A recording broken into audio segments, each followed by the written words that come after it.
I think when we have a discussion about putting a overall historical verdict on judging the legacy of communism, I do agree that when we're talking about communism, we do have to talk about what that actually meant in reality.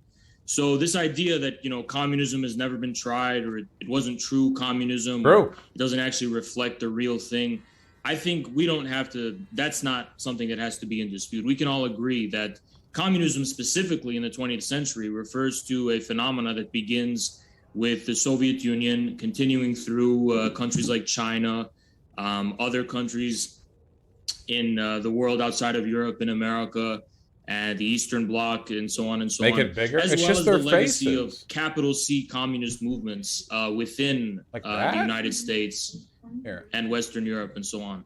So I think there's no dispute about the fact that communism does have to refer to the thing that actually propped the name into relevance and significance in the first place.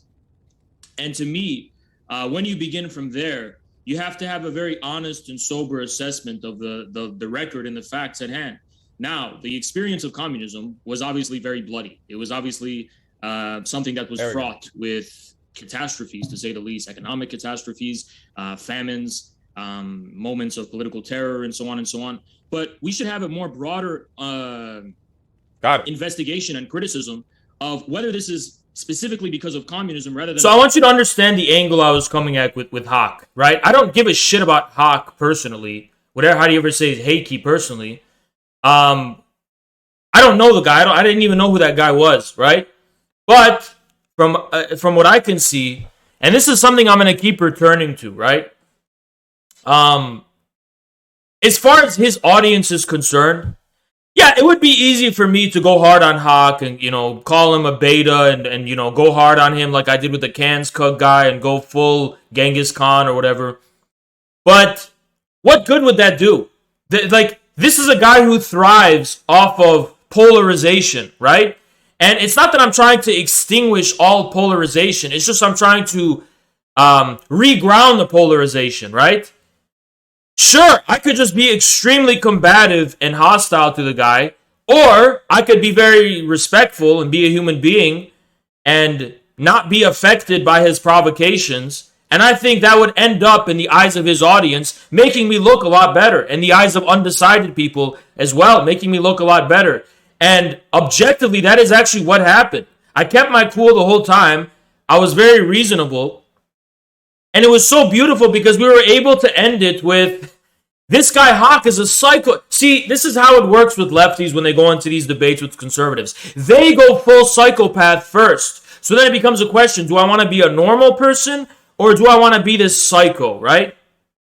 Bombaduke, shut the fuck up or you're banned forever. Shut the fuck up or I permaban you in my chat. I've seen that comment the 50th time now. Shut the fuck up or I permaban you. Okay?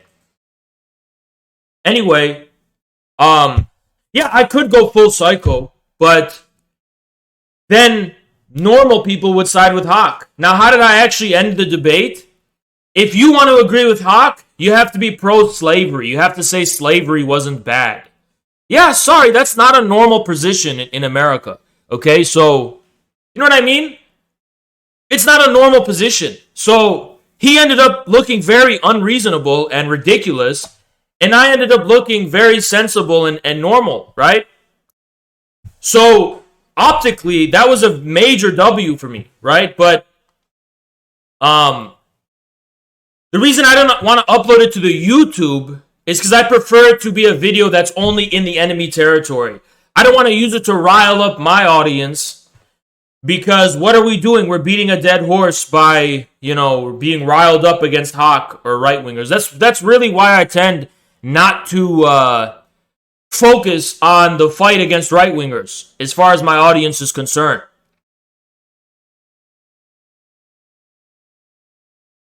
Because what's the point? Those are the people we have to win over. Because like I told you, we are not going to win leftists. We're not going to win over leftists, right? That pipeline is shut off. So those are the only people we can draw from. Those people and apolitical people who might be sympathetic to their ideas. And remember, apolitical people go with a normal and reasonable person. The reason people overwhelmingly side with Jordan Peterson over that whatever Channel 4, whatever that woman was not because they're inherently right-wing and they have the right-wing ideological constructs that are influencing their mind. No, it's because Peterson appeared like the sensible, normal one, and she appeared way out of left field, right? So, I don't know. I mean, I would understand the criticism if it wasn't working, but it is working. So where does your criticism come from? If what I'm doing is actually working and is actually effective, it's like proven to be effective. It's what's grown me as big as it has. Like, I don't know. What is the criticism then, really, But it's not really that it's not even so much that like, oh, I'm just hiding my real views to win over the right wingers. These are my real views. I'm wearing them on my sleeve, right? It's just you have to pick and choose your battles. You have to choose what hill you want to die on. Choose your battles. Do you begin with the assumption that all of these, half of the country, all of these conservatives are just bad people to the core, right? Or they just have a dogmatic fixation on bad ideas for some reason to the core? Or are they actually inherently good people or decent, normal people, and that this is mostly a miscommunication that the establishment and the elites, most of all, thrive off of, right? Well, it's pretty clear that the latter is the case. 50% of people in this country are not evil, horrible people. The whole thing is a stupid miscommunication that ultimately benefits the ruling elites, right? Why do the so-called blue dog Democrats get away with being able to, hold up things like the infrastructure bill? Because they claim to represent, we want to be reasonable to the conservatives. This whole game of polarization, this whole conflict in the United States only serves the ruling class. They're using the conservatives as an excuse to hold up something that would otherwise be overwhelmingly popular with those same conservatives, right? It's a fucking game. This is why an idealist point of view, by the way, the idea that all political conflict in the United States is about clashing ideas, serves the interests of the ruling class. If it's just a matter of ideas, then it's set. Conservatives have the right-wing ideas, Democrats have the left-wing ideas, and ideas cannot be... there are distinctions in between ideas, right? Those can't really be bridged. Idea is an idea. A is A, right?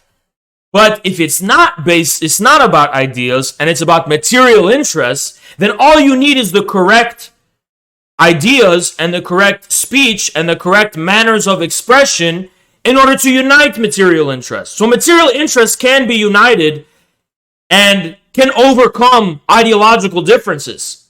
But if you think that the differences are based on ideology, then how are you going to overcome ideological differences? You can't, right? Only a materialist could believe that material reality is more fundamental than, ideas and ideologies.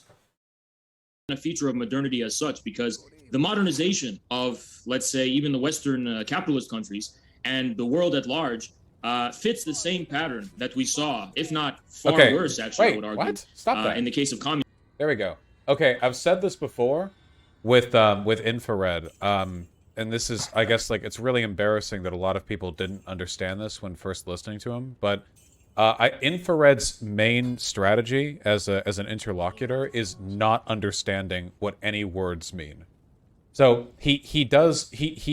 funnily enough, like he does almost the Sam Harris kind of thing. What? Why do these like Anglo-Saxon, I don't know what the analytic philosophy people, I don't know what the background is coming from. Why do they always insist on making it about language instead of the content of the language? It's like you are so dogmatic about how you use words that you couldn't possibly entertain the idea that words can be used in ways that don't fit your preconceived worldview. Like, this is what a lazy fat ass Vaush is.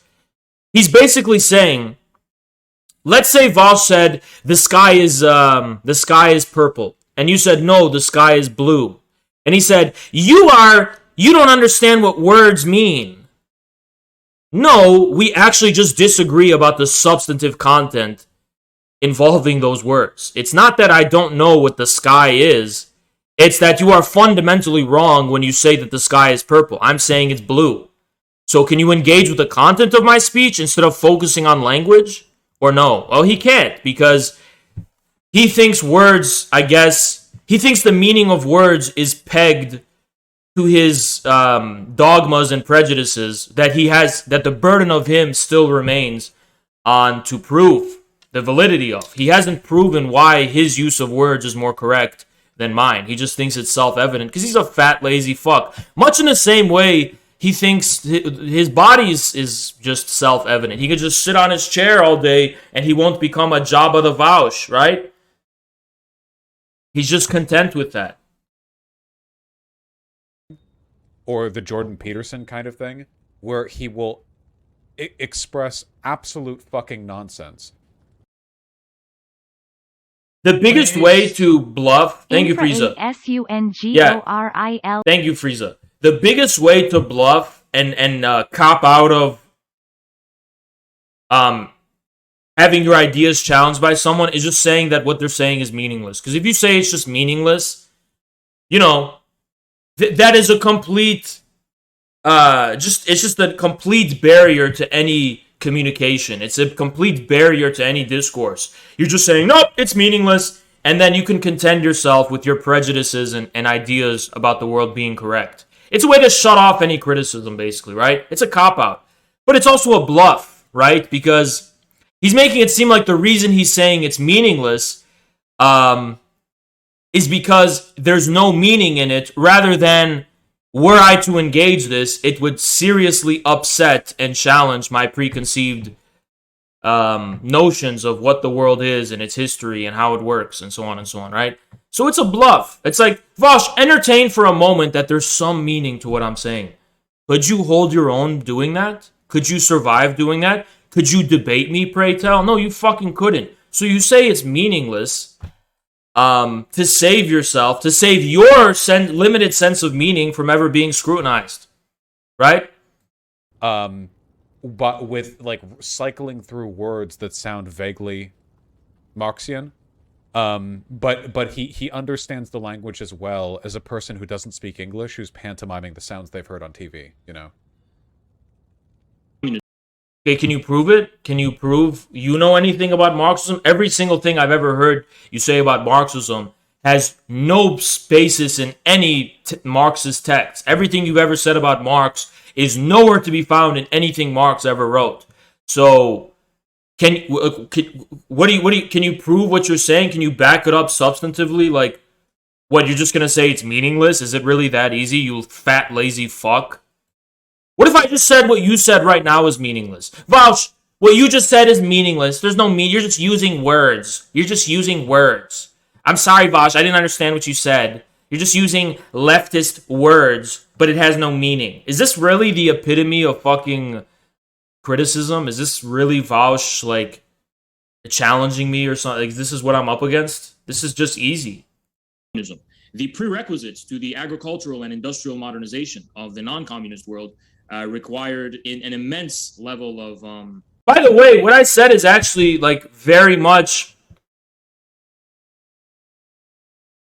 It's very lucid, right? What I said was, all of the horrors we associate with communism are common to the historical phenomena of modernization, even in the West.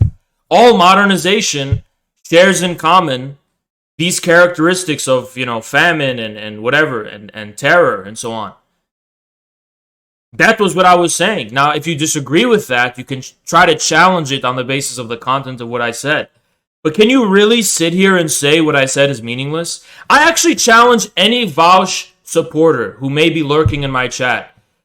Can you actually sustain the perspective that what I said there was meaningless, and that I was just using words that sounded Marxist, but there was no meaning to them? They're just using words and mimicking words. Really? There's no, like, meaningful pattern or rhyme or rhythm to what I said at all? Can you really sustain that perspective? You couldn't. You absolutely could not. famines, social instability, terror, unrest, colonialism, slavery, and so on and so on. Finally, in the a world, content genocide. creator from me. These are all things that aren't that can't be brushed to the side when we're evaluating how modernization takes place historically. So to me, you have to place communism within that context of this question of pre-modern and largely agrarian societies confronting and trying to persevere through this challenge of modernity. And to me, modernity, specifically in the form of agricultural modernization, somehow historically inevitably leads to this kind of chaos. What's he talking about? Who in the way knows? food is produced and in the way the foundation of economy. What is he talking about? Who knows? Did you guys find it hard to follow? I mean, you guys are just random chatters. This is a content creator with 400,000 views who postures as some like debate lord intellectual titan, and he can't parse and follow what I was saying. Guys, I want you to understand how like ominous this really is. And this is something that's going to be a recurring theme throughout this entire video that we're going to watch, right? Which may take the whole stream, who knows. But when you realize that I'm a guy, right now, I only got 14,000 followers on Twitch. I only have 12,000 subscribers on YouTube. Wait, I'm actually right, though, right? Isn't that a bit ominous? Like, shouldn't I be wrong? Like, if he's right, if he's wrong, but he's the one who has way more subscribers than me. And I imagine Twitch followers as well. It's like, do you know how foreboding it is that he's this incorrect in his analysis of me? Like, do you know how ominous that is? Even for me as the guy who benefits from it. It's still a bit like, wow, take it easy. It's like, I didn't know I was the chosen one and I'm going to have like, what, 2 million subscribers or something. Like, chill, you know? Like, this is a guy who's like, he has a way bigger audience than me. And he's just like this wrong. How can that happen, right?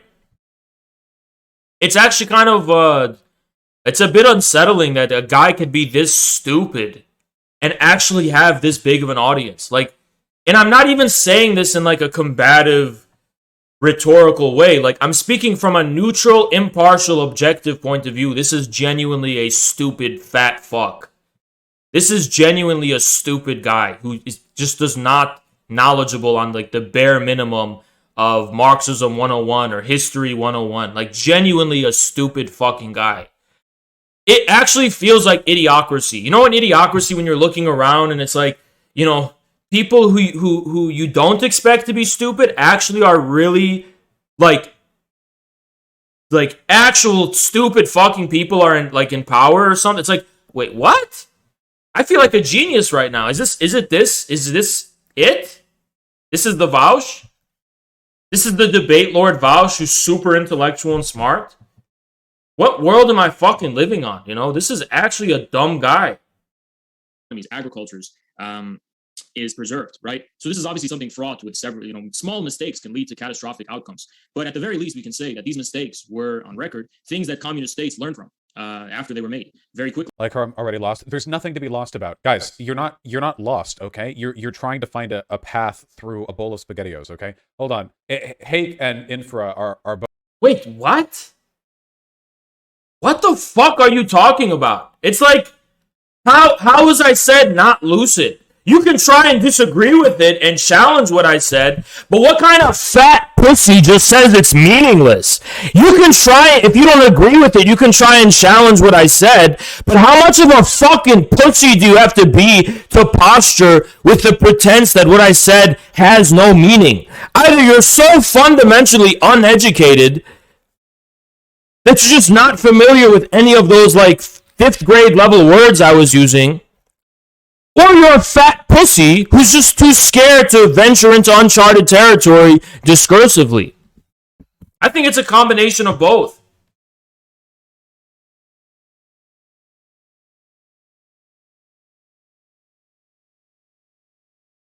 Both phenomenal characters, so I have no doubt as time passes, you know, this will go back and forth. Hey, for what it's worth, though, I don't actually think that Infra is stupid.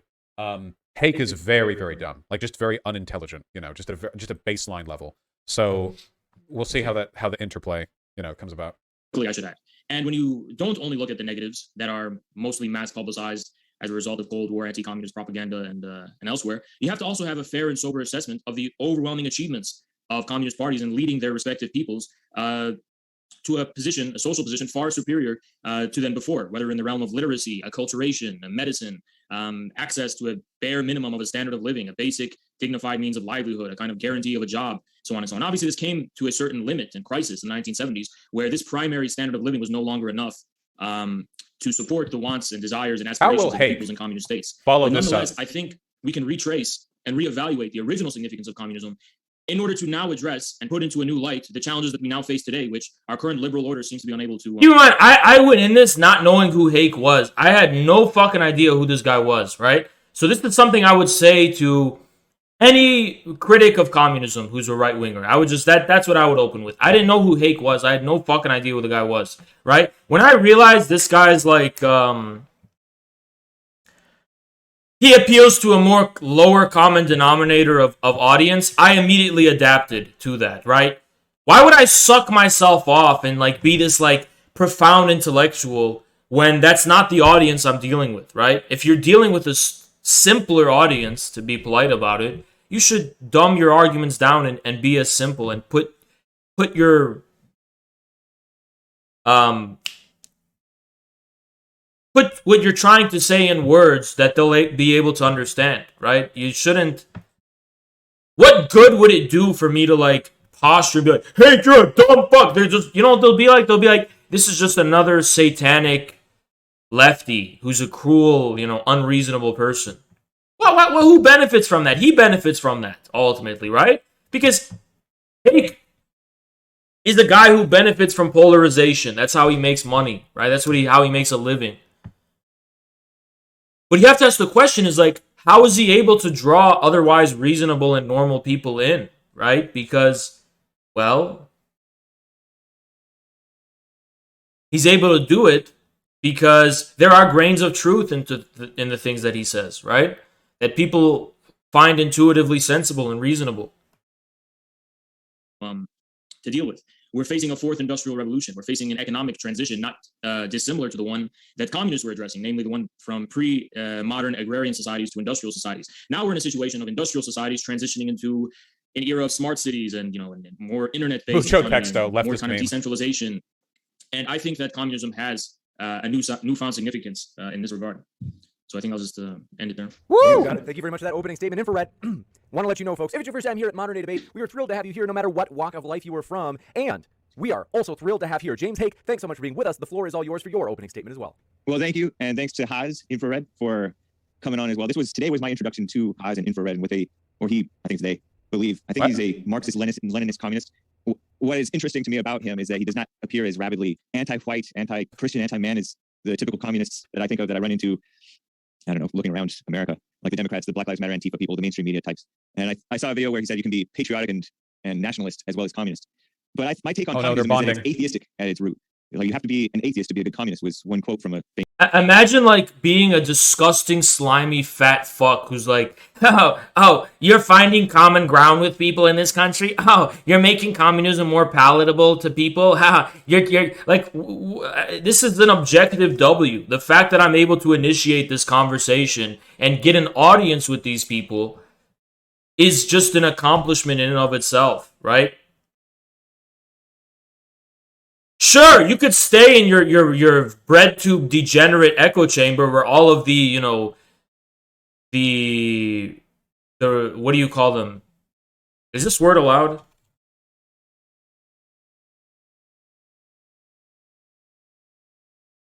What do you call it? The runt of the litter? Whatever you call that. Just the ugly, disgusting people, stupid people of our society that, stupid yet entitled. That's breadtube. You can stay in that echo chamber. You're not going to get anywhere politically in this country. And you want to talk about clout and flex that and shit. Well, the right just blows you out of the water in terms of clout, Vaush. That's why you have to sit on your stream and bitch about Joe Rogan, who dwarfs you, right? In terms of their reach. I mean, any one single Instagram post of theirs will gain more, has more engagement than the sum total of everything you've ever fucking produced on the internet combined, probably, right? So I don't know why people like are intimidated or feel like they have to respect leftists. Even if you have 300,000 subscribers, in the grand scheme of things, that's nothing compared to the right. The right is still, they have the lion's share of attention on the internet. And that's not because big tech is in favor of them. On the contrary, big tech works against those people. And despite that, they're popular, right? So what does that tell you? Famous communist, I think I've heard, promoting the insane idea of equality, which is not an ideal, nor is it the truth. The serpent told Eve in the Garden of Eden that you can be equal with God, and that's a lie. And feminist communists have sought to be equal with men, and it's just been a big mess since then. Communism seems to be against men and against nature. Around in America, it is sought to render the men unnecessary to the women and to the children. True. And it does not mind, as he said, famine, abortion. Yeah, he says this true. Well, speak for yourself, Vaush. I mean, some of us are men. I know you like to use male privilege without being a man, but you just use male privilege in our society, right? But you're not actually a man. You don't actually pay for it in any way, right?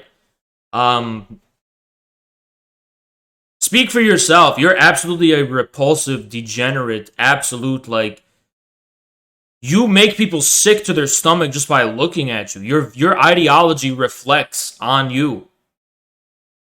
I mean, you are an idiot. I don't know that I would characterize you as a man. I bet your girl would. I guarantee you any woman you've ever been interested in your life would see more man in me than they ever would in you. And I'll put money on that, by the way. I'll actually put money on that. Ha ha ha ha ha ha ha.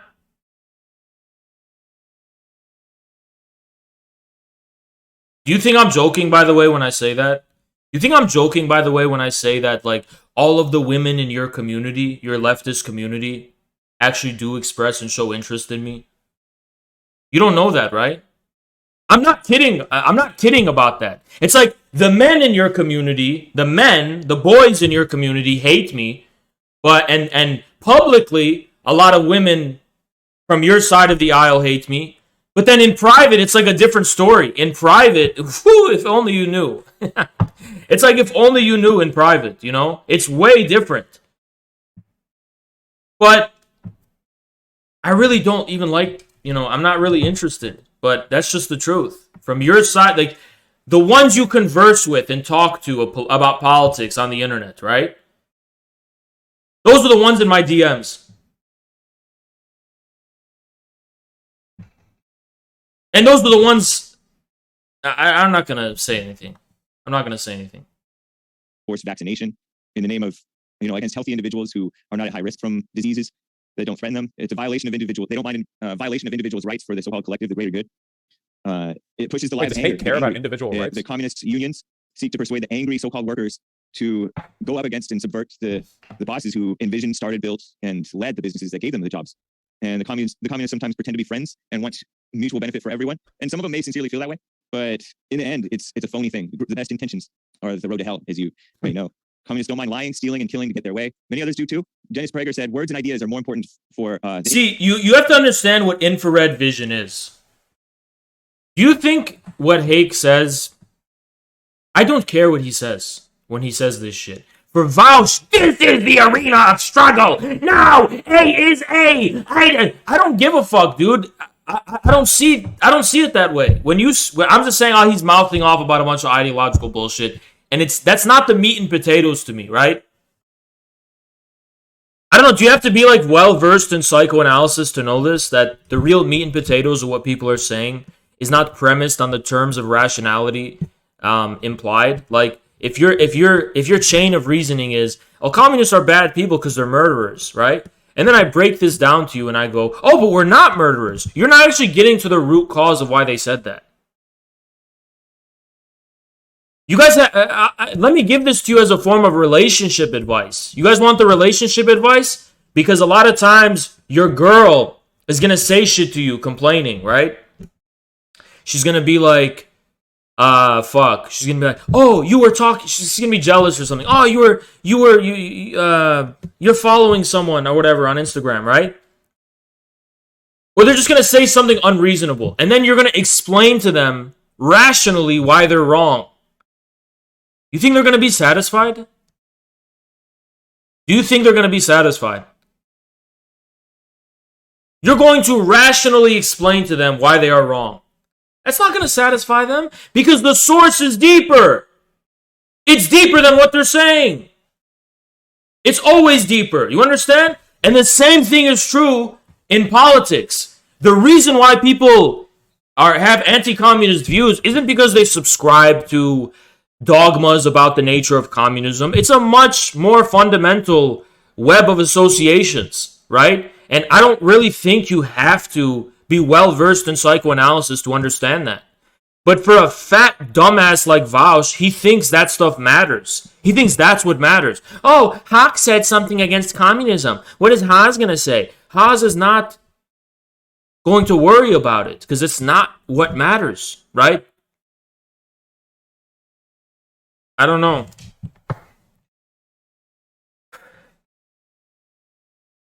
It's just really common sense. Intellectual, which is the same thing as a communist or a liberal, as then actions in reality. So it's partly why the straight-talking Nazis are much more maligned than the sweet-talking communists, which the mainstream media is, they pander to basically. In America, I think we have what I call commie capitalism, because Amazon, Google, Facebook, all these are in bed with the government. They support Black Lives. Like Vaush can't help but pay attention to what he's saying here, like deeply. Like, what do you mean commie capitalism? Why would you say that? Why don't you try to actually entertain what he means?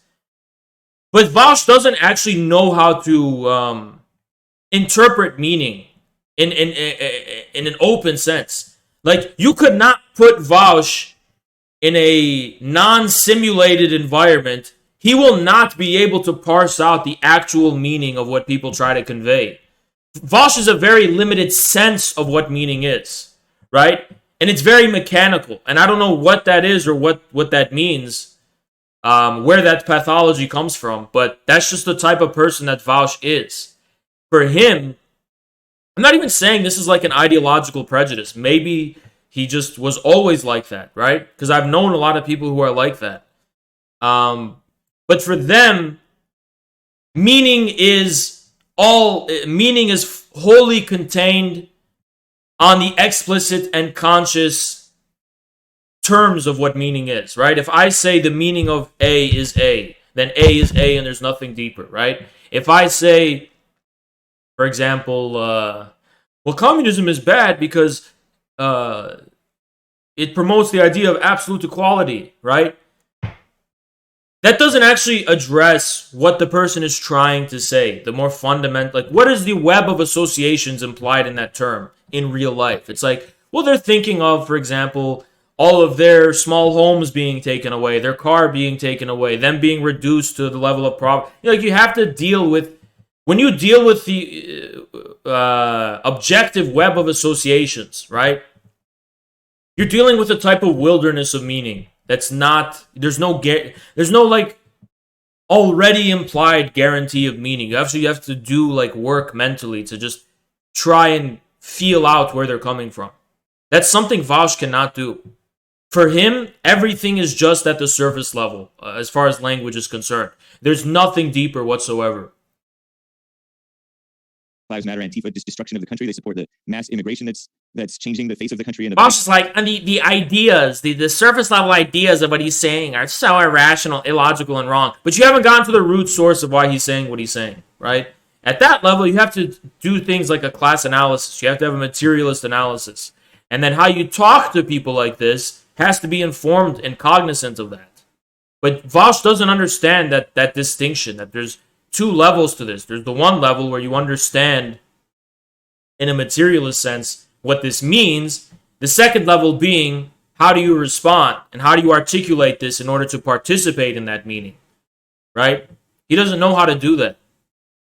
Vaush will crucify you.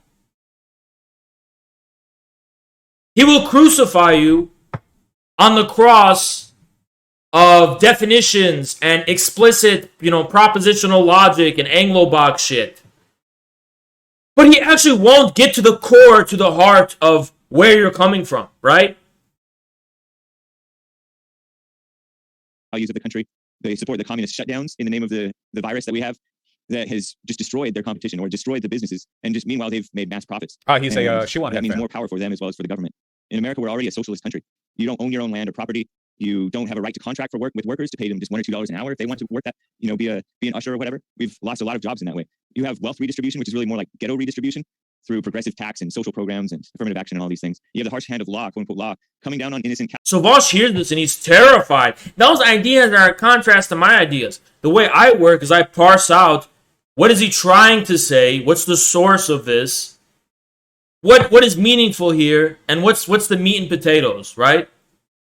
I don't know. A lot of people just can't operate on my level. They just always they just get allergic to when people say things that are ideologically opposed to them, and they don't know how to have the patience of saying okay, but why do they want to die on this hill? It's all about what hill you want to die on and why.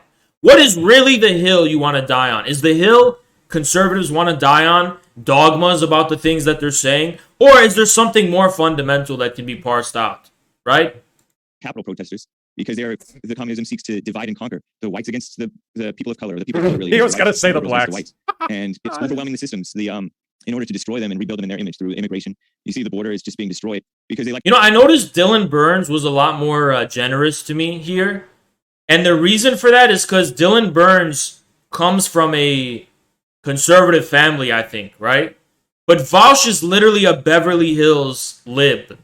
He comes from Beverly Hills, from Hollywood family. So Vaush has no sympathy in his heart whatsoever for human beings that are on the other side of the aisle as him. Because he doesn't consider them human, right? Like to destroy and exploit the crisis and then rebuild it in their image. The government and the media are just filled, in my view, with communists, from Joe Biden and Kamala Harris to Nikki Haley and even perhaps Greg Abbott over in Texas. I don't see capitalism as the opposite of communism. I see it really as good versus evil. So I see capitalism as just as many communists do, as a stepping stone to communism, because when in capitalism we start to do... It's like he's laughing. Joke's on you, Vaush. What he's saying commands authority to a lot of people, right? What he's saying, it's like, who's laughing? You know what? Why is this fat ass fucking laughing? Can anyone explain why the fat fuck is laughing? Who is really laughing in this scenario? The people winning right now? As evidenced by the most recent election, like in Virginia, etc., where the Republicans are just wiping the floor with the Democrats, and conservatives are on the rise in this country. Republicans are, there's going to be a red wave in the midterms. Like, who's really laughing, you dumb fat fuck? For all your laughing, you're losing, you dumbass. So maybe you got to rethink how you're approaching this. You can laugh all you want, Vaush, but you're not going to be able to address the root cause of why people find this shit meaningful, right? And people do find it meaningful. And that's why I call people like Vaush, that's why I see the future of fascism in people like this. Because the only way the fat fuck Vaush is going to be able to cope with this future is by adopting an increasingly anti-democratic stance. Oh, we got to limit voting rights. We have to crack down on people Australia style. We need more January 6th investigations and more crackdowns. And, we have to use the military and police power of the state to suppress the people. We have to get behind big tech censorship. This is where Vaush is coming from, because that's his only last resort. He is unable to create any bridge with the majority of working people in this country whatsoever, so he will have to increasingly find and take refuge behind the ruling class and the repressive mechanisms of the state that will be used against the people. Do well. Hey, that's funny. That's also what Marx believed. Marx also thought capitalism was a stepping stone to communism. That's... Oh, wait, hold on. You are literally a dumbass, Vaush. You're actually a dumbass. Marx thought so objectively, in terms of the mode of production. But politically speaking, no. Capitalism does morph into socialism in the form of monopolies and so on and so on.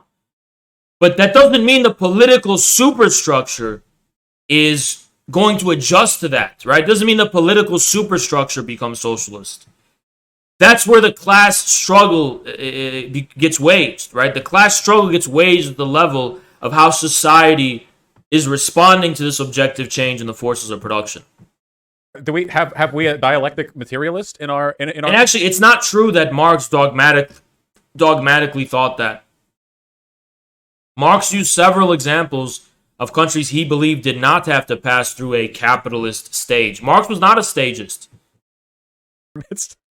And then we forget God. You know, the saying goes, tough times make strong men make good times. Oh my God. Good times make weak men, and then weak men make tough times. Oh my God, wait, hold on. I'm sorry. So you guys know how recently I talked about that Joe Rogan? I just want to know, like, where does Vaush's, like, aristocratic, arrogant posturing really come from when you actually square it with the political situation in this country? What is he, like, laughing and so arrogant about? Does anyone know, like, what is behind this posturing? Politically speaking,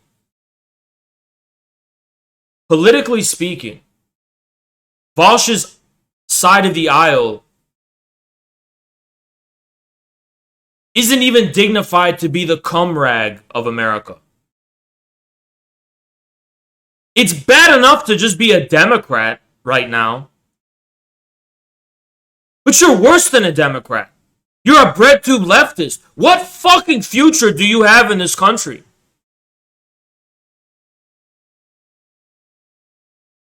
What future do you have in this fucking country? I don't get where this posturing comes from. Like, who are your people? Who's your tribe? What future do you have? You're declining for a reason in terms of your metrics. But on the ground, like, what is your political future, right? You're an anarcho, whatever. What future do you have in this country? What are you laughing about? What are you so arrogant about? I don't get it. Instagram post, and I talked about Julius Evola briefly, the like mega Nazi. I actually saw some people on Twitter malding, saying that like I hadn't read his theory and he wasn't actually he's like not really a fascist and so on. Yeah, because you didn't. And because I'm an idiot, I thought for a second, oh goodness, I hope I didn't get anything wrong. So I looked down the thread, and then I looked at all the people making these claims, and yeah, he's a Nazi.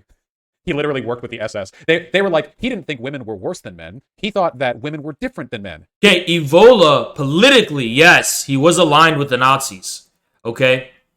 But in terms of his traditionalist body of thinking, which I disagree with, by the way, although I'm not allergic to it, I would be willing to admit that I agree with him if I did. I just don't, right? It's the same with like a lot of others. But in terms of his body of work, you can't reduce that to fascism. It's not like he was the ideologist of Nazism.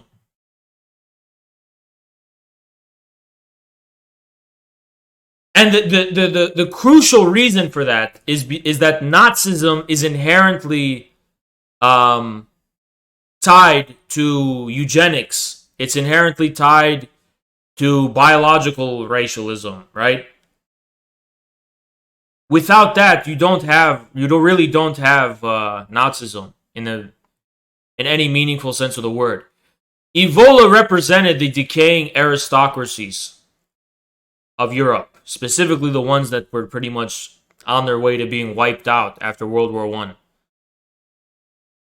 Different in that they can't vote or participate in civic society outside of child rearing, but they're not worse. They're just, like, he wasn't a fascist. When he was at that trial and he called himself a super fascist, that was like a meme, dude. What he was saying was he was so fascist that he was more fascist than the fascist. No, what he was saying was that he was being provocative because the people in the trial, right? He considered them to be modernist enemies or whatever, right? So he was like, okay, if you associate fascism as your boogeyman, I'm even worse than that, right?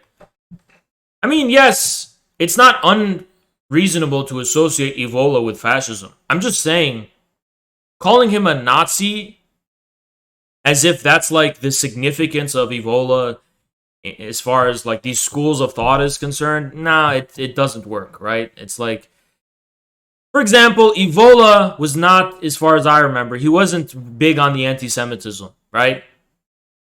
And I think that's a detail that needs consideration. He never said he was a super fascist. I'm just assuming Vaush is being factually correct. Maybe he's a lying fuck and he's wrong, right?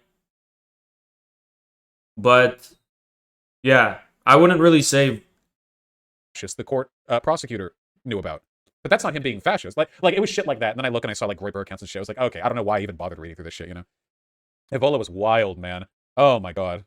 But you didn't just say, like, oh, he was associated with the Nazis and he had involvement with fascists. You went as far as to say, like, that he's more Nazi than Hitler or whatever. Like, you said a lot of stupid shit about Evola that people called you out on because you were fucking wrong, right? You're like, oh, this guy is so fascist and so right-wing, it would make Hitler blush. And it's like, no, dude. I mean, historically, we associate Hitler with things like his views on racial superiority, the Holocaust, Lebensraum, and, you know, things, the wars of aggression. It's not really... that's not really the side of Evola, right? That's not really what's up Evola's alley, right? As much as Evola may have been sympathetic to the Nazis and the fascists because he viewed them as the incarnation of, you know, some kind of modern reaction, you can't have this simplistic analysis. You may as well not, but it's besides the point. You shouldn't even mention Evola. That's the thing. There's no reason to mention him in the context that you did with fucking with Joe Rogan's fucking Instagram picture. That had nothing to do with Evola. And moreover, the idea that Evola is known for the hard men create strong time, whatever, like hard times create strong men. No, dude. Like I said, if anything, it's the Kali Yuga stuff that's associated with Evola. Maybe you can make a case for that. Not the fucking meme about, you know, hard times make strong men. That's just not... You don't need to be like an intellectual to think that's true, you know? It's just like a meme. And that's when the communists like to strike. Not every simple meme has profound intellectual origins. Sometimes the profundity of a meme reflects the way it makes sense of reality. Vaush. Not everything has like a secret origin. In fact, that's how a lot of paranoid right-wingers think. They think everything has to have like a secret origin. Think about all the talk of critical race theory and like cultural Marxism and stuff. Like, do you really have to like have this like, you know, archival Eldridge, you know, occult knowledge of cultural Marxism to be a blue hair fucking, you know, SJW? You don't, right? You're reading too much into it. That's what Vaush does too, though. That's also what Vaush does, but for the right wing. Just in the same way right-wingers read into shit and they think, oh, this is because of the nefarious influence of cultural Marxism or or Foucault and postmodernism. Not everything has intellectual origins, right? That's idealism. That's the fucking crux of idealism. It's just this idea that everything's origins have to be in some kind of like explicitly rendered idea from an intellectual. So capitalism is supposed to be about freedom, but you can't have freedom, as I think John Adams said, without morality. So it's supposed to be freedom from this degeneracy. But they push pornography and all of that madness to just subvert families. It's about made up words and false ideals, things like racism and just division. Satan came as the angel of light, and evil is subtle. It sounds good. It's an imitation of logic and morals. So that's right, Merrick. For it. Oh, Merrick, did you see Perspective Philosophy's complete meltdown on Twitter? How he was talking about how just people should want punishment? Did you see that? I'm telling you, man, strongly disliking me should be in the fucking VDS should be in the. Yeah, that dude was just fucking exhaustingly fucking stupid. Just an exhaustingly stupid fuck. Because it predicts so many other mental illnesses. Holy shit. He was like, I don't understand the point of rehabilitating murderers. You can't unkill the victim. All you should want is Vaush saying that anyone who advocates... Thank you for Robbie. Is Vaush saying... Thank you so much for Robbie. Appreciate you, man. Is Vaush saying that every single person who rejects the view of rehabilitative justice has a mental illness? Because that would mean the majority of people in the U.S. have a mental illness. As punishment or something. He's like defending capital punishment. Very philosophical. Okay. That's the majority of people. It's an extremely reasonable thing to believe in capital punishment in 2021. There's nothing mentally deranged or ill about that at all. Much thinking. No, he's insane there. Wait, what does Vaush know about philosophy? Why does he use the word philosophy? What does that word mean to him? What is... I think he's a... What is he, a Wikipedia philosopher? He's a Wikipedia philosopher. Yeah, 100%. As are all people who dislike me. You got to thank you very much, James, for that opening statement as well. And want to let you know, folks, Modern Day Debate is a neutral platform. He's a complete Wikipedia philosopher. Debates on science, religion, and politics. And in fact, if you haven't already, hit that subscribe button as we've got many more juicy debates to come. In particular, at the bottom right of your screen, we're excited as Stefan Molyneux and Destiny face off the last week of this month. You don't want to miss it. So hit that subscribe button and that notification bell for reminders. And with that, thank you very much, James and Infrared. The floor is all yours for open discussion. Wait, Stefan Molyneux? He's the platform from everything. Okay. No. You know what's so weird? It's actually fucking unnerving. I've said this before, but why does Vaush talk like Destiny? You know what Vaush is? He's like a mentally deranged Destiny fan that got big. But he's still like a freak, like a weird Destiny stalker type of guy. Like, you know how Destiny does that thing where he's like, wait, why is this... okay. And he just like does that okay thing where he's like, wait a minute. Okay, okay, the world's stupid. Okay. He literally just... It's a carbon copy from fucking Destiny. And it's so uncanny. Thank you, Mid Nates. Appreciate you, man. Thank you so much. So much, Mid Nates. Appreciate you, man. It's so weird. Isn't that weird? It's so fucking weird. It's so weird. Yeah, I'll take pride in one thing. As much as I like debates, and I know I don't do them as often as you guys want, I'll try to work on that this month. But like, I never go scraping the barrel. You know what I mean? Stefan Molyneux's been deplatformed from everything. He's like a nobody now. He gets like 5K. I can't wait for these lefties who think that people getting deplatformed means they're gonna be irrelevant in the long run, because like I said, there's a whole shadow internet out there, which, you know, you have no idea. If you think that like it's all the surface web still, dude, you don't know what you're in for. That's literally the whole reason. I think my media theory analysis of QAnon is that, like, as an ideological analysis, what they really mean by the storm is like, you have neglected the shadow web. Like this. There's going to be consequences as far as like the nature of media is concerned about that. It's not going to stay as it is, you know? Views per BitChute video, you know? Sure. Like the storm is Internet 3.0. That's how I've always seen that, you know?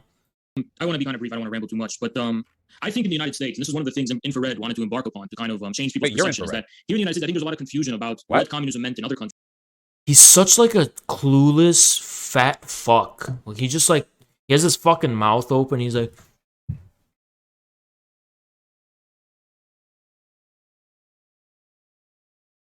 huh? What?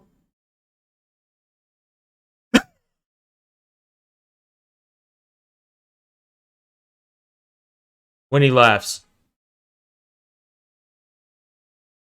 And how that Wait, would apply he here. just refer to himself in the for third several person? reasons, there has come to be this kind of confusion in this country that there's this association. This is something the fat ass does often, where he'll just be like, I don't know about things, so I'm gonna, like, you realize Infrared's a collective of 11 people, so no, I'm not Infrared. He doesn't even try to not make himself look stupid. He just doesn't care if he looks stupid or not. Like, you know you look stupid, right? You look stupid. You look stupid right now. Does he not have any shame? He looks stupid. I've said multiple times, it's a collective of 11 people. Why do you not care about looking stupid? You literally look like a dumb fuck. Association with communism and the experience of communism in Russia and China, the existing communist states that survive today. And there's this association with that, with the current. There we go with the Destiny. Okay, it's so weird. This guy's creepy. He's like, I want to know, like, the real Vaush is this.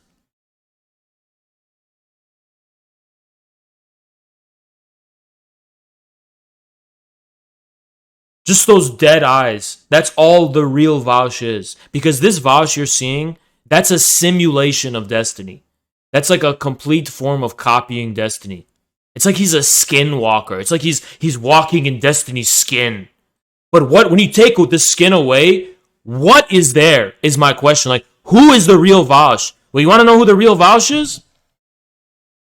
He used to go by Irish Laddie, and he was in Destiny's Discord, and he used to talk about child sex robots. That's the real Vaush.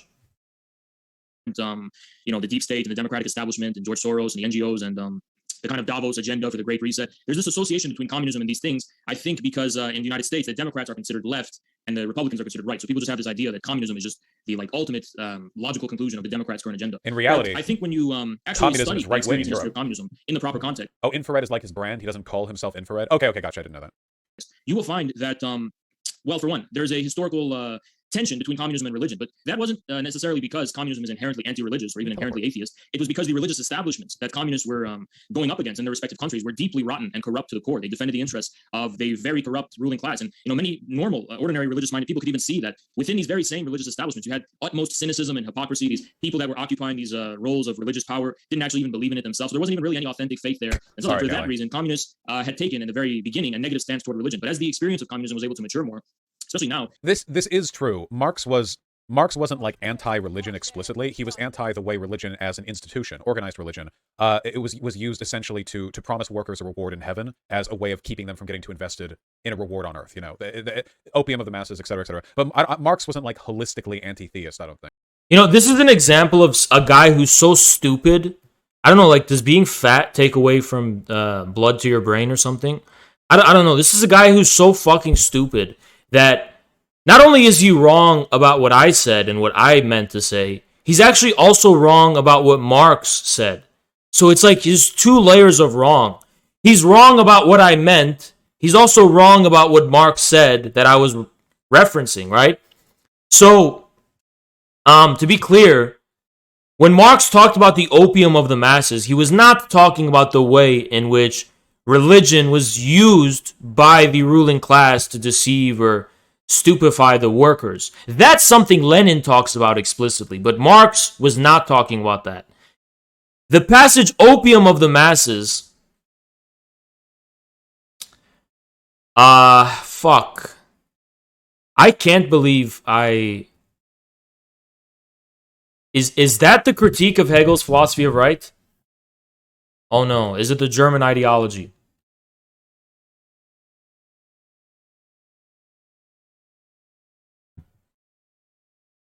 I think it's the critique of the philosophy of right, isn't it? It's the introduction to the critique of the philosophy of right, right? Okay, it's the critique of the philosophy of right. That's what I thought initially. You have to understand that Marx was not making like some kind of like political, socio-political commentary. He was referencing the ways in which religion was becoming a relevant object of philosophy at the time. The scandalous conclusion of Hegel was splitting, between the young Hegelians and the right Hegelians. And the young Hegelians were going down the path of a criticism of religion. Marx, by saying it's the opium of the masses, was not actually making the argument that, religion is deceiving workers from their true interests. Marx was saying that all of the illusory qualities of religion in regards to the world, and the reason it's illusory for Marx, he's coming from the perspective of philosophy, is because in reality, religion is a kind of mythology. It's wrong, right? We draw from the conclusion of the Hegel and the young Hegelians. And from German philosophy, Marx says that the insight of German philosophy is that man is the highest essence for man. So the question is, why do we still have this form of estrangement of man from himself in the form of religious illusions, right? And what Marx says is that it's not because of religion, it's because our world is warped in such a way so as to make illusions necessary about it. He's saying the form of religious estrangement and alienation is a reflection of the objective human alienation that is a feature of our world itself, right? So he's coming from the perspective of philosophy. He's not just talking about organized religion. He is speaking about what he considered at the time to be religion in general, right? Yes, he was critiquing Feuerbach's criticism of religion as idealist, precisely. And the reason that leaves room for ambiguity is because religion was taken only in a purely philosophical sense, as a purely philosophical object at the time. The question of how religion can feature into the insight of German idealism, that man was the highest essence of man, Of course, the conclusion must necessarily be atheist, that religion is false. Of course, man is the highest essence for man. But that's only assuming we consider religion strictly from the perspective of philosophy. The question of the objective material significance of religion, Marx leaves it ambiguous. If religion is the heart of the heartless world and the soul of soulless condition, then religion is interfacing with our humanity, so to speak, with the essence of man, in ways that we have to be open to. We can't just say it's illusory, right? Because we have to. What is the essence of man, right? Marx isn't claiming he knows that. By what form do we relate to our own essence as human beings, right? So that's what I'm trying to say. It's much more a profound point than the like standard kind of lefty view of like, oh, organized religion is bad, but I'm spiritual or whatever, right? So it's not what I'm talking about. Of course, Marx was talking about religion as such. But he was doing it from the perspective of philosophy. The practical consequences, you can't say, are anti-religious. Though plenty of people on the left have been historically. It kind of varies. I think a certain understanding has arrived at between communists and And this is the main point. Forget about what Marx said philosophically in the present, immediate, practical sense, because that's hard to grasp and very hard to understand. Matter of fact, if you don't have a background in German idealism or the history of Western philosophy, please shut the fuck up about what the young Marx said. For God's sake, you're just going to embarrass yourself and look like a stupid fuck. If you don't have a background in German idealism, Kant, Schelling, Fichte, Hegel, and then before then, Spinoza and the rationalists, if you don't have like a background of a scholarly level of understanding of these things, please just shut the fuck up about the young Marx. There's nothing from the young Marx that will ever be intelligible to you if you don't get that. Nationally and religion, which allows for a communism that has room for faith. Not only does it have room for faith, but is actually able to rediscover itself in the history of the world's great faiths. Friedrich Engels, Marx's friend, if you don't know who he is, toward the end of his life, he wrote about how in... Why does this stupid fat fuck laugh? Yeah, I don't know if a guy like Hake, who doesn't really seem that educated, or his audience are aware of who Friedrich Engels is. Was your undergrad in philosophy? Fuck no, dude. You think I would entrust a serious study of philosophy to the fucking university system? Just look at university undergrad philosophy students and look how stupid they are. The early stages of Christianity, you found pretty much a very striking parallel to the socialist and communistic movement in Europe, that the principles and values of Christianity are strikingly similar to those of the communists. I mean, the President Putin of Russia has pointed out that the Code of Communist Builders, which was the Soviet kind of like handbook for the Komsomol youth, he said all of these things are already to be found in the Bible. So around the world, especially in Russia with its Communist Party, and in Latin America, and that's East, 1.25, and I hope in the United States, communism has not only been proven to be perfectly compatible with faith, but they appear to even complement each other, because from the perspective of the world's great religions, we can see the kind of corruption and decadence and inhumanity that capitalism has brought upon the peoples of the world, and the way in which this has to be... Yeah, I think a really clear form of decadence is you, Vaush. I look at you when I see decadence. You are actually an example of decadence. Imagine if the sons of any given society had Vaush as their model to look at. That is fucking decadence. Gluttony is a form of decadence, by the way. It actually is. Gluttony is a form of decadence. To be addressed economically and politically seems to be very much compatible and similar to what the communists are saying, right? Now, in regards to this question of equality, I think there's also confusion here too, because communists never wanted to make everyone absolutely equal, because... Sloth and gluttony, absolutely.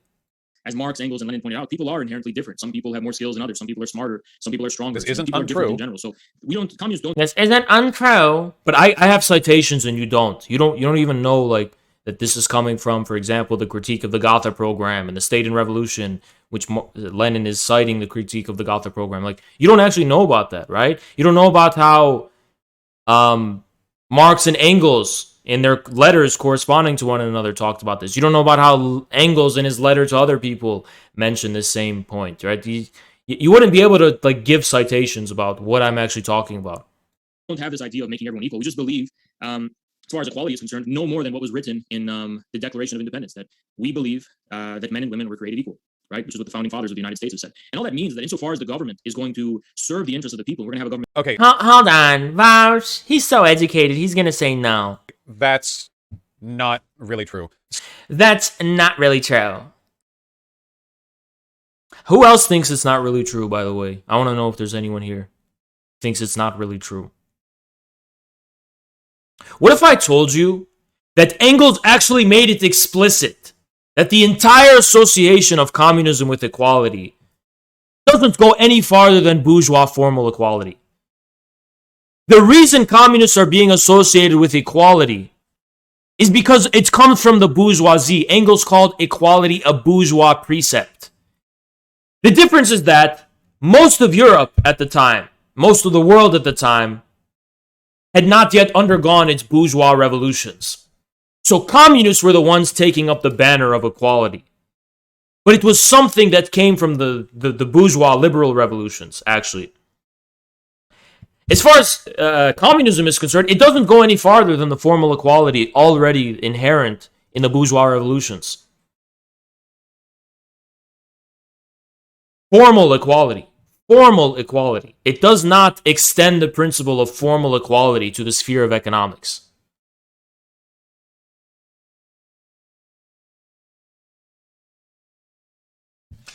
That's the point. That's the entire point.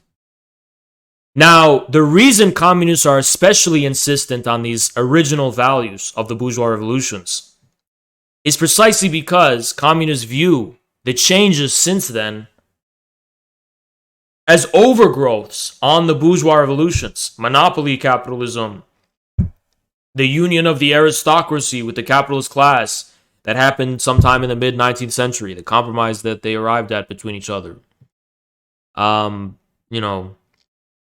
The rise of the banks and the rise of the oligarchies and so on and so on. All of these things basically force the communists to be defenders of the principle of, liberty and equality. This is what Stalin said in his very last speech. He said, "It is up to you, communists, if you want to win the majority of your people and be the patriots of your country, to uphold the banner of bourgeois freedoms, because the bourgeois governments are now trampling upon them." So, the founding promise of the United States isn't really sort of the broader doctrine of the left for a couple of reasons. Okay. A broader doctrine of the left. What on earth does that fucking mean? What on earth does that fucking even mean? Yes, the founding document of the United States is an integral part of American communism. At least symbolically, it represents the bourgeois revolution. The bourgeois revolution is a prerequisite to the proletarian revolution. So yes, of course it does. The Communist Party literally made it its goal to defend the liberties and Bill of Rights and things, guaranteed by the freedom of speech and all that shit, Constitution. Look, there's a lot of discourse to be had. It's just formal equality, formal liberal equality. You're in like the liberal notion of human rights, and the fact that no, human rights is a very recent invention. We're talking about formal equality.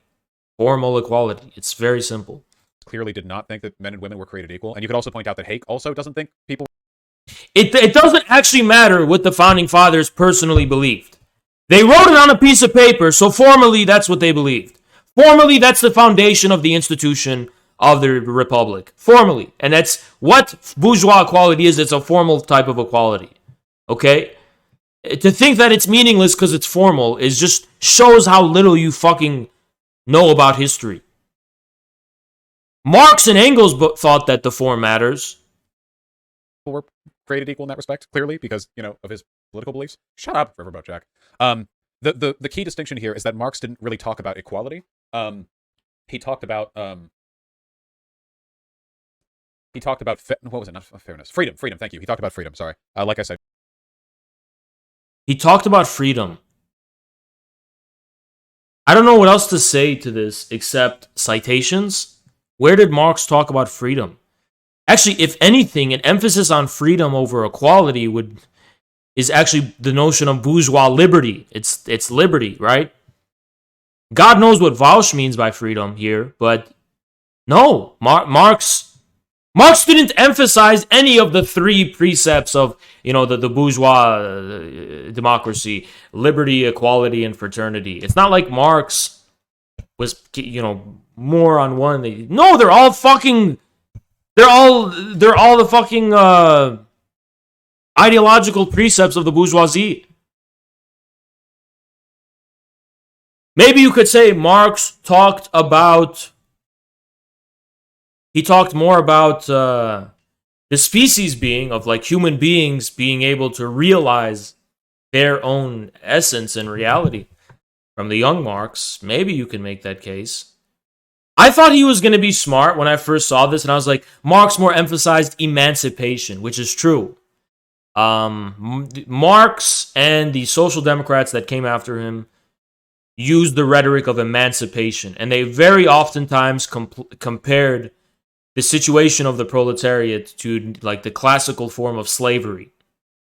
Like Spartacus was upheld as like a proletarian hero. It's this idea of emancipation, just tearing off the bonds and just... But emancipation is not the same as freedom. For example, freedom can mean you're able to make a certain range of choices, right? But emancipation means there is a very immediate form of bondage that you want to break out of. Now, what comes after, you don't know.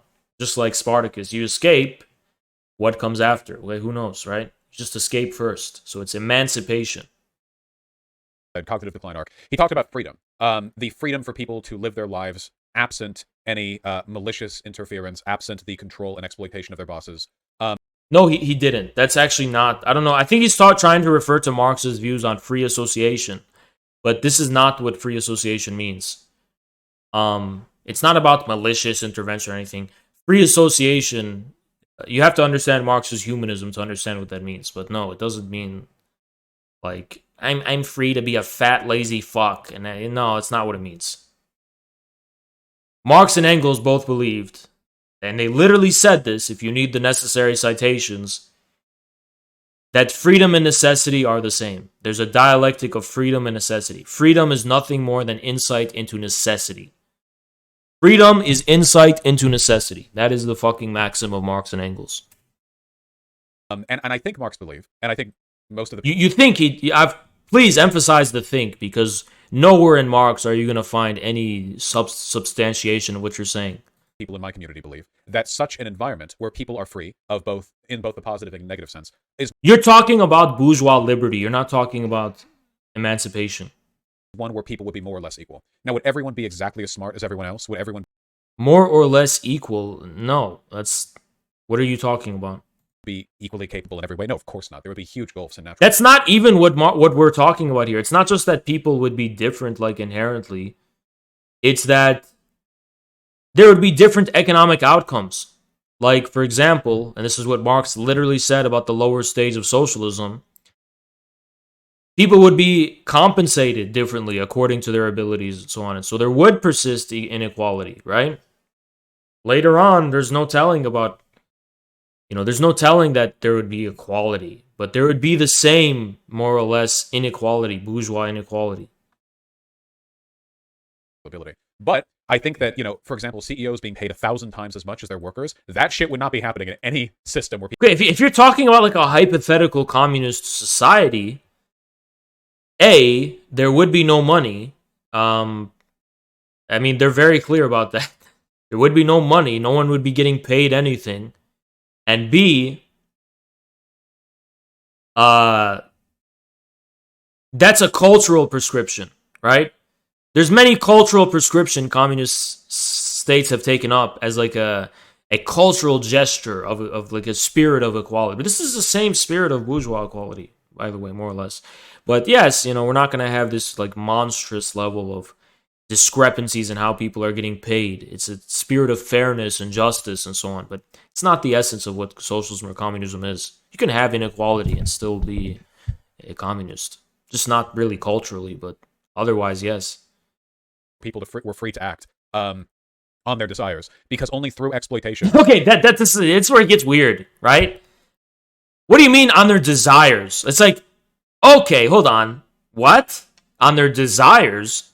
People are free to act on their desires. I think he's confusing Marx for Aleister Crowley, who said, "Do as thou wilt shall be the whole of the law." No, that's not what free association means whatsoever. Free association for Marx was referring to a more organic form of social intercourse. As opposed to the forms of estrangement that exist in the form of the state, right? The state is like an absolute universal line that imposes itself on the whole of society. Now, free association is more like a kind of bottom-up way in which social intercourse will happen. In no way does that have anything to do with each individual just doing what they want and realizing their individual desires. All of the same sense of like limitation of your desires and, you know, following customs and rules and traditions, that would all persist. Yeah, you know, I think he's just trying to shoehorn his own pedo fantasies about acting upon what we can infer to be at least one of his desires in the past. Maybe he's changed. What we can discern from those destiny logs is that he did express some sort of desire to have child sex robots in the future. It's just that he's trying to make that compatible with Marx for, you know, which is obviously not true. Could such gross inequality emerge? So in that case, you know, it's really about not so much equality, but the equality freedom could beget. By, for, and other people. It's not. What? Is there much point in debating someone like Hake who speaks entirely in propagandist brainwash? No, and this is another one of the reasons why I don't have as many debates these days. I don't find it fun to talk to people like... Yeah, because you're a fat pussy. You wouldn't stand in a debate with me. You wouldn't last. I mean, can you really imagine Vaush holding his own in a debate with me?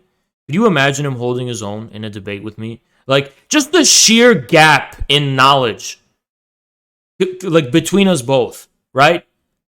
He could not survive a debate with me. Even a moderated debate. It'd be even worse if it was moderated, as a matter of fact. Like, if I had a chance to say what I gotta say. I mean, he tries to optically engineer debates. Like an opponent will be saying something completely and entirely reasonable, and this fat ass will just go, "Why are you laughing, Vaush? The bluff is called. What's so funny?" It's not self-evident as if you think it is. It's not. You know?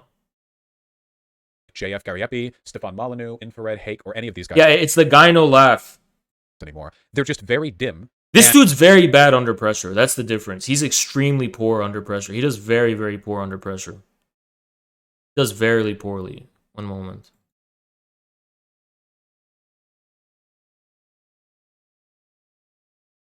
Okay, let's continue.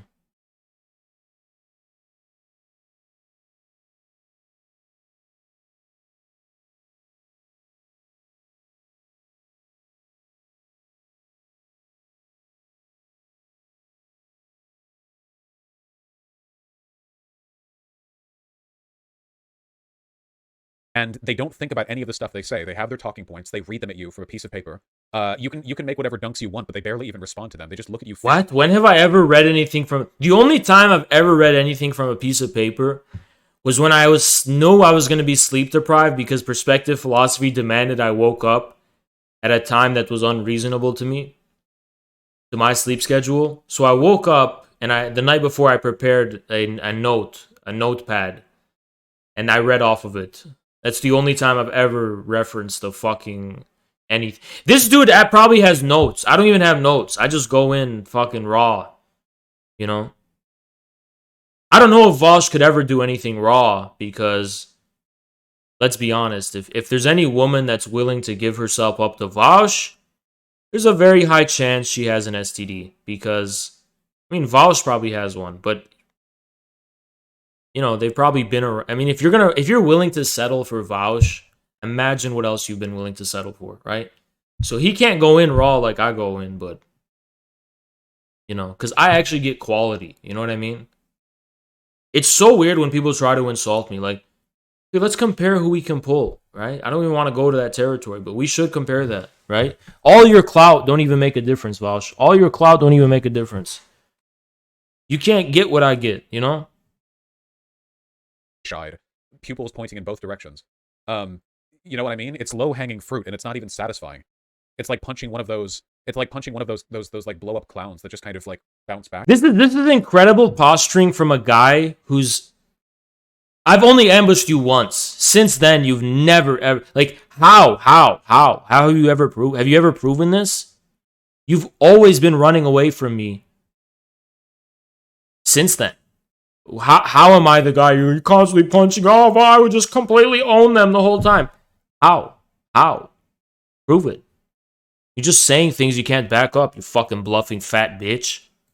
You know, I would much rather talk to people who actually seem to like think about the things they believe, because at least then Vaush is 6'2". He's not 6'2". He's 5'11". He's 6 foot maximum. He's not 6'2". Maybe he's 6 foot. Maximum 6 foot. Don't give me that he's 6'2" type of shit. I've seen him next to Destiny. Okay, Destiny's my height. He's not a head taller than that. I've seen him next to Destiny. That's not 6'2". And I've seen him next to Destiny. Thing is, at the time, I don't know what Destiny looks like now, but Destiny was very slim and skinny. So, he'd tower over me. Okay, I think I need to give you some perspective here. Because Vaush and Destiny... So, I'm Destiny's height, if we believe Destiny, right? I'm Destiny's height. And this is what they look like, right? Together. Apparently, this is 6'2", by the way. And remember, I'm Destiny's height. So, that's not 6'2", okay? And that's not a head taller. But,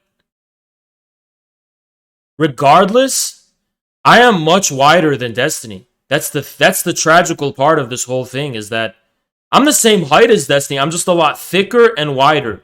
So imagine how I would look compared next to Vaush. You know what I mean? It's like, does this really make all that much of a difference? This forehead? He only has a forehead over me. Okay. Would his forehead really make that much of a difference? He's a full head shorter than 6'0" at least. That's not true, dude. There's no way. He's measured himself on stream. Yeah, Vaush, this is 1, 2, 3, 4, I don't know. 1, 2, 3, 4. Maybe he's 4 inches taller than this. So 6 foot? I don't know. I can't really tell. I was thinking like my phone is 6 inches, right? So you would have to put this phone on top of, let me see. Put this phone on top, and that would have to be Vaush, right? It'd be 6 inches. So this is like a 6-inch phone, right? So like this. Does that look accurate? That does not look accurate to me, right? Vaush would be like this. This much taller. That doesn't look accurate. You think, compare him to Destiny, is that accurate? This is how big. Is that accurate? That don't look accurate to me. That don't look accurate. This is like the size of my head. You understand? This would be like a head taller. You understand? I don't buy it, bro. I don't buy it. I don't buy that shit. Or maybe I have the case on. You know what? I do have a case on. Let's actually be fair. I'm going here. We're actually going to do this. We're actually going to do this. So let me get this on. Let me get it out of the case. Okay, so now we're going to have a more fair thing. So this phone, like this, right? So this, we're looking at this. Remember, this is the reference photo we're looking at. So like this, right? So it'd be like here. So if Vaush is 6'2", you take this phone. Does that look like that? Is Vaush this much bigger than Destiny? Look.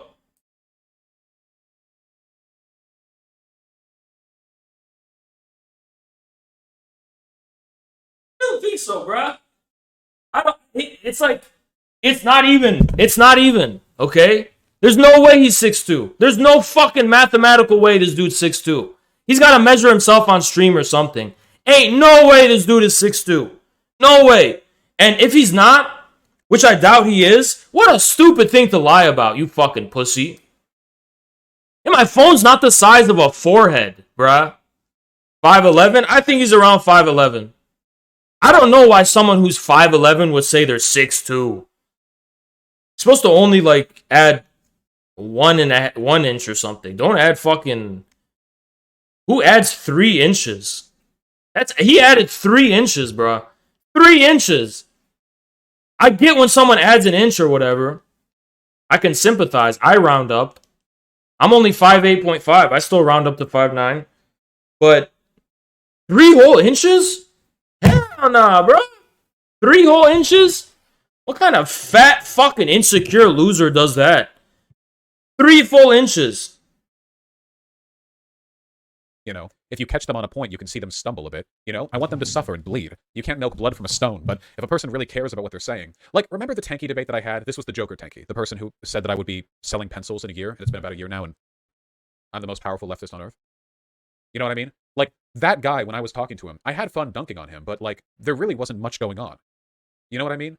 So let me explain to you the argument, right? Let me explain to you the argument. Vaush is wider and taller. He's fatter, and yes, he's taller. I guarantee you next to me, he would not look good, and he would not look bigger. He would not look bigger. He wouldn't look like the bigger man. He would look like a fat fuck, yes. He would not look like the bigger man.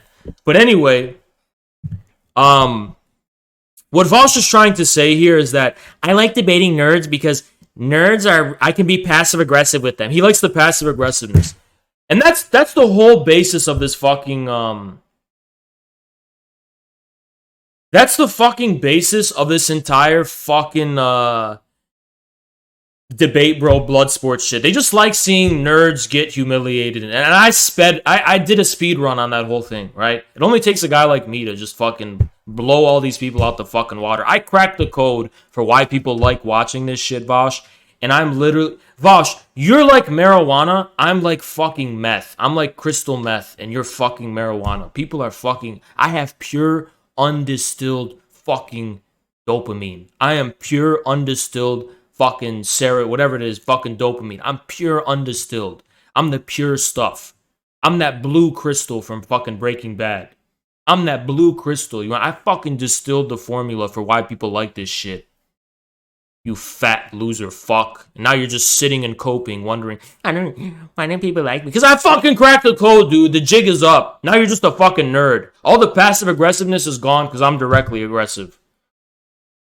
It's not even necessarily that he's dim-witted. He might be, you know, perfectly intelligent. It's just there wasn't really much actual discourse taking place. I would say something, and then he would say something. And if there was a relationship between those two periods of saying something, then that was kind of like a brief miracle. It's something that I'll try to work on. Just at the moment, it just feels a little bit sad. Like, I actually get sad sometimes in those conversations because I feel like I'm talking with an NPC. But I'll work on it. I'll try to find more people who actually give a fuck about what they believe. You know, we can dunk on them. We can dunk on them. Astro Clock Tower, the arguments there are a bit beyond me, I'll admit. Going to privilege these special interests like Amazon and Facebook and other monopolies over the ordinary man. Oh yeah, sorry, like Rob Noor and CTV, you know, like stuff like that. Like, how am I supposed to engage with that? I'm sorry, I keep interrupting, but you like, can. What am I supposed to do to engage with that stuff, you know? Sometimes I feel like a lot of people engage in these debates only for the kayfabe, you know? Is that how you pronounce it? The kayfabe? Kayfabe? However it's pronounced. How can I talk to conservatives when how can I talk to someone who's not a fucking stiff nerd? I can only talk to stiff nerds, and those are the people who actually know. I can't talk to someone who's a real man. I can't talk to real men. I'm used to being a fucking slimy, wheezy little bitch. I can't do that. I'm a fucking fat pussy. How can I fucking talk to someone? I can't talk to someone in a plain-spoken way without all this passive-aggressive fucking nerd bullshit. I can only talk to someone who... Okay. This is a person who Vaush can talk to, guys. All right, like, I'm in the know, guys. I'm in the know. I've read all the relevant data, and I am in the know. I have the fluoride stare, and listen, I'm at the end of the day, I'm completely reasonable, completely normal, and listen, I can talk to Vaush. Okay, I can really talk to Vaush. And I'm going to, he's like, that's the only fucking people he could talk to, right? He can't talk to CTV. He can't talk to those kind of people because he's a fat pussy. Nothing else. That, like, the wrestling, like, simulacrum of violence and performance, where, like, they just have fun with the yelling, like, the loud noises make them happy, you know? They just kind of smile. Kayfabe, gotcha. They just kind of smile with the loud noises, you know? So it doesn't actually matter what I say. Well, we'll find a way. We'll find a way to work on it. We will. man. This is our government, and should be treated accordingly. People like Jeff Bezos, Bill Gates, and other billionaires are not gods among men. They're not somehow more human than we are. They're not somehow more citizens of this republic than we are. So in that regard, we just, as far as equality is concerned, believe that everyone should have a certain equality before the government, before the law that allows us to begin with equal opportunity. Now, we're not advocating for an equality of outcomes in life. If you look at communist states like China, you don't find equality of outcomes between people. And yet countries like China have done it. It's so weird because when I was talking to Hake, I was like, yeah, it's like the last person I'm thinking about is Vaush as an audience. Like, with these dumb lefty fucks, why the fuck would I ever talk to them? But, yeah, when it's like Hake, when he heard that, he's like, okay. When his audience heard that, they're like, oh, okay. When every American on this fucking, like 99% of Americans heard, they're like, oh, okay, I get what you mean by communist state. Vaush, you know what Vaush is thinking? Ha! Communism is, and he's not even true. It's not even true. Nowhere did Marx and Engels even say that it's a stateless class. They didn't even say that. They just said that as like the ultimate consequence of the movement of communism, historically, like, as the ultimate consequence this will have for the society, the state will wither away. Okay? This doesn't tell us about... Of course there's such a thing as a communist state. I mean, like, from an orthodox Marxist, strict classical Marxist perspective, yes, there can be a communist state. Because for Marx, communism is nothing more than the real movement that sublates in the present state of things. There is no reason to think that the dissolution of the state does not at the same time correspond to the strengthening of a state. This is the dialectical point that Stalin made, right? If you are a country surrounded by other countries and they are making borders, the strengthening of your state, which is developing towards socialism and communism, will be inversely proportional to the preservation of the state in the long run, right?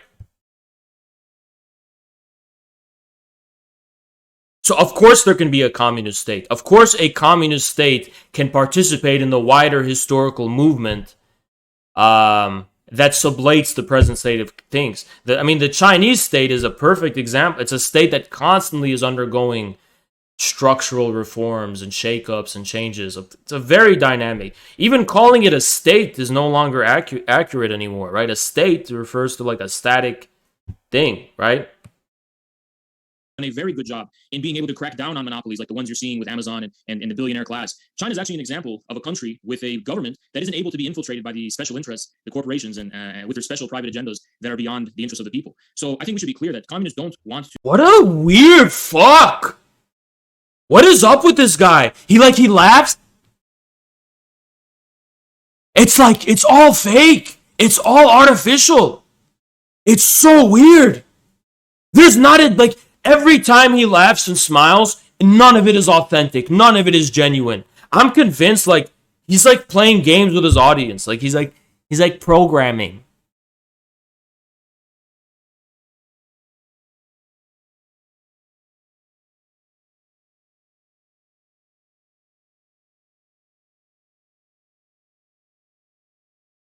So weird. It's so fucking weird. What is up with this guy? To completely level society and make it equal. We just want people to be able to have a fighting chance. And that means people don't own land, they don't own homes. We want people to be able to own things, because if people are able to own things in general, they're going to have a solid foundation from which to begin as equals. Are you an atheist? My personal relationship to religion, I would say, is complicated. But in certain regards, I think I am an atheist, just in the sense that I don't like making assumptions about what God is and what God wants and who God is. But at the same time, I'm also someone who's motivated by a profound sense of faith. And faith... He's got those shifty eyes. Something that I struggle to call. Who knows what? Maybe he's got a second tab on his monitor. He's looking at something. Who knows, man? Who knows? God knows what he's looking at too. You know. But God, or a God. But again, because religion has been misused so often in history, I want to be very careful about my own relationship to faith personally. Where are you from? I'm just curious, if you don't mind. Oh yeah, my parents are from Lebanon. Okay. This is a quote from Marx, the Communist Manifesto by Marx and Engels. Communism abolishes eternal truths. It abolishes all religion and all morality. Look at the fucking weird glee that's on his side. I'm sorry. Maybe he's just ugly. You guys think he's just ugly? Maybe that's it. He's just an ugly fuck. Because it just really disgusts me. Like, looking at this dude, I get a visceral sense of inner disgust when I look at his changing fucking facial expressions. Instead of constituting them on a new basis, it therefore acts in contradiction to all past historical experience. At root, is it not atheistic? I wouldn't say so, because I think what Marx and Engels were trying to say in that regard is that communism doesn't mean to replace all these things with a new religion and a new dogma and a kind of a new tradition. And I think that's very important to keep in mind, because it's very easy to just assume that because you're having this new political movement and phenomena that it's going to somehow make a new religion and make a new thing like that. And also, I think there's oftentimes a mistranslation as far as the word abolish is concerned in a lot of these texts. So oftentimes the word aufhebung, which actually means sublate, which means to preserve while at the same time going beyond, is translated into abolish. And abolish means like to wipe out, right? And oftentimes Marx and Engels... Yeah, this is 100,000% true. I don't know how Vaush is going to weasel his way out of this being true, because it just fucking is. Right about the sublation of things, which is not necessarily incompatible with their preservation in a new form, right? So the way I look at that and the way I would interpret that is that communists don't want to abolish Christianity. They just want to give a new ground for the expression of the authentic Christian faith without the corrupt religious institutions and establishments which deceive the people and trick people in the name of tapping into their real authentic faith. What you're seeing live right now is the consequence of Infra's brand of communism for conservatives. Wink. Yeah, but do you address the content of what I just said? Can you address the content of what I said? Why am I a conservative? Maybe the reason I'm a conservative is because it's my view that this is the most correct interpretation of Marx. Can you challenge my interpretation of what I just said? The dude Hake brought up a quote where he said, the communists seek to do away with all eternal truths and dogmas and this and that and that. And what my interpretation of that is that communists do not want to elevate communism to the status of an eternal dogma and an eternal truth, right? It doesn't want to say that in the place of these religions, we're going to have the communist religion or whatever, right? So that's my interpretation.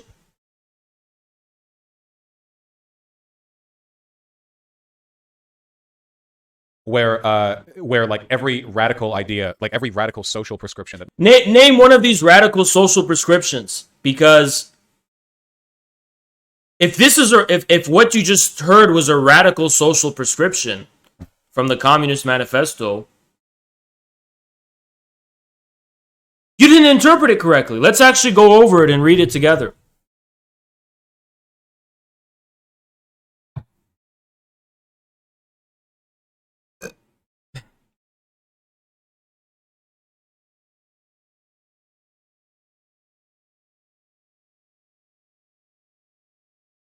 Let me see. Communist Manifesto of the Communist Party. Here it is. Okay. Yeah.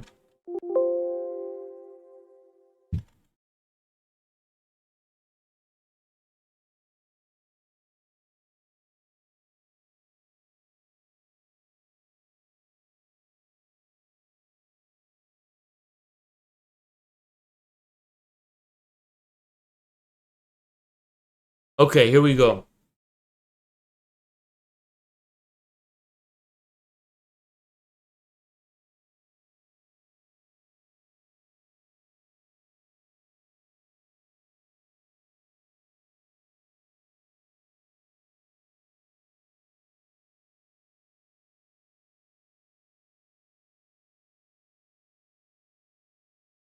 So here we go. So they're confronting a criticism of the communists in this specific... it's even worse. It's even worse than what Vaush is trying to say. So Vaush is trying to say that this is a radical social prescription for Marx and Engels, right?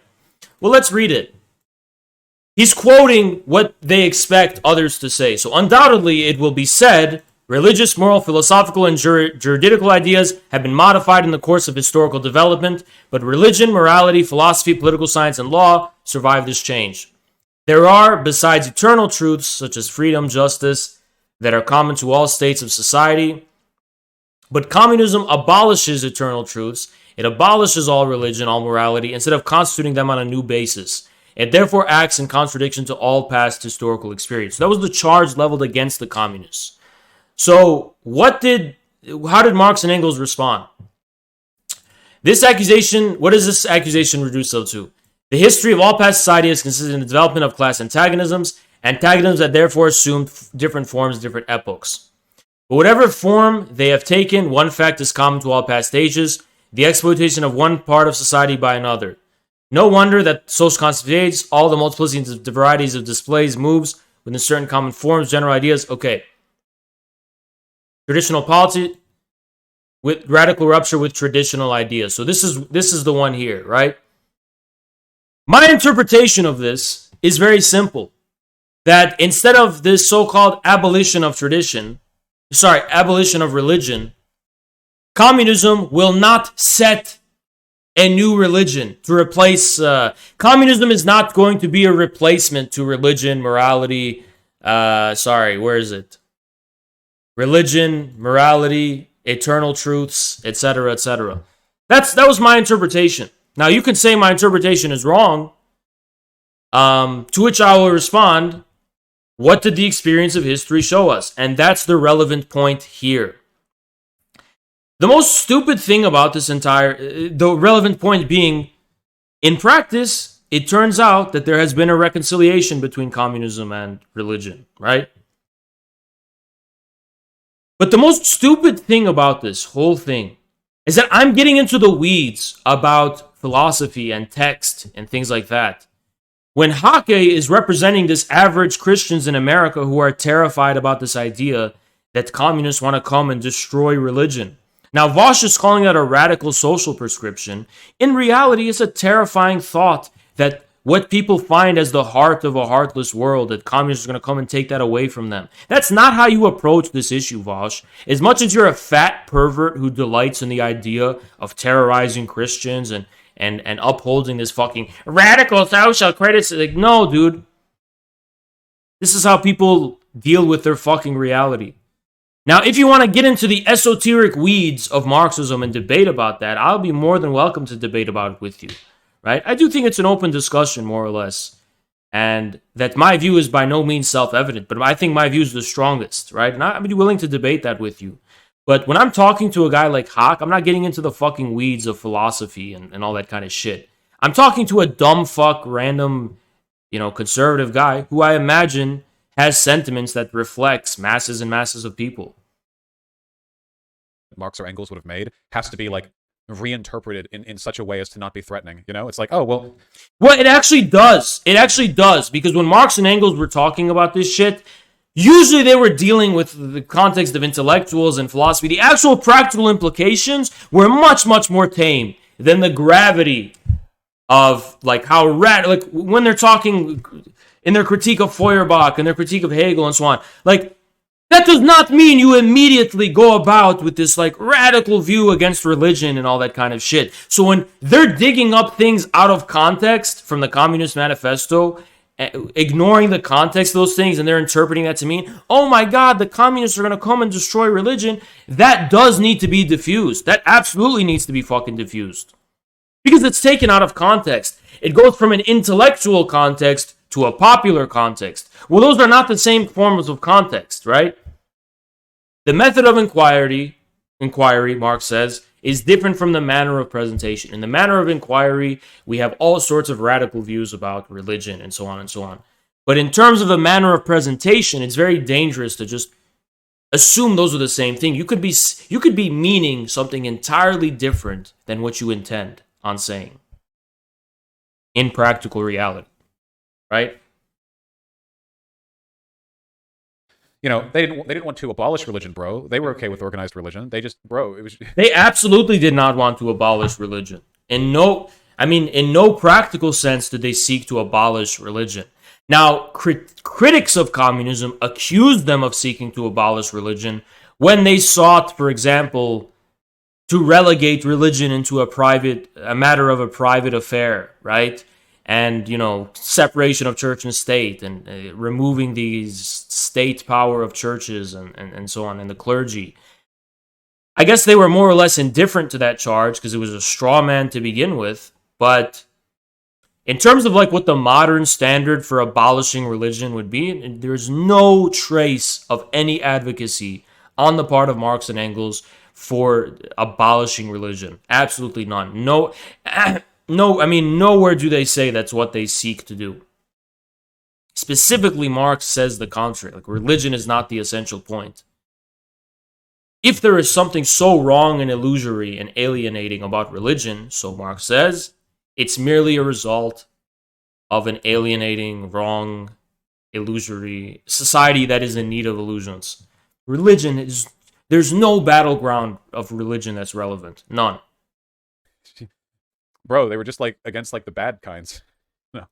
No. No, that's not the point that was being made here. I think that for the most part, Marx was quite sympathetic to people with religious beliefs. I think that'd probably be Yeah, that's a stupid, condescending view that has nothing to do with the point. the best way of putting it, right? Like, he didn't hate religion. No, it's not. The more specific point is that, and this is we're going to get to later, but Marx only engaged with religion from the perspective of philosophy. He never engaged with religion outside the perspective of philosophy. Marx called philosophy religion rendered and expounded into thought. Turns out there's more to religion than just thought and philosophy.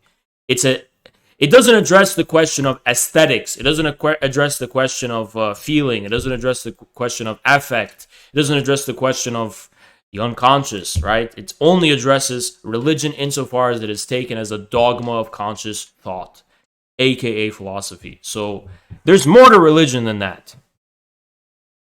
Religious people, he understood the breadth of life it gave many. Would you call Islam organized religion?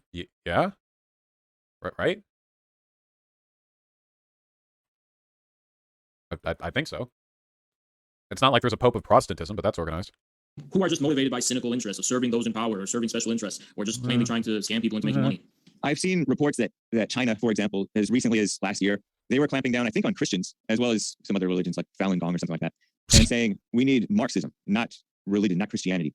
And I've just noticed that, for example, Armenians, I've had some Armenian friends and they lived in a former communist country. And because of that, there's a lot of corruption and a lot of cheating and low trust society making business practices with many Armenians because of that culture. That basically where life is not done, life was once done in America with a handshake. You did not have to worry about a man that you shook hands with pulling a fast one on you. So the reason Vaush is such an idiot is he's looking at this from the perspective of like, who is more logically and argumentatively correct? You know, I could tear this Hake guy to shreds. You guys know I could. Is that my goal, though? What do I gain from that? My goal is to win over his audience and actually present his audience an example of what a communist can be and what communists say that's different from what they're familiar with. They're already used to the idea of communists being a bunch of monsters. I want to show them a different side to things, right? It's like he's such a smug, fat, dumb fuck. This whole time he's approaching it from the perspective like, Haas, you're not arguing. Dude, that's not the point. Obviously, yes, you could tell Hake something like, what are you talking about, dude? There's the term snake oil salesman literally comes from the 19th century, and you had the carpetbaggers, and yes, it was always a sleazy, slimy society. Yeah, I could say all of those things, and what would I in the process be doing? I would be proving that I am a guy who's more knowledgeable and educated than Hake is. Well, guess what? I guarantee you Hake has debated many liberals who have already proven that they're more educated, and it doesn't do them any fucking good. Because the reason people listen to Hake is not because they think he's more educated or even that he's necessarily more knowledgeable. It's because what he says makes sense to them.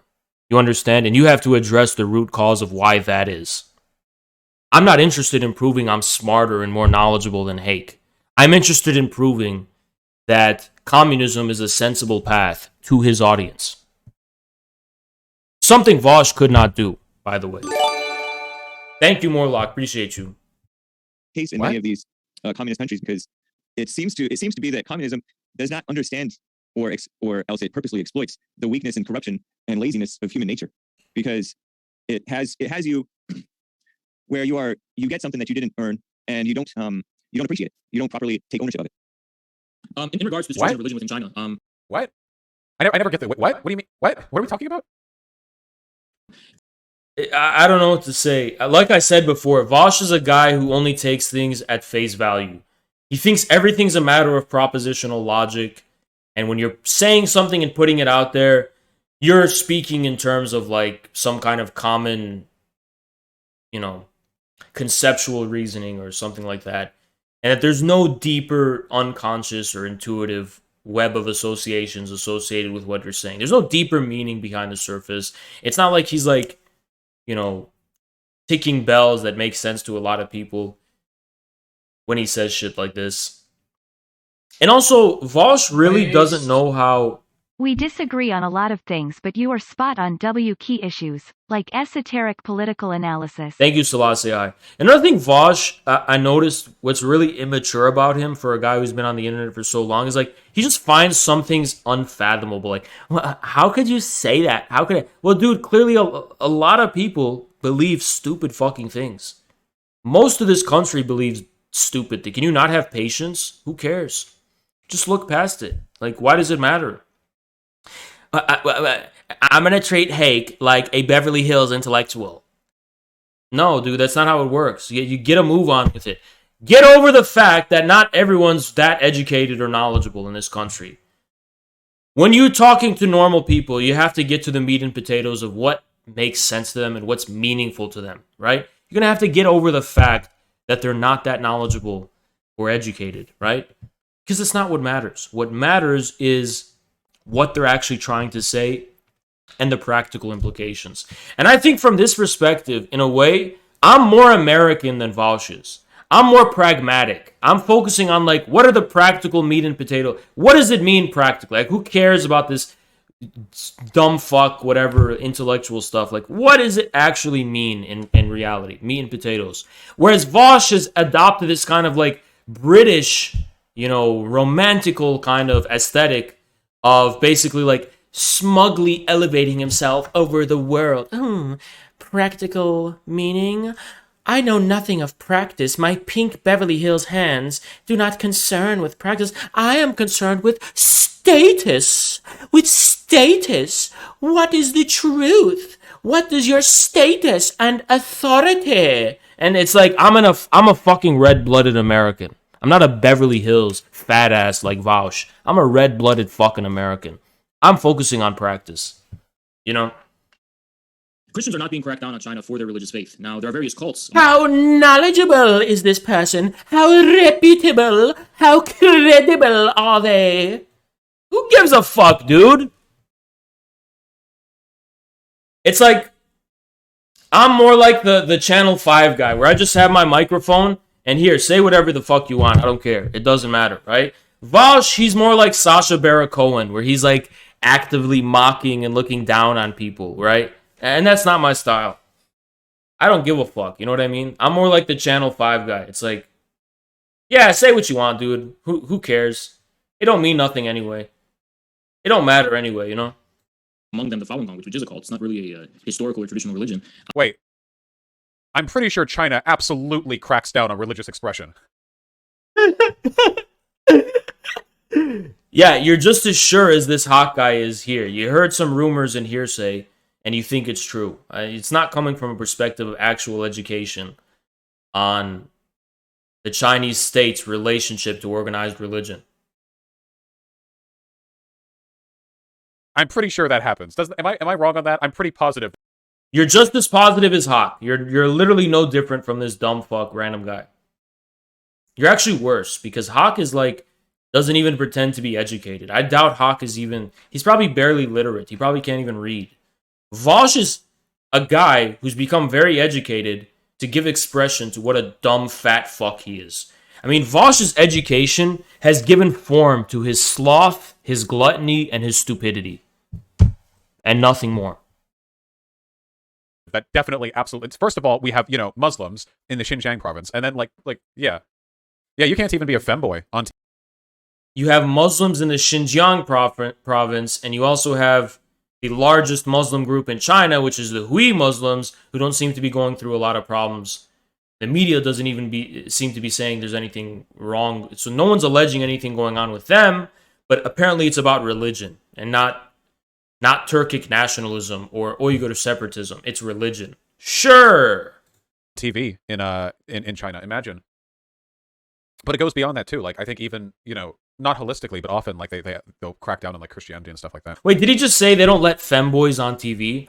So wouldn't religious people be in favor of not letting them on TV? I don't get it. He's like, they even banned femboys from TV. And is that like an extreme example of anti-religious crackdown? You stupid fat ass. At least do this right. The Falun Gong are like a weird, super weird religious cult. So at least do this the right way, you know? At least do this the right way. It's like, it's not really that hard either. Hold any water for them. The Chinese government will crack down on those, but not simply because of, in the name of uploading Marxism versus religion. Now, Chinese society, you have to keep in mind, has historically not had the same relationship to religion that other societies do. The Chinese society has been mostly secular throughout its thousands of years of history, just in the sense that its way of relating to spirituality. What? Why don't you wait until I say just in the sense that? Like, in what sense do I mean that? I clarify. You dumbass. I know it's not secular in the modern sense. It was obviously very spiritual, intertwined with Confucianism and Buddhism and Taoism, but it had a radically different relationship to religion than the monotheistic Abrahamic religions and even the Dharmaic religions that were flourishing to the south, right? So what I was saying was 100% true. And religion, all those kinds of things, are done through the concrete bonds of civil society and statehood. So that's not really... Yeah, that's fundamentally true. Like, for example, the rites of worship and ritual were just integrated into the totality of the state. Historically in China, like the way in which people express their religiosity is through the form of the state, right? Religion no longer becomes an autonomous form of affectual personal belief. It's directly expressed in the way in which you're relating as an individual to your civil society. It's woven into the fabric of civil society and the state. You're not going to have missionaries of the Chinese religion travel to other countries. It's just China. It's all through China. The relationship to religion is entirely different. What? What? It's true. It's fucking true. I don't see how you could. It's like, how is this not true? It's not religion because it's done through civil society and statehood? What? I didn't say it's not religion. I said they don't have the same relationship to religion. What we call religion is just directly woven into the form of the state. It doesn't have a quality of like autonomous worship. There are like mass autonomous worship. Just Chinese society has never been particularly religious, where everyone is visiting the equivalent to like sites of worship, like a mosque or a church, and there's just like there's no autonomy of religion, right? Yes, Chinese philosophy, legalist philosophy, is fundamentally like ethical. It's ethically based, right? I mean, how do you not know about Chinese legalism, right? Yeah, it's worldly. It's oriented toward the world, right? It's been that way for a very long time. Even Taoism, right? It's not like a religion in a sense comparable to the Abrahamic religions, like Christianity, like the one that's actually fucking under discussion that Hake brought up, you fat dumbass.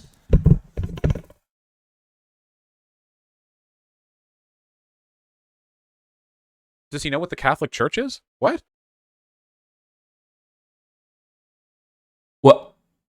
What? That's the example of the opposite. The Catholic Church was not the same thing as the monarchies of the Middle Ages. The Catholic Church, what, are you talking about the Vatican or something? What? The Catholic Church is not a state, unless you're talking about the Vatican. It's also not a civilization. You're trying to compare China to the Catholic Church. The Catholic Church is precisely the example of like an autonomous, religious, purely religious institution that has like tentacles in the webs of all these governments in the Middle Ages in the past, and it's site of all this intrigue, and it's completely autonomous. It sends missionaries around the world. It's like completely ephemeral and intangible. The Catholic Church is an example of spirituality purely being given expression in the worldly institutions of the state? No, it's not. It's the exact opposite of that. The Catholic Church is an example of a religious institution so fundamentally estranged from the worldly institutions of the state that it is literally a separate institution called the Catholic Church. The Catholic Church is not the same thing as the monarchy. As much as the monarchies and the empires were beholden to the Catholic Church, They were not identical. They were separate institutions. What the fuck are you talking about? What does that even mean? An innovation of communism. It's just been true for China's history. It means you have to have a minimal understanding of Chinese history and legalist history. I don't know what else to tell you.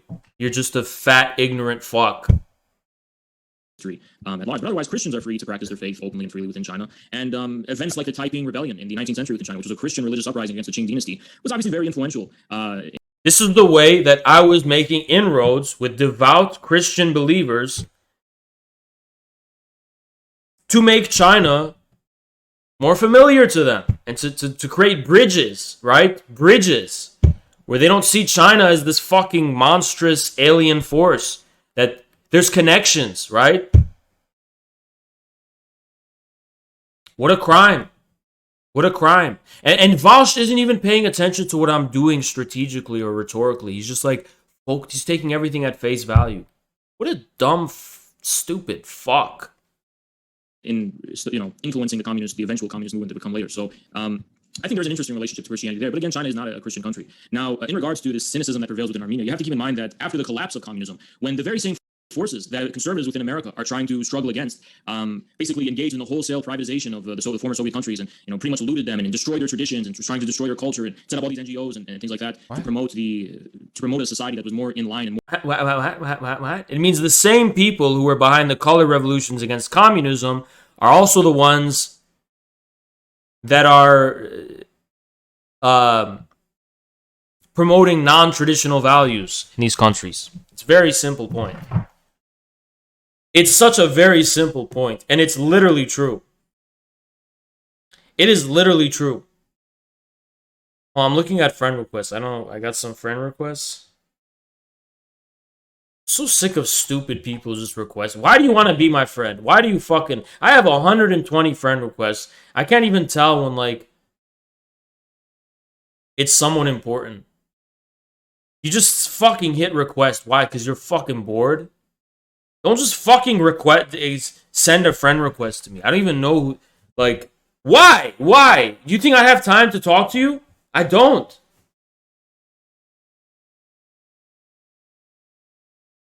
More within the interests of the American deep state. What? Obviously, the situation in the post-communist states has been catastrophic, but this wasn't the fault of communists. It actually... What do you think Zerka's genuine about flat Earth? Yes. I do. I don't think he's faking it. He's being serious.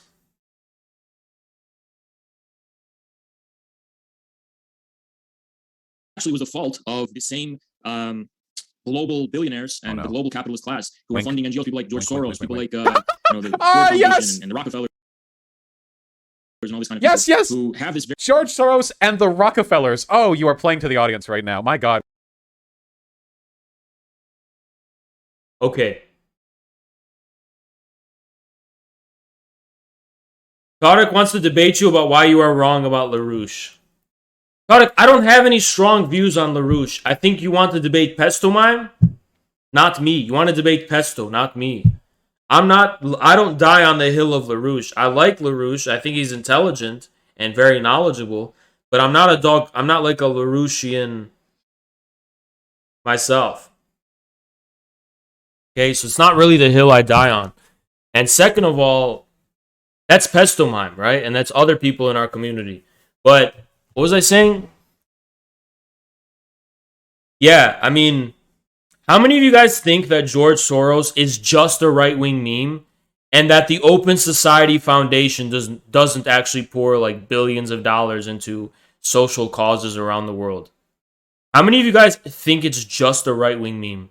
You guys actually think that it's just a meme? By the way, I'm building bridges. So they already know about George Soros. I know about him too. So I'm building bridges, guys. We're not identified with those people. We're not identified with the establishment. We're not identified with the deep state. We're not identified with the agenda of American imperialism. So, but the fat ass is laughing. And Jabba the Hutt, he can't help laugh, right?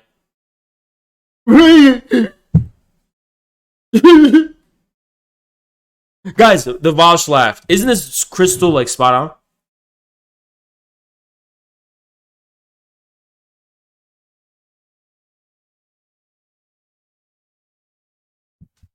Ugly fuck.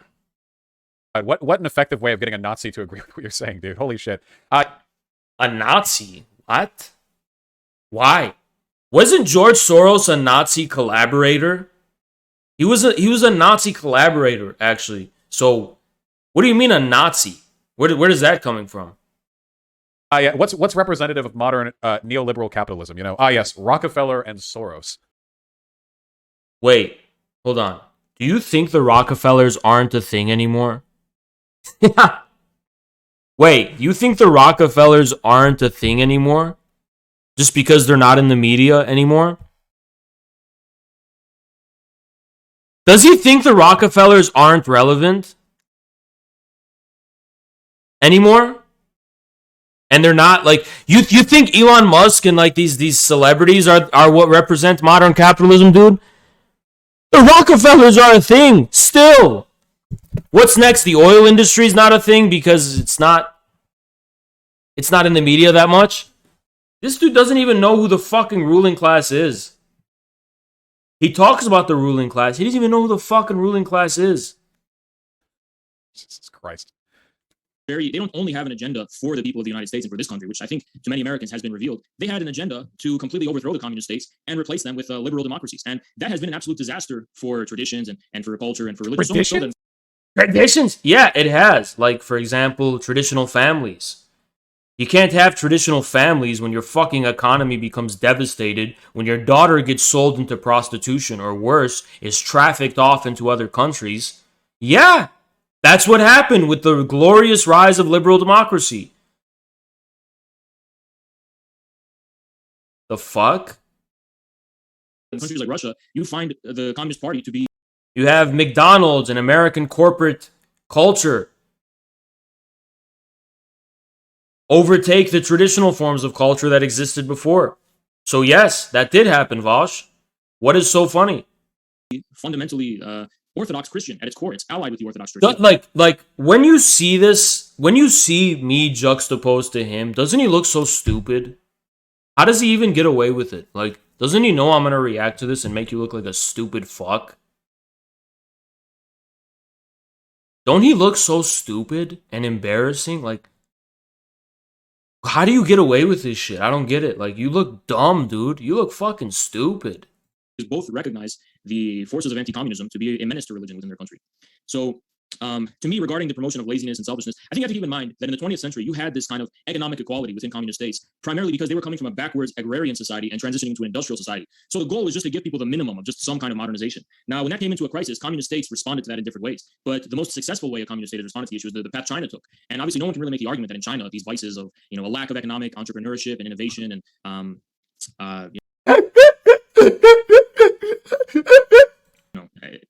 things like that is being promoted. China's a very... That's true. Hey, Vaush, not every time someone disagrees with you is that grounds for mockery, because you have to prove why it's wrong first, and that's something... Look, your audience per capita is not as educated as mine, but even I go out to make the effort to, like, reason my position. Now, when you say stupid shit like... like that guy we had on say, like, communism means the equal distribution of resources, my audience is educated enough to know that's stupid, and they will laugh at it. But your audience is not nearly as educated as mine, so the burden of actually, like, reasoning why I'm wrong still remains upon you. You can't just, like, bluff that it's self-evident. I don't know, he does it intentionally. I think Vaush just talked about, like, everything to him is optics, so he manipulates his audience by, like, waving these gestures and, like, fake laughing and shit to be like, guys, this is wrong. This is wrong. I can't explain to you why it's wrong. Thank you, Dictator. Appreciate it. He's like, I can't explain to you why it's wrong, but trust me. Trust me. Trust me.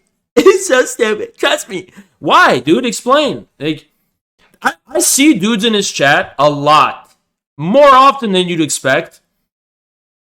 Obviously, the most are NPCs, so they're gonna Omega lol because they're the streamer's Omega lolling, so it must be funny. But then I always see the odd guy be like, "Wait, but how is he wrong?" Right? You know what I mean? Because they don't know why it's wrong. He doesn't explain. You could actually make the argument that China, uncannily, has almost exactly the same economic conditions as a capitalist country. If you really think about it, it is true. It is remarkably easy to defend.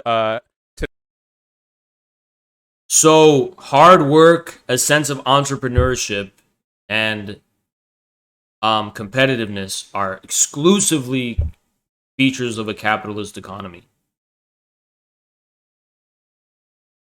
And there's nothing there. By the way, there's no other distinct. It's like, well, the Chinese government owns all the land. Oh, that doesn't matter. That doesn't matter, right? That has nothing to do with it. To defend China, it's exactly the same as a capitalist country because of the vague fact that. And by the way, the funny thing is that who said that it's inherently capitalist to be entrepreneurial and hardworking and competitive? America's not really a very hardworking country compared to the rest of the world. Neither is Europe. To a capitalist, when everything in China is to a capitalist. Wait, hold on. Just to be clear, is capitalism an ideology or is it a mode of production? Because if Hake believes in capitalism, my best guess is that he's associating it with a certain qualities that make sense to most people and that are familiar to most people and that most people would be terrified of being gone. I'm a capitalist because I want free markets. We all want free markets, right? The question is, how do you address that? You can't address that, but you have to focus again on the practical implications. Do you just let things be and let these corporations do whatever they want? Well, then you're not going to have any fucking free markets, right? There's nothing inherently capitalist about that. It's just that they reject the Democrat form of socialism, which you take to a max, right? To a capitalist. This is the result of someone who sees everything from the perspective of ideology.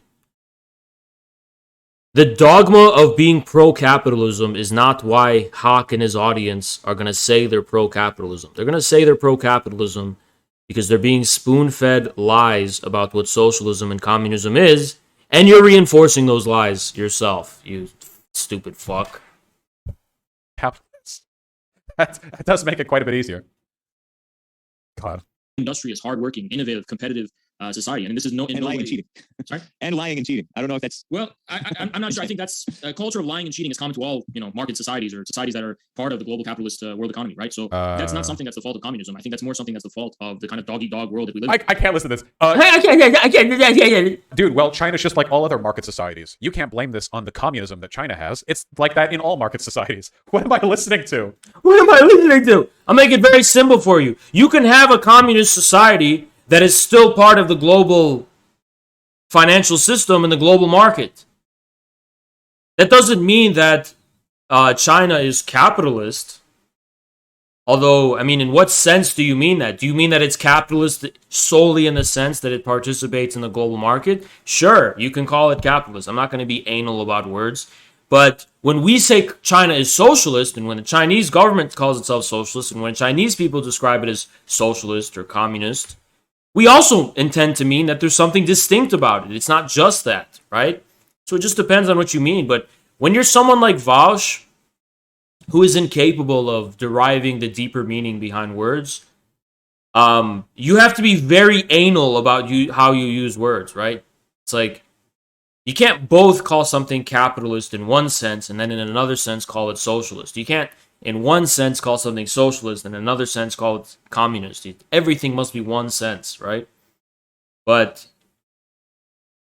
the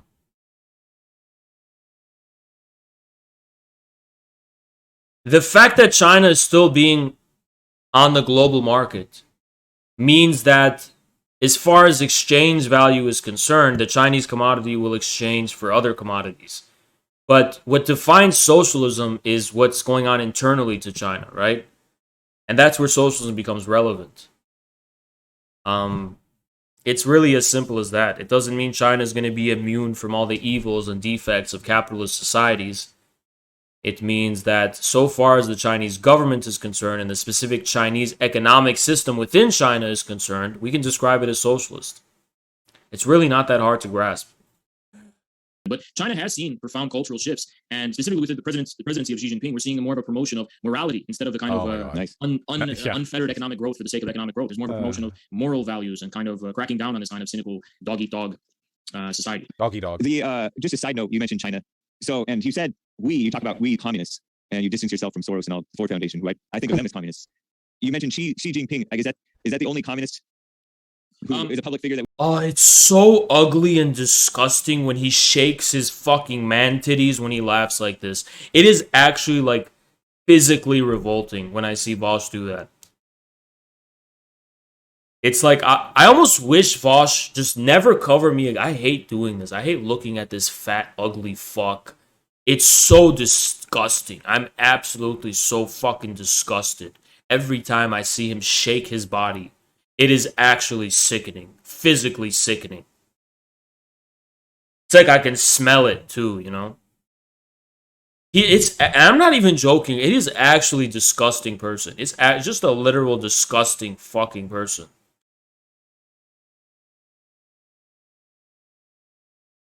We would not recognize that you would consider a communist? No, there are several within Latin America. There's people like Pedro Castillo. There's the leader of the Russian Communist Party, Zayuganov. There's other communists throughout Eastern Europe, leaders of communist parties. And you obviously have communist states like Vietnam, Laos, Cuba, and then also Venezuela under the presidency of both Hugo Chavez and Nicolas Maduro. So there's many people I would consider socialist or communist. Anybody in America? It's a tricky question within America because I think that I saw this part specifically. He's gonna start soying out. This is the soy. Get ready for incoming soy. There has been a big confusion because Vaush, soy incoming, right? He's gonna squeal like a piggy. Watch. Because of the history of the Cold War and the left-right division. The fat pig is gonna squeal like a pig. Watch. Leftists within America and liberals have adopted the communist identity, not because they have any connection to communism globally. No, actually, no. I don't know why Vaush thinks I have him in mind. I don't.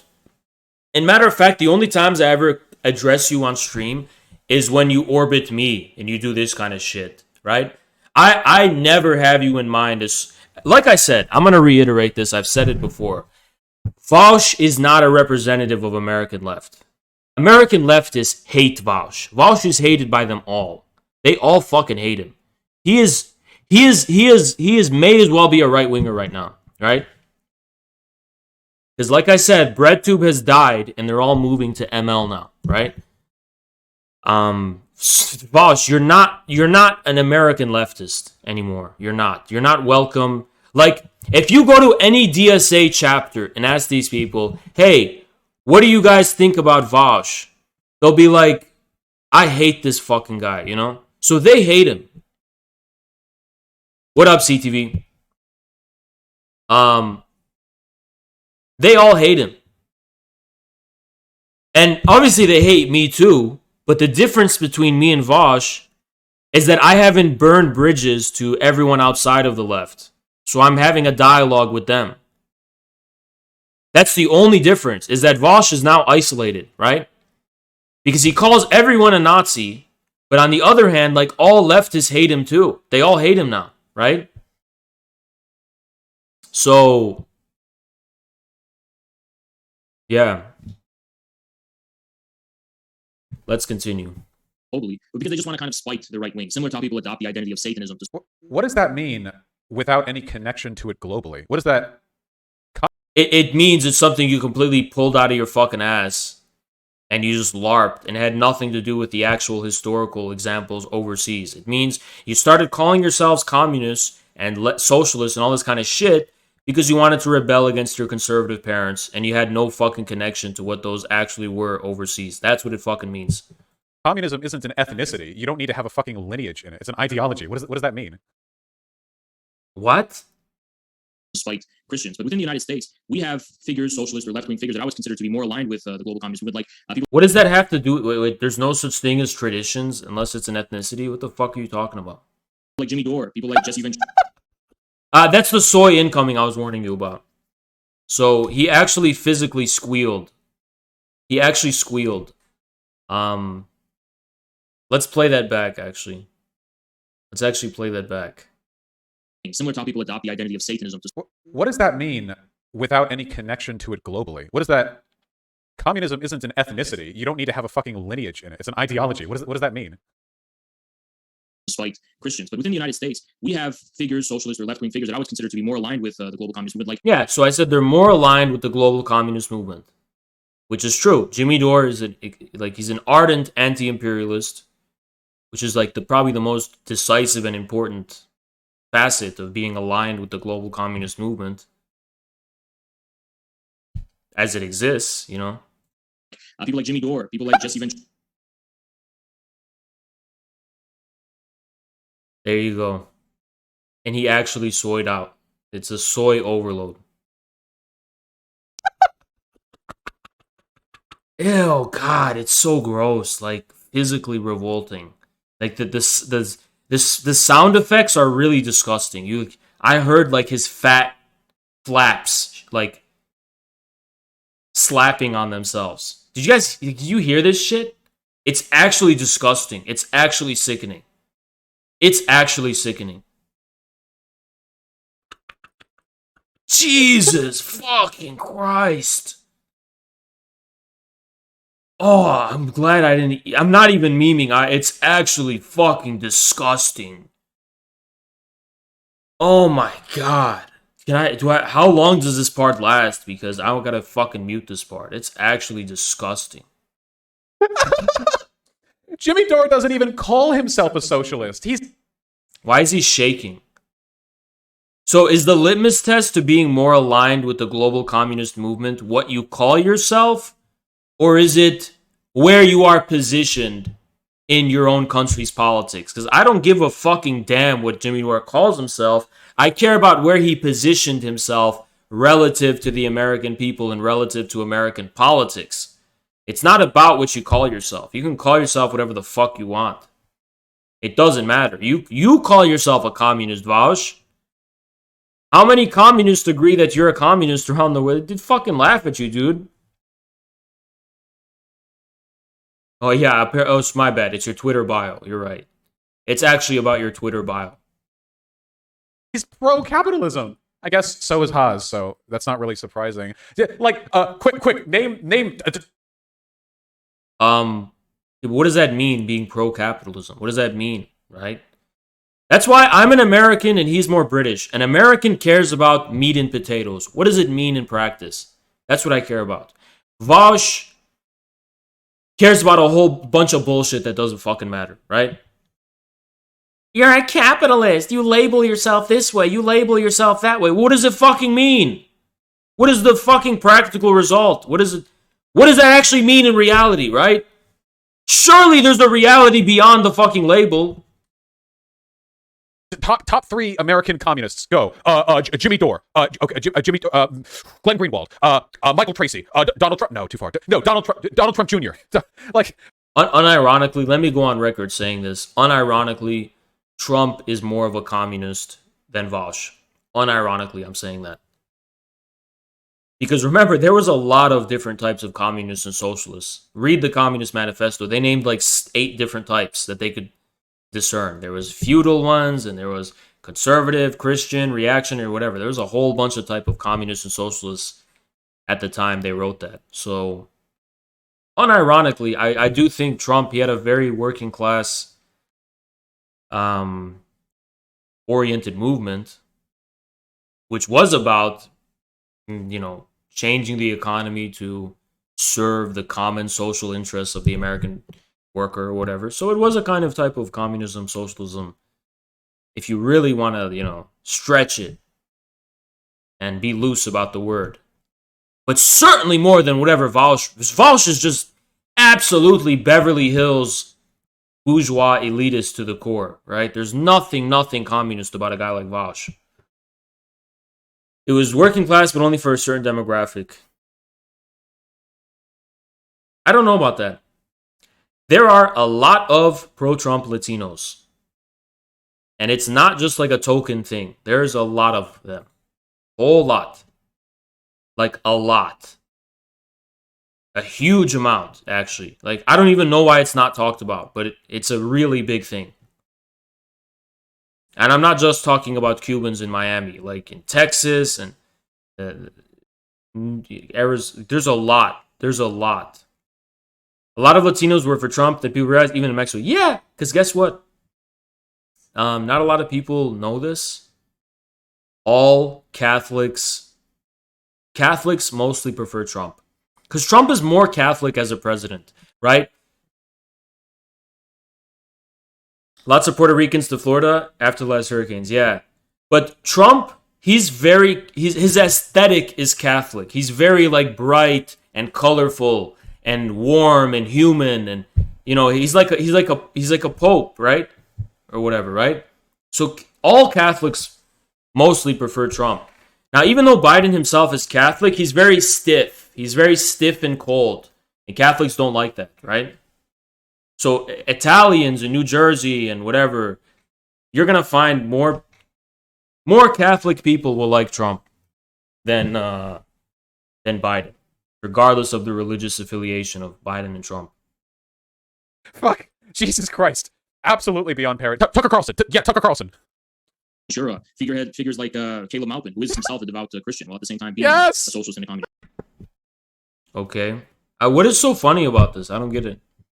People like Michael Parenti, and this is a new and growing movement. Which it's actually so creepy, like the ease with which he switches emotions. Like one moment he's like screaming and squealing, and then he just shuts it off. It's like there's nothing authentic about it. There's absolutely nothing authentic about his reactions here whatsoever.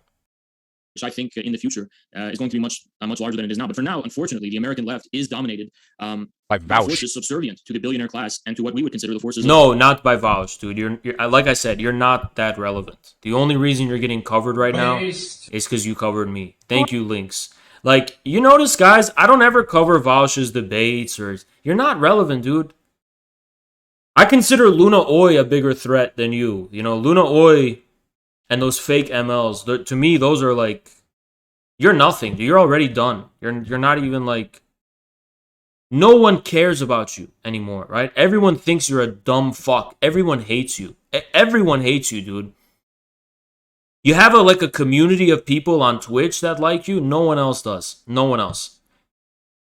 Of American capitalism. I think of communism as exploiting the natural fissures between society. I've heard that for example, race in America, they divide the races. They divide, again, worker from boss or whatever, so-called rich from so-called poor, men from women, just the LGBTIQ madness.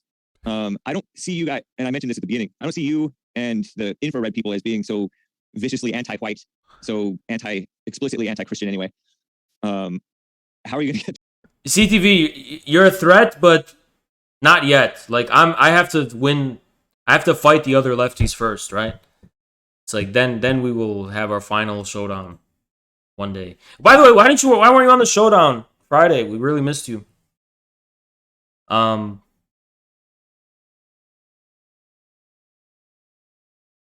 How are you gonna get didn't get an invite? Oh fuck. Alright, dude, well, going forward in the future, I'll personally invite you next time, every time. But going forward in the future, you're always welcome. Always welcome. Like, you're like a VIP guest. Like, we desperately need... And also, CTV, let me tell you something. I'm trying to get more conservative voices on the showdown. Every time I do the showdown, it's like an echo chamber of lefties, right? And I kind of want it to be like half and half, right? I want it to be half and half. I want half conservatives, half lefties, right? And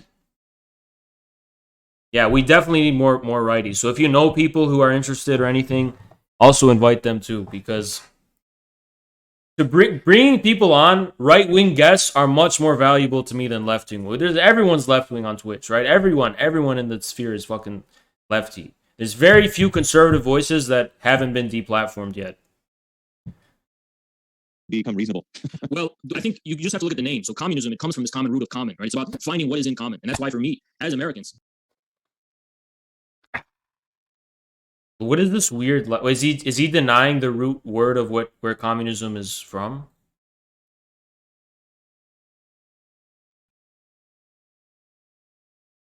Alright, yeah, I think people, Vaush and his chat, need to be educated. So let's go.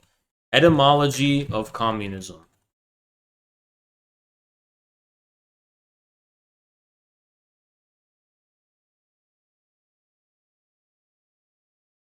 It's the first thing on Google.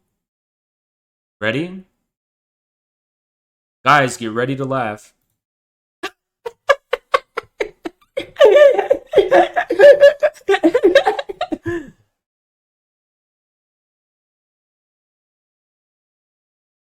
French, commune, which translates to common in English. So that is actually where the word is from. I don't know if you didn't know that. Why do you think it's called socialism? It's called the root word is social, right? The reason for that is because both socialism and communism thought that there was like a common economic or common social economic substance that should be the object of this new movement and this new conversation or whatever. That like our common social economic substantive reality has been deprived. We've lost it and we have to reacquire it somehow, right? That's where communism comes from. Like words like common good, commonwealth, right? These are all related. Common general, yeah, it's like, I mean, did people not know this? Do people? Yeah, the commons, right? It's like very much, and I think it's rhetorically very effective when I'm dealing with people like Hake. It's like, what comes to our mind when we think of the word communism, right? A lot of people tend to think communes, which is shitty, right? No one wants to think of communes. When you think of common, it's like, okay, that makes the word more familiar. It makes it make more sense. It's about the common. It's about the common good, the common object, right?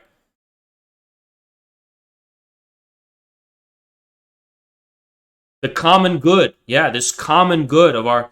And like Vaush may laugh at that, but if you're versed in Marx's humanist philosophy, or his humanist anti-philosophy, as I like to call it, that's literally the point Marx makes. It's about arriving at our common human essence, right, which takes determinate form across society, culture, history, whatever. But that's what it's about. That is what communism is, our common human essence. Man is the highest essence of man.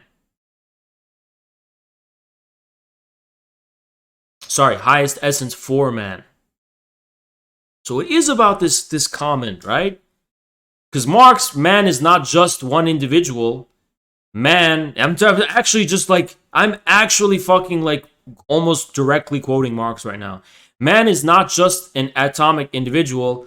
Man is the world of man. Man is the social relations of man. That's literally a direct quote from Marx. Man is not just an isolated individual. He is the world of man. Direct quote from Marx, by the way.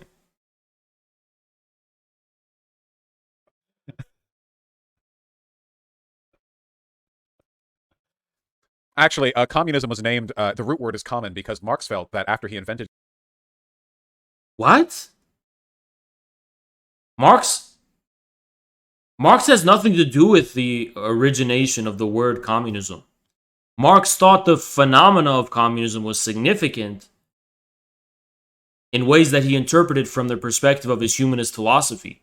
But as a phenomena, communism preceded Marx. And yes, the root word is common because it was meant to address this common social ill, or this common loss in society. This common object that they wanted to build of society, at least, right? But yes, the root word is common. I don't know, is this up for dispute? Communism, it would soon be all over the world. You know, he says... So I see people in his chat in all caps, it's commune, but it's a Google search away from realizing you're wrong. It's actually common. It's not commune. It's common. Commune, you imbecile.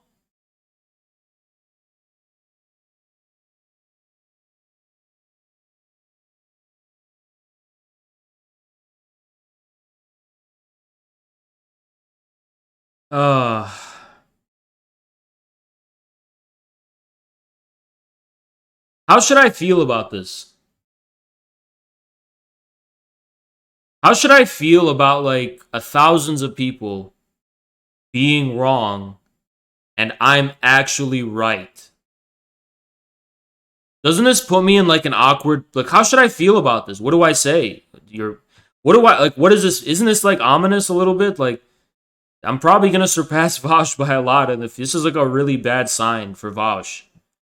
Like, isn't this a little embarrassing? Like, guys, I'm actually right. I'm not supposed to be right. I'm the bad guy, right? I'm the dumb guy that you're all laughing at and making fun of. But I'm actually right. So how am I supposed to feel about that, right? You guys, I want you to know this. This is not a matter of tribal affiliation. It's not a matter of who you're loyal to. Like, I'm actually right about this. What does that... I'm actually right. Do you guys realize you're in the chat of a streamer who's right? There may be less of us. There may be less of you. But I guess you are the chosen people because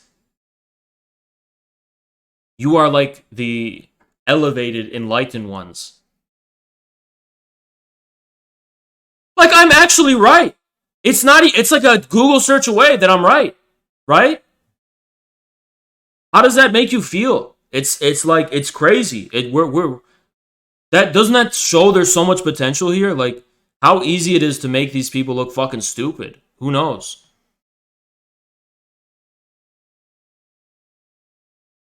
We'll call this communism, because soon it will be in every country. Every state will be communist. What? If we're going to be communists, we're going to promote communism. We're going to try and promote what is in common between the people. We don't want to divide people or accelerate or promote these current frivolous... I think that's extremely rhetorically effective to say. If communism is about the commons and what's in common, obviously we don't want to be a source of division. We want to unite the country. We want to have this deeper unity of the people.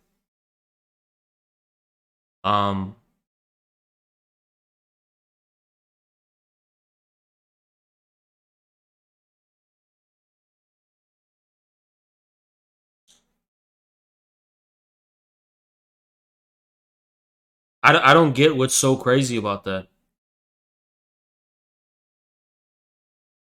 Or what's so worthy of mockery about that.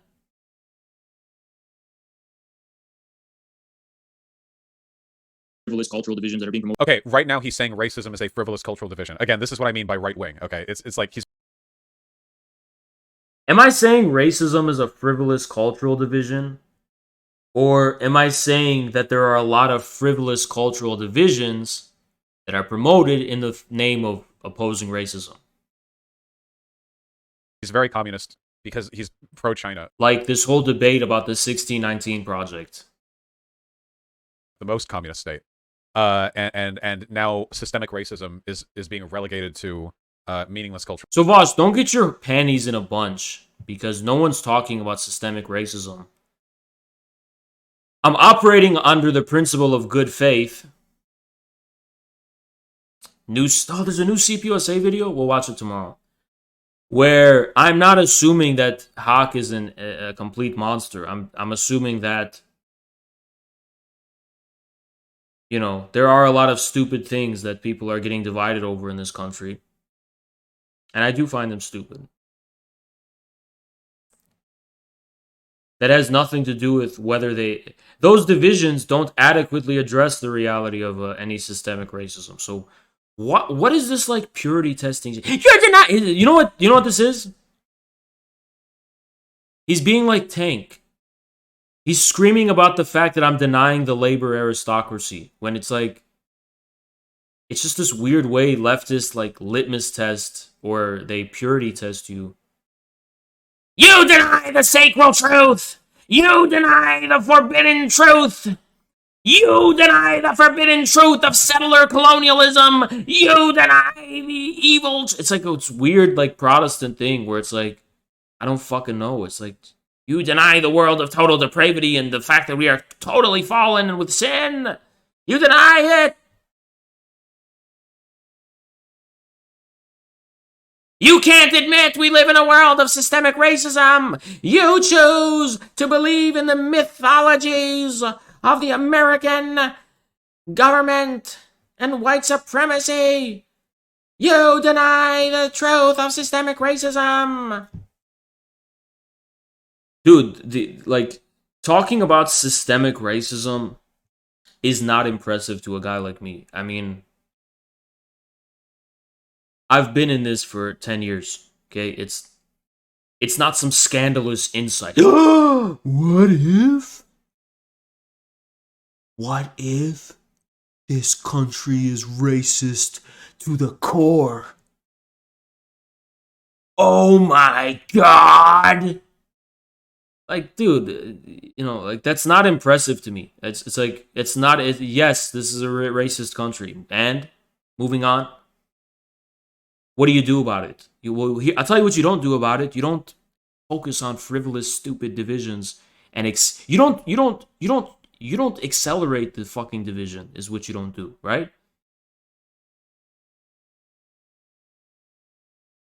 Systemic racism isn't really a moral problem. If it's a systemic issue, then you have to treat it in a systemic way. You can't moralize it. Well, guess what? These frivolous cultural divisions in this country, they're just moral bullshit games. They don't lead to any real practical outcomes that address the reality they pretend to be about. Cultural divisions, this is what I mean. He is a conservative first.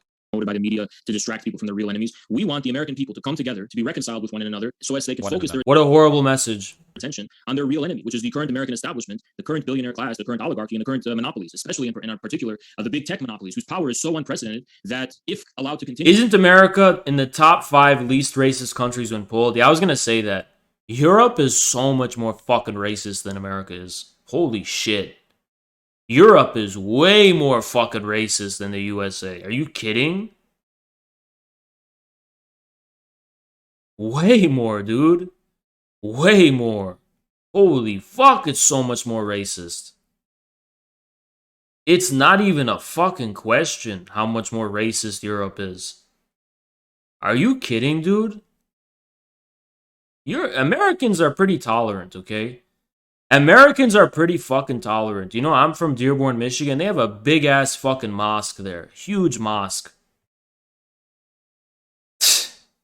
You know, it's like, I don't know if you could have that in fucking France. You know?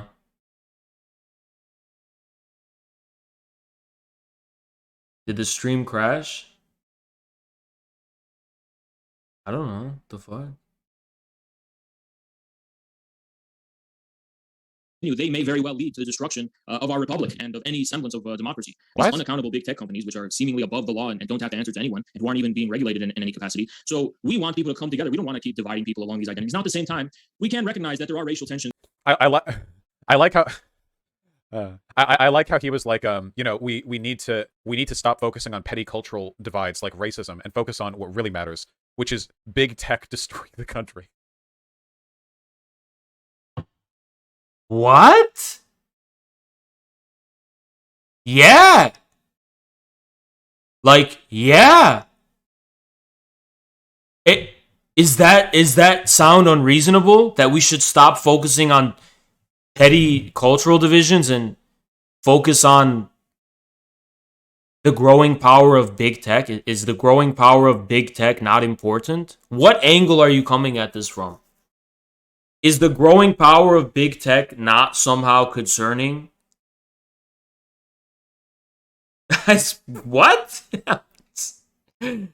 Oh, you dick, what?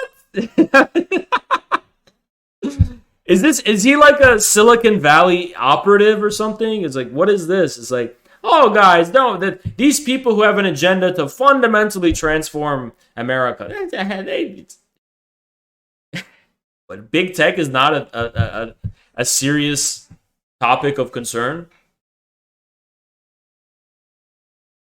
It's like, not even the New York Times would agree with you, Vaush. Even the New York Times would say that the big tech is a big problem and a big like, you know what I mean? Like, what angle are you coming at this from? I don't get it. I really don't get it.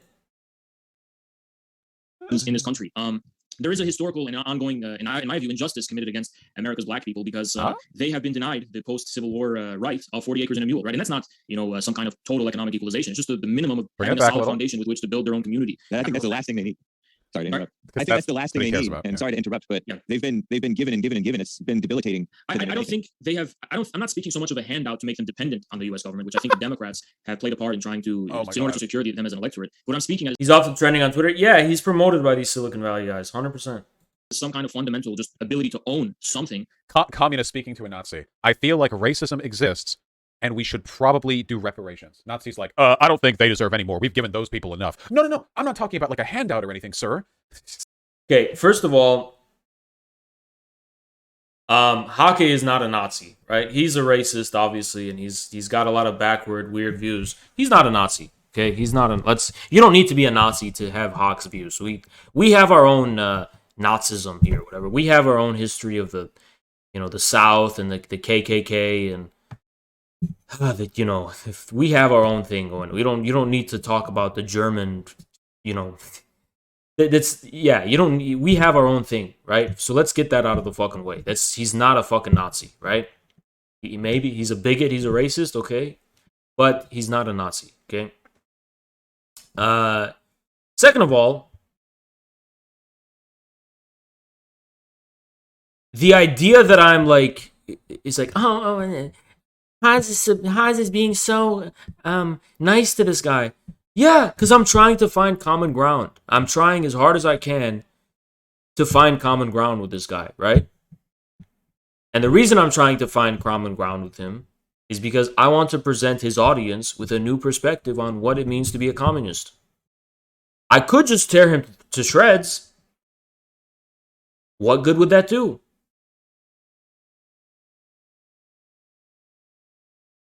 What purpose would that serve except jacking myself off? Looking at the comments in his channel and modern day debates, I saw a lot of people who were open-minded and now interested in communism. They're interested. Who's this Haas guy? He's interesting. I want to hear more from him, right? Well, that's what I'm after. Now, I'm not talking about handouts when I'm talking about 40 acres and a mule. By the way, Americans don't like handouts. Americans believe you have to work for what you have. It's fundamentally instilled in their character and their temperament. So when they hear this word of like, oh, it's just a bunch of handouts, they get scared, right? We don't want to associate communism and socialism with handouts and the welfare and all that shit. We don't want to... Welfare, food stamps, and handouts are not things I want to get rid of or attack. But we don't want to make people think communism is food stamps and welfare and that stuff. Because food stamps, welfare, and handouts are federal government policies in response to poverty. So you are making an association between communism and poverty when you associate communism with government handouts. It's actually that simple. And that's something I don't want people to do. I want people to associate communism with economic flourishing. So that's why I'm going to say things like, having land, a baseline, is the beginning, not the end. It's the beginning of having an opportunity to participate in the economy and produce wealth. It's the beginning, not the end, right? Jesus Christ. Marx would be rolling in his graves if he saw his loudest advocates talking this way with the literal ideological antithesis to communism. No, not like a handout. They wouldn't be like welfare queens or anything. We just like ownership. From which they can build economically. It's pathetic. That doesn't take the form of just being dependent on the government or being dependent on welfare. Actually, if you look at the history of the United States, this ability for Americans to go and get their own land was the foundation of American prosperity and economic prosperity. Oh, what did this fat ass say? I didn't even see. What did he say? Antithesis to communism. No, not like a handout. Why do you? Can someone tell me why he keeps talking about Marx? Why do you talk about Marx like you know anything about Marx? You don't. As far as you're concerned, Vaush, he's just an old guy with a beard that you just project everything you consider true and wise upon. But Marx wasn't the guy you think he was, okay? Second of all, is this an esoteric theoretical discussion, or is this a political discussion that's meant for mass audiences? If you think it's the former, I'm not surprised, because you confuse your stupid, meaningless debates with serious intellectual inquiry, which is why you lack the level of theoretical sophistication and theoretical knowledge to back up anything you say in the first place. I have receipts, Vaush. I did the serious theoretical inquiry for a decade before I went fucking live. You went live first, started running your mouth, and then went to Wikipedia to try and find ways of justifying the things you say. You think there's a connection with Vaush? I don't fucking know, dude. I don't fucking know. I have no idea. They wouldn't be like welfare queens or anything. We you know, just like ownership. From which they can build economically. Yeah, it's pathetic. That doesn't take the form of just being dependent on the government or being dependent on welfare. Actually, if you look at the history of the United States, this ability for Americans to go and get their own land was the foundation of American prosperity and economic prosperity. Yeah. You had the I forget the specific name of the act in the 1800s, which a lot of Americans who were westward to be able to just pretty much the Homestead Act. Yeah, these things were integral for the prosperity and economic flourishment of the United States. People were able to have their own land, and from there they could proceed and build something. And then later on, you had the populists and the Farmers Alliance who were struggling to have some kind of land reform and break up the monopolies and have the government be able to regulate electricity and things like this so that monopolists couldn't use it to political gain. Let me say the next stupid thing. In my view, the commie capitalism has made that harder for people to afford things. I think blacks, just as much as anybody, have the ability to gain wealth in this country, but that ability definitely is limited because of the subsidizing so-called education and the corruption of education has made people, and the subsidizing of housing and the minimum wage. Those along with what you just said, have made things harder for normal people to get along. They have men and women working. You know how Vaush's community is always like, Haas's masculine posturing is because he's insecure. Okay. So what do you call your left-wing neuroticism, if not insecurity? You're unable to just look past shit people say and get to the point because you're ideologically insecure. You're actually scared you might be tempted by what Hake is saying if you don't completely push back on it. Who cares? It don't matter. It don't really matter. Up to a point it matters, but meat and potatoes, it don't matter. Which has only made people able to afford. Okay, so this is what I mean. Like Vaush is the type of guy who will get mad that he called it commie capitalism. Focus on what he means. Who cares what he called it, right? He means something we can all see. He means the big corporate monopoly capitalism, okay? That's what he means. It don't matter. There were people in my subreddit after I was on with Hake on that panel show with Dylan. There were people saying you should get a debate with Hake. I ask you, what would I do? What would I even say with Hake? I don't know. You would convince right-wingers that their preconceived view of what socialists and communists are is wrong. But I don't think you want to do that. I think you just want to confirm those views. So you have no business debating him. Shuan Head called you a sub in Vaush's chat.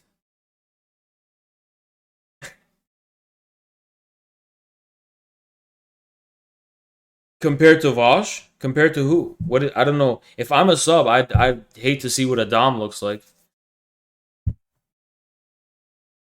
What would even take place? Debate what? His synaptic responses? Should I jangle some keys and involve him in that? He's so bad. Who like I said before, who's getting their last laugh? Who's actually laughing, right? I think this dude's laughing. The fuck up, bitch.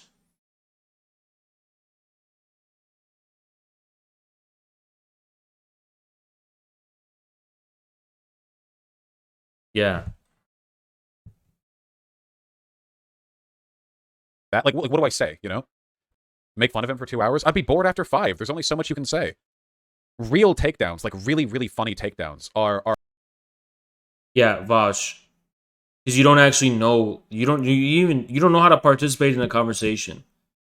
You don't know where meaning is, right? You think it's at the surface level of propositional logic or whatever. It's not. Yeah. Is Shu dating Vaush, by the way? I never knew that. Is she actually dating him?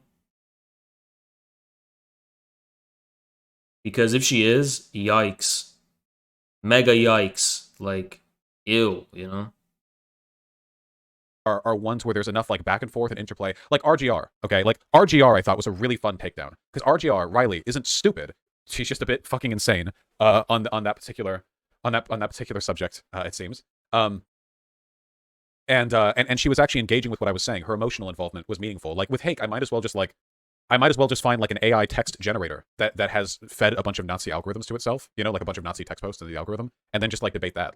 I'll say hey, Why is he going so hard with a Nazi angle? Because he's not a fucking Nazi. He's really not a Nazi. I don't know why he's so focused. Why is he obsessed with Nazis? I don't get it.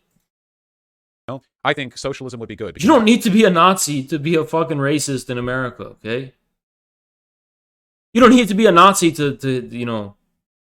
Why do you have to be a German Nazi? Why do you have to be a member of the German National Socialist German Workers' Party? You don't have to. He thinks Antonin Scalia was a fascist. What? This, that, and the other. And then it would say, like, blacks give too much, welfare, queen, degenerate. And then I would be like, well, I don't actually... You know how I know Hake is not a Nazi? Because Nazis in the U.S. are one of two things. They're skinheads. They're part of skinhead crime, the world of crime. They're somehow involved with the criminal underworld, right? There's a white nationalist criminal underworld connected to prisons, prison gangs. And they adopt the swastika as symbols. White gangs, right? Then there's intellectuals. To me, like I could see, I don't even know if he is. Keith Woods, I could see him being a Nazi, right? They're going to be more like Keith Woods. They're going to be more like, nerds. Intellectuals. That's the only thing that's going to like lead you to just abstract so intensely from your local context and start identifying with the German Nazis. Like, why? No person just wakes up on the wrong side of the bed and becomes a fucking Nazi. But you could easily wake up on the wrong side of the bed in the context of America and be a guy who has backwards views on race because we have our own fucking history about that, right? So you don't have to be a fucking Nazi. They think that. See, here's the issue with that framing. I don't actually think that morally there's anything wrong with behavior as long as it doesn't hurt other people. And then it'd be like, Soros, Jews, Soros, and it'd be like, well, no, I don't quite feel that way. Like, it sounds like... What? What am I doing? Jesus Christ. What am I doing here? Fuck, I didn't get a bachelor's degree for this. Anybody with a GED, anyone who's past elementary school, okay, would run out of things to say, I feel. Any level of education, basic literacy in the English language entitles you to better conversations than that. What? How long do you think debates are supposed to last, Vaush? Then they just raise the prices. And so men and women feel like they don't really have to, but they feel like they almost have to work, both of them. And then they're separated from their children. It's such a corrupting influence. Has it not been, just one quick question, I know I'm adding things on top. Has it not been the case that communists exploited the divisions and balkanization and all that stuff in order to create a crisis and take power? No, so I think I'll just answer it in order. Just two things. What The first thing is that I do agree that there are current monopoly impediments to general Americans' ability to... Here goes us trying to find common ground with people on the other side of the aisle. What a horrible crime. Except I haven't written off 50% of Americans as irredeemable pieces of shit and subhuman, people like you have. So why is that surprising? But the fact that he's making it about Hake and not Hake's audience, yeah, Hake is a weirdo. He's a weirdo because he thrives off of polarization. So obviously he has a vested interest in taking a very extreme, unreasonable position. I'm a guy who puts Hake out of business. Imagine if Hake went the whole debate without doing anything outrageous. He would have looked terrible. So he had to die on the hill of defending slavery just to sustain his position of polarization, right? To flourish economically, but I don't know if I agree that those things are necessarily the minimum wage and the subsidization of housing and education. Although those being enamored in all the bureaucratic red tape and corruption that they are, definitely do need to be improved and made more efficient. I agree, but in general, I think the number one obstacle is actually the big monopolies, whether in the form of in housing. You fat pussy Vaush. Nothing would be easier than tearing a guy to shreds that the entire left agrees should be torn to shreds. It's much harder to be patient and convince people from the opposite political ideological status as you that there can be common ground. That's what happens when you're a materialist who thinks that material interests and not ideas are the fucking essence of why people have the positions they do. You have financial institutions like BlackRock that are buying up America's homes and mass, which you call commie capitalism. I think I would call it, and this is something that people have referred to in America, as a kind of socialism for the rich. I mean, the mainstream media. Imagine calling yourself a theory purist. Imagine...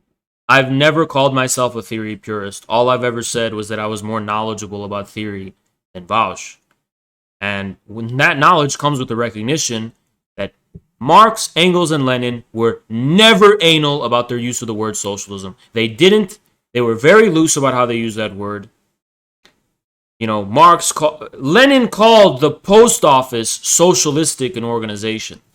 I can show you. Lenin, post office, socialism.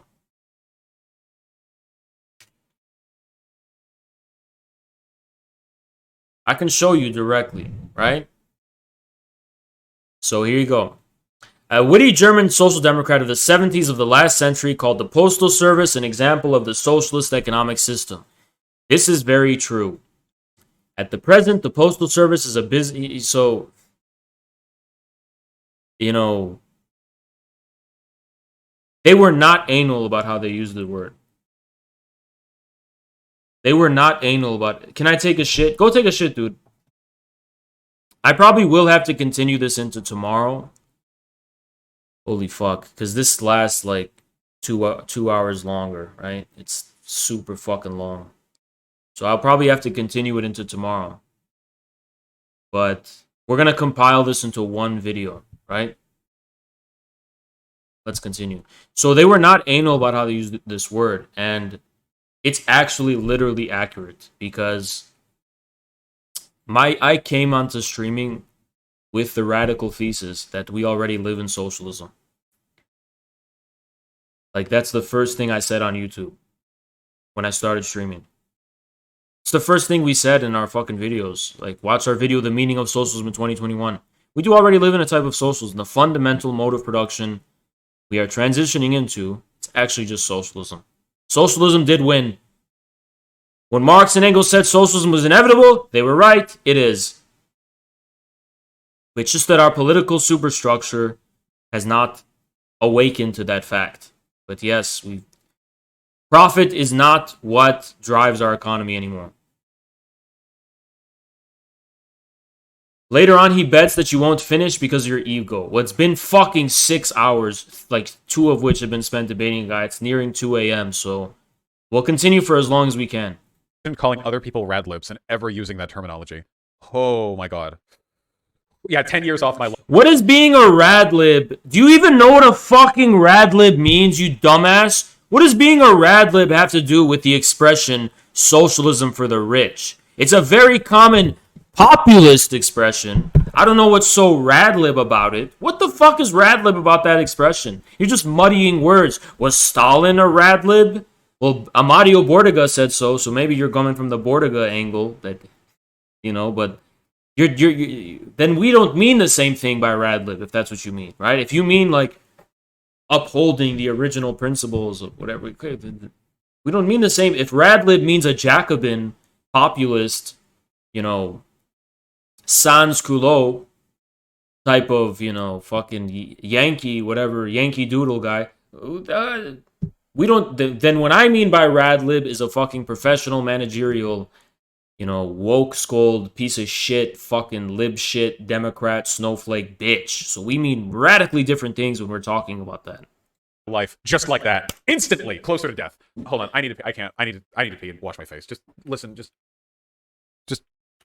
I think you need to wash a whole lot more, to be honest. It tells us we live in a free market capitalist society, but clearly you have all these special grants and favors the government does for the 1% and for the monopolies, right? It gives them subsidies, it gives corporations tax breaks and subsidies the average American doesn't have access to. There's tax loopholes that allow special interests to be able to game the system and basically rig the system. So I do agree, we do have a kind of socialism for the rich. All I'm advocating for as a communist is that we have a socialism for the people instead. And to me, now the second thing about is highlighting the difference. Communists haven't tried to create crisis in order to seize power. They were rather the ones that seized power as a result of crises that no one else was able to overcome. For example, in China, you had the invasion by the Japanese, and communists had a very important part in the war of liberation and leading the Chinese people against the Japanese imperialists. And the communists were the most effective in being able to rally the Chinese people and unify actually the Chinese people rather than divide them to create the People's Republic. It's not really the communists that were dividing people. It was their enemies that were promoting various divisions between them in order for the ruling class of the time to be able to maintain its grip on power. So again, this just, his face is just... Is anyone born this way? Just this soy fucking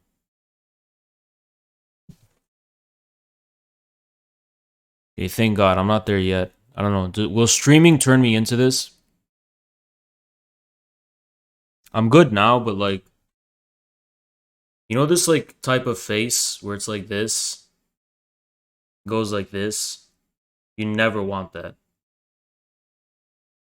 He brags about him losing his weight. I don't think he... What? Maybe he lost weight after taking a shit? What else? What other weight did he lose? Again, I think the primary goal of communists is to unify people. But when we unify people, you're going to see the establishment, the mainstream media, the special interests, the institutions, the NGOs, the think tanks, all these kinds of universities, they're all going to rally together and try to stop it. So conflict will inevitably be generated. But that's not because it's what we want. What do you think of Trump and Tucker? Well, here's what I'll say about Trump. I'm obviously not the biggest fan of Trump. I think that he made many mistakes. I think the primary mistake that Trump ended up making was that he was completely beholden to the Republican establishment. And I don't think Trump really had any independent direction. I mean, the media was... What's wrong with the phrase socialism for the rich? There's nothing wrong with using it as like a catchy way of appealing to people, but people like Infrared LARP is the most insufferable theory purists.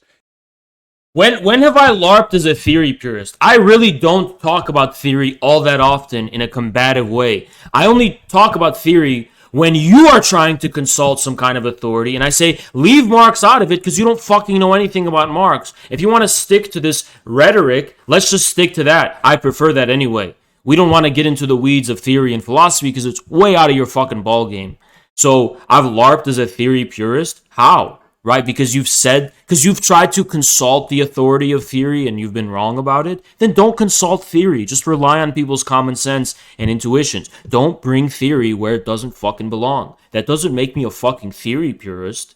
It makes me a guy who checks bitch-ass posers, fat fuck posers like you, who try to weaponize the authority of theory you have no fucking grasp or knowledge of. It's that simple. When have I LARPed as a theory purist? Never! I've just, like, why do you have to invoke Marx? He died 150 years ago. Do you need to invoke the authority of his name to justify your position? Why?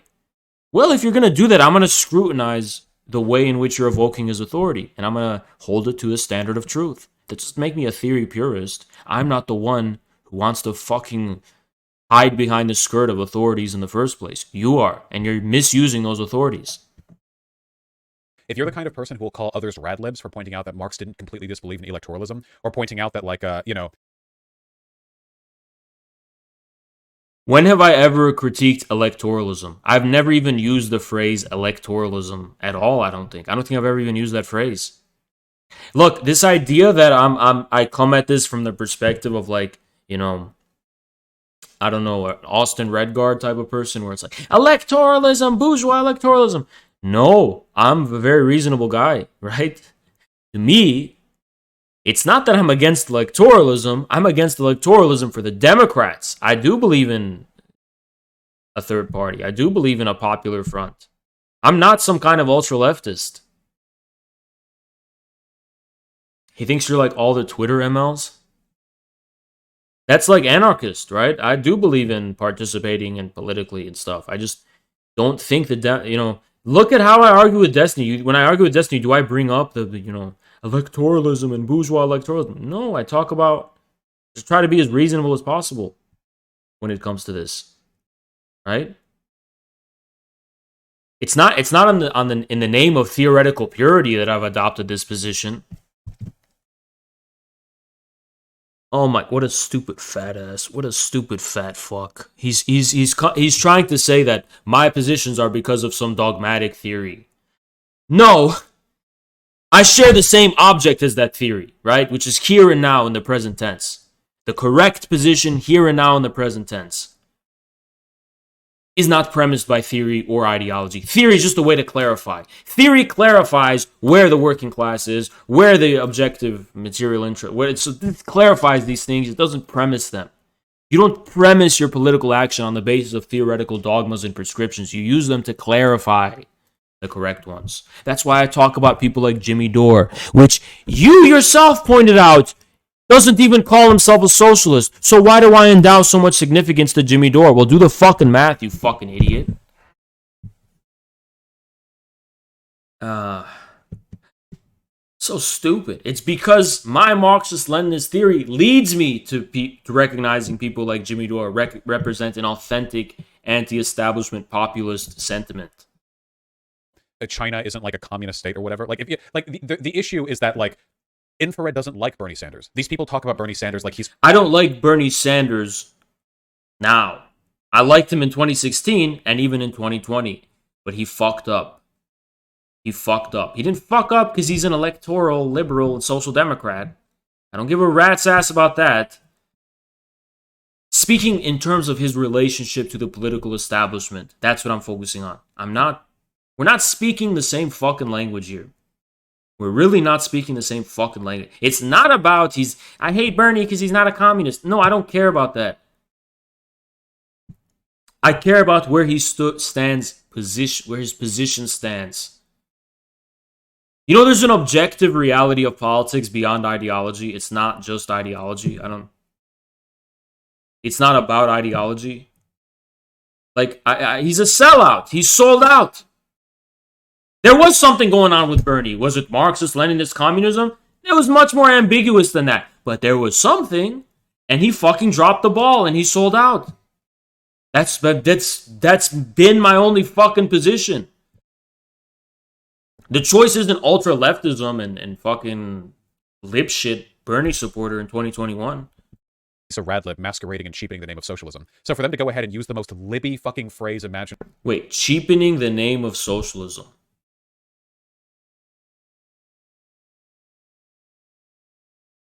What?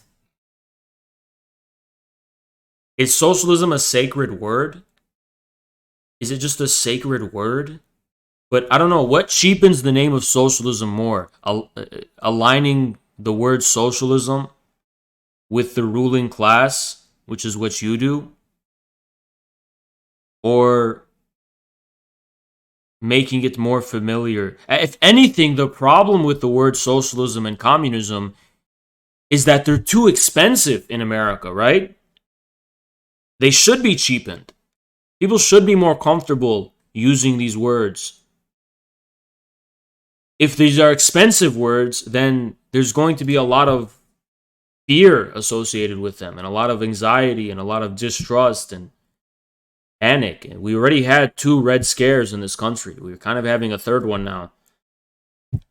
And you're promoting it, right? No, communism shouldn't be seen as something so alien and unfathomable. We want to make it as familiar as possible to people, is the goal, if you actually want to win people. Socialism for the rich to describe the basic subsidization and tax incentive programs that any capitalist state will use to privilege its bourgeois. Like, it's such... The bourgeois.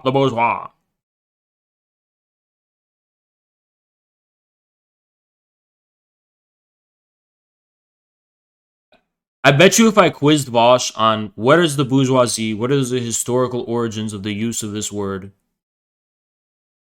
he wouldn't be able to answer. He would say something like, they're the owners of the means of production. No, that's... Again, I said this before when I was debating that other guy about the principles of communism. The definitions Marx and Engels gave were for their time, because they made associations that made sense for their time. The bourgeoisie was a specific class. It doesn't just refer to like anyone who's owns means of production. Besides, individuals really don't own the means of production anymore. Even when they do, they don't even own it in an individual way. Like, you own the majority of shares in a company individually because you own the majority of the shares, not because the company's in your name individually, right? But you call it socialism for the rich because the fundamental political relationship to the economy that makes it social and socialized is already here. It's just rigged in favor of the rich. It's not just about subsidies and all that other shit you're talking about. It's much more than that. Our economy is planned from the Federal Reserve. It's things like that. And yes, it's every major economy on earth, because classical capitalism doesn't exist anymore in any country. It's an old relic of the past. Such a rad-libby thing to say. Even I don't use terminology like that because I think... Why is it fucking rad-lib, you stupid fat fuck? It's incredibly reductive and stupid. Yep, Vaush, I don't think you know what radlib means. You are a liberal. You are fundamentally a liberal, right? And you don't use this word, socialism for the rich, because you posture as like a special snowflake type of liberal, and you're very anal about the use of words. So that makes you the opposite of like a populist socialist. It makes you a fucking gatekeeping liberal. That's actually why you're a liberal in the first place. It's because you're being a gatekeeping bitch. Even he's so fundamentally fucking confused. He's so fundamentally fucking confused about this. Even I don't talk. Even I don't use the word socialism. Of course you fucking don't. You don't have a fucking non-liberal notion of socialism, so of course you fucking don't.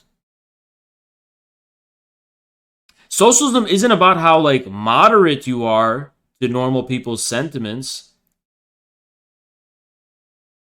That's not the dividing line between being a liberal and a fucking socialist. Even I won't do that. You won't fucking do it. And that somehow makes you look good here? What angle are you coming at this from? It's such like a rad libby thing to say. Okay, so what you've done is gate-kept yourself from liberals, but in practice, you're like the hyper vanguard of the liberal. Like, in meat and potatoes wise, you're no different than them, but you just decided to consider yourself more special, so why should I care? Even I won't cheapen the name of socialism, because socialism is your cope for the fucking failure of the Democrats. Thank you, Trister TV. Appreciate you. I'm so fucking tired now. And I don't want socialism to be associated with, like, subsidies? Like, that's not socialism. That the point is not to associate socialism with subsidies. The point is to associate socialism with heavy-handed political intervention in the economy and to make that not a scary thing to Americans. It's basically to tell them, we already fucking have it, so let's have it for the people, right? That's a very popular, reasonable position.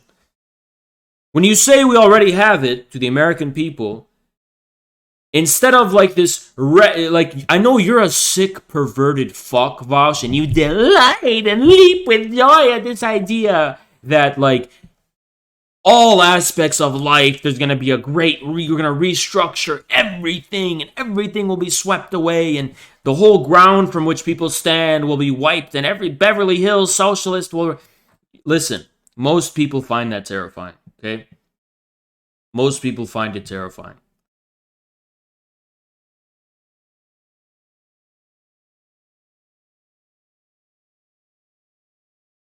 Because then it's a question of trust. Who is going to do this? How are they going to fucking do it? It's like, it's a question of trust. Where's Zerka? Is he not live? No way he's not live. It's been like 3 days. I don't know. I'll DM him or I'll check up on it. I don't know. Should I? I haven't heard from him in a long time. Let me see. It's kind of weird. Hold up.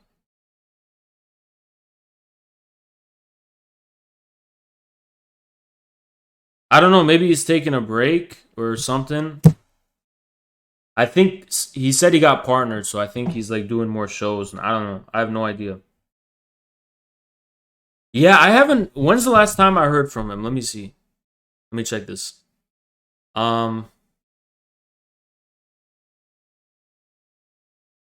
So last time I heard from him was when? Fuck. The 3rd. It was the night. It was actually the 2nd at night. So the 2nd at night was the last I heard from him. What? It's been that long? Hold on. The 2nd was Thursday. Oh!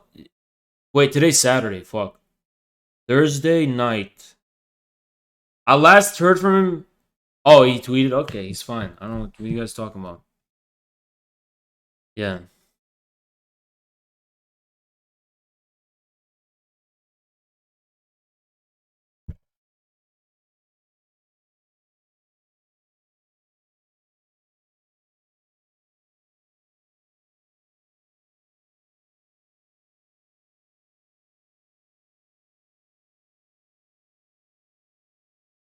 Okay. What a better term would be welfare state for the rich. Welfare state for the rich, austerity for the poor. That would be a better thing to say, because we do have that.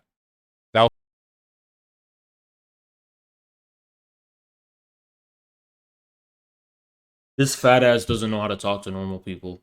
I don't know what else to say. Actually, we're gonna call it the welfare statement. Actually, shut the fuck up, dude. Shut the fuck up. You're trying to make communism or socialism a religion. Shit ain't that deep. Also wouldn't cheapen socialism's name.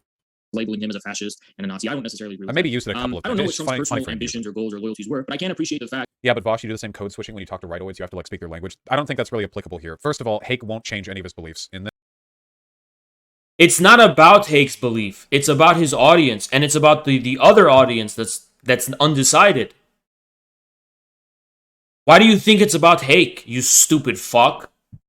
And second of all, Hake is a Nazi. There's no reason to code switch it. No, he's not a fucking Nazi, you idiot. You just haven't... What a fucking sheltered Beverly Hills bitch. I can't believe I'm going to LA. I'm going to LA in like 15 days. God help me, man. God fucking help me. God fucking help me. Stomaching the sickness and rot of that part of America.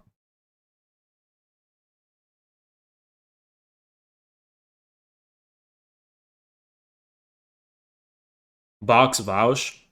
This fat ass will never box me. He would never leave the fucking cozy confines of his compound and box me.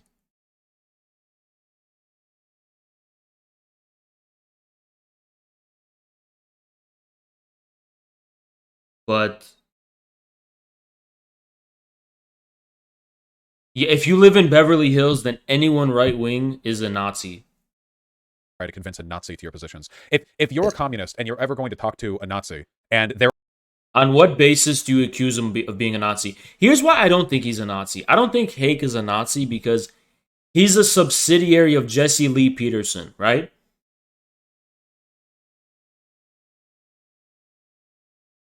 And Jesse Lee Peterson is like just a regular old dumbass conservative, just like Hake. He's not a Nazi. He's not a fucking Nazi. He's just like a guy who got a fucking whip.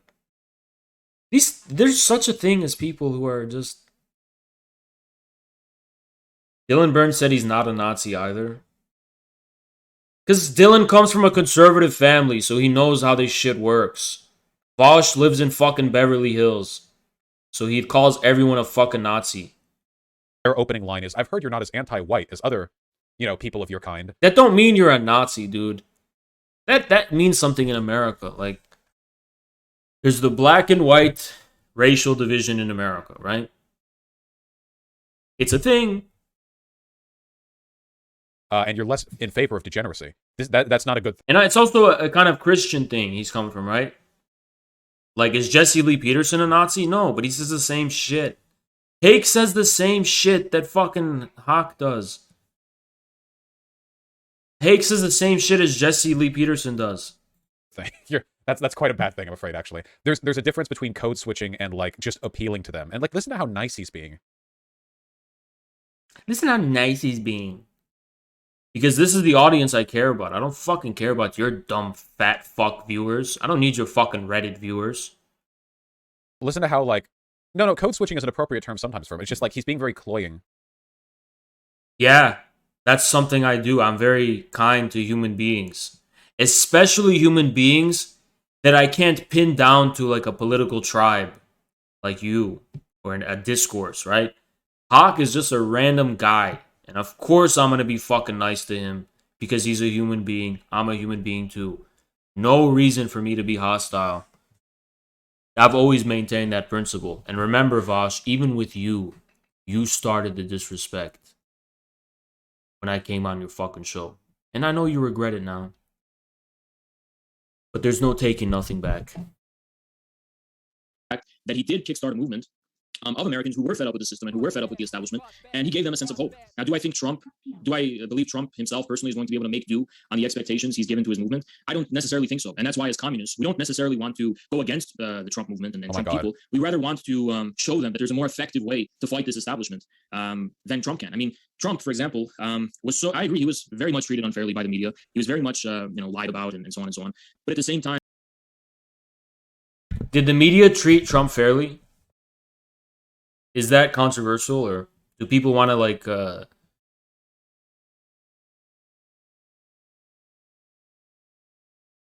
argue against that? I think as communists, we want to propose a more effective and better way of as a communist, we don't want to fight against fascism. Didn't he argue that we have to accept the premise Trump is a fascist, which I won't accept, which you failed to prove many times when you were pressed on it? argue with me that Biden was a fascist, or was that another? No, that was the other. I argued with you that I asked, why is Trump a fascist and Navalny's not? But yes, even if I said Biden's a fascist, so what? Biden's way more fascist than Trump. I feel like that was Nico House. I feel like he said it too, though, hasn't he? I don't really remember. But So wait, you find it absurd that I would call Biden a fascist and not Trump because you think your political spectrum is accurately maps onto reality? Like, for example, Biden's kind of right-wing, but he's not as right-wing as Trump, so how could Biden be less right-wing as Trump and still be a fascist? Because not everything's about your made-up, stupid fucking political spectrum, you fucking dumb liberal idealist bitch! Yeah. Pretty sure House said it. Yeah, me too. So, I'm pretty sure he's also said, the necessity of fighting against moderate Dems. I wonder why he doesn't apply that same standard to Republicans. No, I've applied this. I'm not talking about moderate Democrats at all. I'm talking about all Democrats. Moderate or progressive or conservative. All Democrats are my enemy. Not just moderate ones. All of them. Combating the same forces that were demonizing Trump better than Trump himself could, right? And also part of that means making more alliances, right? We want to reach out and make alliances with leaders of the black community. The Republican Party is the party of false consciousness. It doesn't have a vision for the future of this country. It's just a way of resisting the Democrats. The Democrats are the one with a plan and an agenda, and they have big tech in Silicon Valley and Davos and the major financial institutions, like big corporate America. That's Democrat aligned, okay? Thank you, Imperator. The Republicans are the party of false consciousness. So obviously I'm going to go after the Democrats, the party of the ruling class, more than I do the Republicans, the party of vain resistance. Fed up with the establishment. Because believe it or not, the black community is not, as loyal to the Democrats as the mainstream media is trying to say. There's many black people who are fed up with the Democratic establishment. Many Latinos are fed up with it, right? So I think we want to reach out and make even more broad alliances with these groups. Listen, he's literally in a conversation about whether or not he likes Trump, refusing to condemn Trump, while simultaneously saying that there are plenty of POCs who are fed up with the Dems. It's what about it? So blindingly obvious who's on his side. Maybe in ways that... Yeah, I agree. You're a Beverly Hills socialist. We are definitely not on the same side in this, Vaush. We are definitely not on the same side. I promise you. I don't know why you find this worth commenting on. Or you think I'm on your side, Vaush? You think I'm on your side? Why point it out? I'm definitely not on your side, Vaush. That the current Trump movement hasn't been too successful in doing. I've noticed that the communist people that I call communists, the people who commonly think of the Antifa, Black Lives Matter, and I have a broader definition than maybe others, they exploit the anger of the so-called minorities. You already said this. It seems like with this version of communism that you want to exploit the anger of everybody. You want to not exclude the whites. And it seems ripe for that because whites are getting angry as well at what's going on. They've been demoralized. Yeah, extra radical is 100% correct. Conservatives are sometimes eager to convince because they acknowledge there is a problem. They just get the problem and solution wrong. Liberals are worse because there's no problem to them. They're at brunch. 1000%. And actually, for liberals like Vaush, the only problem is the fact that people recognize there's a problem. Right? The issue with conservatives is, oh, why don't they just accept the smooth going of things as they are? Right? And Vaush thinks that his socialism is just a logical conclusion of the smooth going of things. Right? And it's a misinterpretation of Marx, which viewed communism as a result of capitalism. But the difference is that Marx was talking about the mode of production. He wasn't talking about the political superstructure evolving into socialism. He wasn't talking about the main going of things under the establishment evolving into socialism. Marx did believe a radical and abrupt overthrow of the establishment, right? And then with the rise of imperialism, it's a game changer. It's a complete game changer, the rise of imperialism. By Lenin's time, which, when you are not dealing with the, liberal, real, liberal democratic societies that may peacefully transition to socialism, you are dealing with there's nothing democratic about, for example, the Obama Democrats. The Clinton Democrats. This is not actually like the 19th century liberal state. This is an imperialist state machinery that fundamentally extra democratic. Fundamentally like fascist and overgrowth, right?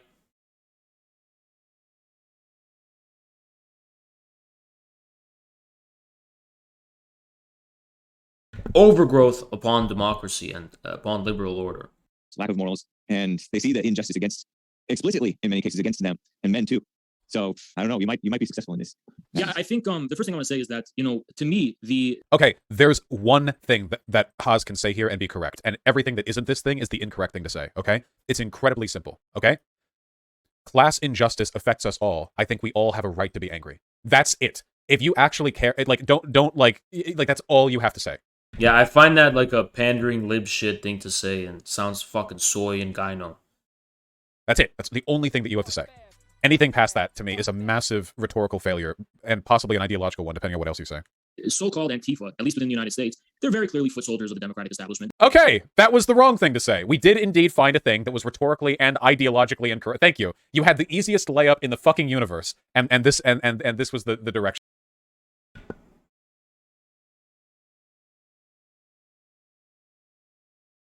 We are all affected by class injustice. What a fucking gyno thing to say. I don't know why Vaush thinks he's an authority on what good optics and bad optics are. Was what you said in Destiny's Discord good optics? Are you good optics yourself? Do you look like someone who's good optics? I think you look like a despicable fat fuck. Why should I ever care about what you think is like? Why are you who said you're an authority on this? What you think doesn't matter. Yeah, every critique is, Haas, why aren't you pandering and winning me over? Because you're my enemy, dude. You're literally my enemy. I don't want to win you over, Vaush. You're my enemy. What? Do I have to spell it out for you? You are my enemy. I'm not here to win you over or impress you.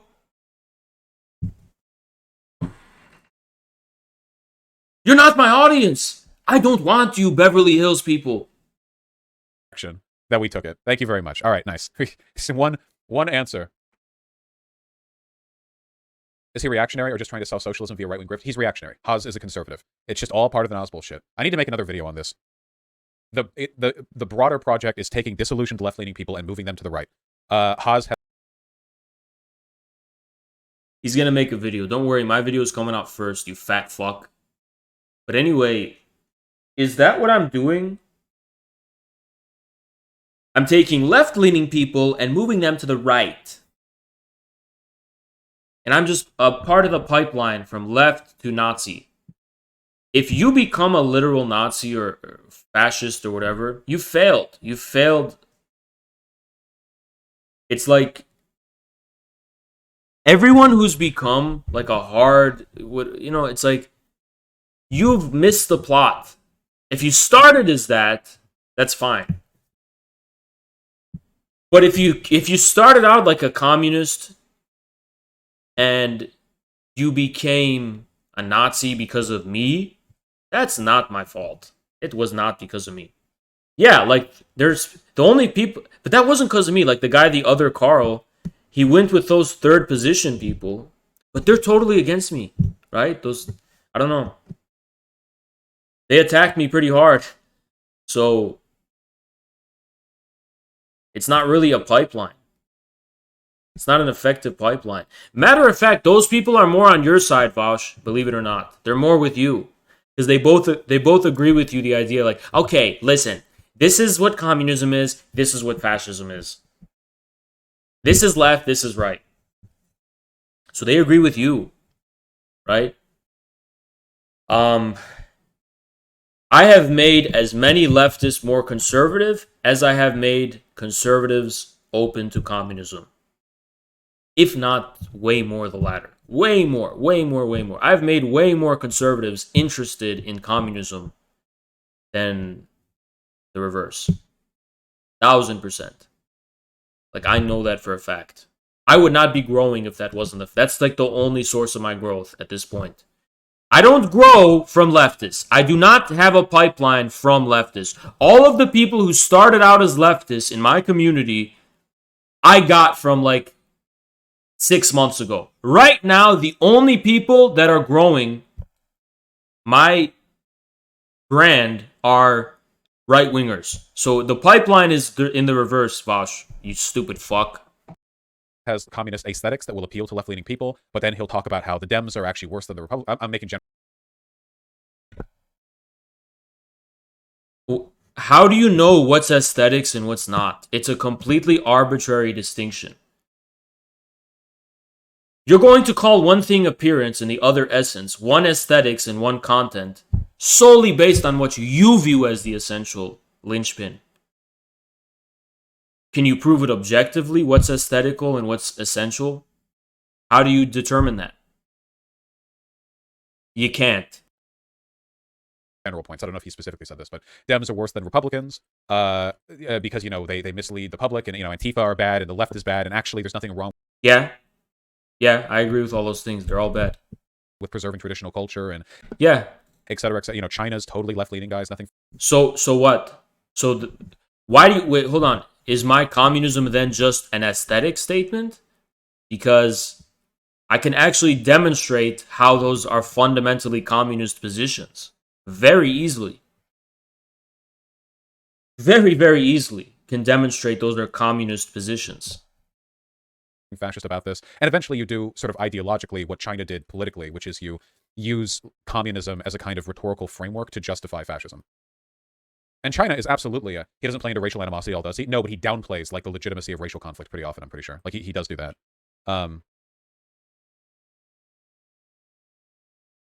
What is racial conflict? Is it the 1619 Project? Or is it the protest of the statue of Thomas Jefferson in New York?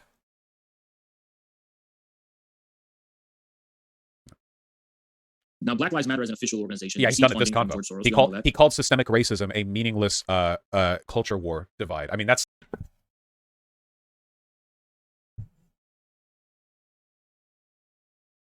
Did I?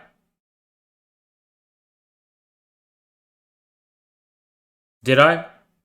No, I didn't. But it doesn't matter because the fat ass makes up whatever he wants and he never gets called out for it. He's just a fat lying fuck. He's just a fat lying fuck, right? Only time I've ever been on LSF was showing what a fat ass liar Vaush is, by the way. He's a known notorious liar. I never said no such thing. He's just a fucking liar. That's pretty bad right there. And obviously, it's very ambiguous and mysterious, to say the least, about what interest exactly they're serving. But all I could pretty much say is that there are legitimate grievances within the Black community, but I think those grievances are being turned against the Democrats themselves. And as for Antifa, I think the the so-called Antifa phenomenon, they're calling themselves communists and they're waving communist flags, but this isn't because they're actually communists. It's because they're trying to instill fear in conservatives. They're trying to provoke fear in the people the so-called deplorables that are against the democratic establishment. And because most Americans, and this is a result of the Cold War, have fearful attitudes toward communism, these people are trying to exploit that fear and make themselves into a boogeyman, right? Now, as far as the anger and grievances that white people or men are experiencing, I don't necessarily think this is because white people or men are necessarily oppressed, but I think that many working class people happen to be white, happen to be men, many ordinary regular people, and one of the ways that the establishment is trying to sow division between people is by trying to target or sow racial divisions and make people feel bad or guilty because they're white and promote all this bullshit about how we have to tear down the statues of founding fathers and this is the racial line he's willing to meet on. He won't say that like racism is bullshit or whatever.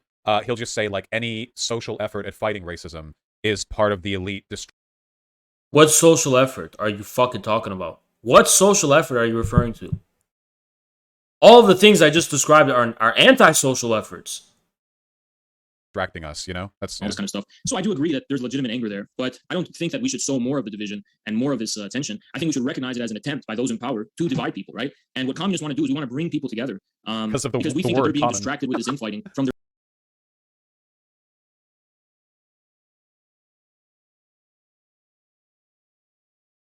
If you don't recognize the overwhelmingly unifying power of communism for every single country that it took root in, you are just fundamentally fucking stupid.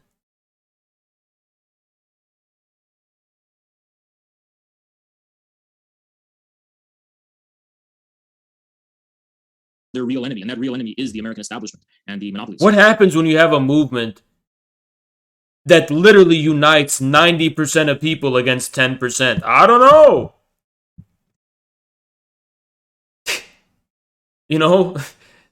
Wow. Well, who would have thought that something, what do you think it's about, It's the bourgeois. But he's such a fake fucking commie, dude. It's the bourgeois. That's the end. Han Vaush, why don't you hold your aggression? Your gyno is not giving way, so hold your horses, you fat fucking estrogenic fuck. Are you actually saying that it would be appropriate to use the term bourgeois when I'm talking to some random fucking guy? Why would I say the bourgeois? What do you mean? Wait. Does Vaush mean to imply that the bourgeois is just a theoretical abstraction of the category of all who own the means of production and not an actual distinct social class? Because I'm referring to a distinct social class of society. You're referring to a theoretical abstraction you've abstracted from the context of the 19th century and tried to shoehorn into today, right? And it doesn't work when you try to shoehorn it into today, by the way.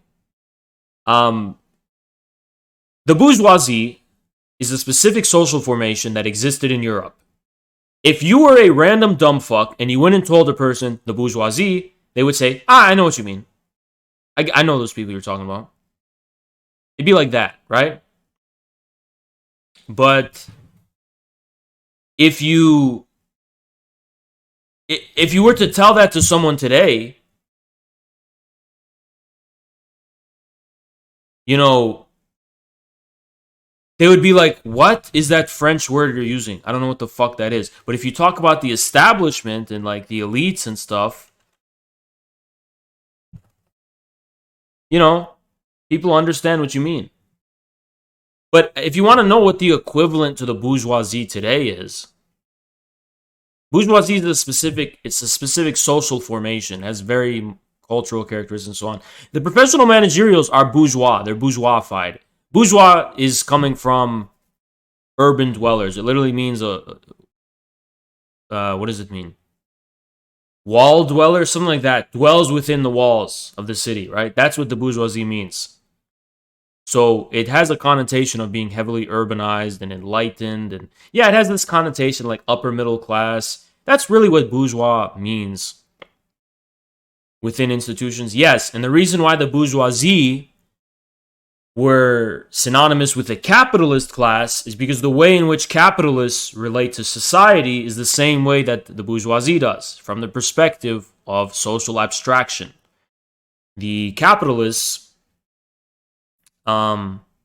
see all society as reducible to the common measurement and common standard of money, much in the same way that urban dwellers view all culture and all sociality under the common standard created by institutions, and so on and so on. I mean, Marx makes the direct comparison here.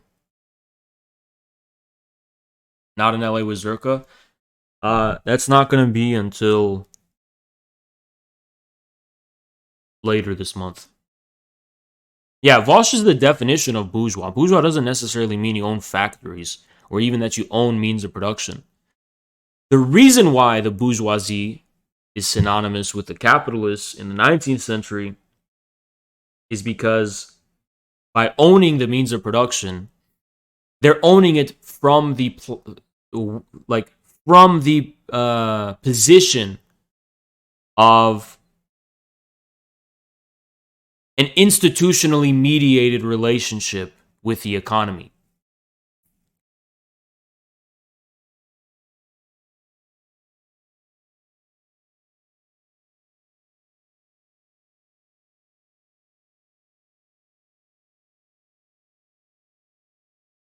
You don't sell, the proletariat is more down to earth. They sell their own labor, right? It's based on labor. It's not based on abstraction. It's based on determinate particular reality, material reality. The bourgeoisie is idealist. The proletariat is materialist, so on and so on. Enemy. Not the American elite, because it has nothing to do with America. There are plenty of capitalist countries. But in the Communist Manifesto, Marx and Engels said that the class struggle will be national in form. So even if we're abiding by your dogmatic view of what the ruling class is, all those who own means of production, a theoretical abstraction and not a concrete social formation, that is something that's going to be national in form. So it's not going to refer to every single capitalist in every country in the American context. If we're waging a class struggle in America, we're talking about the American ruling class, not the ruling class in fucking Britain and France, right? What the fuck is Vaush saying?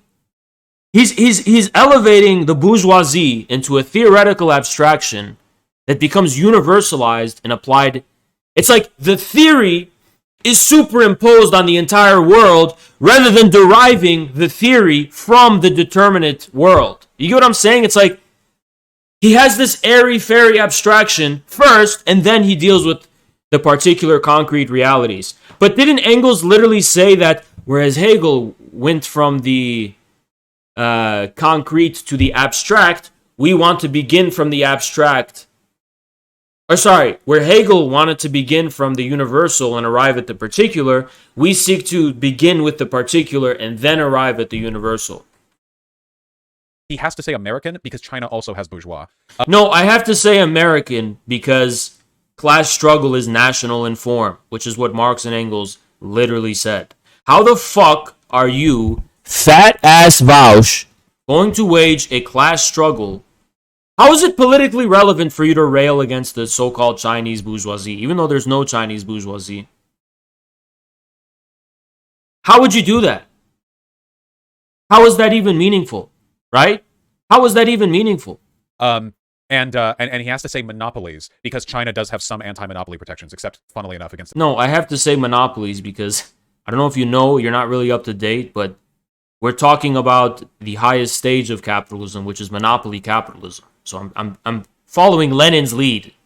And I'm talking about monopolies because I need to make it very clear to people like Hake that we are not talking about small business owners or the petite bourgeoisie. We're talking about monopolies. And yes, that is what communists make their enemy. Communists don't antagonize the petite bourgeoisie. They've never done that in history. They antagonize the monopolies. That's the class enemy, the real ruling class. When we talk about the ruling class, we're not talking about a theory. We're talking about like the actual ruling class, like the real one, the real ruling class, like actual ruling class, not the imagined abstract ruling class. That's it's like the real one that actually does rule our fucking society. That is literally what we're talking about. How right wing? How right wing? How right wing? Weren't the kulaks literally petite bourgeois? No, they were fucking not. No, they were not. The kulaks were not even real capitalists. They just hoarded wealth and they didn't fucking put it to productive use. The kulaks were a mutation of peasants, greedy peasants, who were as an attempt to make them capitalists. They never actually became real capitalists. They hoarded wealth and they didn't fucking spend it in a way that capitalists would. That's why Bukharin was wrong. Itself. Yeah, but he won't actually name. Yeah, he's using language that could be mistaken for like the Jewish question. I think it's deliberate, you know.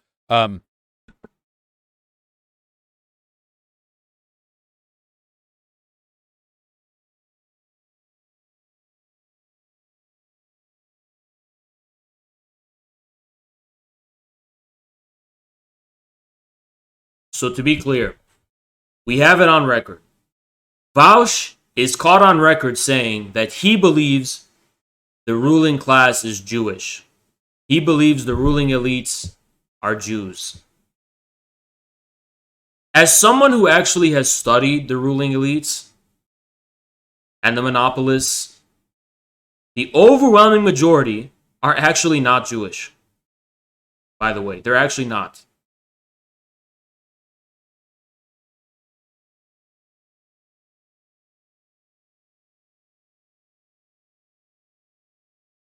I've studied it. They're not.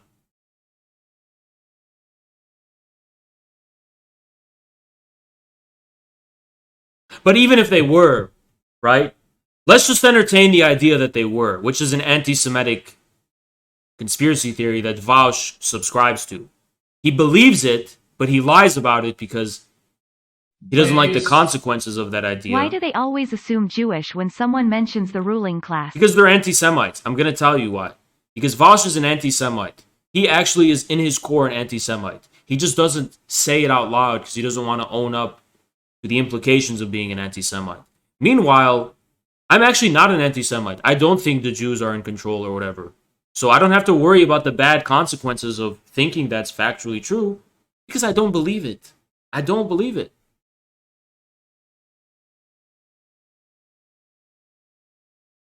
It's like, in terms of factual reality, I do not fucking believe it.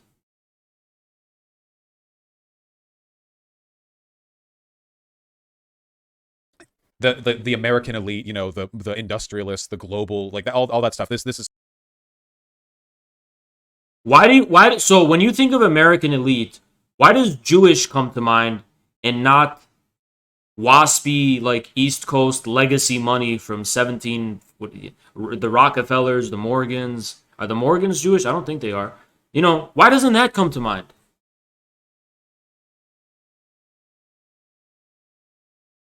The Coke, yeah, why doesn't it?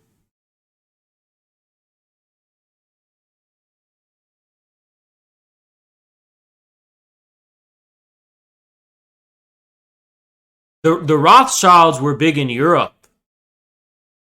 And no, the Morgans were not Jewish. I looked it up now. They're not Jewish. When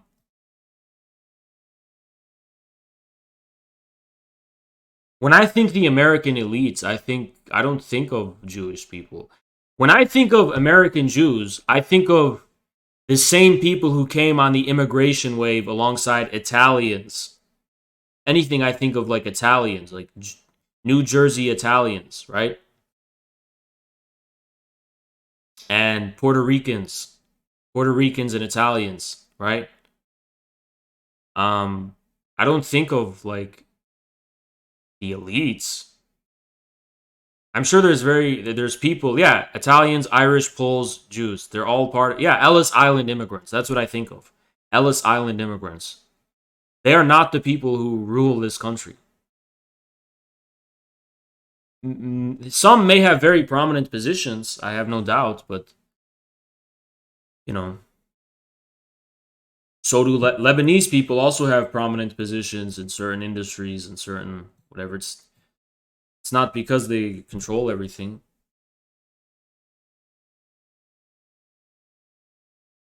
Language like Nazis will sort of code with anti-Semitism. I don't know if he's doing it deliberately or not, but I have no reason to believe that he wouldn't, given his fucking Soros.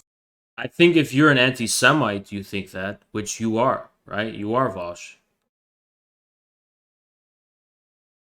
The Davos men consider the elite? Soros Rothschild shit earlier. But, like, it's just... What? Did you guys catch that lie? Anyone catch that lie? I want to know if anyone caught the lie he just said. Anyone? You didn't catch it? That's scary then.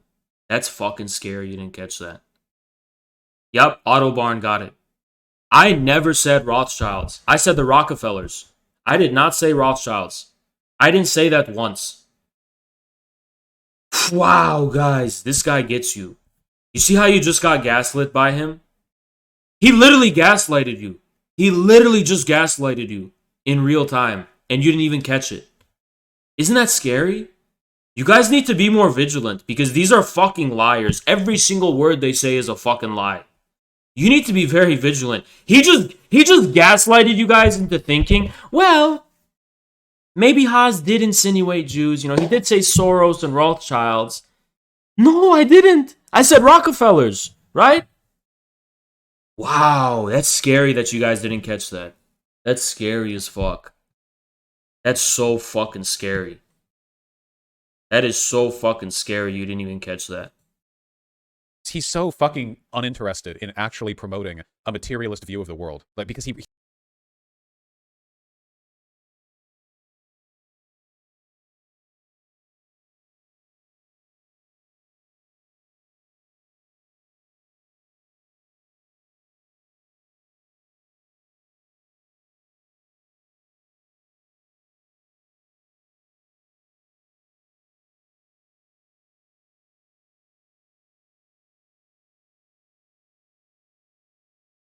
Okay, so materialism means you apply abstract concepts to reality. Instead of beginning from the concrete social formations and distinctions that are managed to reproduce themselves in reality independently of the theory, right?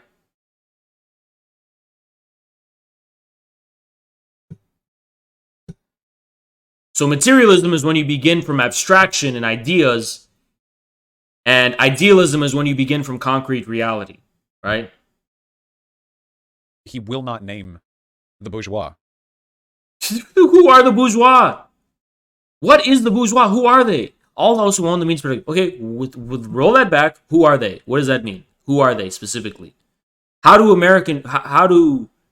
make sense of that to Americans? Are you just gonna? So I can't believe I have to explain this. This is gonna be good. We're all putting this in the video. Don't worry. But I can't believe I have to explain this, right? But so if you begin with the idea that the bourgeois control this country, and who are the bourgeois? Well, I don't know, but it's everyone who owns the means of production. This leads to a paranoid perspective, and I'll explain. It's a paranoid and dogmatic perspective because you then must check with your ideology every single time you evaluate and confront reality. You're going to superimpose this ideological construct and see patterns where they don't exist. You're going to find patterns that don't reproduce themselves organically. So, for example, if I say the bourgeoisie rules and the bourgeoisie is just all those who own the means of production, right?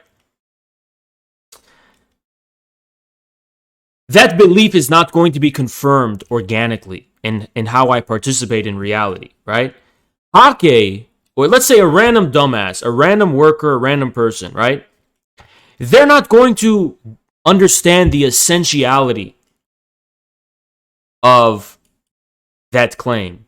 Like if you tell them the bourgeoisie is all those who own the means of production, they'll be like, okay, I get that. The corporations own means of production and the elites own it, so I get that. But then you're going to go and say, also, this small business owner is bourgeois and he's your enemy. And the person's going to say, Well, sorry, that doesn't make sense to me, right? I don't see them that way.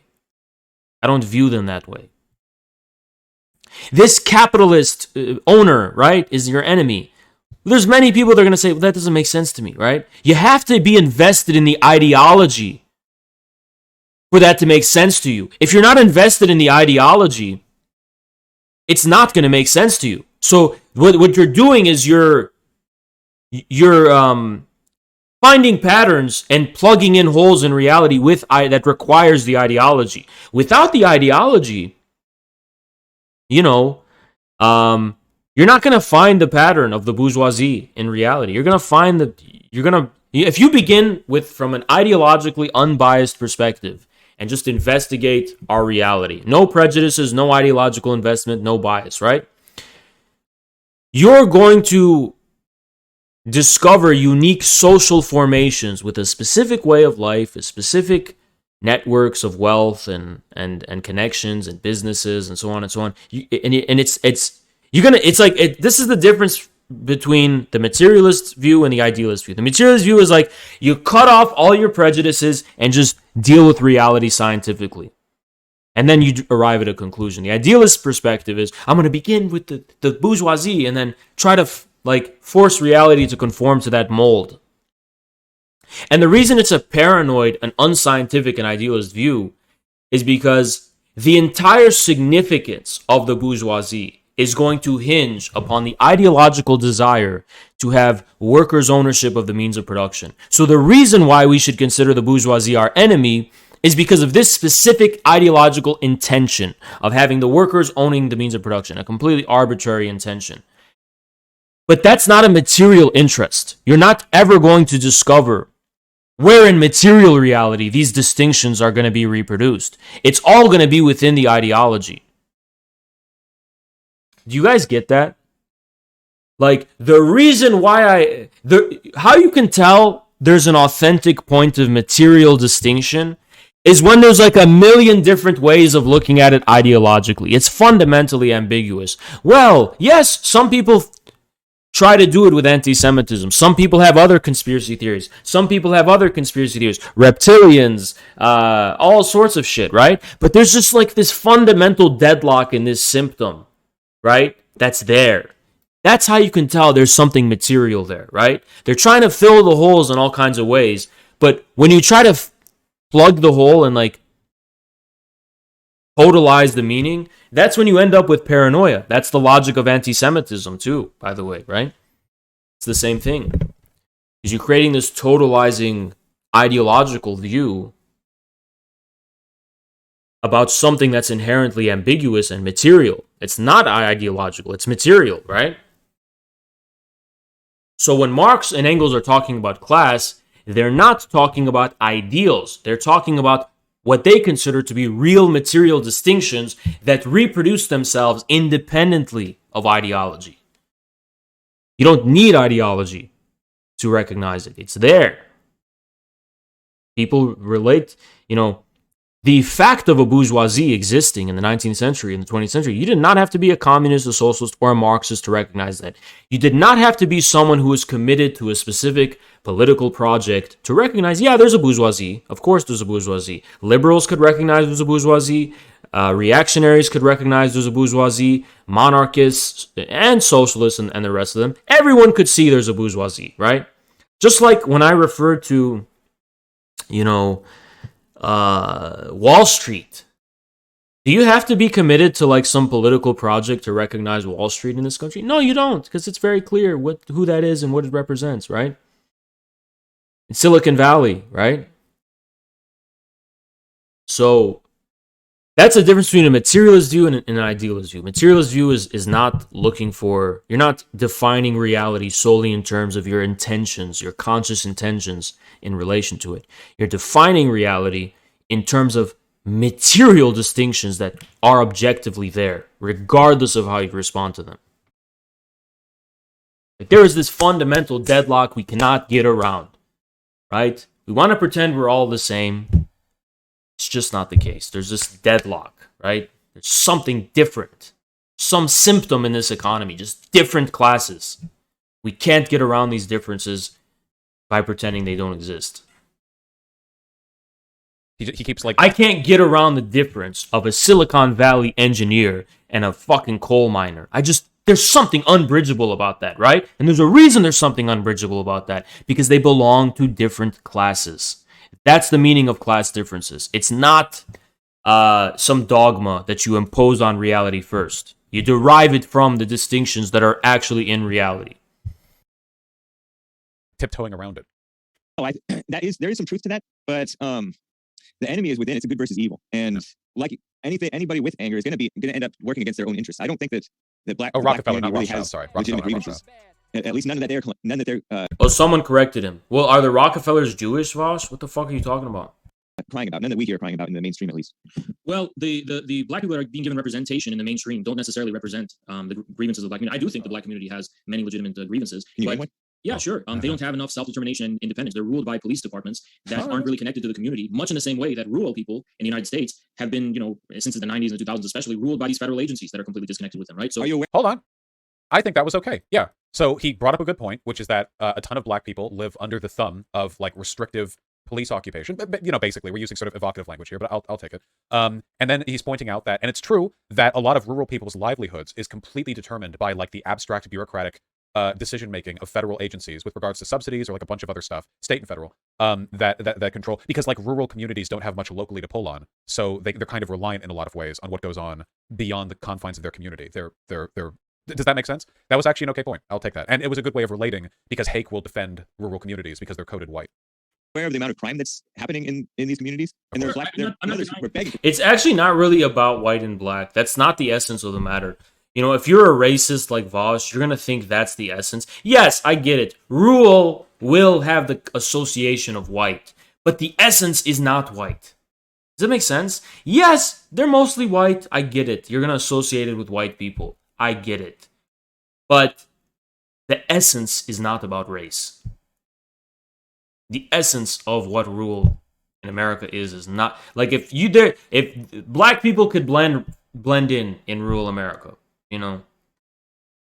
Mexican, I could fucking join rural America. And am I white? I don't know. An Arab dude can, you could, and you could be part of the community. Now, is it mostly white? Yes. But that's not the essence. If that was the essence, then only white people could be rural. That's not true. So it's not an essence. It's not the essence of the matter. There's a reason why it's associated with white, historical and so on reasons. Because who are white people? You have to trace their lineage back a ways away.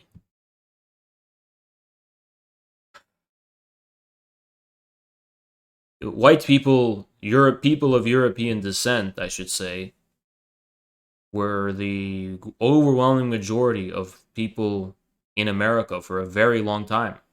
You had the black community, which was historically segregated from white communities. And actually, it's not just because of segregation. Can I say something a little bit controversial? Most people who consider themselves a distinct people tend really not to mix all that much in the rural context.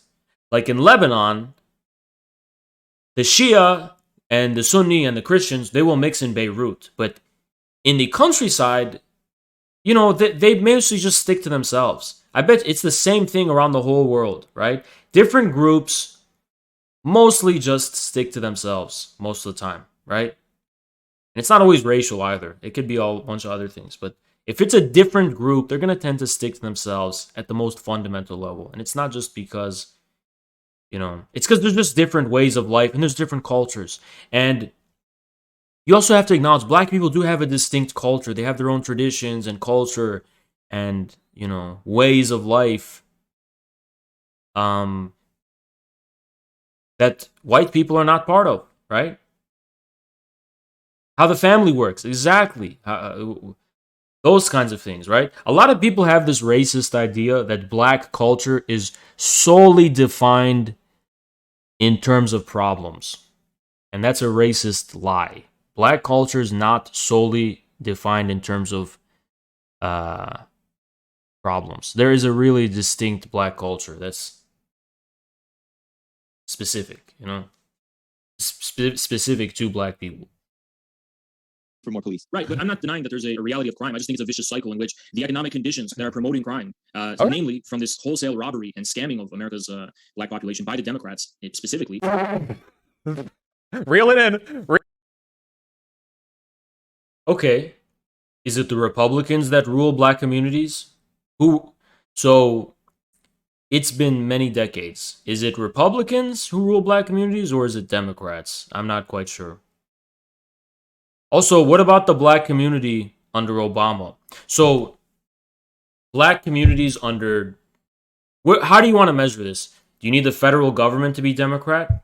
Do you need the state government to be Democrat? Well, black communities have states, local governments, city governments, federal governments that are Democrat, and they don't make a damn fucking difference.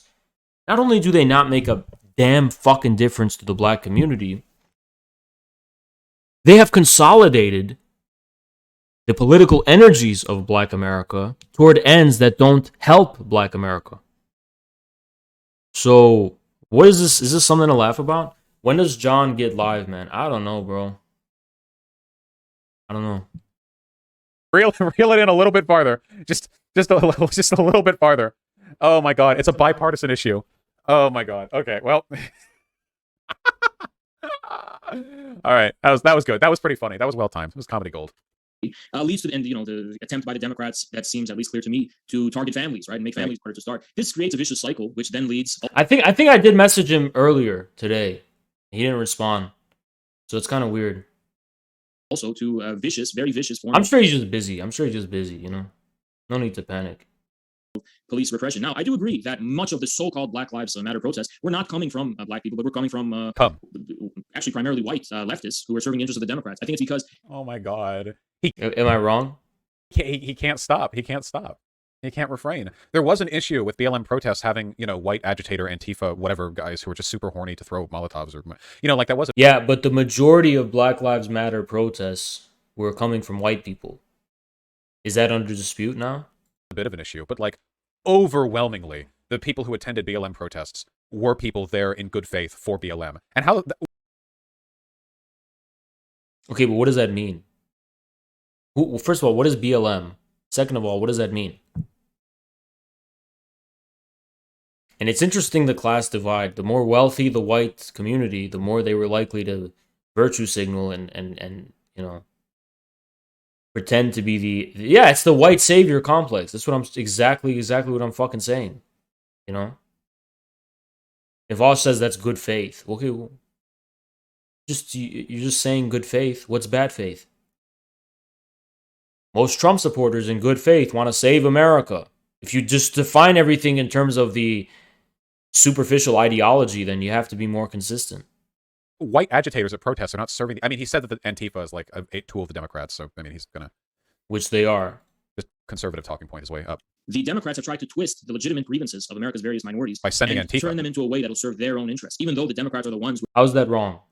Have betrayed and robbed these same people for decades. Now, our solution to that isn't to focus on the anger and aggravate grievances. The white outside agitator trope goes back to slave days and KKK talking points. Yeah, no, it does. Yeah, the idea that like white race traitors are mixing in with the agitated black people and stirring things up. Well, good thing I'm not saying that, because that would imply that black people are involved in some capacity whatsoever, but they're not. That's the thing. These aren't outside agitators agitating black people to riot. They're white people who are just rioting in the name of black people. So no, it's not the outside agitator trope, you fucking idiot. That black people are normally fine and dandy, calm, and A-okay with how things are going. It's just these, these goody two-shoe whites that are rolling on in there. And starting up trouble. That's a pretty old talking point. I don't think it's that evocative in the BLM. Yeah, the hijacking the movement. It's a really good way at delegitimizing. What? How does that have anything to do with what I said?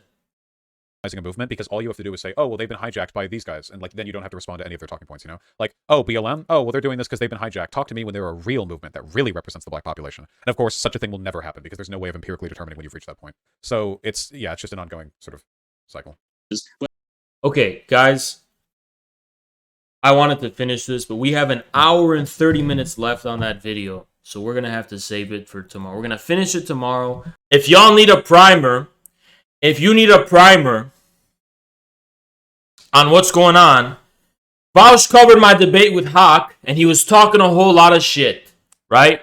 And I'm exposing Vaush for being a fat dumbass, as usual. And it's very simple. It's not hard at all. Very minimal effort, just exposing this dude as a fat pussy, fat dumbass. He talks a lot of shit. He's still running away from me and won't fucking confront me in a fucking debate. He's way less knowledgeable than me. He's way less smart than me. He's way less fucking skilled at debating than I am. So there you go. And he's also the Irish laddie who said that he wants child sex robots in the future. And he also said that someone in the Discord was like, I got sexually abused by my teacher underage. And Vaush said that was hot. And look it up. It's all in the fucking logs. It's all there in the logs. This is Vaush. He's still not been held accountable for his past. That's Vaush. Yep, it's all public. It's all public. It's all fucking public. Go look it up. That's Vaush. That's what we're dealing with right now. That's what we're covering. Hopefully, we're going to finish this quick. We got an hour and 30 minutes left on the clock. I'm speeding it up. And we're going to finish it quick, right? And then we're going to get over this bullshit and focus on the CPUSA stuff, okay? Let's get right into it. Let's get right into it, and let's go. But find a way that we can come together in order to address our common problem. We don't really want necessarily people to be angry. We just want people to feel powerful enough, to feel brave enough, and to feel bold enough to stand up for what's right and to fight for their own republic, right? To fight for a republic by, for, and of the people. Because this establishment, these corporations, and our deep state is nowhere to be found in our Constitution. It's an overblown. And the deep state is so funny. He laughed when I said deep state. Imagine if Vaush debated me and I challenged him. I said, Vaush, do you believe there's a deep state? And he says, no, there's no deep state. Oh my God, I would fucking just make this guy look so fucking stupid, right? All I would have to do is name like 3 names, right? And I'll just keep naming names. I keep naming organizations and institutes and think tanks and organizations and I'd be like, oh, why are these connected? Or why are these connected? All I would have to do is connect the fucking dots.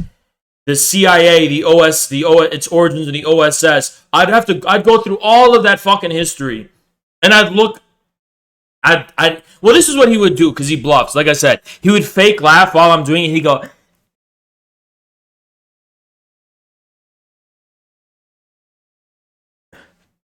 like he's riding a cock, right? This is what we call the Vaush cock ride. He rides a cock and bounces up and down, riding a cock.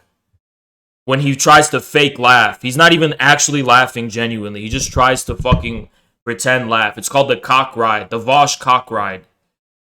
Some call it the gyno jiggle. Others call it the gyno laughed. And some call it the cock ride, right? Many people call it the gyno jiggle, though. That's like the most popular term for Vaush. So guys, maybe we need an emote for this. Every time Vaush laughs like how he does, you guys got to remember, gyno jiggle. That's what's going on. Gyno jiggle.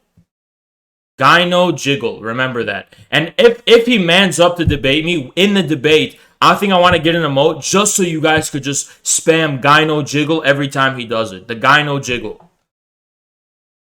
Right. On our republic that was not intended by our founding fathers, and what patriotic communism does to a motherfucker. To devour our.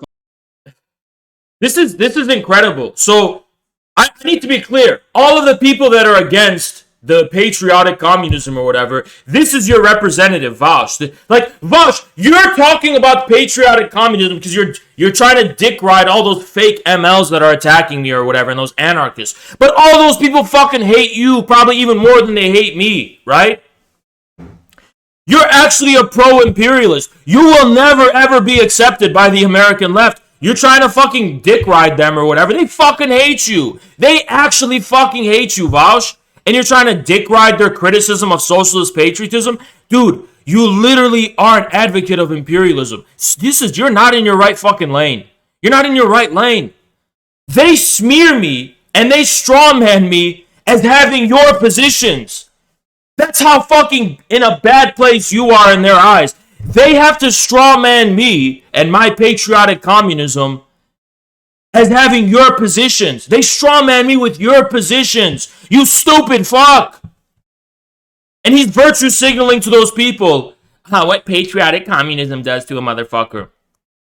Vaush, you are literally a defender of the American empire. My patriotic communism is to destroy the American empire, right? You are literally an advocate of the American empire. And remember they used to call me an Eastern chauvinist or whatever? Now Vaush is going on the bandwagon that I'm a fucking American. Shut the fuck up, dude. Shut the fuck up. What a stupid fat fuck. Probably gets out. Now, I want to make a prediction. I'm looking at the media and I'm looking how they're promoting people like Meghan Markle.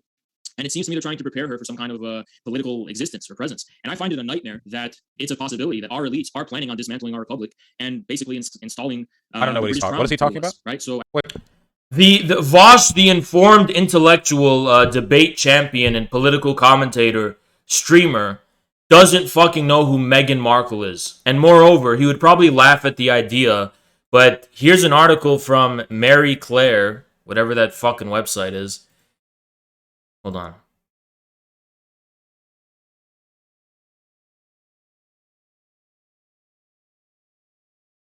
This is from November 20th. All right. I'm going to show you a series of articles. And let's see if what I'm saying is just way out of the ballpark, right? So this is from The Guardian. This is from the newspaper The Guardian. Can Harry and Meghan succeed in reintroducing royalty into U.S. politics? You guys think it's a conspiracy theory? You think it's crazy what I'm saying? Smithsonian published an article defending King George. And then we had the New York Times 1619 Project. What do you think this is all leading to? What do you think this all leads to? What do you think the end goal is? You think it's some indigenous liberation movement? No, it's a fucking return of the royalty into U.S. politics. But no one listens. Everyone thinks I'm a crazy conspiracy theorist, and no one fucking listens, right? Meghan Markle would have to abandon her royal title to run for political office. So they're talking about her political ambitions. She has political ambitions. He took a stand for vaccine equality on a trip to New York. And their nonprofit just pledged to get net zero carbon by 2030. So Pesto Mime, I know you and the LaRouche people are listen, Pesto, if you're in the chat, you and the LaRouche people, you guys pay. I know you guys got the resources and the time. Study this shit. They are preparing Meghan Markle for an entry to U.S. politics. Y'all got to be on top of this, because you know what? You LaRouche people have been calling out the British monarchy before anyone. Right? So you guys should take credit for this shit and call this shit out. Because, you know what I mean? If y'all want to exonerate LaRouche, be on top of this Meghan Markle shit. Right? Be on top of the Meghan Markle shit. Right? Hold on, I'm going to blow my nose. I'll be right back. I'm going to blow my nose.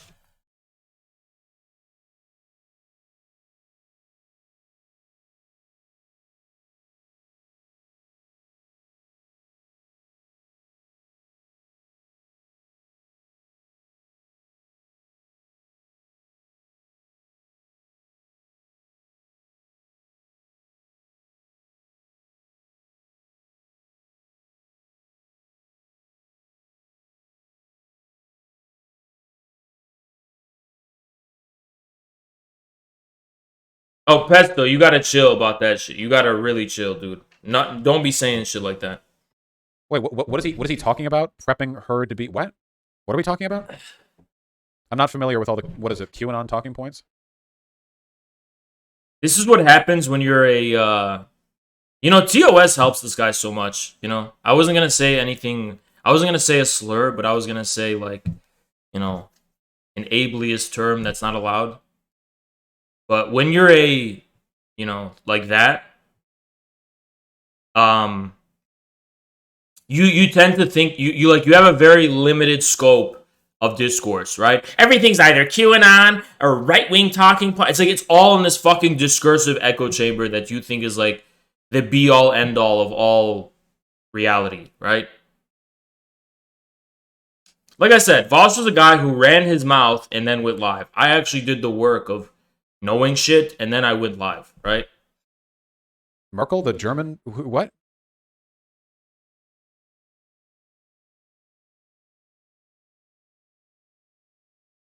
Vaush literally thought that when I said Meghan Markle, I was talking about Angela Merkel, the German chancellor, the former German chancellor.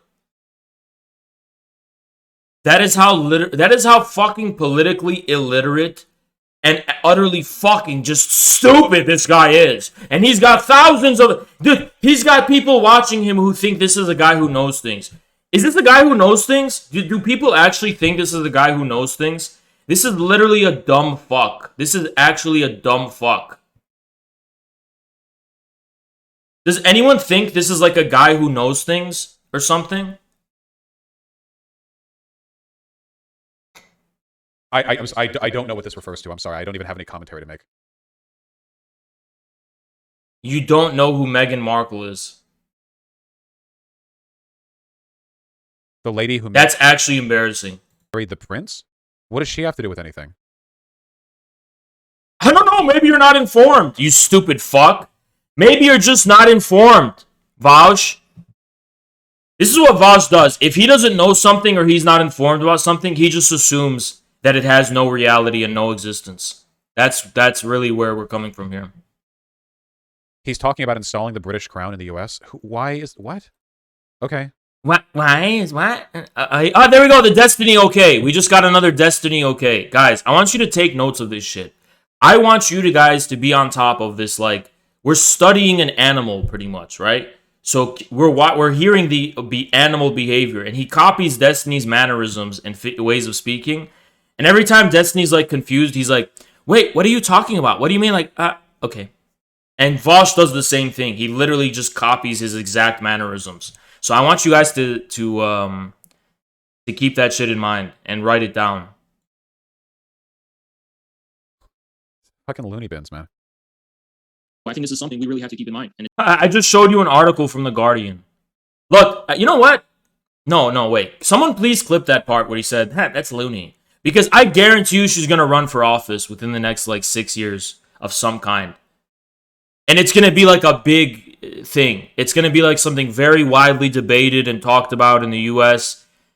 Please clip this. You guys save it. Save it now. Save this part where Vaush was making fun of me for saying Meghan Markle is going to be in U.S. politics.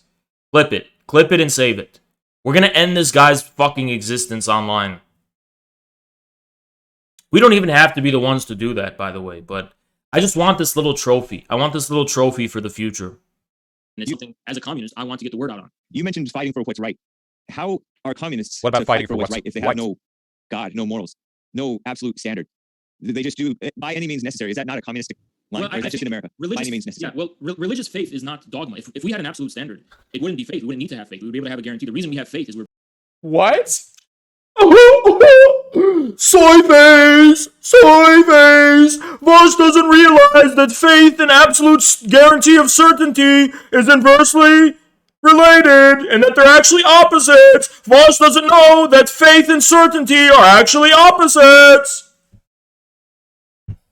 Vaush, just because you're a stupid fuck doesn't reflect badly on me. You being a dumbass doesn't actually reflect badly on me. It reflects badly on you. You're actually, how could you even dispute what I said? If you have an absolute standard with which you bestow guarantee upon, you no longer have faith. You have an absolute form, an idol. That's not faith. Faith means you don't have any certainty. If you had certainty, it wouldn't fucking be faith. Now would it? The gyno jiggle is coming. If we had an absolute You stupid fat ass. standard for religion, they wouldn't need faith. What the fuck does that mean? It means that... Thank you, Hipsco. Thank you, Hipsco. It means if you had an absolute certainty and guarantee of the content of religion, there wouldn't be any room for faith. Isn't this a guy who pretends to know about philosophy? Doesn't he always mention philosophy when he wants to mock people? Thank you so much, Hipsco, by the way. He's always like, this is the same guy who's always like, oh, it looks like you're doing philosophy the wrong way. And he's like mocking people and shit. How do you not know that certainty and faith are opposite? to one another. Like, isn't that what Kant made a point of saying? Didn't Kant, by insisting upon the unknowability of the thing in itself, say that he's leaving room for faith and he's preserving religious faith, more or less, and making it compatible with modern science? Isn't that pretty basic, right? Isn't someone who's minimally educated in just what those words even fucking mean and how they're used across history, certainty and faith, wouldn't they just know that? Let's see what his chat is saying.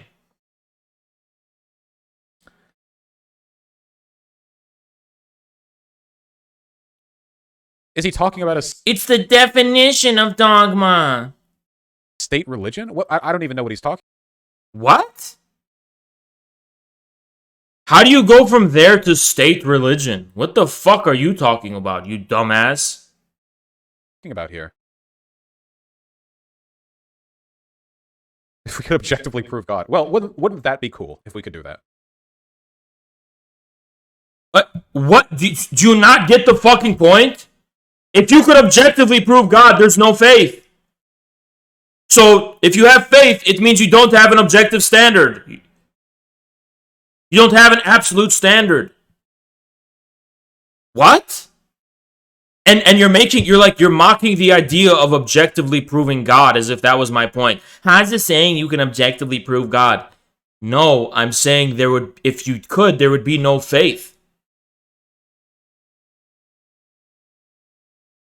What a stupid fuck.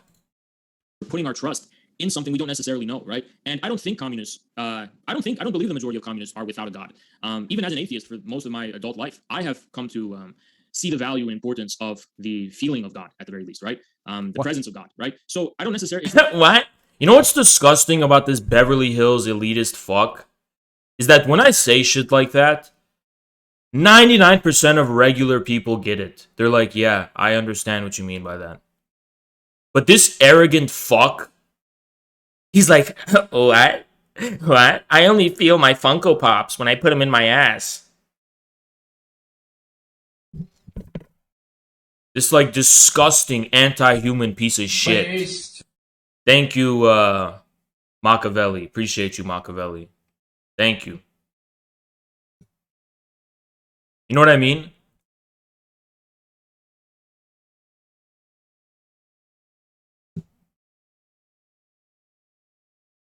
He's like mocking the idea that you can have just a sense of God and a feeling of God, the affect of God. Didn't Hegel call religion and the religious aesthetic the affectual relationship to the absolute? The affectual relationship to the absolute?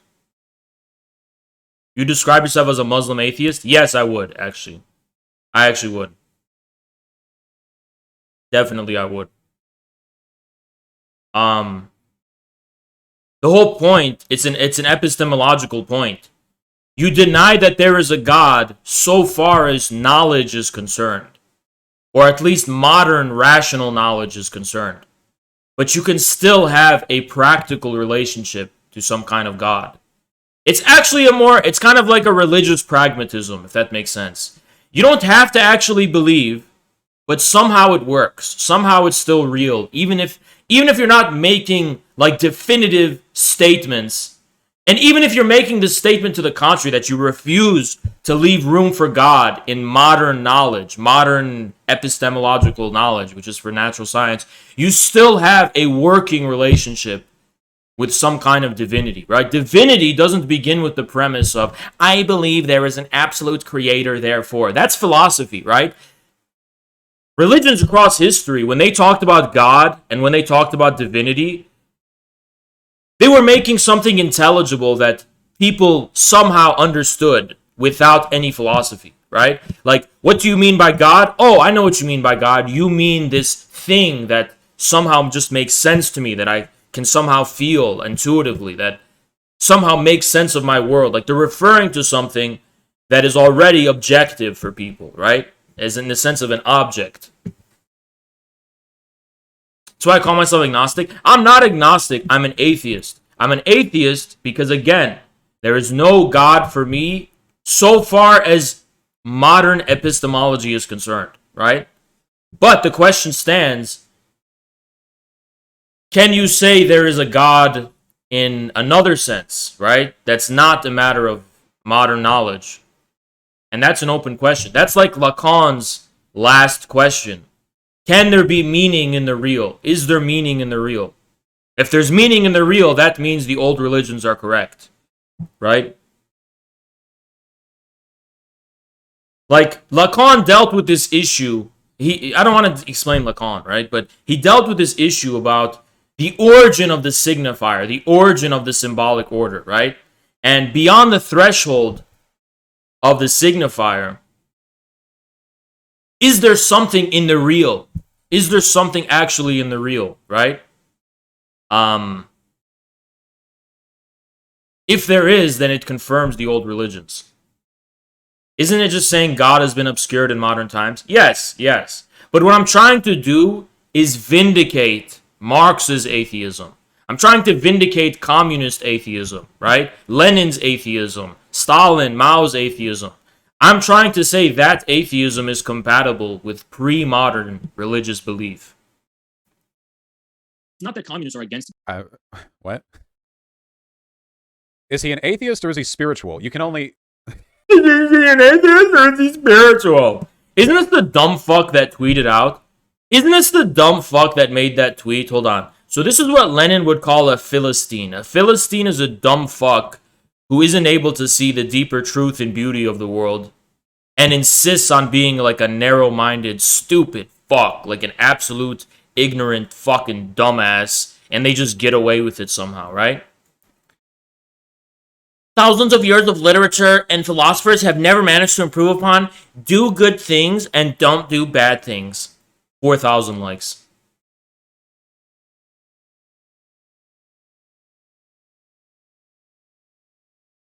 So this is the guy who wants to comment about my views on religion and my views on theology and epistemology. Like, this is a guy who considers himself like a serious challenger of my views, right? A serious authority on the topics we are discussing. Yeah, and we're the anti-intellectuals. We're the vulgar anti-intellectuals, by the way. These are this... No, it's not that we're anti-intellectuals, boss. You're just a soy Reddit nerd bitch with gyno. You're a bitch-made fucking Reddit nerd. You're not actually an intellectual. We're intellectuals. We're this type of intellectual. You understand? We're that type of intellectual. We are intellectuals who can work with our hands. That's a real intellectual. We're a Lysenkoist intellectual. Lysenko was the barefooted scientist. That's the type of intellectual we are. You are the fucking little bitch-looking, bitch-made cuck who calls himself an intellectual. You're not one. You're absolutely not one. Well, whatever, I don't... God. It's just that we're reluctant to focus too much on it because it can very easily be twisted to serve the opposite. Now, the very religious, the great religions of the world warn about this. They warn about how people do things in the name of God, say things in the name of God, while in reality serving Satan, right? It's you yourself pointed out earlier that... It's literally like, ad verbatim, it's literally in the Bible, in the Quran. But it's... There we go, the gyno jiggle. There we go with the gyno jiggle, yeah. What is he laughing about? Or what is he pretending to laugh about? Because we know that Vaush doesn't actually laugh authentically. I doubt he's capable of, like, real human laughter. He's only capable of simulating emotion. He doesn't actually know how to express emotions authentically. He's an NPC, right? So he's very ingenuine and insincere. Actually, Vaush's default emotion is this. While he's thinking about child sex robots.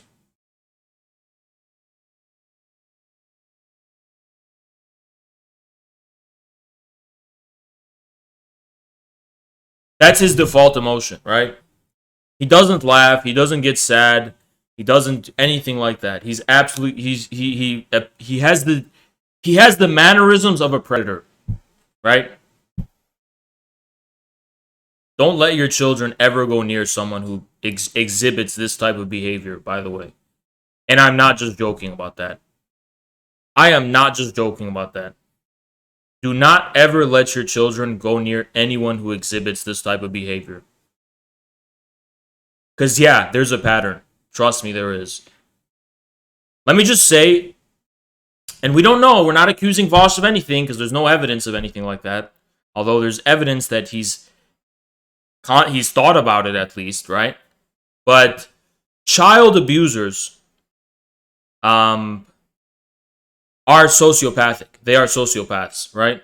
They don't have like human emotions. So you have to keep that in mind. And another thing too is that they will simulate human emotions to get close to children, right? But their real goal, we know what their real goal is, but they simulate emotion to appear like harmless to children, right? That's something you really got to keep in mind. So yeah, you got to be careful, you know. God forbid, I don't know if you guys have kids, but you don't really know who you let around your kids. It's really the people you least expect. And it could be, I don't know, you know, just be careful who you let in your fucking house and shit, you know. And let me just say, I would never let someone who exhibits this behavior in my fucking house if I had kids. Absolutely not. I'm not even kidding, by the way, about that. I forgot exactly what he said, but evil does disguise itself in the form of good. Yep. As beautiful as I consider the great religions of the world, it's precisely He's so fucking repulsive. Like, look, no, just look at what he just did. Look at what he just did. And tell me it's not the most disgusting fucking thing you've ever seen. Like, look at this. Wow. God, it's just that we're reluctant to focus too much. Hold on, I'll let you know when. To serve the opposite. Now, the very keep your eye right here. Warn about this. They warn look about at this. People do things in the name of God, say things in the name of God. Well, I'll show you. Serving Satan, right? It's you yourself pointed out earlier that. Hold on. I forgot exactly what he said, but evil does disguise itself in the form of good. Here. As beautiful as I consider the great religions of the world, it's precisely because of how good, true, and beautiful that they are that evil forces have used them. Right there. Did you see it? It's like he's like a Jabba the Hutt that just is like, oh, when he expresses like amusement, right? We know it's not real amusement. Nothing is real when it comes to this person. The only real thing is the dead eyes and predatory thoughts that they've actually shared in Destiny's Discord, right? Completely opposite purposes, right? So that explains really historically the reluctance of communists to really get really deep into the religion. But we saw in the Soviet Union how, for example, when the Germans... No. I think historically the reason why communists have been antagonistic towards the church is because the church is usually in line with the state and the bourgeois in presenting an ideological narrative that dissuades... Okay, so he's running through his NPC dialogue loop, not realizing that that is a form of corruption. If the church is serving worldly ends to defend the ruling class and they're in the pockets of those in power, yeah, that's exactly what I fucking said, now wasn't it? The working class from working to achieve their just reward while on earth. No, that's a fucking script that you read somewhere. It's not an original thought, by the way, that you came up with or thought about even. It's a script that you recited because this guy, you know what Vaush is? He's like what those ISIS people are for Islam, but it's for like his brand of leftism. He only knows how to like recite things. He doesn't actually know like the deeper truth behind it. He just blindly recites these like scriptures and he doesn't actually even know what it fucking means. Do I have to roll that back or no? We don't want to spend too much time on it, but he doesn't even know what that fucking means. He doesn't even know what that means. Hold on, give me a sec. Don't be saying dumb shit in the chat. It is not because communists were like, oh, well, these are the bad churches, but if we had good churches, what a liberal response. Jeez. No, that's not what they would fucking say. First of all, you don't even know what you're talking about in context, okay? The Catholic Church is a unified institution, more or less. But yes, religious people who were not hostile to the communists were not... Religious people who were not corrupt. I mean, like, let me even put it this way. During the 1905 revolution, around that time, there were priests that sided with the revolutionaries. And Lenin said, this is not our enemy. We should not make enemies with this priest. We should let them do their thing, right? We should even ally ourselves with them.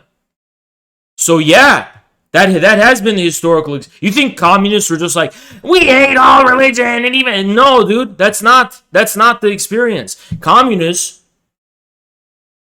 No, you're such a stupid fuck, Vaush. Actually, this is something you're not informed on. Plain and simple. Frederick Engels, toward the end of his life, wrote, "We should not conduct anti-religious propaganda among the workers. We shouldn't do this because the Engels believed that the bad influences of religion will be done away with through the practical experiences of the movement itself. It'll become superfluous. Communists have never, ever made it their mainstay to attack religion because it dissuades the workers from collecting their worldly reward. It's specifically the corrupt institutions that they targeted, right? When they were being anti-religious.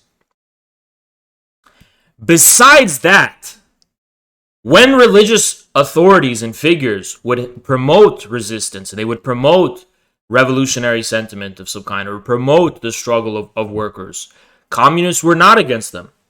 So no, Vaush, you're fucking wrong about this, right? You just read some stupid talking point propaganda leaflet or something without understanding the actual context and reality. Jesus Christ. No, it's because it ideologically disenfranchises the working class. No, it doesn't. You may infer that it will, but otherwise, no, it doesn't. Communists did not speak against religious feelings of the people. Thank you, Hipsco. For example, communists would advocate, let's fight for here on earth, right? Now, the implications that has for your religious beliefs, we don't care. That's your private business. That's not our business, right? Now, that may be inversely proportional to the religious sentiment, but that doesn't mean communists were attacking religious sentiment. And the experience of history shows that it wasn't inversely proportional to religious sentiment. Religion has been a huge force to stir the masses, especially in this country, the United States of America. Just look at people like Martin Luther King.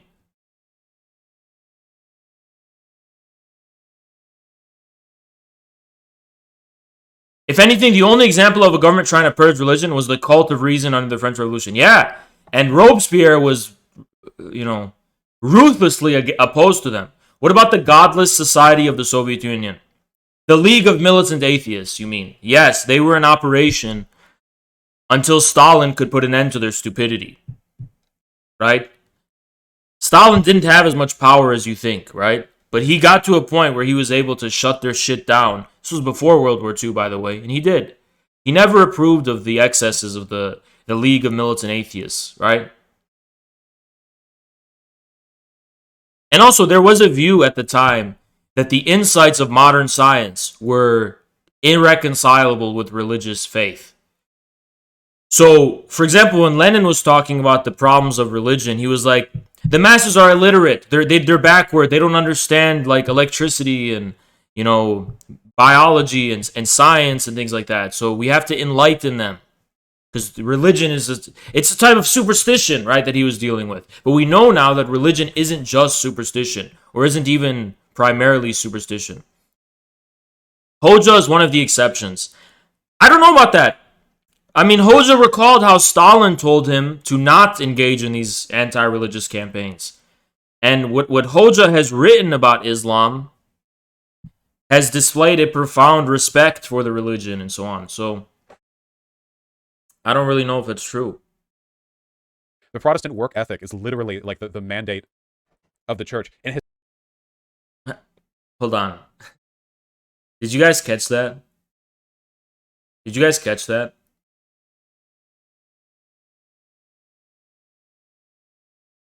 You're talking about Zerka? No, I'm not. What the fuck? Did you guys just catch that? He said the Protestant work ethic comes from the church. What? What church? What fucking church are you talking about? Does he think there's a Protestant church? Yeah, maybe like a mile from you. Or I don't know, in Beverly Hills they worship Satan there. So I don't think you have one of those, but... What do you mean the church? You're literally an illiterate... Again, what can I even say? All I can do is artistically give expression to a self-evident stupidity. Like, how much flair do I really need to add to this? It's just a self-evident fucking idiot. He literally said, the Protestant work ethic is straight out of the church. What church are you fucking talking about? When people say the church, they're talking about the Catholic Church. Nobody refers to Protestant, like, no one refers to the precepts of Protestantism in the form of the church. I would love to see him, like, explain why he just said that. Is he going to be like, well, I mean, there's different Protestant churches. No, dude, you know what you just fucking said. The church? What church? You just said Protestant work ethic. Do you know that? Do you know what Protestantism was protesting against? Do you even know what the Protestants were protesting against? You fat dumbass. But anyway, I guess that's beyond the point, right? Regarding the Max Weber's Protestant work ethic, I would love to take Vaush to school on the question of the relationship between Protestantism and modern capitalism. Because, as we know, in no way is the Protestant work ethic incompatible with communism, or at least Marx's specific Hegelian, and Hegel, remember, came from Protestantism. Hegel viewed his philosophy as the culmination of the Protestant religion. Marx's Hegelian-infused dialectic communism, which was about constant revolutions in the forces of production. And also Marx's specific elevation of labor, right, and the significance of labor. So the idea that, like, the Protestant religion is some kind of capitalist conspiracy, no, that's not true.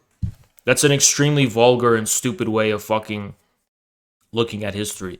Capitalism did correspond to the Protestant religion, yes. That doesn't mean the Protestant religion is a tool of capitalism. Because actually, and this is something a lot of people really struggle with, especially the American dumbasses and European dumbasses coming out of the New Left, capitalism has no essence or self-consciousness.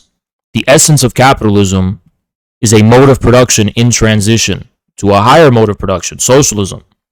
So this idea that, like, capitalism is this thing that utilizes ideologies and whatever to sustain itself, no, it's not. Capitalism is a mode of production, the very consciousness of which attests to its transition into the already in motion process of it transitioning into another mode of production. Isn't ideology wound up in the superstructure? Yeah. But the base and superstructure example was like the biggest simplification of all time for dumbasses to just get on with their lives and be like, okay, this is what they mean. But when you get into the nitty gritty, you don't actually have ideologies that sustain capitalism. This is a stupidity that came out of May 68 and the New Left, where they're like, why are we still living in capitalism, man? It's because we're all being brainwashed into capitalism, man. Let's wake up. It's the society of the spectacle, man. We're in the society. No, that's not Marxism, okay? That's a bunch of stupid fucks from the New Left who are a bunch of lazy bums, bunch of lazy, worthless fucking bums and scums of society who gave up on Marxism and decided to be a bunch of lazy fucking pothead scumbags. You understand? In reality, when you do have a materialist analysis, this is my radical thesis, capitalism as we know it, as a mode of production, is no longer the primary driving force of the mode of production. The mode of production has already transitioned into something else. Now, exactly what has it transitioned into? That's where things get interesting, right? But what we call capitalism today, what we call capitalism, is literally financial institutions. There is no organic capitalist mode of production. we can refer to today. There are financial institutions and networks of monopolists and financiers who are sustaining, for example, the currency, the US dollar. They're sustaining debt, yes, but as far as organic MCM, the accumulation of profit, and the accumulation of capital accumulation is concerned, yes, that we are beyond that. We are definitely beyond the stage of classical capital accumulation. Base. Thank you, Janar. Thank you so much. Thank you, Jaybird, too. Thank you so much, Jaybird. Historically, you can look at examples where So when I refer to capitalism, I want you guys to know that I'm not so much referring to in like a material mode of production today, as much as I'm referring to our current political superstructure. I'm referring to like the way the government plans our economy. And I call it capitalist because it serves the interests of a minority of like financial and oligarchic parasites. Right? That's capitalism. Capitalism is not like some like actual system. It's a way our government is planning the economy and rigging our economy in favor of those in power. Do you think Vera Fox's techno-feudalism hypothesis has any validity? It has more validity than he gives credit to, because it's actually not techno-feudalism, it's socialism. Yeah. There you go. What do you mean, Oz? Well, you're not ready yet. This is like the ultimate red pill. Descriptions of the church, the preaching, was done in line with that which served the interests of the state or of the mercantile class back during the Middle Ages, Like, What? Again, this is what they call vulgar materialism, right? So, you have to first establish, for you to say that Protestantism was just used by the mercantile class during the Middle Ages. Well, why was there a mercantile class to begin with? How did the mercantile class arise and define itself and distinguish itself? You have to have a dialectic understanding where these are all things that are intertwined. You don't just say, first there's a mercantile class, and then it post hoc used Protestantism as a way to justify itself. The material transformation that corresponded to the rise of the Protestant religion was a co-temporal one. It's like, at the same time that it was happening, you had Protestantism, because Protestantism did actually reflect the like highest threshold of what they considered a universal religion. It wasn't some like conspiracy that was instrumentalized by like Vaush. This is the difference between me and Vaush. Remember how I said the difference between me and Vaush is I'm an American pragmatist, and Vaush is a like British utilitarian fat ass, a fat pig with pink hands, just grubbily calculating in order to satiate their most base appetites, right? Well, Vaush also has a utilitarian vulgar materialism, according to which materialism means all ideas, everything that is ideal and spiritual is just a utility in order for fat pigs like himself to satiate their base interests and wants. That is not materialism. That is British Satanism. It has nothing to do with the materialism of Marx and Engels, which was German. And it was dialectic. It was a German materialism, a dialectic materialism, not a fucking fat British materialism. You understand? It was not the materialism of fat British capitalist pigs. It was the materialism of enlightened German philosophers. Or post-philosophers, I should say. Right? And I also have a I think it's compatible. I think American pragmatism specifically is part of that lineage of the German materialism. Right? American pragmatism was influenced by German idealism, by the way. So there's overlaps, right, between American pragmatism and materialism. Marx's materialism, at least, right? I'm British, bro. Yeah, I know. But our elites both of our elites are like this guy, Vaush.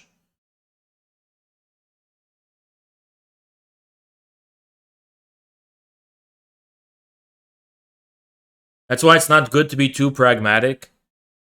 Well, the pragmatic materialism would say, for example, how were people reproducing their existence during the Middle Ages? They're not going to reduce religion to a utility to serve some kind of base ends. They're rather going to say, in what way did religion work with the way in which people materially reproduce themselves, right? And so on and so on. That's the pragmatic materialist view.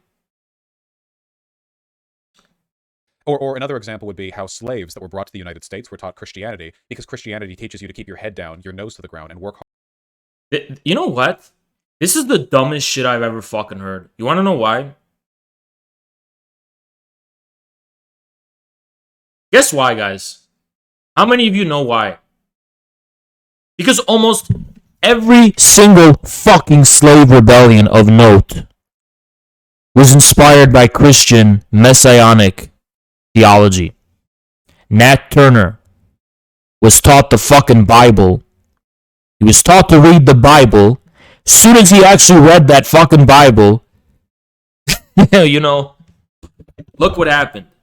So you're wrong, Vaush. You're absolutely fucking wrong. You know, in college, I had an Ethiopian professor. He was an Ethiopian born-again Christian professor, right? And evangelical, right? But he made a note of specifically debunking this to us in class. He said, you've probably heard this idea that Christianity instills pacifism and submission, render unto Caesar or whatever, right? And he said, let me actually show you the real history. So he ran us through the history of the African anti-colonial movements, right? Because we're studying Africa. The history of the African anti-colonial movements and rebellions and shit. And he was able to show us how all of them were originally religious inspired. All of the communist leaders of the African anti-colonial movement began as theological backgrounds. All of them. Practically all of them. Practically all of them. Right? So it's a complete myth. The idea that Christianity is a religion of render unto Caesar, it's a complete bullshit, keep your head down, complete fucking bullshit myth. Absolutely fucking false. Right? It's a nice trope for fat fucks like Vaush to spread because it sounds like it would be correct, but when you actually study the historical record, it's wrong. Almost every major instance of fervorous rebellion in the West before modernity, whether it's a slave rebellion or it's a peasant rebellion or anything like that, were all took the form of religious upheavals. They were all religious upheavals to the core. Religion wasn't just like a tool. It wasn't a utility. It wasn't just some like incidental thing. Like, it was about religion. It was about religion. The Peasants' War in Germany, led by Thomas Munzer and Florian Geyer, right? Wir sind des Geiers Vaterhaufen, ey. You know that song? That was literally about religion. That was literally about religion. It was literally, like when Munzer, if you asked him, why are you doing this shit? He would say something like, because it's what God wants us to fucking do. He wouldn't say like, oh, because we're peasants fighting for our rights. He's like, no, this is about fucking God. This is about God. You know what I mean? Every single fucking up. How do you think I rediscovered religion? Because I wanted to know what communism is. So I studied history. Every single fucking example of anything close to the communist experience that we find in history was religious to the core. It was all about authentic religious faith and belief. Never, ever, ever, ever, ever, ever, ever let these Western fucking leftists tell you this lie that religion promotes passivity and keeping your head down. That is the opposite of all historical experience. As a matter of fact, it's such a fucking disgusting, slanderous lie that the opposite is true. Actually, what made people keep their heads down for thousands and thousands of years was the rule of worldly gain, right? The fear of worldly authority, the corruption of this world is what makes people keep their fucking head down. When you have the courage of real, authentic faith, that is what stirs the part of your fucking stomach that tells you to rise up and take what's yours and do what's right. There has never, ever, ever been a fucking atheist revolution before modernity. Never. You want to know who the fucking atheists were? They were the rich, noble aristocrats who scoffed at they thought they became God. They built towers of gold so fucking high that they're like, who's God? Where's God? God ain't, you know what I mean? That's what they were doing. Who humbled those people? The poor. It was the people on the bottom that would humble them. They would say, you're not fucking God. I'll show you you're not fucking God. I'll fucking put a ladder on that bitch and you'll see. You'll see, One right? streak. I am so badass. Thank you, I am a bandit. Appreciate you. Appreciate you.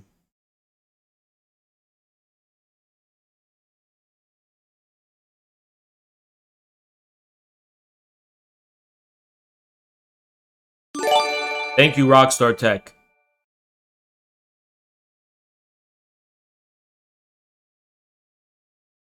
It's the rich that become corrupt and nihilistic, that they believe in nothing, right? And by the way, when communism came to the Middle East, people were like, what the fuck? So you're talking about Islam then, right? Because every time we want to go and overthrow the rich, we just have a religious we just have like a spiritual fervor and we go and we pillage the rich or whatever, right? They're like, oh, you mean Islam, right? You know what I mean? They're like, what are you talking about? Oh, yeah, we have that in our history, you know? Why do you think the communists did so poorly in Iran? Because in Iran, the communists were like, oh, yes, we want the people against the Shah and against the rich and the wealthy.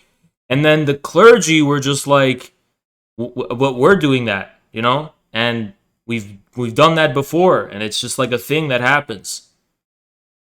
And the communists ended up looking like really out of touch elitist buffoons who have no connection to the actual people, right? Same thing in Afghanistan, by the way. Tragically, same thing in Afghanistan. Taborites, Anabaptists, and the Levelers in the English Revolution. Dude, it's everything.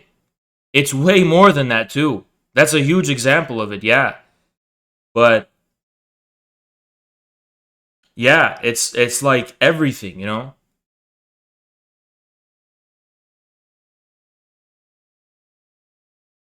Religious rural people versus elitist, out-of-touch communists from urban areas. Absolutely, yeah. I mean,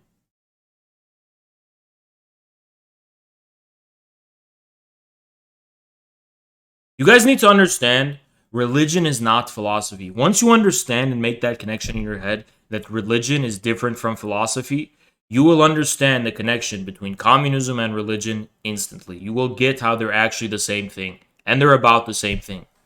They are about the exact same thing.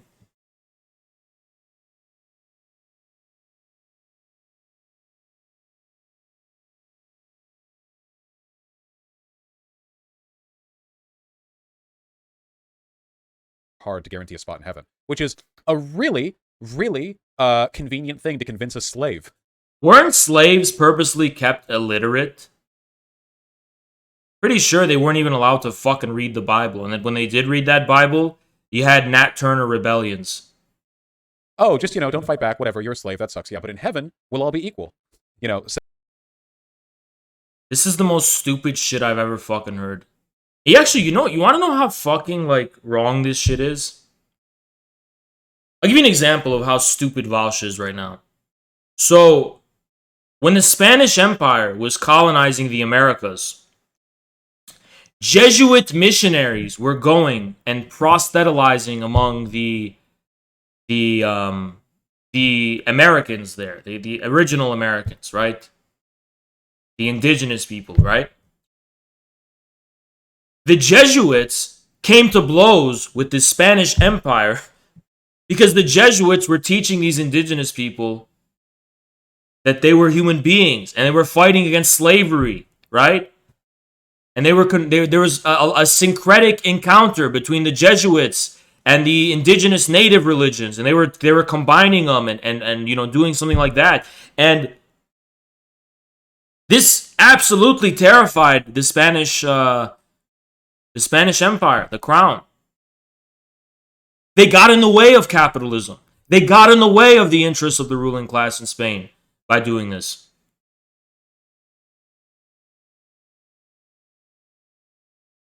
Says the slave master while like counting his coin. Yeah. Yeah, this is a very anti-materialist take. This is actually quite an ideological take here, which is wait, what? This is an ideological take? When you hold on, I'm the one who's an idealist when what you're saying is that so what I said is that communists opposed religion. First of all, there's like 5 layers of dumb fuck that Vaush is on, as usual. There's usually more, so let's be generous. So firstly, when I'm talking to a guy like James Hake, that is no place to discuss some form of fucking esoteric philosophy. So if Hake is interested and invested personally and ideologically in religion and the question of religion, I'm going to meet him at that level, right? I'm not just going to be like, oh, the truth of your religion is just some, more fundamental base material reality. Even if that were true, by saying that, you would not actually be conveying that fact or reality. You would be conveying the exact opposite. You would be elevating materiality into some kind of sovereign ideal form that replaces religion.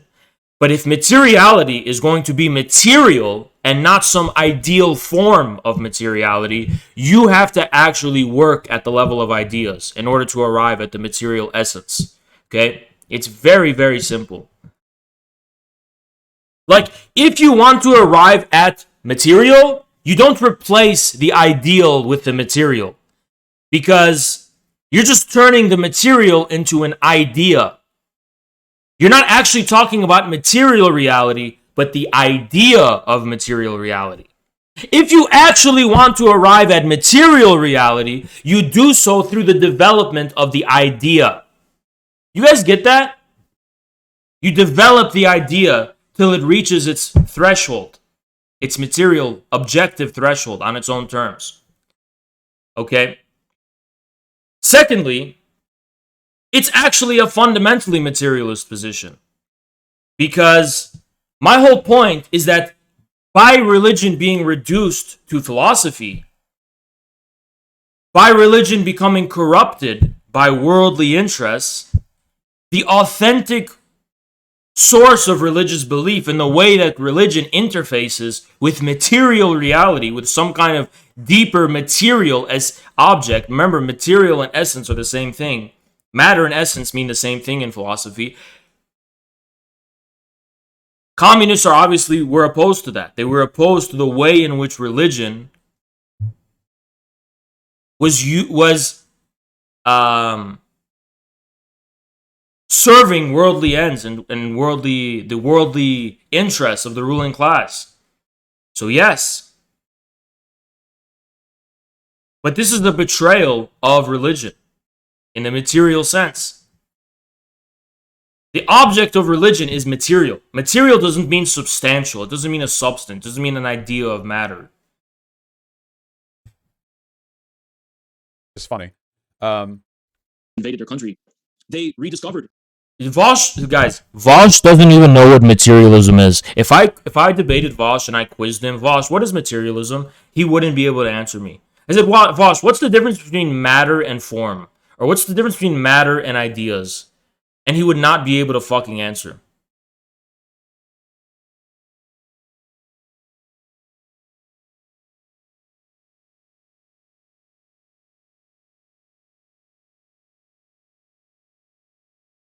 the Russian Orthodox faith. What this pure idealism sense does of to an faith, MF. divorced from the institutional corruption of the church, which I think was a more authentic and real form of faith than the one that existed before communism, right? So we have to bear in mind, communism is not incompatible with religion. I think you can even go so far as to say that communists merely want to do good in the world. We don't want to make heaven on earth, but we want to be good people in this world. We don't only want to focus on the afterlife in heaven, because this world does matter. What we do in this world matters. If we didn't believe that, then how could we condemn and recognize the evil of what our elites are doing? We clearly see that this is evil because we know that what happens in this world matters. I think that everybody sees evil, but they're not good at diagnosing it, nor are they good at coming up with the right solutions for it. They end up creating more evil. It's like an imitation of logic. Because Karl Marx himself said, his Marxism cannot be conceived without atheism. And Well, I think it's more than you're letting on. It's more. Well, That's true. Yeah, I'm not going in depth on the fucking esoteric philosophical origins of Marxism with a dumb fuck like Hake, because it has no practical consequence as far as what the fucking relationship between communism and religion is in practice. In practice, they are perfectly compatible. Now, you want to get into the nitty-gritty about Marxist philosophy? Sure, I could do that. But it's not appropriate. It's not an appropriate thing to do with a guy like Hake because it's not fucking relevant, right? It's not relevant. He's going to try to bring it up because he's fear-mongering that this is evidence that communists want to destroy religion and communism is antithetical to religion. When he's taking Marx out of context, Marx was operating within a strictly philosophical context, not like he's not writing a propaganda leaflet that's targeted to masses and masses of people. That would only lead to fucking confusion because you have to discern what the practical consequences are, right? Again, for Marx, the method of inquiry and the manner of presentation are different.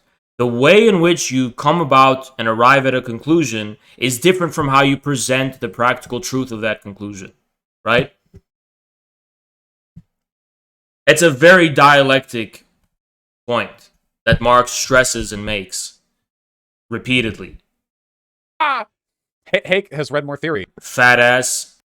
He's than Haas here apparently. Hake is correct here. Haas is very specifically downplaying the criticisms of religion brought about historically by communists. Really? I'm downplaying them? Or am I giving them context and interpreting their meaning in light of what they've become? In light of the experience communists have acquired since then and what it's become. So you have to interpret why did they say what they said, right? If you just leave it at, oh, communists were against religion, how do you explain the fact that communists today are not against religion? Well, it's because something was learned, and the original philosophical truth of Marx has to be made reconcilable with that.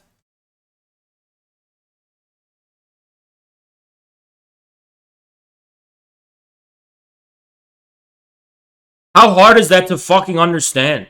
How fucking hard is that to understand? It should be really easy for anyone who's not a dumb fuck to understand.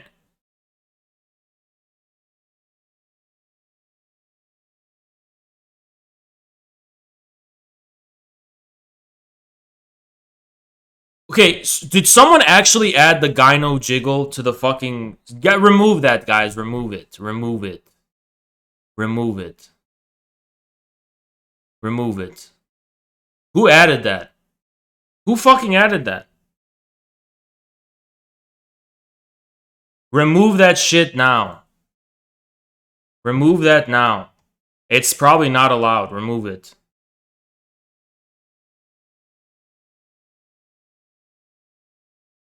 Hold on, who added that? What the fuck is that? Hold on.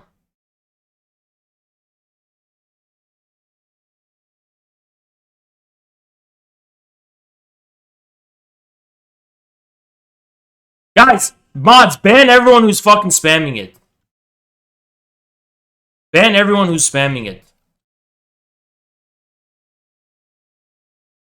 No, it was a joke. It was literally a joke.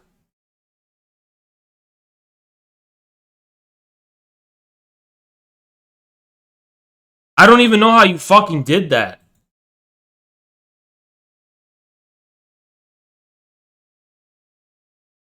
Alright, Neat, did you remove it?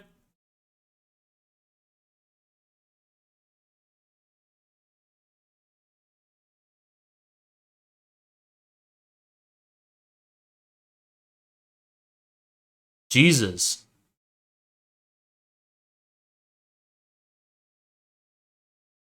Calling him out. Comrade Hake, holding the Radlib revisionist infrared or pause or whatever to account. Confusion around this. I don't know what he means by radlib. Like, what about being a radlib is compatible with religion? How the fuck are radlibs compatible with religion? Aren't radlibs the most fervent fucking atheists there are? You stupid fuck. Where do you arrive at an association between liberal and religious? Radlib and religious. How does that even make any fucking sense? This guy doesn't even know the fucking words he's using. What? Radlib is religion? He's actually fucking stupid. Unironically a fucking dumbass. Like, actually a stupid person. Literally a stupid person. Plainly a fucking stupid person. This is because historically, religion had taken the form of philosophy in Marx's time, right? Marx wasn't thinking about religion beyond philosophy. And in the philosophical sense, Marx was an atheist. He did wholeheartedly reject religion. But that's because, in my view, the meaning of religion became perverted by philosophy and what was once an authentic and material form of faith, right? This is what I mean by he doesn't understand the words that he's using. This is what I mean by he doesn't understand the words that he's using. Okay, so Vaush is saying, I don't understand the words that I'm using. Right after he said that he made an association between being a radlib and being religious. And I don't know the words that I'm fucking using. Why? Because I'm saying that religion was perverted by philosophy. I mean, yeah, you have to have, to be able to, like, know how I came to that conclusion, you probably have to have a background in psychoanalysis, because I'm speaking in terms of the specific distinction drawn between religion and philosophy by people like Lacan, for example, right? But intuitively speaking, it does make sense. Philosophy is about A equals A. It is about the consistency of the sovereign Platonic idea. If there is a truth to religion beyond this, or if there's a reality to religion beyond this, most people will associate that reality to affectual religious feeling and religious sentiment, right? What religion does for you practically, what it does to you psychologically and mentally, and how it makes sense of the world to you, and how it has a clarifying effect in terms of being able to find meaning in the world. None of those things are reducible to philosophy, and yet the epistemological question about the existence of God and the essence of man in relation to God, and whether God can be proven, or those are all questions of philosophy. So the question of does God exist, or should we follow the precepts of the religion, you're entering into philosophy because you're trying to premise the reasoning in terms of conceptual thought. So that's why I'm drawing a distinction between philosophy and religion. And the association between philosophy and the ruling class was already drawn by Marx before. Keep this in mind. Marx and Engels wrote about how the ideas of the ruling class manifest in the form of philosophy across history. Okay? What they didn't mention was religion is not reducible to philosophy. And actually, religion is going to have a popular character. It's going to have a character that reflects the people on the ground. So philosophy is not going to be reducible to religion. Vaush is live. He can't run away now. Watch him fucking run away. Every single time I've confronted this fat ass live, and I've gone on his fucking stream to confront him, I've watched this stream, he's like, I'm gonna be here up all night. He's on my time. And he bluffs, basically. He's like, you're gonna have to watch me for 5 hours before I come to debate you. Because he's a fucking coward. He's literally a fucking coward. He's actually a fucking coward.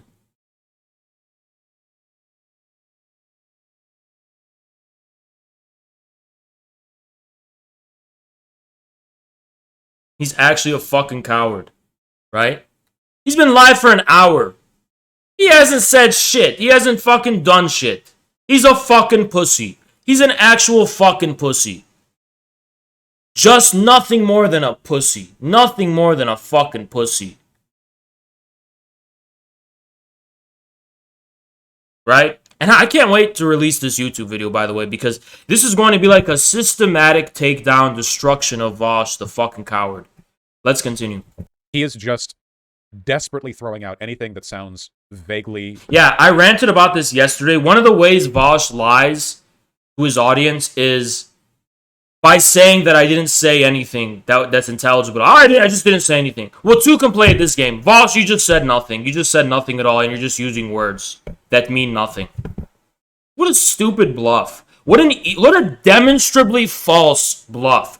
All you have to do is play back what I said and maybe think about it for 2 seconds, and you will disprove what Vaush just said. You fucking lying fucking bitch. Leftist, any terminology, in an attempt to post hoc. Wait, so the terms philosophy and religion and authentic belief and stuff, those are leftist terms? Justify this. He can't come off as too anti-religious because his broader goal is like moving people to the right, you know? Or goal is maybe too strong a word. What? Wouldn't it be if anything, which isn't even true, wouldn't it be the opposite, that I can't appear any anti-religious because my goal is to move right-wingers to the left, or at least my version of the left? Wouldn't my goal be to make religious people not be hostile to communism, which is the whole point of this debate?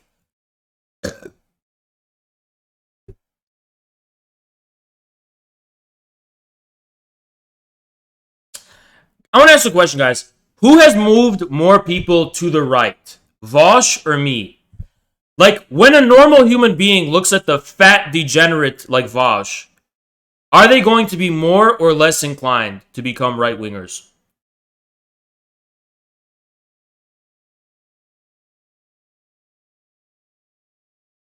Okay, when right-wingers look at me, are they going to be more or less open to the idea of entertaining communism and being open-minded to the ideas of communism and Marxism-Leninism? I mean, everyone knows that. My whole model of growth is based on that fact. It's not something we have to conjecture upon. The very success of my channel is actual living proof of it.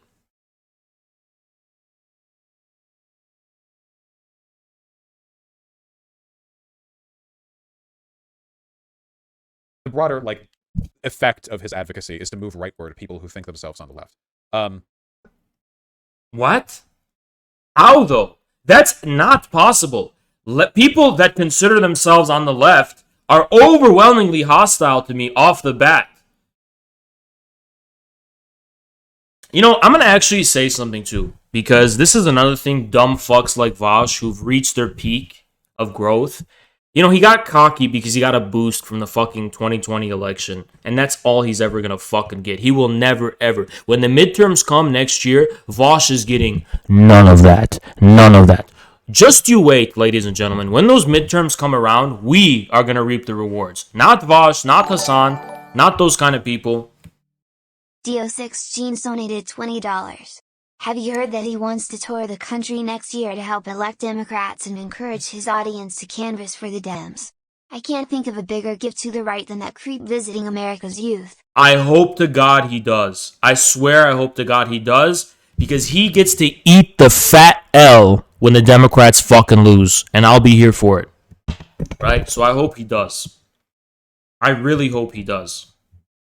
I pray he does, honestly. I pray he does that. Thank you, Thank you, Twine. Thank you, Twine. Appreciate you.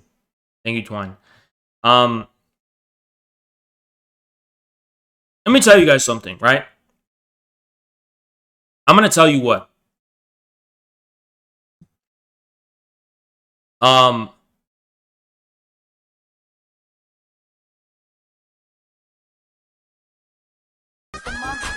Thank you so much, Reaper the Creeper. Thank you so much, Reaper the Creeper. Appreciate you a ton, man. Thank you so much. I'm gonna tell you guys what. This idea that you can move people to the left or move people to the right isn't fucking true. So here's the thing. That might be true if you're operating under the assumption that the reasons why people are interested in ideas is because of ideas. If you're an idealist fat fuck like Vaush, you think that the reasons for people having the ideas they do is just because of their ideas. In reality, the reasons why people are attracted to the certain ideas that they are, first, you have to look at it on the individual level. What is their individual character? What kind of people are they? Then you look at other things. What is their background? What's their cultural background? You look at other things. What's their gender? That matters too, right? Then you look at other things. What is their class background? That's especially going to be relevant for a Marxist. So it's not that I'm moving people to the left or moving people to the right. I'm allowing people to discover things that they are inherently and already disposed to that they didn't know about before. I'm not converting people to communism. I'm allowing people to discover the option of communism as a real option, as a real alternative. You don't have to be a fucking liberal gyno soy fucking Jabba the Vaush, or you don't have to be a hateful person or whatever. You can. This is an option. This is a political option, and people are embracing it just not because I moved them, but because they didn't know it was a possibility before. Right? No one moves people like how he thinks. That's very rare. It's very rare that you're going to move someone. What you're probably going to do is allow someone to find a position they would already otherwise have. They just didn't know about it before. Right? You're not really going to move people. So we can't come off too anti-religious because it's, it's pretty central to a lot of conservative thought in the States. But he's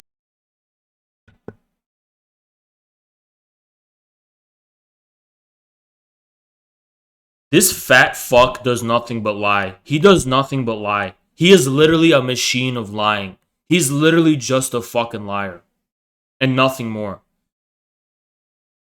He's literally a fucking liar.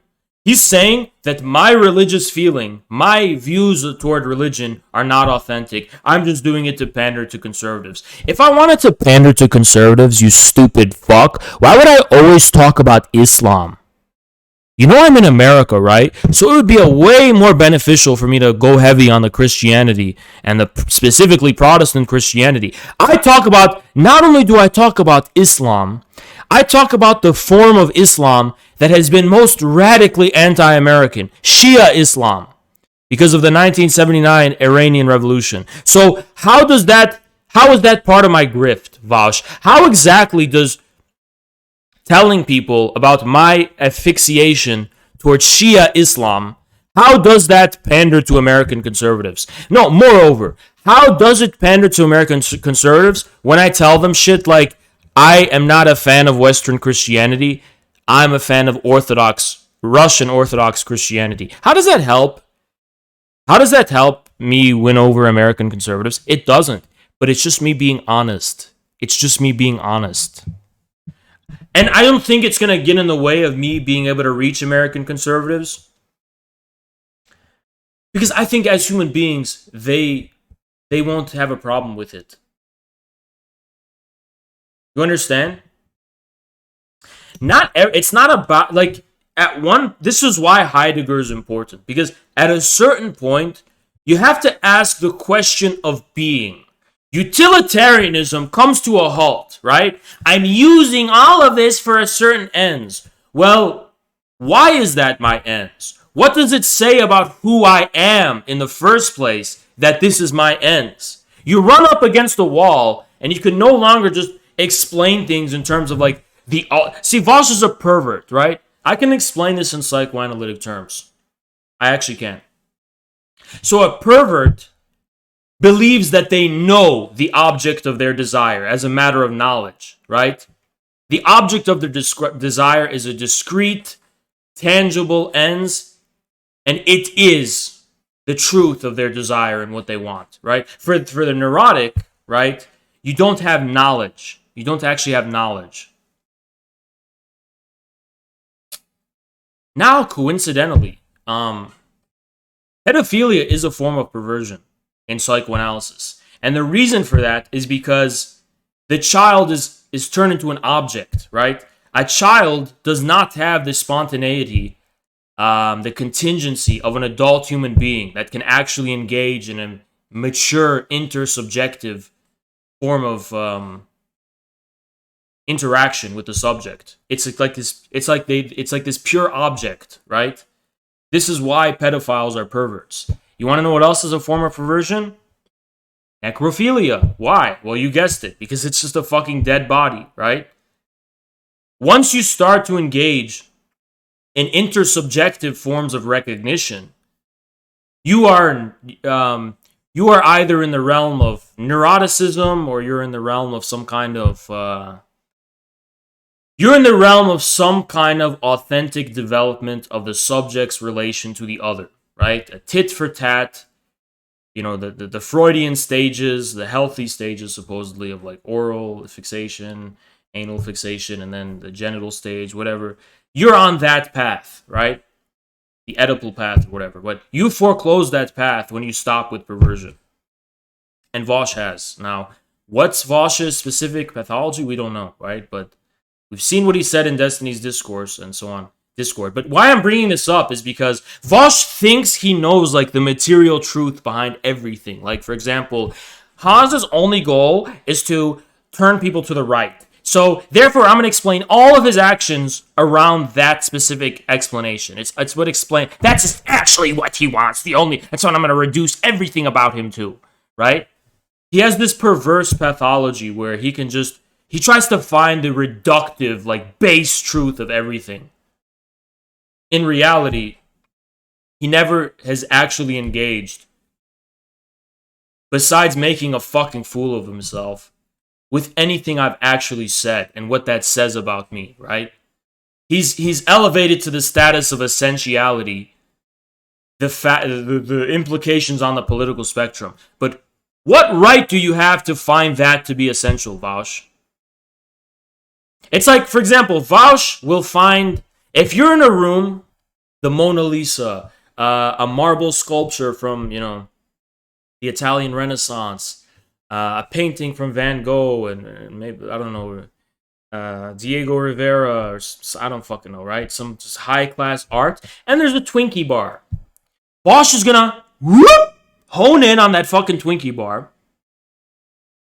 And instead of an art gallery, he's gonna call this room is my snack room. This is my snack room. He's gonna think that it's a snack room and define the essentiality of the room. He thinks the Twinkie bar is essential. But how do you justify that the Twinkie bar is essential, Vaush? Well, he doesn't think he has to. His own base fucking appetite is enough to justify that. That's how Vaush critiques me, It's the same exact fucking thing. He's just like throwing everything to the wall and seeing what sticks. Based in feeling and intuition and true faith and conviction, turned into dogma, and it turned into this kind of absolute guarantee that I view as inherently corrupt. But I don't think that you can reduce people's religious feelings to that. I think people's religious feelings is authentic. Marx also agreed it was authentic. Marx called religion the heart. Wouldn't he be trying to move right-wing people to the left with this? I kind of do the same, but less Marx could. His audience is Vaush is actually so much more fucking stupid than his own audience that his audience has to ask him, like, how can you justify saying he's moving them to the right? Like, wouldn't it be the opposite? Let's see what he says. He's such a stupid fuck. He's literally such a stupid fuck. No, Shu, there's a critical distinction. The distinction is that... Oh, that's what Shu on Head said. Hold on, let's see what he says about the critical distinction. I would love to hear this. What does he say to Shu? Even Shu calls him out, because even she can see that this is literally a dumb fuck who doesn't know what he's talking about. His posturing and aesthetics appeal to the left, but then his arguments give leeway to the right. Okay. So why can't you say the opposite, though, Vaush? Why can't you say that aesthetically I sound like a rightist, but that in terms of the content, it's communist? Why? Because I call myself a communist, but I also call myself a conservative. So how do you know what's essential and what's merely apparent? How do you know what's the appearance and how do you know what the essence is? Well, Vaush, as it happens, yours is entirely arbitrary. Your conclusion is entirely arbitrary. Now, Vaush might be like, well, I'm a consequentialist, so what are the practical consequences going to be? And practically, it's turning people away from the Democrats. Haas is getting people to no longer vote Democrat. Therefore, the real essence of the matter is turning people right. But I'm not getting people to vote Republican. I'm promoting a third party. If you want to argue that a third party is only going to help the Republicans, The burden of proof is upon you to show us how a third party is not possible. That, like, Tucker Carlson doesn't move, right-leaning people to the left. Yes, he does. Tucker Carlson literally does convince conservatives, or at least show. The reason he's popular is because he taps in to like a economic populist longing of Trump's fucking movement. So yes, he does. What, you think Tucker Carlson fucking converts leftists? He doesn't. At the end of the day, it's your conclusions that matter. Like, what do you actually spend your time doing? And what do you spend your time doing? You're playing a fucking video game right now. What do you fucking do, you fat fuck? What the fuck are you talking about? he can use whatever language he wants. He can appeal to whatever crowd he wants. But at the end of the day, his like political prescriptions are conservative. Okay, what are my political prescriptions then? That to build a third party? That's conservative. Okay, call that conservative. What, you're just going to call that third? So Vaush is saying that because I want a third party and I'm against the two-party system, that what, I'm right-wing? So what, the left is just whatever licks the ball sack of the people in power? Well, I guess you're a leftist, Vaush. You're fucking deep-throating those motherfuckers. So it's like the classic way of moving people over is use the enemy's aesthetics to reach your. You know what? Zolo2997. This is a person who's been a subscriber for 3 months, and he just said, "Stop orbiting Vaush and challenge him."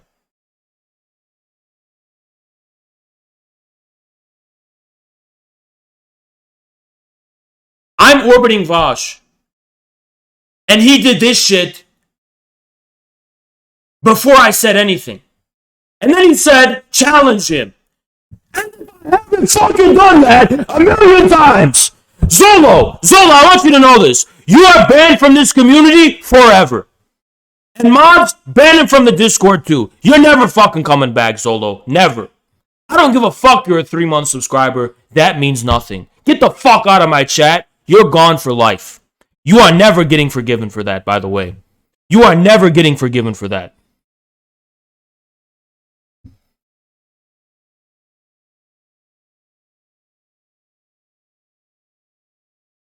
Conclusions. So, for example, Bo of the Fifth Column does this brilliantly. Bo of the Fifth Column has got like that rural, like redneck kind of vibe going on, where he like films himself in a.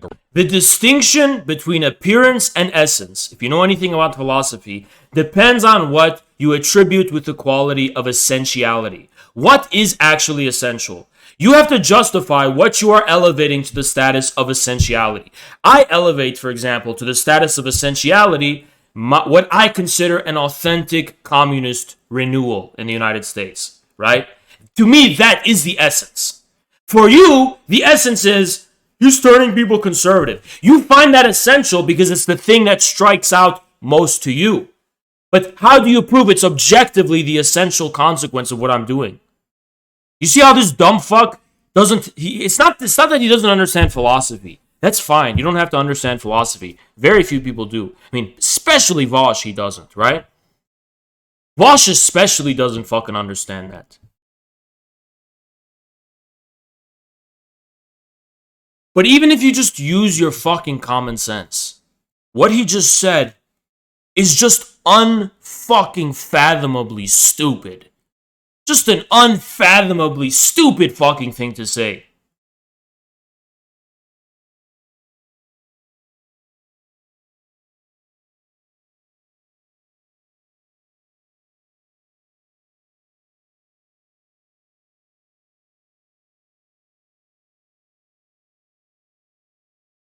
Garage, he doesn't use unapproachable academic language, but all the shit he says is super fucking based and super well put together and intelligent. So that's a very effective way of moving people over. And then on the other hand, you've got no, it's not. No, it's really not. This is something a lot of people need to realize, and I might have to go on this rant again later in the video, but when you are trying to watch our video, The Unknown Culture Revolution, by the way. It is very important to be aesthetically honest. Aesthetic honesty is very important. When you instrumentalize aesthetics, you will never, ever, ever reach the conclusion you're looking for. You have to be authentic about your aesthetics because the essence will reassert itself in a new way anyway.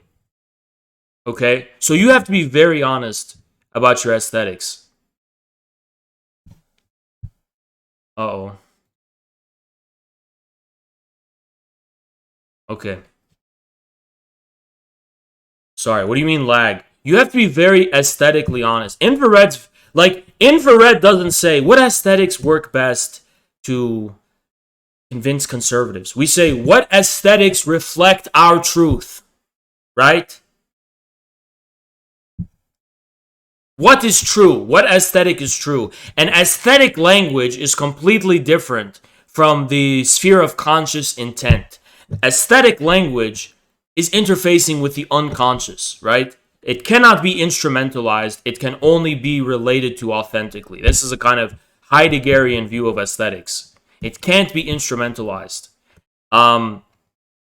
We don't hide that we're communists because, and we did think about this. We thought about all this shit. We're like, should we just be People's Party? I said, no, let's be communists and let's be upfront and open.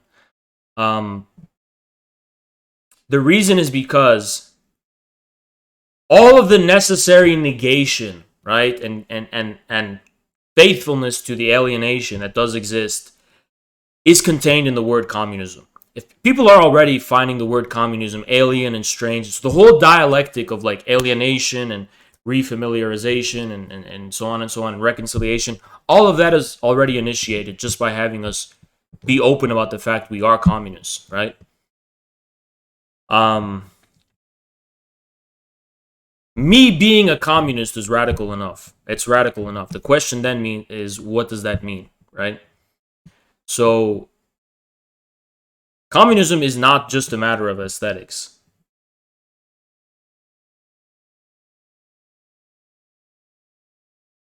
Also, here's something I want to know too. How is my aesthetics communist? If you really think about it.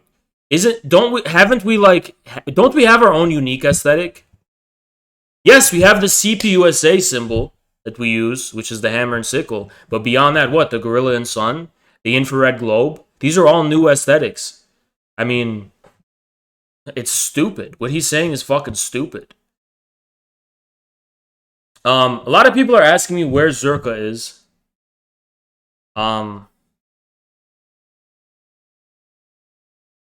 A lot of people are asking me where Zerka is. And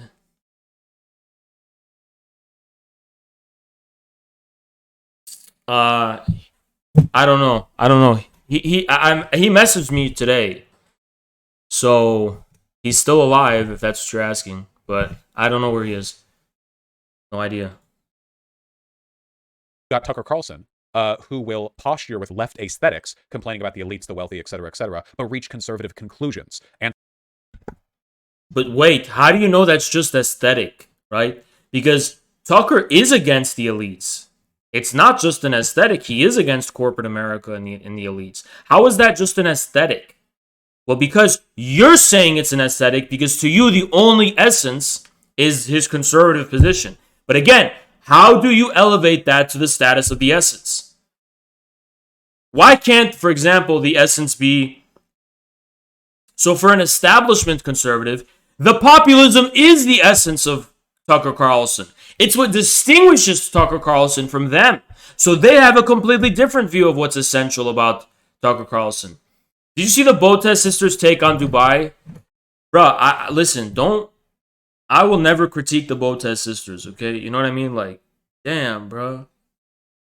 I want to learn chess too, also. What are you referring to? I'm also trying to learn chess. You understand? So you're not going to fucking find me. Botez sisters defend slavery in Dubai. The clip is gone. What? Uh-oh. Damn, they're Romanian too, right?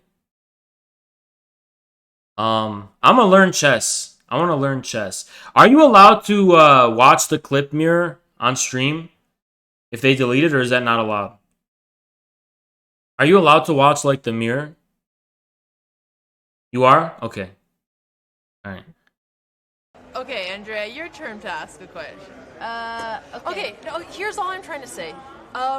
We're in Dubai, so we're not going to say, anything in particular about this country. The only thing that bothers me is when people from first world or developed countries shit on, developing countries for doing things that those developed countries also did in the first place. It's just, a little bit of ignorance. That's all. Not to say that we support. Again, we will have some conversations when we're back in the U.S. about the mass incarceration system in the United States, but I won't. But it's very funny that you guys. Okay. I'm not going. I just have no. I'm very good at holding. You know what, guys? I thought it was gonna be way worse. I thought it was gonna be way worse. Let me tell you guys what. This is my official infrared take or Haas take on the Botez. Bro, they're chess players, okay? And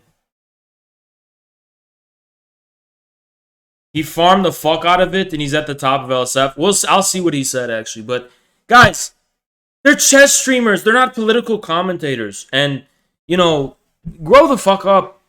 She said something that, I don't know, she's talking about hypocrisy, I guess. She's talking about hypocrisy. It's not that bad. I don't really see how it's that bad. I mean, is it something I would necessarily say? No, I wouldn't. I really wouldn't, right? But they're chess players. She's not like a political person. And yeah, bro, why attack, bro? Fucking our relevance such a bitch. Show power level right here. Our relevance such a little bitch, dude. He's attacking these two chess. Yo, congrats, Irrelevant. Dude goes around and just hates fucking successful, beautiful people. You know what I mean? This is what ugly people do. Ugly people just spend all their time hating on successful, beautiful people. That's the truth, right? The Botez, I thought they did something like so arrogant and like disrespectful and like I thought what happened was what? Pokemon? Okay, we're gonna finish this quick and then get back to the thing. I thought it was gonna be like them like insulting the slave people in Dubai. The like enslaved people in Dubai. Like I thought they were gonna be saying like some really bad shit, like like Kim Kardashian level, Paris Hilton type of shit. That was nothing, dude. Why get your fucking panties in a bunch over that? Why would you get your panties in a bunch over that dumb shit? You know what I mean?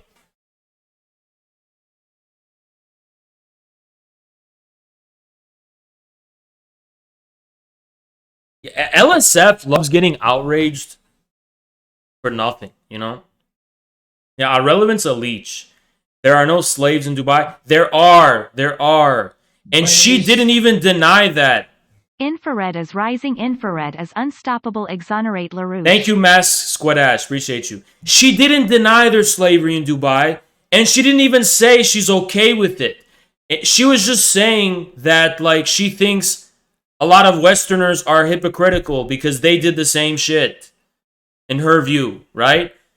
Which, it's not something I would say myself, but do you have the right to cancel her over it? No.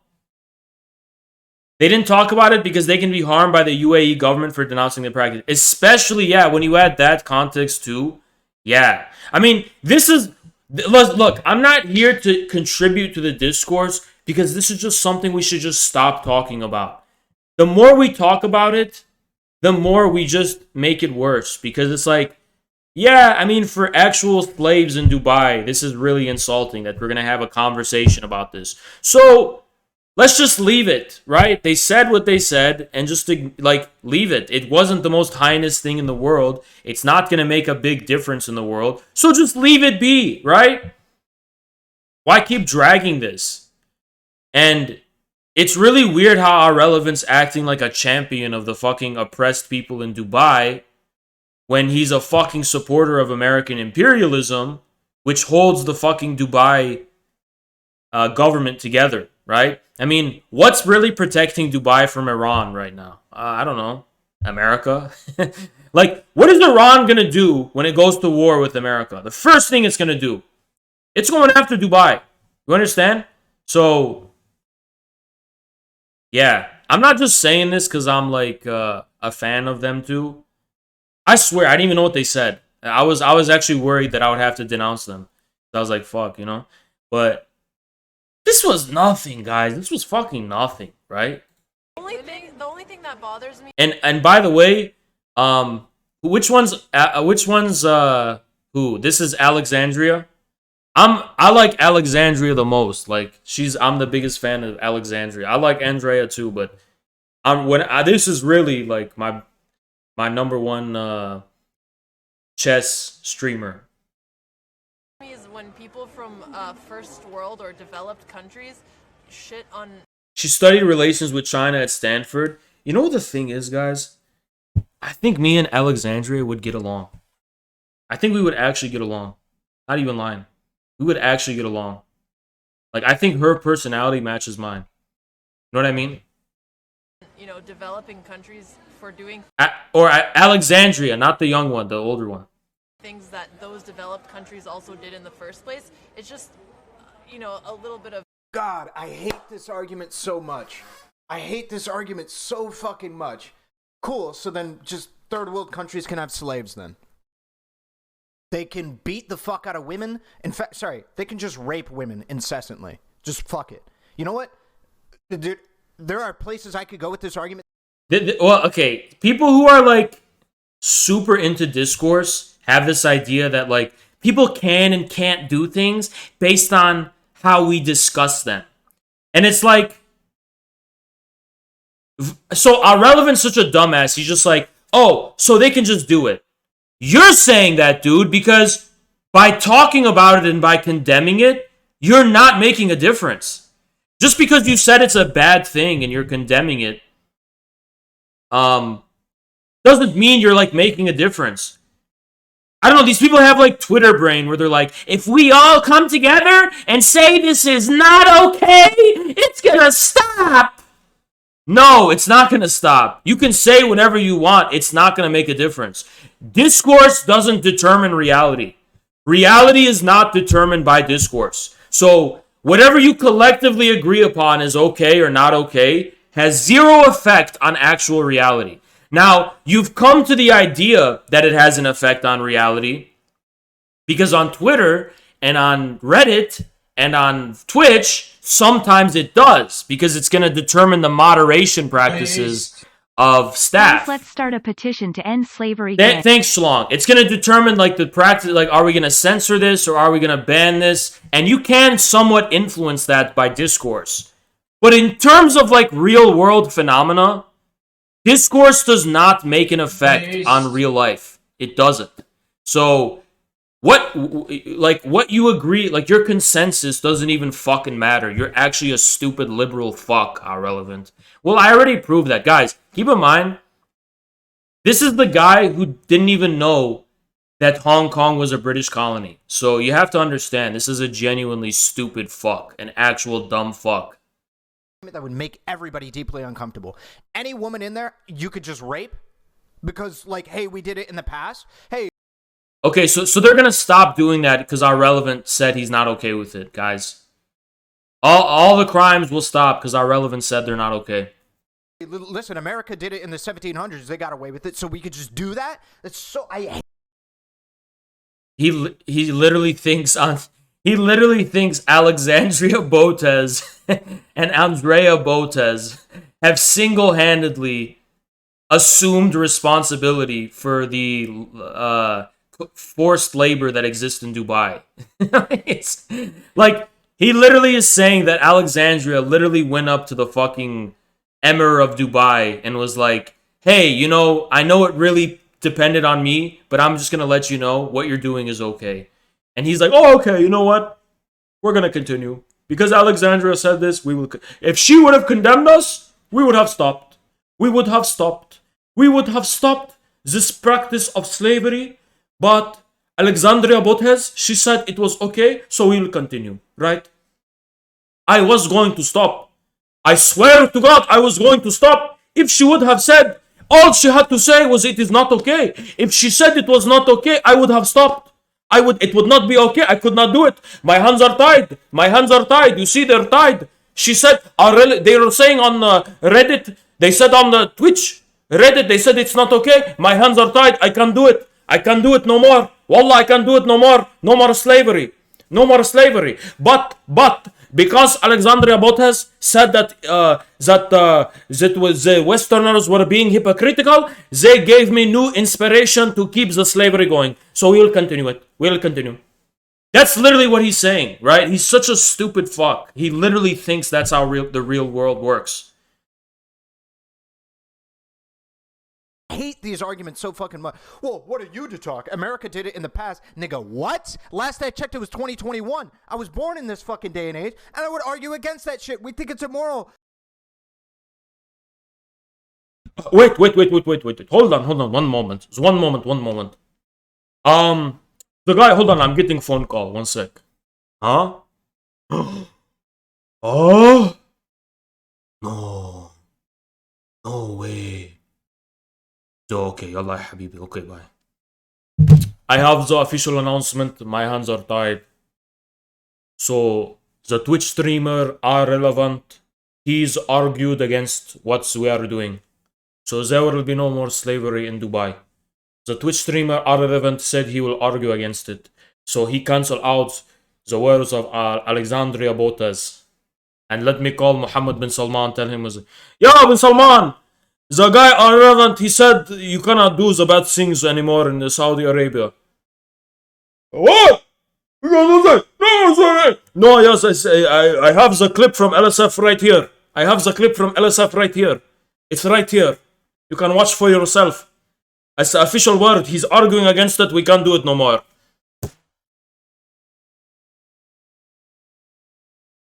Such a stupid fuck, you know? Hold on, I'm gonna see if I can watch this.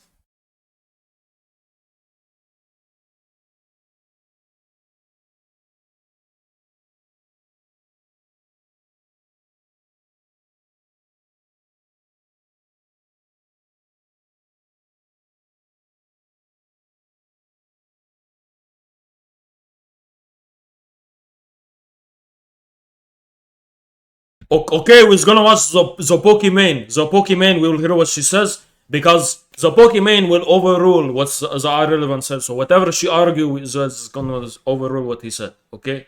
Hold on. Yeah, bin Salman! I'm gonna watch the Pokimane. Maybe she'll give us another chance. We can keep the slavery going. Okay, yalla habib. Okay, bye. Okay, let's do it.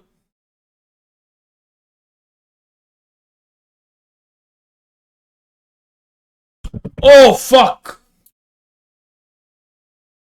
Ya Allah. The Pokemon, why? I was a bit... Why? Man, cut me some slack.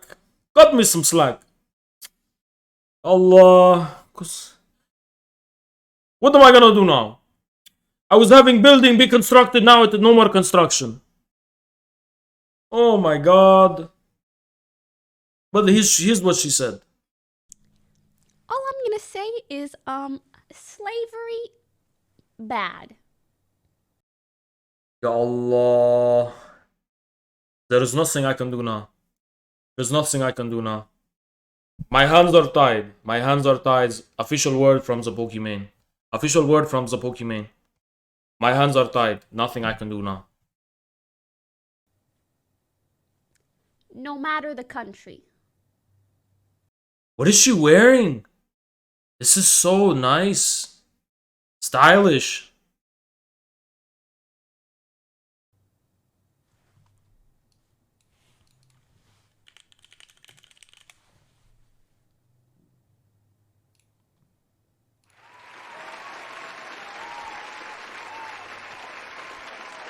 Found $2 to $2.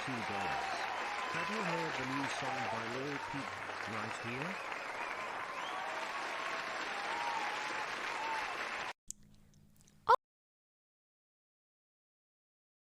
Alright, I don't want to start no beef with Pokemon, honestly. I don't want to start no beef with Pokemon. We're gonna exit out of there. Oh, bro, I don't know which side. If I between the Botez sisters and Pokimane, if I have to choose a side.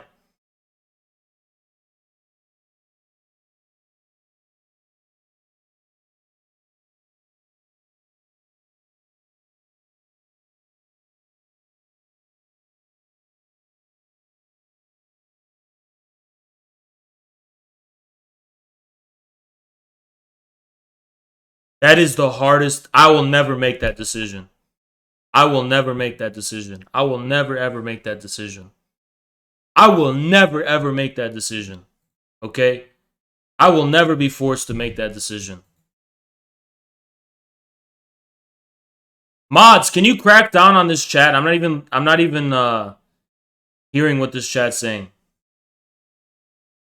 Can y'all crack down, mods, and wake up? I don't know what this chat's even saying. Okay? And I hate to say it, but I choose Pokimane. I'm sorry. Anti-immigration, anti-degeneracy, Just because I knew about her first, right? And she was wearing that jacket and super stylish, super fashion sense, So, I'm sorry. I didn't know, I clicked that clip. I didn't know what to expect. Multiculturalism, so on. So in this case, it's the aesthetics content divide, and for Haas, it is undeniably left aesthetic, right conclusion. Which is what Vaush is saying is completely arbitrary. It's completely arbitrary. You could say the exact opposite and it would be just as true. He hasn't actually demonstrated or proven anything. He hasn't argued anything. He's just said completely arbitrary shit. Hey, keep it fucking English in the chat. I can't moderate fucking Arabic. Keep it English in the chat.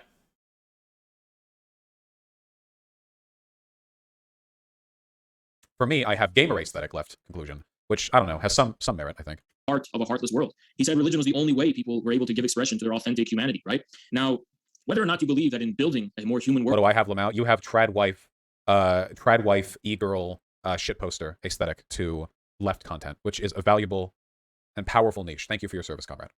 World, religion is going to disappear. We can all agree that there is something fundamentally good about religion. Of course you can fucking troll in Arabic. Are you kidding? Marx himself was making the point that the problem is not religion. The problem is our current world, and the evils that we associate with religion are a reflection of the evils of our world, right? So it's kind of more of a philosophical issue that shouldn't be taken at face value, because his historical experience shows, and this is especially true in 2021, that in no way is religion incompatible with communism.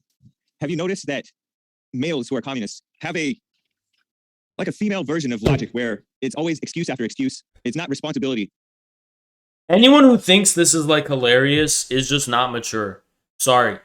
And I know that's rich coming from me because I have a wacky sense of humor, but the fact that he farted into his mic and thought that was so funny, yeah, that's something Jesse Lee Peterson says, Yeah, let him say what he wants. Let Hake say what he wants. Keep your eye on the fucking prize, Who cares what this guy says?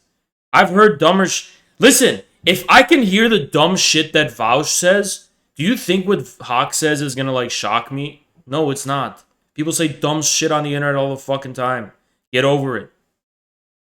The solution for the black community is responsibility. It's not, they have these grievances. The police are not the black community's problem at all. Well, have you noticed that they have a female mindset? I would just I get it. First thing I want to say is, oh yeah, Vaush is so honest. So when I said yeah, what I actually meant was I agree with you, Hake, rather than okay, I hear what you're saying. I heard what you said. You don't have to keep talking.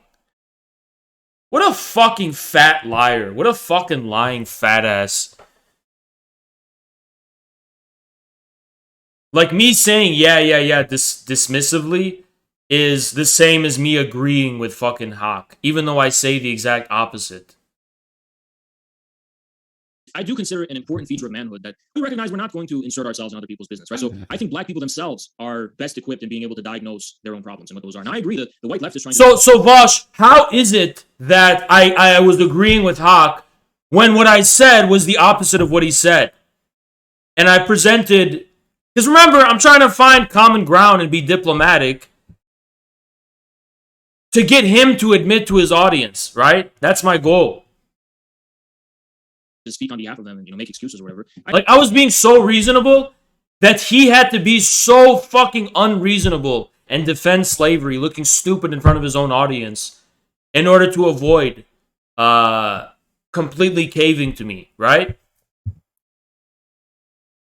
I agree. They're trying to speak for black people, right? But that's what he's regarding this accusing kind you of I guess we're doing. calling it female logic. Yeah. No, he's not, you stupid fuck. He's not accusing me of that, you dumb fuck. He's saying that leftists make excuses for black people's problems. I have nothing to do with that.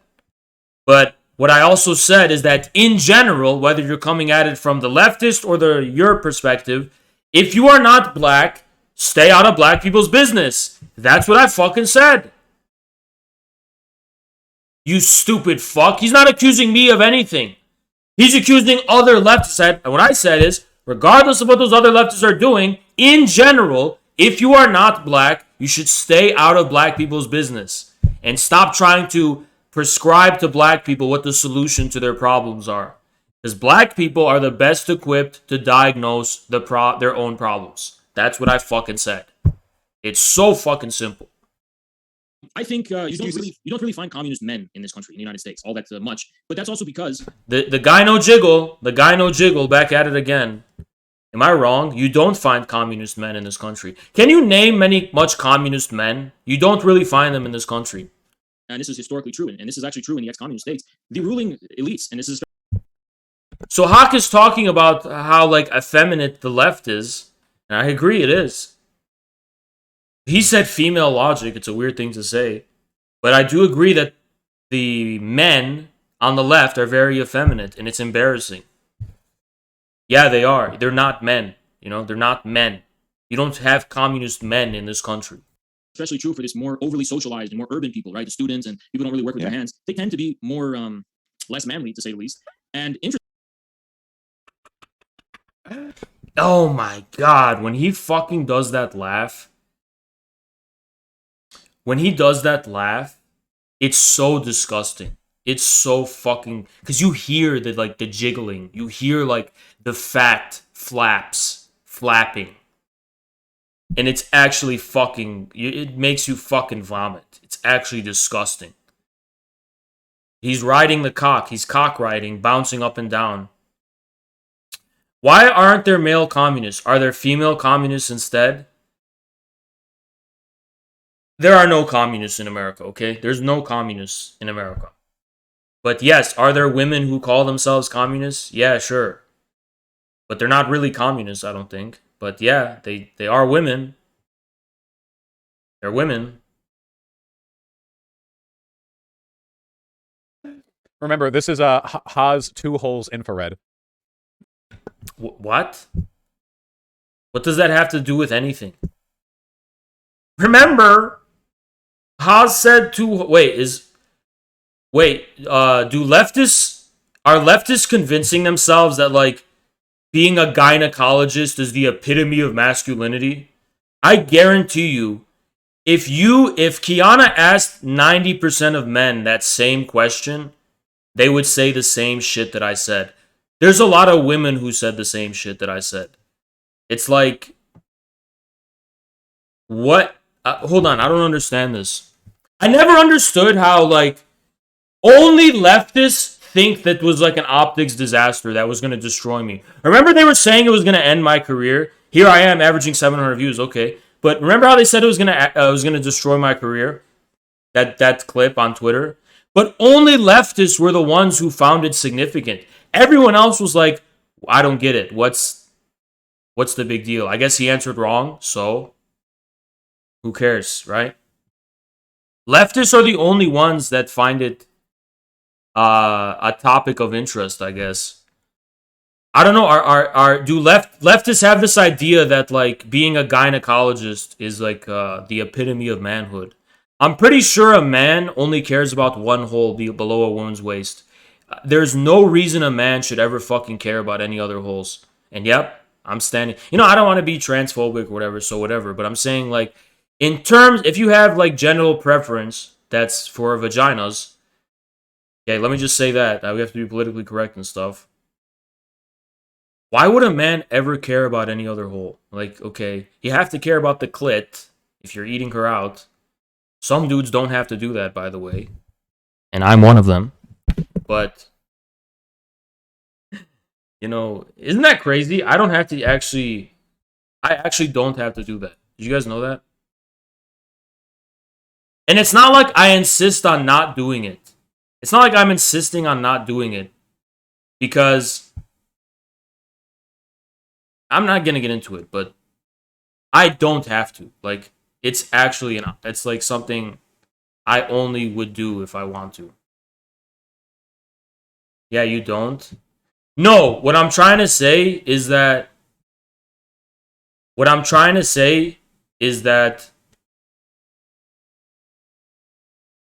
I can just get top and I can pipe without having to eat her out. I can be unfair. I don't have to eat it out. I've gotten to a position where I don't have to eat it out for the first time in my life. That's what I'm trying to say. Like, usually you do have to, right? You do have to usually. I don't. That's the difference between me and you, right? But, or that's the difference between me and people like Vaush. Well, Vaush, I mean, who could he really get with anyway? But what I'm trying to say is that is this somehow under dispute that I am probably one of the most masculine men calling themselves a communist on the internet? Is that like under dispute? Name a dude who's more of a man than me. All the people you could think of that are comparable to me, Jackson and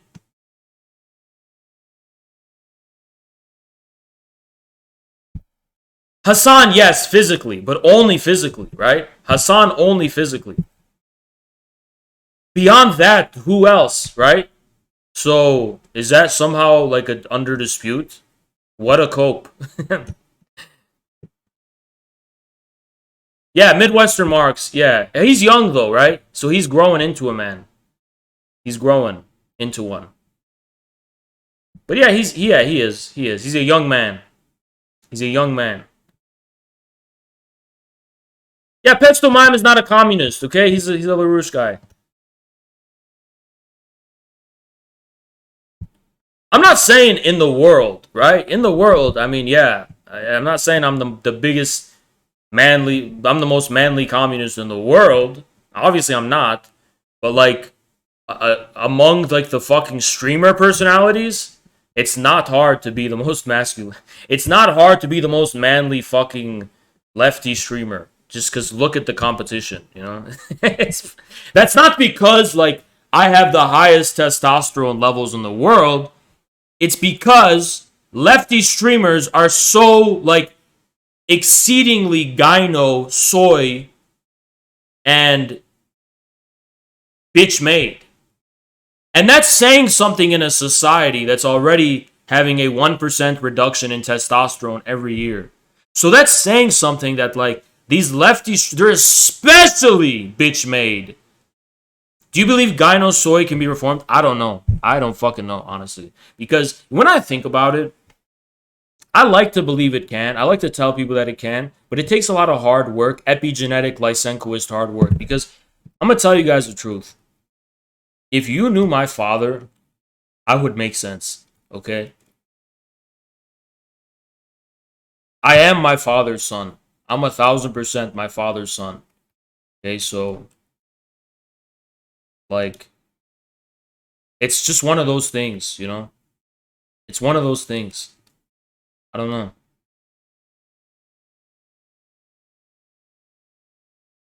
But my understanding of being a man comes from my father. It comes from my father. At the most deep, intuitive level, comes from my father. 1,000%. This is from the most stunting fucking lady killers on all of Twitch. Does he not know, or like? I I don't think I'm the most, because obviously, like, at a certain point, if you have so much clout, you just get whatever. But let's just say, Vaush, you're lacking critical information. I'm like, yeah, dude. Let's just say I got options. You know what I mean? Like, is that something people are still like? Base. Thank you, Blue Run. Appreciate you. Let's just say I got options, right? DGG says you don't. That makes me so sad. I might cry while I'm getting head in 2 weeks.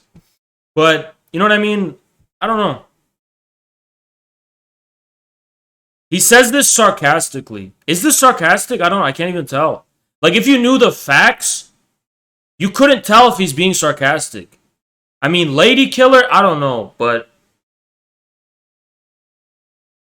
I don't know lady killer, but... sometimes it feels that way. I don't know. It feels that way sometimes. I don't know what else to call it.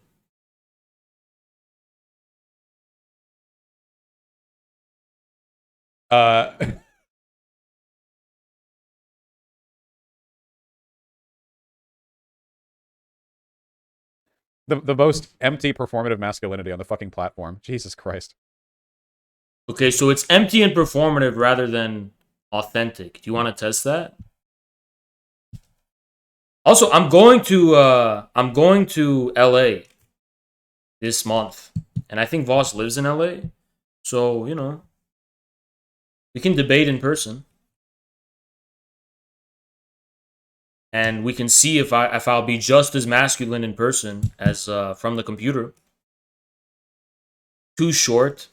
Yeah, that's another cope. Is I don't know why Americans give so much to height, right? If I was like 5'1", then I get it. But beyond extreme cases, height is not going to matter. So extreme cases means 6'5" and up and like 5'3" and below, right? Those are extreme cases. Beyond that, it don't matter. It's not going to matter, right? It's not just American, bro. Then what is it? Because it's only ever been relevant on the fucking internet. And yes, in person, they do the cute little like height comparisons. Like friends will be like, oh, I'm taller than you, I'm taller than you, whatever. But beyond that, in terms of people's confidence, their performance, how much game they got, and things like that, it don't make a fucking difference. Now, on Tinder, it makes a big difference. I will tell you that. On Tinder, it makes a big difference. And all else equal, all else considered equal, height is a plus, obviously. It's a big plus that women like. They like being smaller. They like feeling smaller. But that's only if you're a fucking vegetable, right? That's when you take game out of the picture. That's only when you take game out of the picture. A dude like me who's got game and a tall dude who's got none I'm getting it. He's not getting it. I will, right? If we're competing for the same girl, this dude's got no game and he's tall, and I'm 5'9" or 5'8", whatever you want. You can round whichever way you want. And I have game. I'm taking her home. He's not. The thing is, you'd think I'm just coping or something, but experience actually confirms this. Experience actually confirms this. Vaush is 6'3". Vaush is 6 foot at most.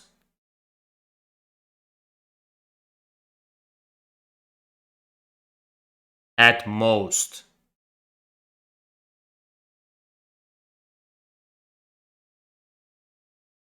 He's not 5'8". He's more than 5'8". I'm sure he has many women.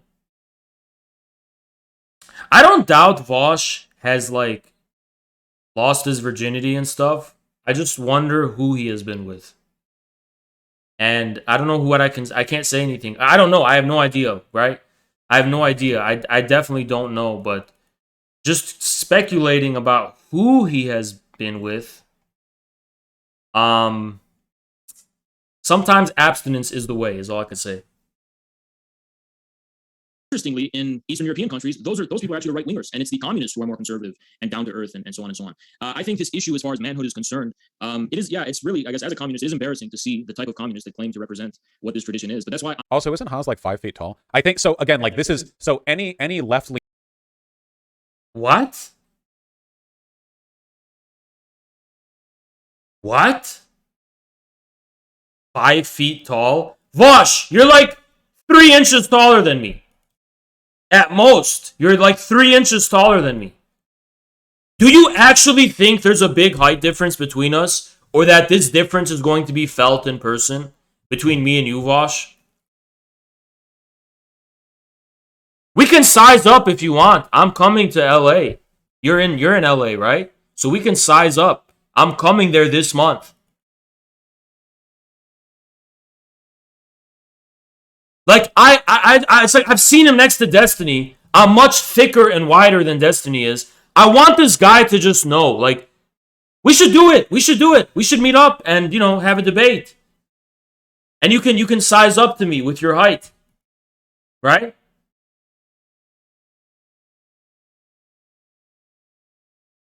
He's in Beverly Hills, right?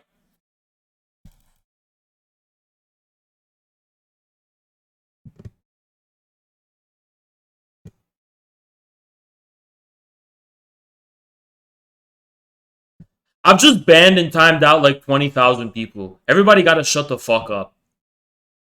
But I don't know what this guy's thinking when he's talking about height. Also, this is the I don't know. This is the difference between this is why testosterone's going down at 1% a year. Because when men have become passive, they're starting to become like women. And everything's about looks now, right? So it's just an aesthetic. Like, oh, it's about who's taller. Like, you ever seen two nerds kind of fight and just like be aggressive toward each other?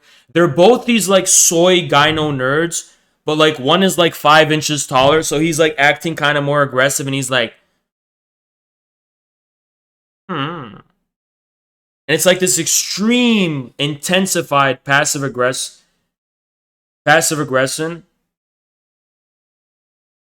You know what I mean?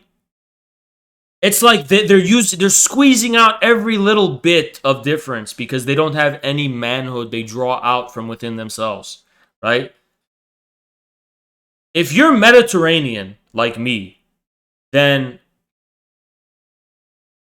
you're gonna find dudes, you're gonna find bosses, you're gonna find the mob boss, the godfather of families and shit. They'll be 5'5", and they will still be the biggest man in the room.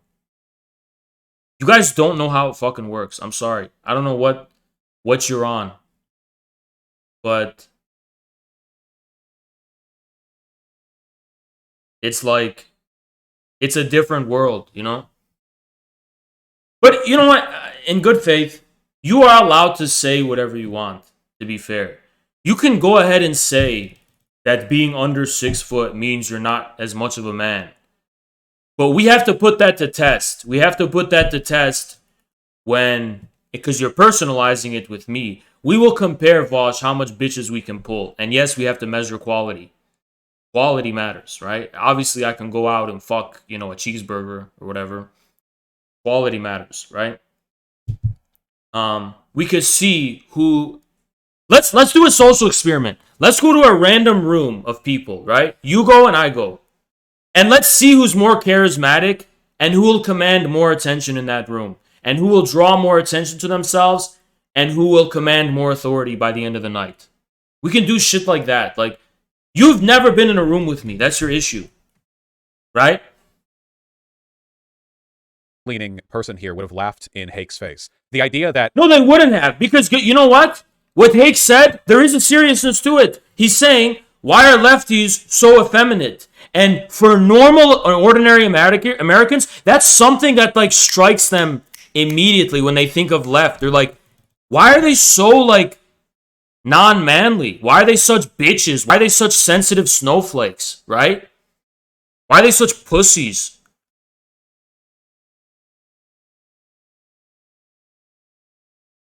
That is a thing. And look, you can laugh all you want, but are you going to be laughing when I steal your girl? Are you going to be laughing when I'm fucking your bitch? Are you going to be laughing when I'm taking her home? Are you going to be laughing when she leaves you for a guy like me? These lefties probably won't because they're cucks. They don't even mind. It's an open relationship. You know? You're not going to be fucking laughing, dude. You're not going to be laughing when you lose out in life for not being a man. You're not going to be laughing when the gyno catches up to you. I'm not talking about, I don't even know if Vaush is in a relationship. If Vaush is in a relationship, trust me, I don't want anything to do with that. Completely distancing myself from anything like that. Isn't what matters who is more satisfying and fulfilling relationship? For peasants, yes. For me, no. For me, a relationship is a ladder. And if you're not keeping up with me, climbing up and up and up, I'm going to climb up without you. So... like, it's bad that communists in the West aren't traditionally masculine. What, like, any real person on the left would have laughed this out, you know, like. Well, it is bad. It is fucking bad. You can laugh all you want. You can laugh all you fucking want. In a situation of political conflict, who's going to be laughing? Do you think in a political conflict it's good to have masculine men? How can you... You say you're Antifa and you're anti-fascist. You think you're going to go up against, like, fascists or whatever if you're not a man? The fuck's wrong with you, you stupid fuck? Like, immediately. But he has to play into it because an essential component of his political, advocacy of his program is traditionalism. You know, men should be this, women should be that. That's not what traditionalism means, you stupid fuck. But you can't skirt your way around it because of people like Hake, the idea that you should even fight for people's rights is like a feminine trait, you know? No, that's a lot of, I don't know. It's like a lot of people think it's a bluff when I say I studied Lacan for 6 years. I have a background in psychoanalysis. I know what these things mean and I apply them in practice continually. And the reason people are like, I don't have time to study Lacan. And it's so crazy because you can just do it online. And if you do it, you'll connect the dots. It's not that fighting for rights is effeminate. It's that premising the reality on the basis of discourse is effeminate. Assuming something is true because it makes you feel a certain way, or because you think it's more, it panders more to your moral sentiment is effeminate. You know? It's these kinds of things that you have to understand. The idea of an unconditional morality is more effeminate. Men think things are conditional. You have to work for them, or it has to be meat and potatoes. How, what, who, what, where, what, how. Women is more like unconditional. Unconditional morality. Unconditional true. Doesn't matter how you do it. This is how it is, right? And then men have to find ways to do it. Right? It's like, where do you go online to study Lacan? I don't know. People will laugh when I say Google it. But it's that simple. Just fucking Google it. Use Google. Introduction to Lacan, and you will find something. You can actually just Google this shit. What is this then? What is this, 1995? And I gotta fucking give you an exact web address? Why don't you surf the web and type in this web address? LacanForBeginners.com. Like, no, dude. Use a search engine. Or, sorry, use Yandex. Use any fucking search engine you want. You will find a lot to introduce you to Lacan.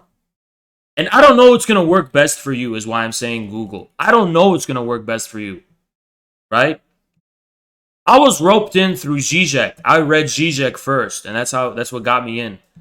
I don't know what's going to rope you in. You probably should get into Zizek first, right? Probably too stupid just to begin with Lacan. Rem talked mad shit about you yesterday. Will link me the relevant citations. Rem is a pussy who got destroyed in a fucking debate. Many times.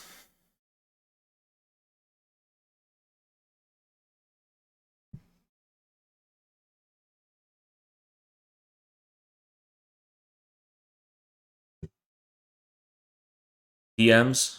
Okay, let me check the DMs.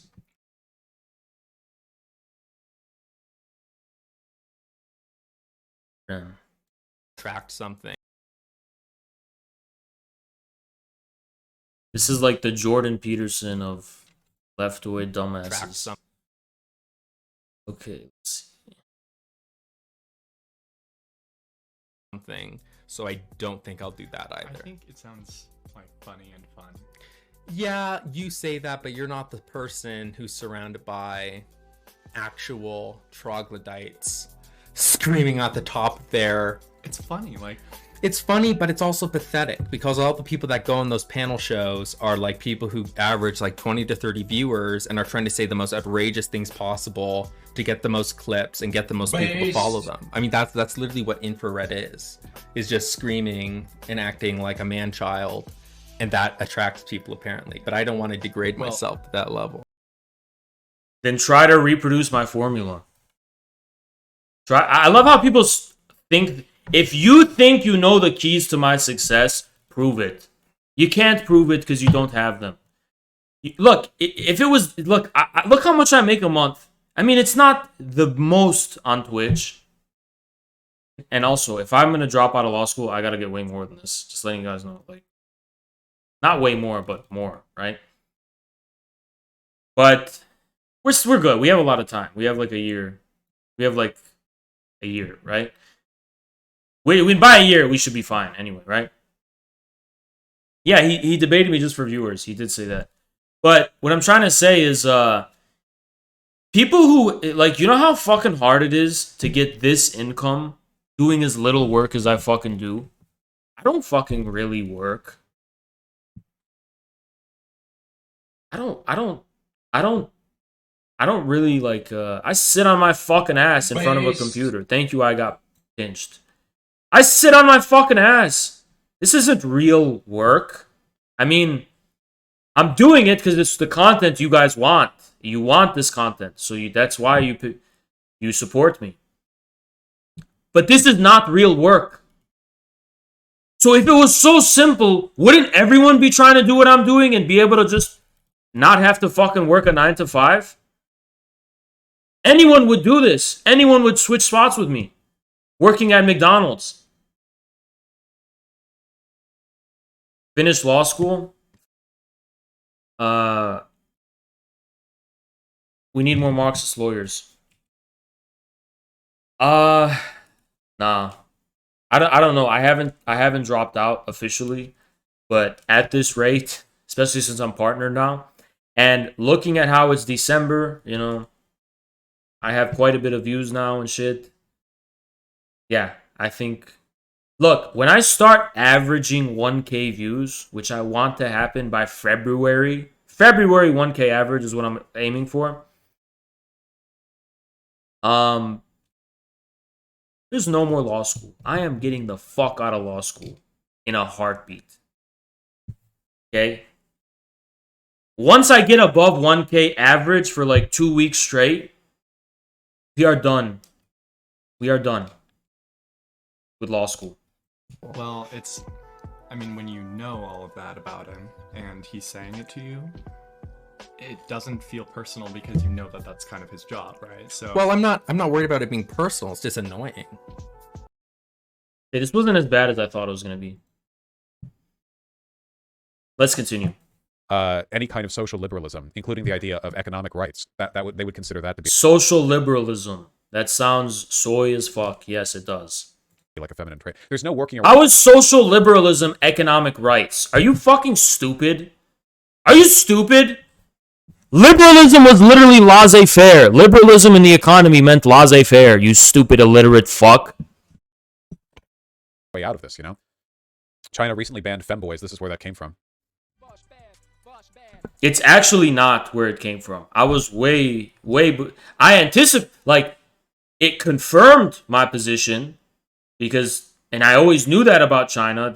Listen, you heard about China banning femboys and you were like, oh, I didn't know China was this based. They've always been based. China has always promoted traditional gender roles and the family. They always fucking have. It's never changed. You think when Mao was leading the fucking PLA on the Long March, they weren't telling people you gotta fucking man up, this is some man shit? Yes, they were! It was a given! It was never called into question! Holy fuck!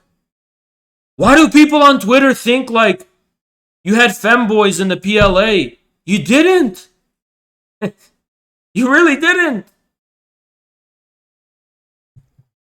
What is this weird idea? Femboys were on the front lines of the Red Army fighting during World War II, during the Great Patriotic War. There was all these femboys who were beating up Nazis. You just have these rugged, like, Russian peasant men who just smell of vodka and they've got beards and shit and like you go up to them like, guys, where's all the femboys? And it's just all these fucking like burly Russian men just so confused, and then they get angry because they think you're accusing them of you know. It's just comedy when you imagine what Twitter thinks about history, you know?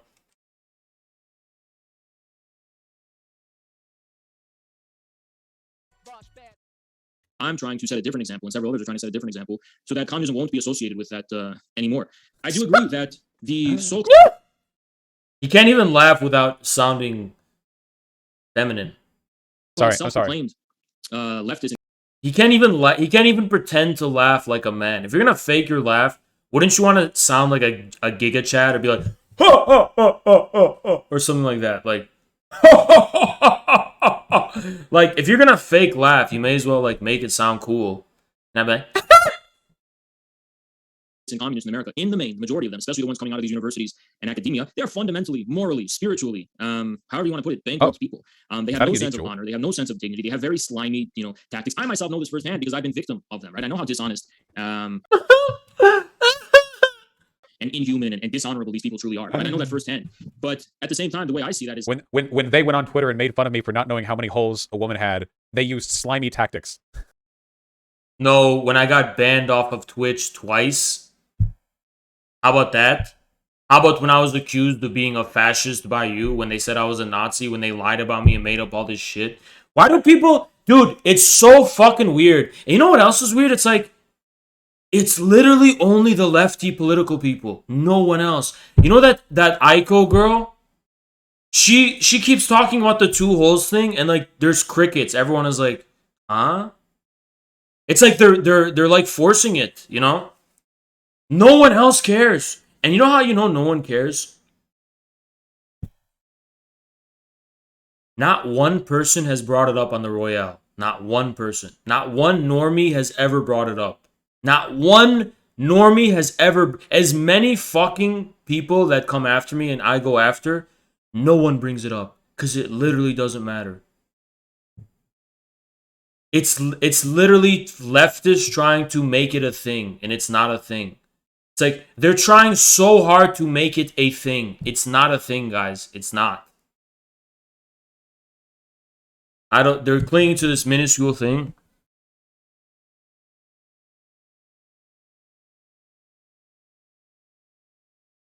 I don't know. Well, I do know. I do know. Because they can't... Can you not find anything embarrassing about me? They can't. I mean, think about it like this, guys. Imagine there's a dude who looks like me, has my face, is jacked as fuck, hella charismatic, hella funny, hella popular, whatever, and growing very fast, wouldn't you really desperately try to cling to like the smallest thing to try and stop them? Wouldn't you try to cope and be like, how's his career? Man, guys, remember this. Not 1 month ago were they saying my career was over. Can we get the tweets of everyone saying my career was over because of that? Not 1 month ago were people saying that. And I was just like, I don't get it. Like, should I feel a certain type of way? Because I don't get it. What? It's like, why does that even matter? Who cares? It's so weird. It's so fucking weird. I still don't get it.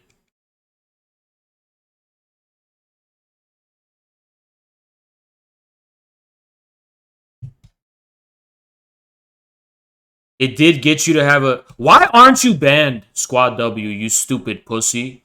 Why have you... You've been talking nothing but shit in my fucking chat this whole time? It did get you to have a Twitter meltdown.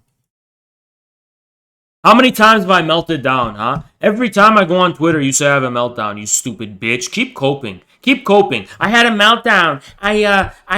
Hazard's career is over. Like, keep fucking coping. Keep coping. You can't stop coping. They were very dishonorable when they pointed that out. He's talking about how... Yeah, that's what I was talking about.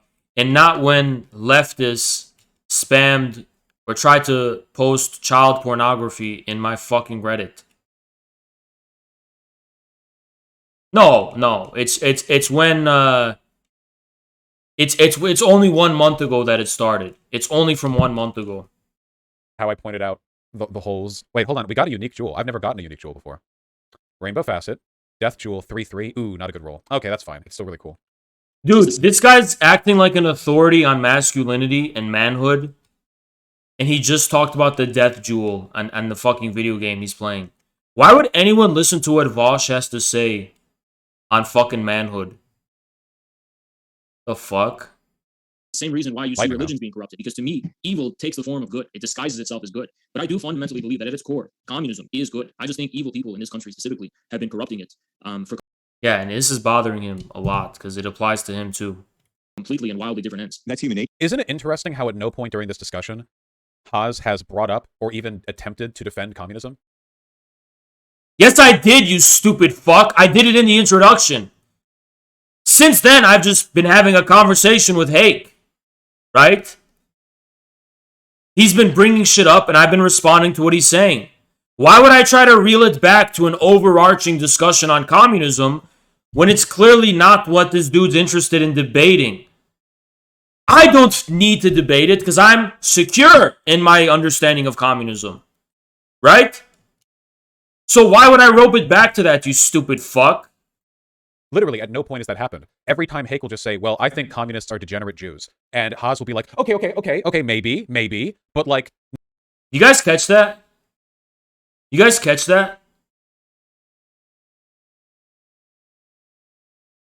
Reminder. Vaush is an anti-Semite. Vaush is literally an anti-Semite. He is actually an anti-Semite. He persistently and has consistently made it his goal to promote animosity toward Jewish people. Unprompted. Absolutely unprompted. There is no discussion we ever had that had anything to do with Jewish people. We weren't even talking about Israel. We weren't even talking about Zionism. There is nowhere in our discussion with Hake that anyone said anything relating to Jews. What is the logical conclusion? Vaush is an anti-Semite. He's a fucking anti-Semite. 1000% an anti-Semite. It's like, think about it. Think about it like this. Imagine you're having a discussion with people and you're like, oh yeah, I hate ugly people. I hate stupid people. I hate smelly people, right? People who have BO or something, right? And then Vaush comes and goes, oh, why are you disrespecting Arabs? Wouldn't you say he's being racist?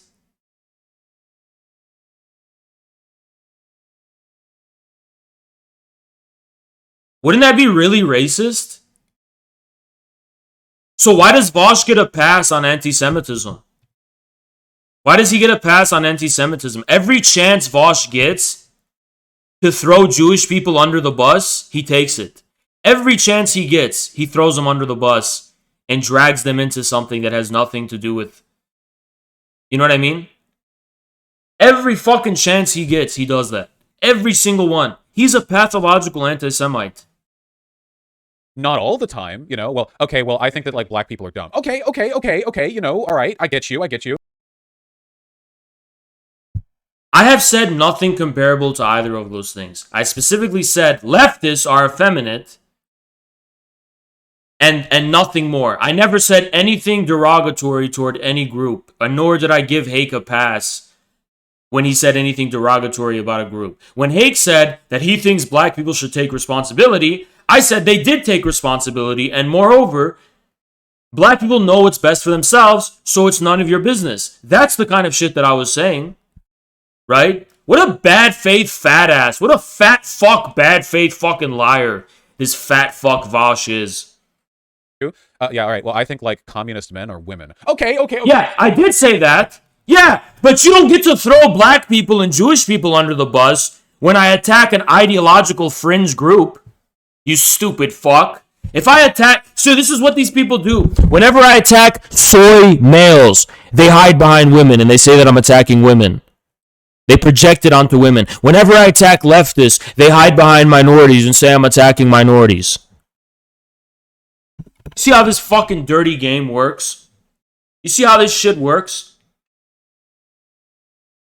Like, it's so cuck, dude. Holy shit. Can I be like toxic masculine if Haz is? Haz, where are your fucking balls, dude? You're such a fucking pussy. Holy shit. Where are my fucking balls?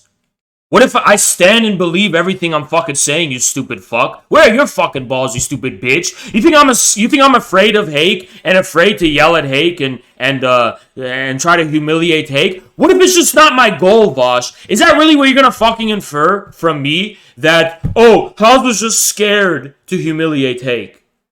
Really? Does anyone believe that? Or maybe it wasn't my intention, you stupid fat fuck. You stupid fat fuck. By the way, Vaush, when you talk about being toxic masculine, you can't do it because you're not a fucking man. There's not a fucking manly thing about you. No one is ever going to look at you and see you as a fucking authority on what a man is. There will never ever be anyone who looks at Vaush and goes, oh, that's someone I want to go and listen to about what men are and what it means to be a fucking man. You fucking pussy, you fat pussy. Fucking running away from a debate to this day. You fucking pussy. Literal fucking pussy. An actual fucking pussy. Actual fucking bitch-made pussy. Fat ass. This is like the great, like, warrior Haz? Like you're talking to some... This is like, he sounds like fucking bitter empanada. You know that? He sounds like fucking bad empanada. They have the same fucking vocal inflections. Tonal inflections, whatever the fuck you call that. It's like the great warrior Haz. Yes, it is the fucking great warrior Haz, you stupid bitch.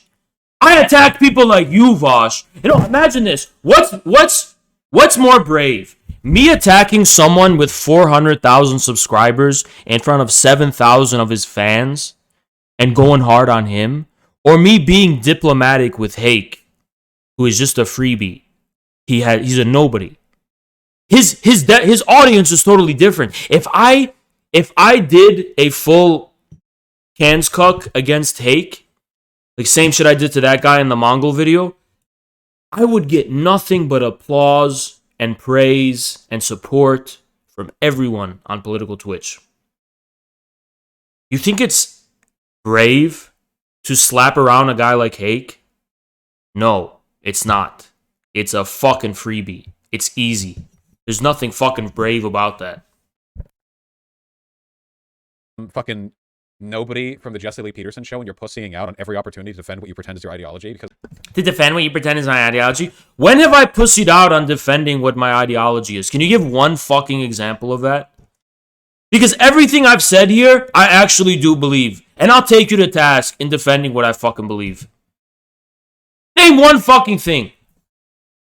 Because, like, what? It's more fun to, like, hear him degrade feminine men and imagine you in the opposite category? No, how about I care more about Hake's audience than yours?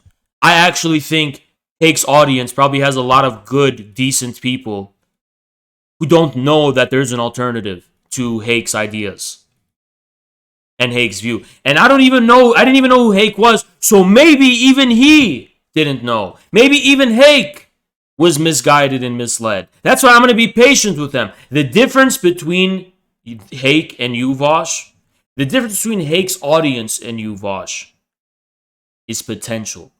They have potential. You have none. That's what the leftists need to understand. That's why the leftists had nothing to do with this debate that I had with Hake. Nothing. They need to understand they are politically dead. I don't need them. Just like Fidel Castro said, I don't need you. I don't want you. You have no political future in this country. I've turned my back on you already. You have no fucking political future in this country. Hake audience is not going to become commie. Bamba Book. Guess what, you stupid bitch? Some of them already have. And if I had more time with them, you bet your fucking ass they would. You bet your fucking ass they would.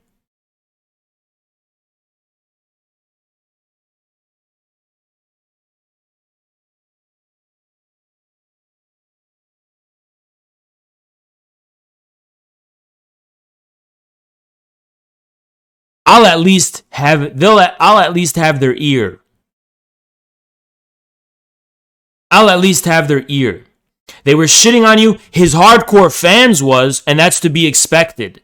Because I'm going up against him. What the fuck do you expect? You know what?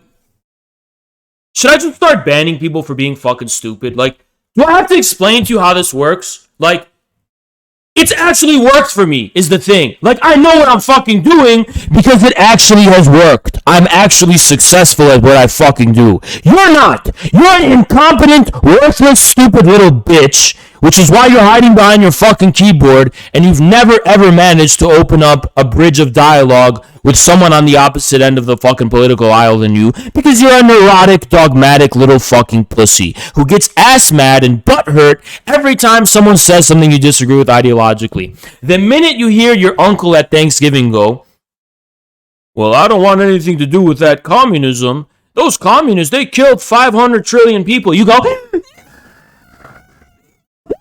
you melt down and you fold like a little pussy, like a snowflake, like a bitch, because you don't have the patience of a materialist. You don't have the patience of a materialist who can see past the surface of what people are saying and get to the meat and potatoes of why they're actually fucking saying it. You are a fucking dogmatic pussy who is actually ideologically insecure. You one fucking crack into your worldview and you fucking fold. Thank you, D. Solano. That's the difference between me and you. I am actually ideologically secure. I am actually someone who has real faith in what I fucking believe in. You don't. You are trying to keep together. So much so, like, if anyone says the contrary, you feel it as an insecurity. You feel tempted. Because, you know why? This is the truth. You don't even know the source of your belief. You don't even know why you're a communist. You don't even know why you're a fucking communist. So you're so scared to cede an inch of discourse to someone else because you think the entire fucking discursive, rational framework that sustains your communist worldview will shatter unless you defend this line. I know the source of my communist belief. I can return to the source of my communist belief beyond the threshold of fucking discourse. You're a pussy, bro. In any other society, in any agrarian society. Here's something I would love to see. I would love to see the fat ass Vaush, this fat, stumbling, jiggling fuck. I would love to see him call me a pussy to my face. Now that's something I would like to see. I would love to see him to my face call me a pussy. I'm just interested in seeing that. I doubt he can even muster the courage to call me one in a voice call. Maybe he will, maybe he won't. I doubt it. But in person, that is something I'd like to see. That is something I'd like to see. You would have been the bitch stock of any group, okay? You would have been the goddamn peg boy of... I would have been what? Let's roll that back again. Just so I can remember what he just said right now. For no reason in particular, but I just want to remember what he just said. Or your Haas? Like you're talking to some fucking nobody from the Jesse Lee Peterson show and you're pussying out on every opportunity to defend what you pretend is your ideology? Because, like, what? It's more fun to, like, hear him degrade feminine men and imagine you in the opposite category? You're a pussy, bro. In any other society, in any agrarian society, you would have been the bitch stock of any group, okay? You would have been the goddamn peg boy of any...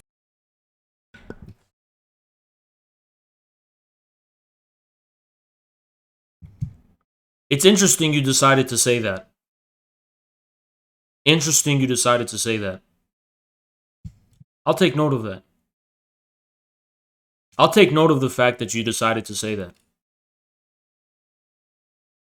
It's an interesting decision you made.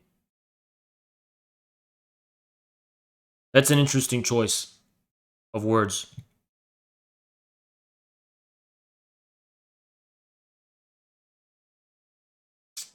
I mean, are you going to regret saying that? I don't know. But I'll take note of it. I'll take note of the fact that you said that.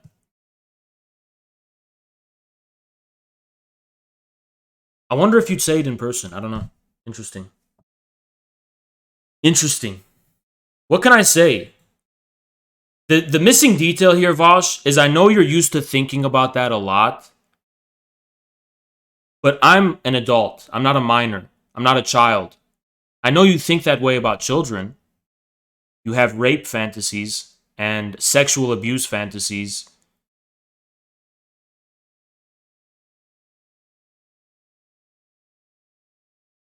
As we can see from the Irish Laddie's comments in Destiny's Discord, I'm an adult, Vaush, so if you said that to me in person, it wouldn't be the same if you said that to a child. You understand? It wouldn't be the same.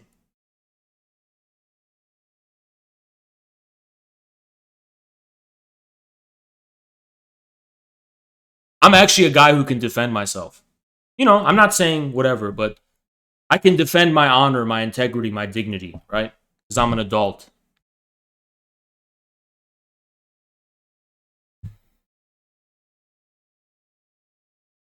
This disgusting fat fuck. This disgusting fat fuck is engaging in this, whatever, sexual harassment. But what an interesting choice of words is all I could say. Interesting choice of words. We'll see. A fucking communal setting, okay? You work out in gyms. You don't know manual labor. You're a... How do you know? How do you know I wouldn't know how to do manual labor? Bitch baby, okay? You have to ask your... He also called me a bitch baby. Okay, gonna remember that too. Parents for help with the higher shelves, alright? Calm down, okay? A guy who's 3 inches taller than me is talking about my height. Guys, 3 inches. I want to give you some reference here, right? This is 6.5 inches, which means he is like... this is 6.7, right? So he's like below here. It's like this much. Ready? Here we go. What is it? This much, right? Not even. This is how much Vaush is taller than me. By this much. By this much. This much taller than me. He's a Beverly Hills socialist acting like he's an authority on manhood and who's a bitch baby. Your fucking hands are pink. You are literally a Beverly Hills bitch. Man, you come from a fucking Hollywood family, Vaush. You're a Beverly Hills socialist. And you're talking about me?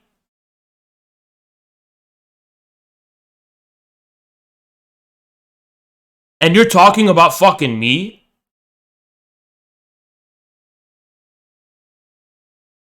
it's just like, what in what world does anyone listen to what you have to say on what a man is and what a bitch is? Right? Where have you earned the right to be taken seriously as far as what those words mean? Even aesthetically, you don't look the part, right? I at least look the part, right? If you want to know I could back it up, you have to know me personally. But at least I look the part. You don't look the part. And you've done nothing to prove it. People can infer that's the way I am from my personality. No one can infer that from you. How did your father raise you? God knows. I don't even want to know the details of that because we all know about, let's just say, how certain pathologies develop. And he's from Hollywood, so I'll leave it at that.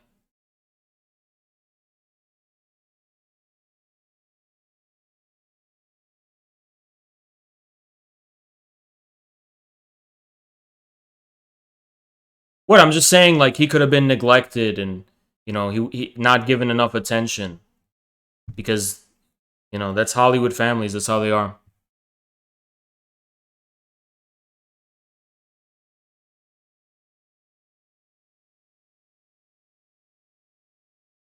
He used a lot of strong words. This guy used a lot of strong words in this stream. He used a lot of strong words. A lot of interesting use of vocabulary. Very interesting. Very, very interesting.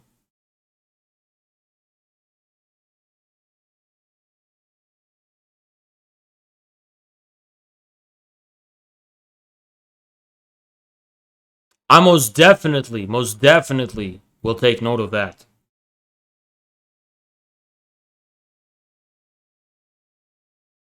By the way, this is actually projection. Because I'll tell you what, just by looking at the way this guy's posture is, his body language, his shoulders, he was always the bitch of the bunch.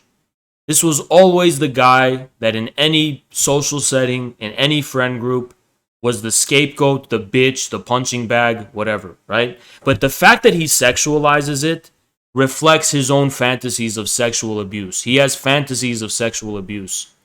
And it's not the only time, by the way. We have a lot of shit from the Irish Laddie Discord, from Destiny's Discord as the Irish Laddie, showing this is a person who consistently has fantasies of sexual assault, sexual abuse, humiliation, etc., etc. The thing is, if he's trying to direct it at me, well, that's a mistake. Because he's used to directing against women. We have one in our Discord, actually, who's a victim of Vaush's sexual harassment. And we don't know if children are involved, but I would like to see a psychologist evaluate what he said in that Discord and come to their own professional conclusion. We could just say it's been vulnerable people. You really made a mistake saying that about Milo.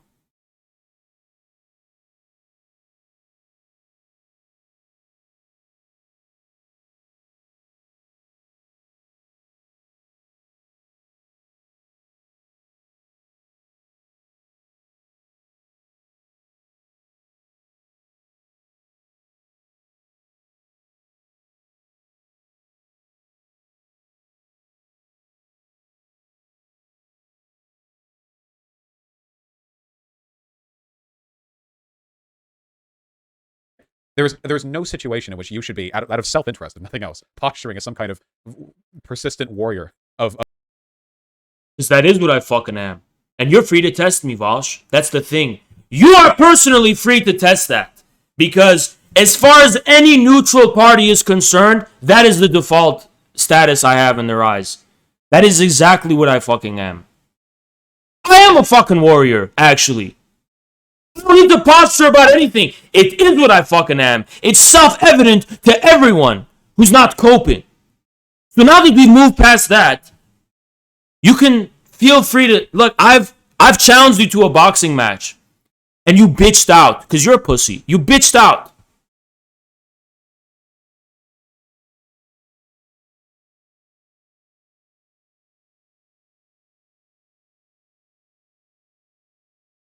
You've had PTSD ever since I fucking ambushed you. Clearly.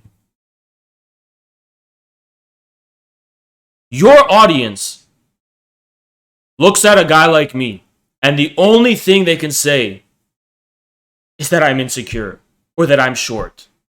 Insecurity, by the way, is something they say as a form of projection, which is a basic form of armchair psychology, that the thing that I'm seeing is not the real thing. When you see this, it's not the real thing, right? Deep down, he's actually different. And then the other thing, that I'm short, well, I don't care how tall you are. Let's see how you compare to me, right? 99% of these people will look stupid.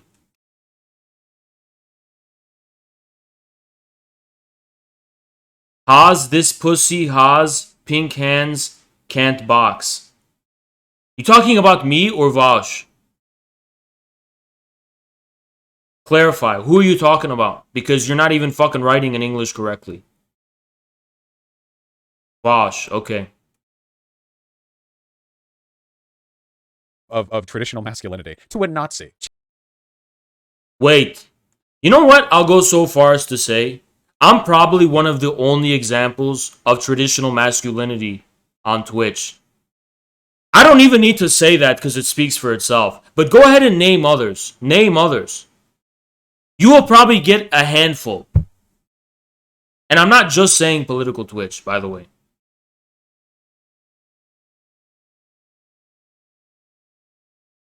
You'll name a handful, right?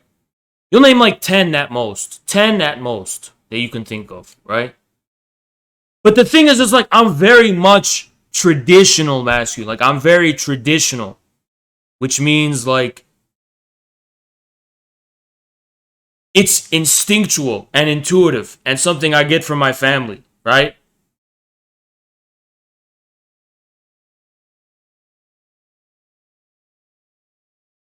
I'm not saying I'm the only one, but it's like I'm one of the only ones on Twitch. Who else do you fucking uphold as an example?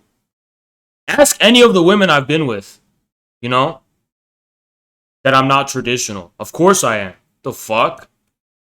I mean, I joke on stream that I'll make her pay for everything and shit. That's not how I am in person.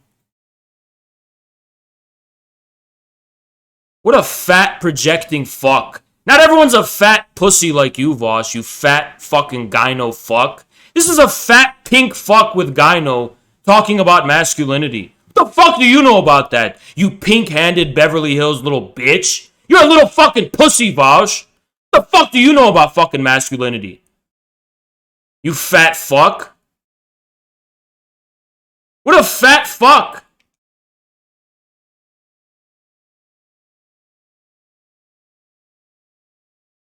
What a literal fat fuck. Talking about masculinity. What the fuck would you know about that? That's the thing. What would he know about masculinity? Is the question.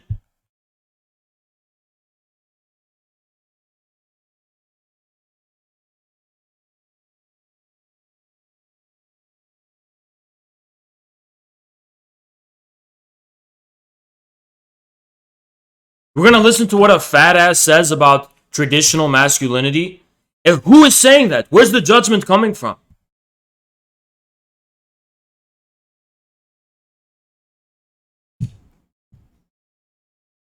Jesus, fuck. Marx would be ashamed. What? Again, Vaush is repeating the pattern of bringing up Marx when there's no reason to. What does Marx have to do with this conversation? This one specifically about traditional masculinity. What does that have to do with Marx right now? Marx would be ashamed. So this is what stupid people do. I mean, not just stupid people, but people who have Vaush's specific idiosyncrasy, right? To say the least. All they can do is they evoke authorities. They know the word Marx carries a lot of authority for anyone who calls himself a communist. So he's going to evoke the name of Marx arbitrarily to tap into that source of authority. He doesn't know anything about Marx. He's never read any Marx. He can't, if I quizzed him to explain a single fucking thing about Marx, he would come up short.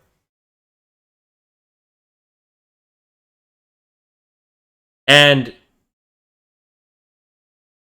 there's nothing he'd be able to fucking say, right? Vaush just reacted on you streaming about him, and he just bitched about you talking about him for 7 hours and immediately closed the tab. Oh, he talked about me for 4 hours, and I talked about him for 7. Who fucking cares? I'm reacting to the entire fucking thing because I'm making a video which is going to be a systematic destruction of Vaush. What religion were you before you became atheist? Like, I'm gonna upload this as a YouTube video. A systematic takedown and destruction of Vaush. Every day is his day in the barrel.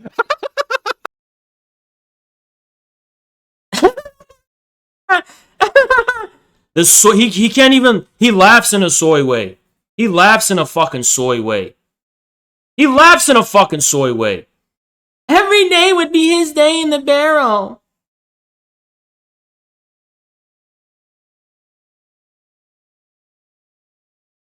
Ooh, I wish he would say this shit in person, honestly. I'm not saying nothing. I wish he would say it in person, though. And I wonder if he would laugh like that, too. I wonder if he would laugh like that.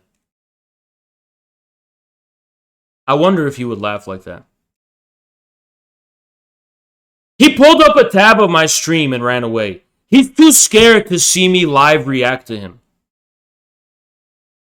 How do you think he would fare in my presence? I don't even think he would say this in a VC call. I really don't. Want to know why? Because Vaush is scared of confrontation. He's a guy who's scared of confrontation. He will only ever debate people that he can be passive-aggressive toward. He is afraid. He is deathly afraid of confrontation. Deathly afraid of confrontation. Yeah, who's going in the barrel today? Take a look at the calendar. Well, it's just we don't have a calendar. We just have Oz's face drawn crudely with a graphene marker. All right. Well, I came from a Shia Muslim background.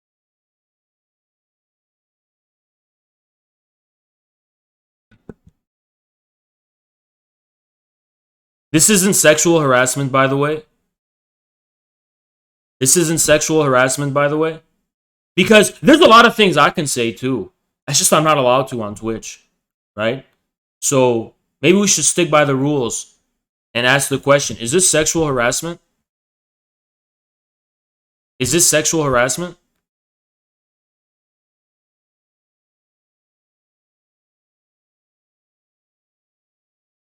That's okay. I'm going to LA this month. So if he wants to say this to my face, he can. Okay. Last quick question. I think we're running out of time. They haven't even talked about communism. My impression is it was communist students fighting against the communist establishment government. What's your take? The issue with Hong Kong is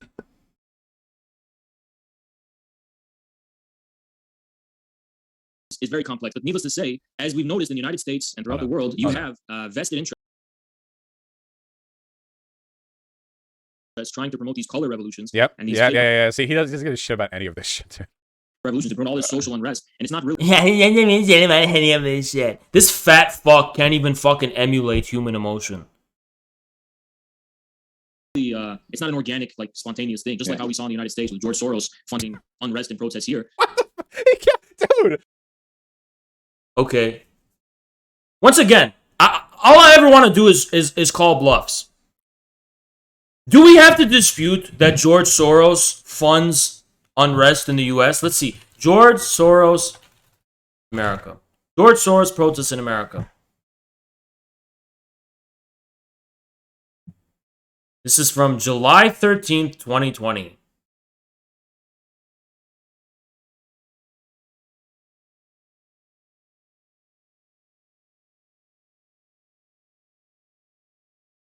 $220 million.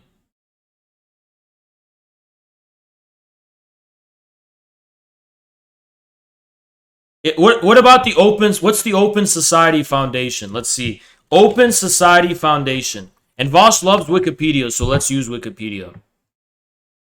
The Open Society Foundation is a grant-making network founded by George Soros. It supports civil society groups around the world. Stated aim of advancing justice, education, public health, and independent media.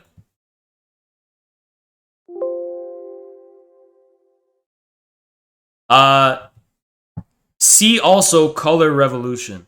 Does the Open Society Foundation have anything to do with color revolutions by chance? Who knows? It's just a conspiracy theory according to Vaush, right?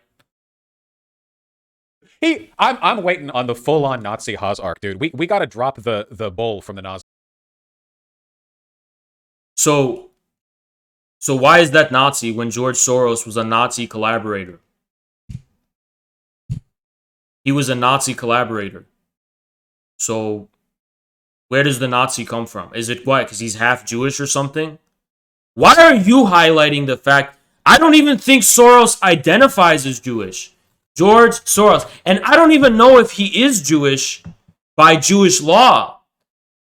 So let's see. Okay, so is it half?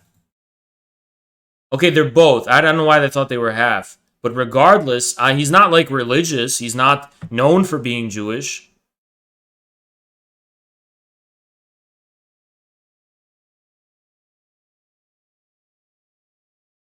Once again, Vaush is a prolific anti-Semite. Every chance he gets, he tries to throw Jewish people under the bus and connect Jewish people and Jews to, things that have nothing to do with it. Okay, we need to be a lot more direct. These same people He's were funding so unrest cucked. and protests in Hong Kong. Now, a lot of that grievances of people in Hong Kong. Okay. So this is how Vaush doesn't even make any fucking sense.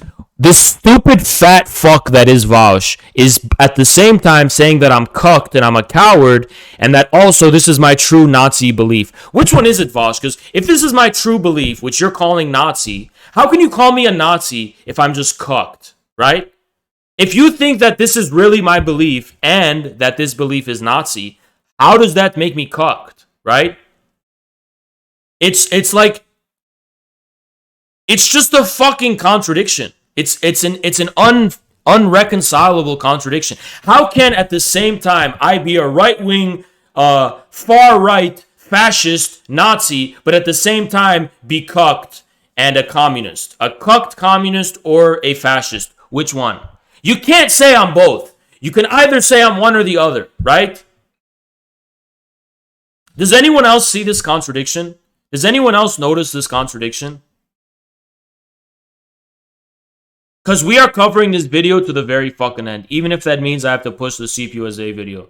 But we're only at, what, the 4-hour mark? So we have plenty of time. We have just one more hour of this fucking video, right? So maybe it'll be 2 hours, I don't know. But how does it fucking happen that... How does it fucking happen that I'm both? How can I be both? Is there any way for anyone to justify what Vaush is saying? Hong Kong came from the fact that there's no housing in Hong Kong, right? There's no land for people. It's people can't find affordable housing, and life is getting harder and harder in Hong Kong. No, the Hong Kong. No, I'm a materialist, not an idealist. No. Let's see what Vaush says. Remember, guys, keep this in your head. I want you to keep this in your head. Vaush has persistently said that he's a materialist and that I'm an idealist, right? So let's see if he has a materialist explanation for the Hong Kong riots. Hong Kong protests were pretty much all about people's fears that China would destroy the promised systems divide and turn Hong Kong into part of the same political bloc. There was extradition for political prisoners, and they did everything the Hong Kong people feared was happening and is happening currently and has happened. They were okay. Before we dispel the propaganda that he just spit out, can you explain how 14-year-old George Soros was a Nazi collaborator? Sure, I can explain how it's not a coincidence that he funds the neo-Nazis of Ukraine against Russia and neo-Nazis like Alexei Navalny. So shut the fuck up and shove the cock back in your fucking mouth. Out of my fucking chat, you little bitch. But anyway, so Vaush has said that the reason for the Hong Kong protest is because, supposedly, people were objecting to the extradition law. That's what we know sparked the protests. But is that the actual material cause of the protest? No, it's not. Those protests happened in a context of widespread economic discontent. Even the fucking liberal analysts critical of China have pointed out this fucking fact. Economic discontent is a primary source of the fucking Hong Kong protest. I bet you Wikipedia even will list that as a cause. So let's see. Here we go. There we go. Ready? One of the main causes, according to the Robert Philip Cross edited Wikipedia. So they're not going to emphasize this part of it because they're biased, but they even they included it. Political screening, economic and social inequality is a huge reason. And what specific form does that take in Hong Kong? It's fucking housing problem, right? So an idealist is just going to go at the surface and be like, okay, the official reason is all there is. But you're not going to look at the deeper economic and material causes, okay? The reason why the people of Hong Kong had a problem with the extradition law because they were blaming the CCP, which you need to understand it like this, okay? There is a political establishment in Hong Kong that the people of Hong Kong associate with the economic conditions they live in and the housing crisis and the monopolists and the realtors and so on. That political establishment in Hong Kong answers to Beijing on some level, right? So what happened is that the people of Hong Kong blamed the Communist Party of China for their grievances at home. You understand what's going on?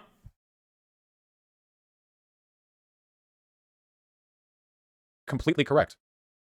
Oh, and finally, in no way has the extradition law led to the collapse of one country, two systems. Hong Kong still has its own fucking political system. It still is ruled by common law as opposed to the civil codes that China has, English common law. So no, it hasn't happened. In 2050, it's going to happen. There's going to be a merger of systems. But that was already stated in when the British handed Hong Kong over back to China. That's also because the communist government doesn't enforce its economic policies in Hong Kong, which are very pro-people policies. So it lets Hong Kong have its own system. This led to a lot of grievances that because it was exploited by global... oh my God. He's soying out. Arguing the people in Hong Kong were upset because they weren't using the same system as China. Effectively, yes. If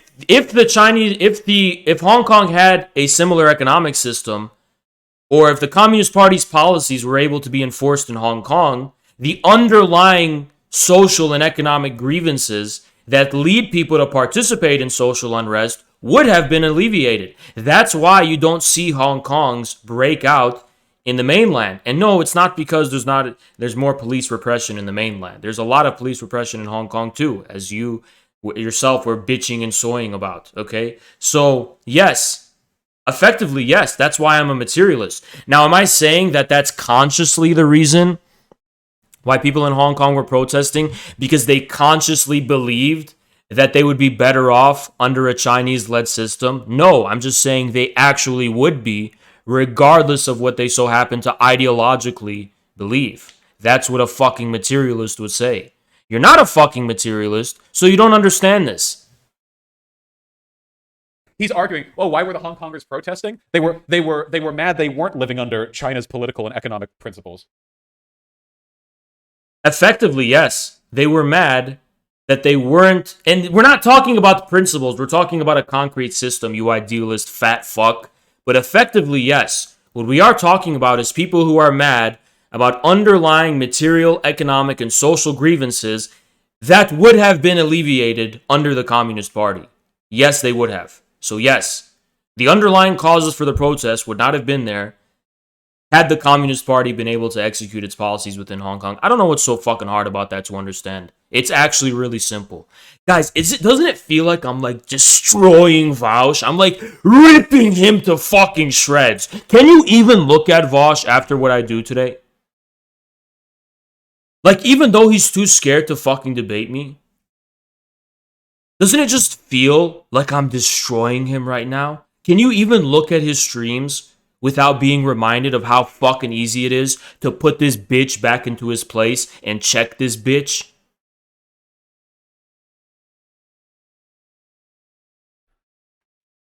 forces was blamed on the Communist Party, right, in Hong Kong. So I think we have to look at Hong Kong. Also look at the protests in Russia with Navalny. Look at the protests in Belarus. Look at the protests in Latin America. We should all look at these in the same lens. Of course, with which he's we look pro. at, with the same level of suspicion. A lot of the unrest that happens in this country.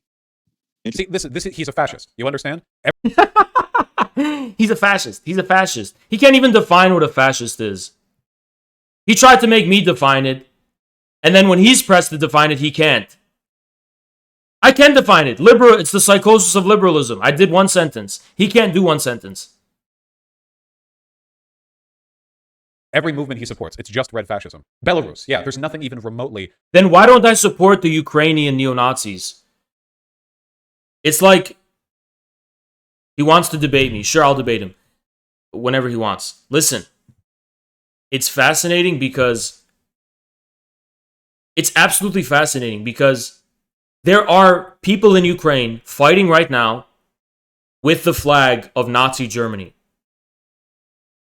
They are fighting on the front lines against the Russian separatists, and they literally have Nazi flags. I'm not talking about like connected to Nazi flag. It's like it's the red with the white circle and the swastika. It's right there, right?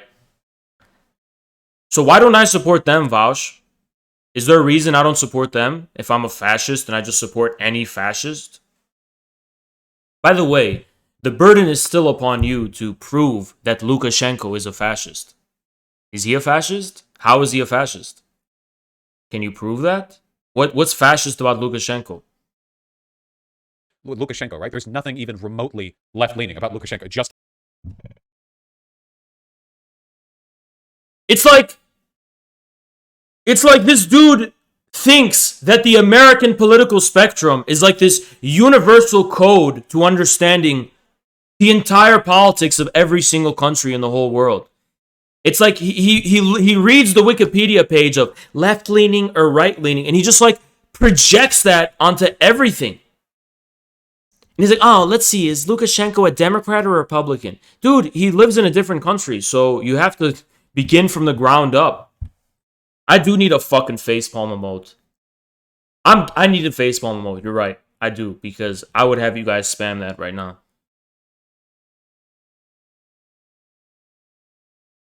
Belarus has preserved a lot of the aspects of the former Soviet system and has resisted the neoliberalism that befell Russia. So that's the difference between Belarus and Russia, actually.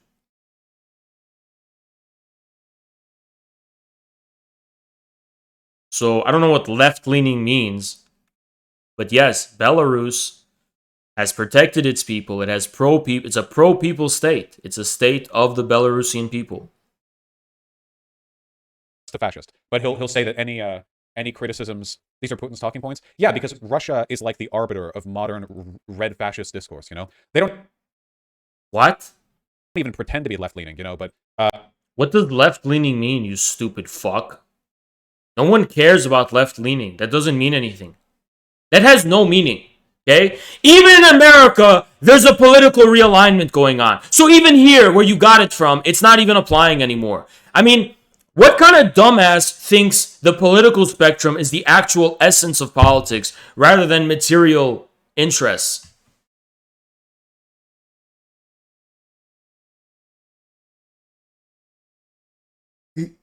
He is the definition of soy. He's the definition of a fucking soy boy. He is soy. He is what soy is. He is soy. He is what soy is. He is what soy is. He's a fucking soy boy. When you look at the fucking soy Wojak, when I see that on Twitter, it literally is Vaush. It's literally him. Fascists like Haas find it more aesthetically agreeable to align themselves with this wing of fascism. But critically, I don't think there's any real ideological distinction between Hake and Haas. I really don't. Fundamentally, I don't. You heard it, guys. There's no ideological distinction between Hake and Haas. At that point, then what does ideology mean anymore? Do you even know what ideology means? Apparently we have to explain this guy what ideology means. So Vaush, ideology is about how fundamental ideas manifest themselves in consistent and coherent ways, right? there are different ideologies because there are different fundamental ideas, right? The ideology is the form of that idea, that underlying fundamental idea, right? So it's about ideas. It's not about the fact that both Hake and Haas are opposed to the establishment, or at least position themselves against the establishment.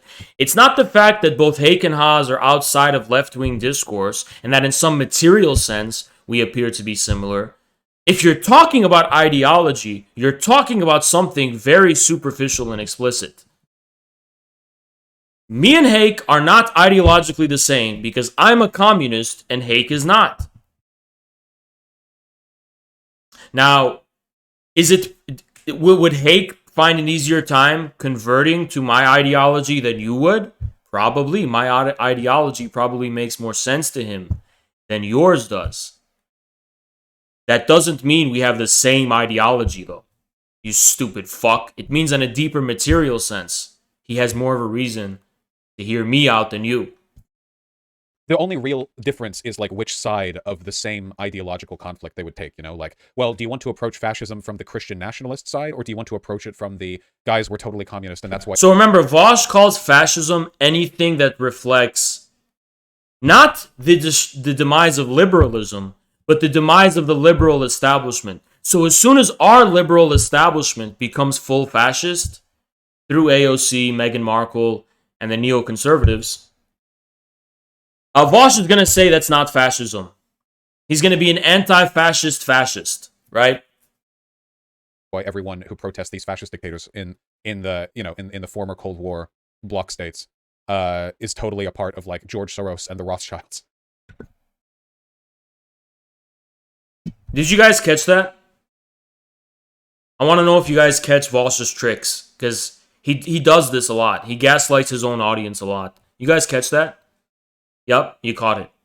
Good for catching it today. Yesterday you didn't catch it. You caught it again. He said the Rothschilds. I said nothing about the Rothschilds.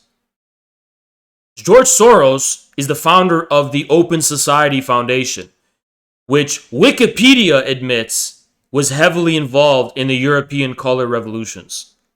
Which the George Soros himself admits it. He himself admits that he's positioning himself against these dictators. He said it himself, Vaush. It's not a conspiracy theory because the guy himself admits to it. But what does that have to do with the Rothschilds? The Rothschilds are a banking family. They don't have an open society foundation. They're a banking family from when? The 18th century? Rose to prominence in the 19th because of the, I believe because of the Napoleonic Wars. Really, Dustin Gunn? Show me. If you can find it. Which creator? That's about all I have for this. Ready to become a communist, James? They didn't even talk about his answers for me. Haz's answers for me are, they muddy the water. They do explain that. Yeah, they do muddy the water. Wait, Josh Sawyer? Oh no. I follow Josh Sawyer. I'll see. Yeah, studio design director for Fallout New Vegas. Very talented guy. Hold on. Oh no, he's on Twitter all the time. He's on Twitter constantly. There are likes from 1 hour ago, 2 hours ago, 3 hours ago. Nobody cares. Scroll through all of this. Nobody cares, fat ass. Let me see. If I scroll through like a day's, oh my god, so many like tweets. Holy fuck! I've done like 7 page reloads and I'm still 1 day back. Yeah, no, I would need to have it found for me. Sorry. A lot of this stuff is just evil human nature, but I think that a lot of it is one cannot tell what actually happened in history. Look at how the media lies about the present day. So we don't know what the motive was. They lie about. What have they lied about in history?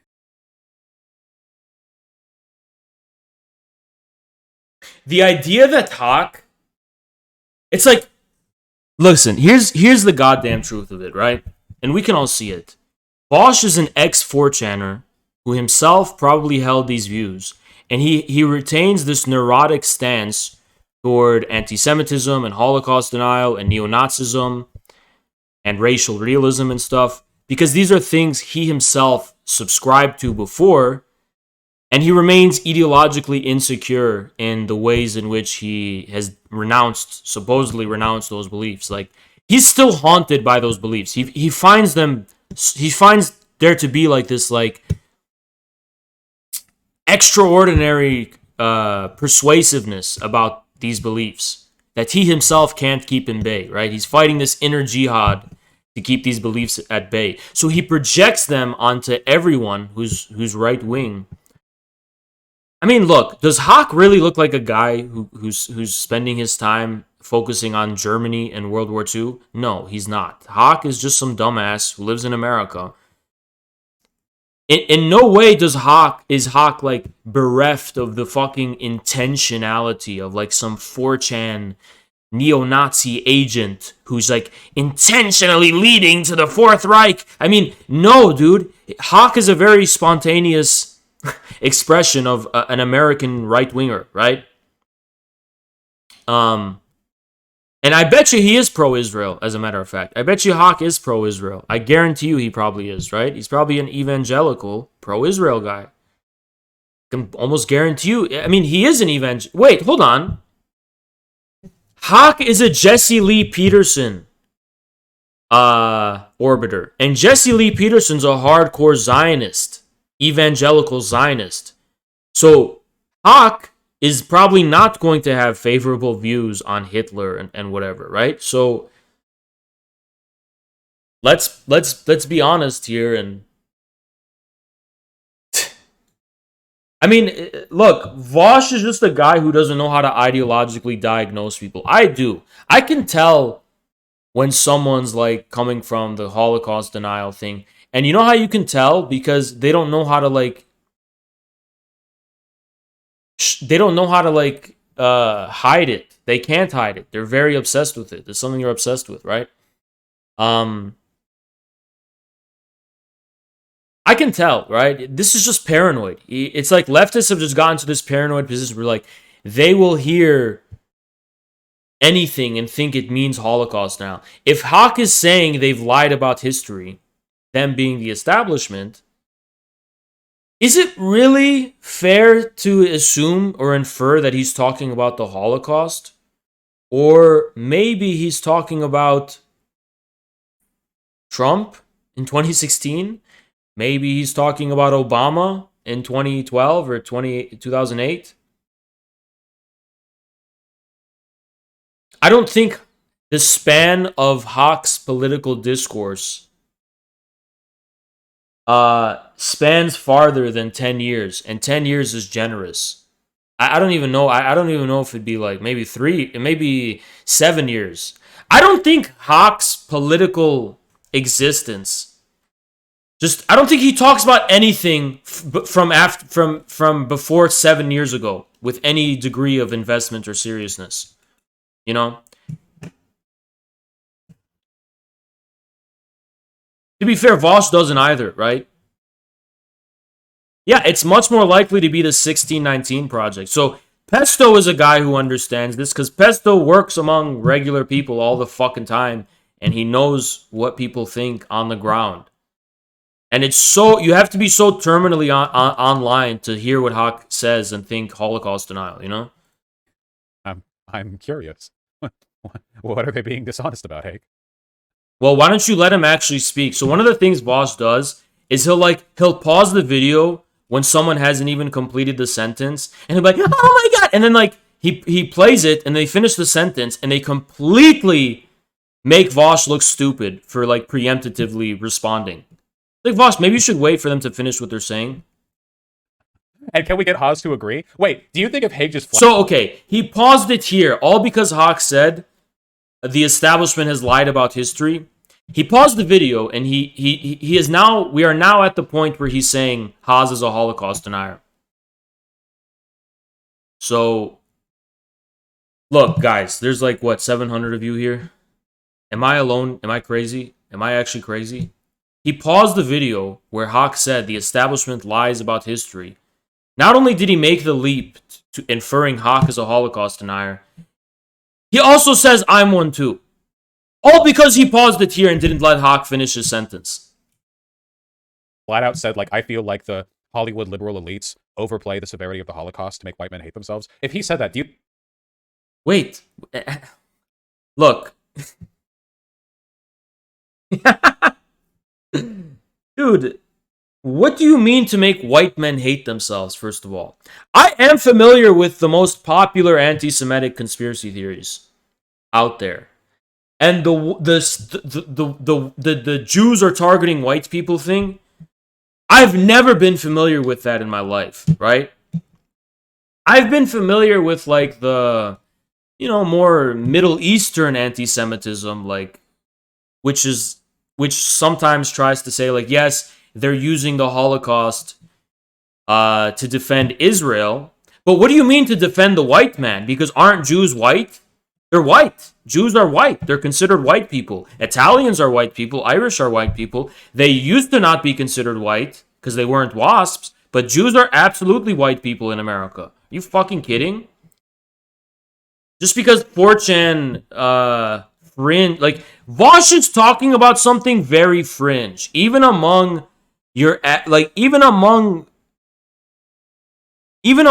most anti-Semites. As far as I know, like, where does this thing to target white people? What do you mean to target white people? Like, you guys ever heard of the Black Hebrew Israelites? The Black Hebrew Israelites. You ever considered them? You ever heard of them? I think they also kind of deny the Holocaust too, right? I don't know why I put that in parentheses. Deny the Holocaust. They do deny it, right? They do deny it, right? Well, they do it because they consider Jewish people white people. They don't think that Jews are different than white people. I mean, where does this idea that they're not white come from? I don't know. It's because Vaush's own background. He comes from 4chan, and there's a high likelihood that Vaush is a former neo-Nazi, white supremacist, white nationalist, and that's where Vaush is coming from. Do you think? I, honest to God, at this point, I feel like Haas would be like, well, I don't know if I fully agree with that, but I do agree the liberal Democrat-aligned elites will often invoke meaningless culture war issues to, like, don't you think he will? Hold on, look, no one considers raising Holocaust awareness to be a meaningless culture war issue. Like, no one.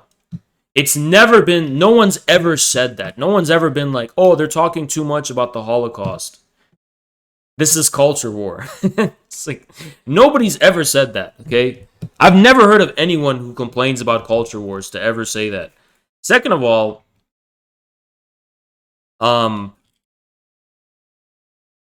even if I did say that, which is obviously not something I would say, but even if I did say, I don't agree with that, but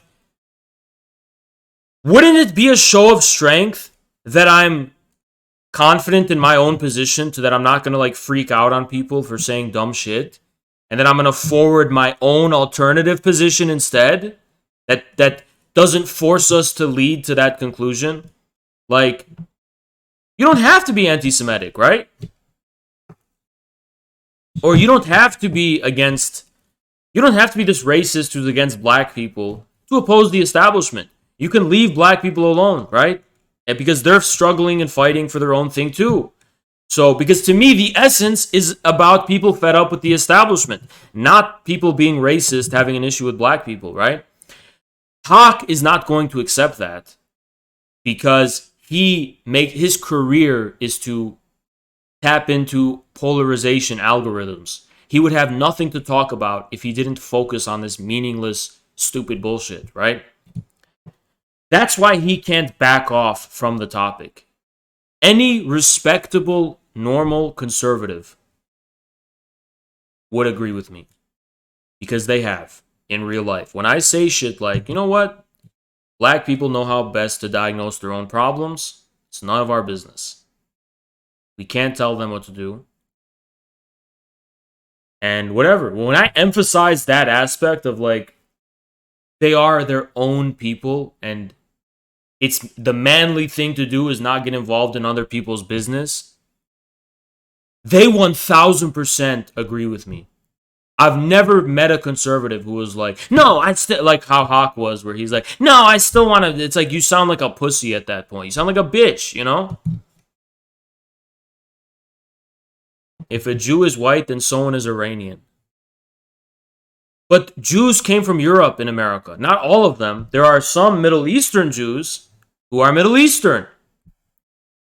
If you're an Iranian Jew who came to the US, yeah, you're Jewish, but because of your Iranian background, you're not white. But most Jews in the US are white. How do you propose black people handle their problem of disproportionately getting murdered by the cops? We're supposed to do nothing because that's a black people problem? Is that what I fucking said, you dumbass? And how about you listen to what black people say, and then you can...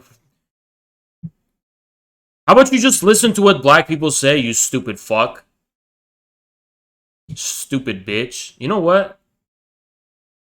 Hold on. I'm looking at your profile picture, and you're an anarchist, right?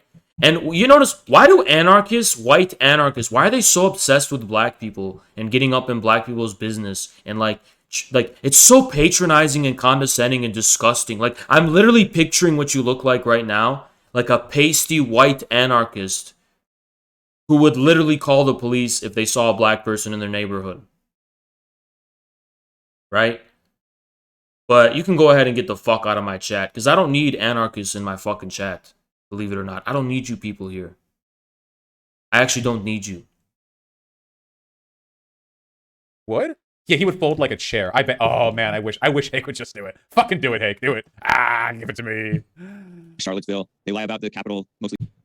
Vaush watched this whole video between me and Hake under the presumption that it was about him and that he was the audience. So if I'm finding common ground with Hake, that means I'm folding like a chair. Little does Vaush know he has nothing to do with it because he's not the audience. Peaceful capital protests on Charlottesville, capital. They lie about the Black Lives Matter movement. They even seem to have Haas fooled on the black community's grievances. So it's, to me, I think it's a who knows, who cares type of thing as far as the history goes. I like to know present day reality. Like this whole time, everyone thought that I looked extremely confident, extremely well postured, and I looked very good this whole fucking time. I never lost my cool. I was patient the whole fucking time, and I ended up looking way better than Hake. To his own audience, by the way. At no point could they say, oh, this is just another crazy commie. This is another emotional leftist. No point they could do that. I was very respectful, everything, right? If you don't get how this made me look good, you don't know anything about how to grow shit. Then again, and I hate to bring it back up, but if you're a leech and an empty husk of a person like Vaush, whose sole significance and sole claim to fame is leeching off of Destiny, copying Destiny, and appealing to those disgruntled Destiny viewers who wanted Destiny to go more left than he was, you wouldn't know a goddamn thing about how to grow a platform with the minimum of independence. Have responsibility, and not throw out God with the bathwater. Juicy, any last thoughts, Infrared? I think it was an overall productive, good conversation. What do we call this, guys? What do we call it when he does this? He's riding the cock. He's cock riding. Cock riding Vaush. I would shoot myself. I would. Oh, man. The gyno jiggle. It's the gyno jiggle. Vaush's favorite dance move, the gyno jiggle. I don't... They didn't even talk about communism. It didn't even come up. None of the ideological or economic precepts. We didn't talk about... What the fuck? Look at that emote! Hoon go soy boy. This is the one we can use. It's a sub emote? Fuck! Who do I gotta fucking subscribe to get that emote? Can we get that on BTTV? Because that's one we can use. That is one we can use. We can use that one. It's fucking perfect. It's fucking perfect. That's the one we need every time he does it. Because it's literally that. It's literally that. We need it. We need it now. We need it now. We need it now. We need it now. We need it now. We need it now. What is it? No. He does. Does he own it? If he owns it, we can't do it. Or I don't know. Can we? We need it now. We need it. We need that. See if it's already on BTTV. We need that one. We fucking need that one. We definitely need that one. About economic control of the means of production. We didn't talk about statelessness. We didn't talk about decommodification. We didn't talk. It's not what people find relevant about communism. People don't find the relevance of communism to be some hypothetical future society. They care about what it means here and now.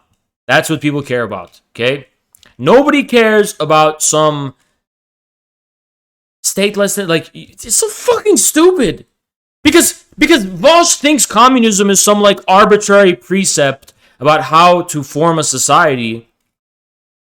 He doesn't understand that Marx, like Hegel, proceeds from the perspective of immanent critique. All of the things Marx says about a future communist society proceed as the logical and immanent conclusion of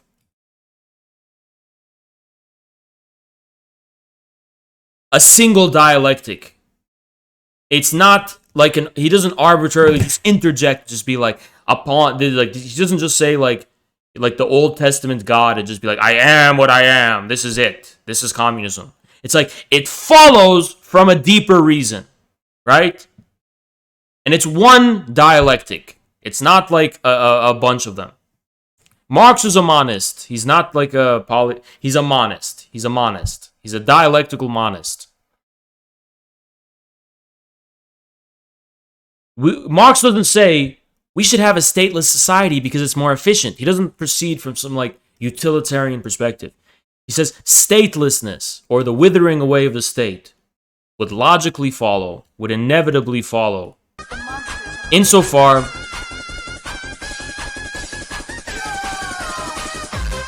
Hux, thank you so much for the 10. Marx says it would inevitably follow insofar as the material basis of statehood would cease to exist.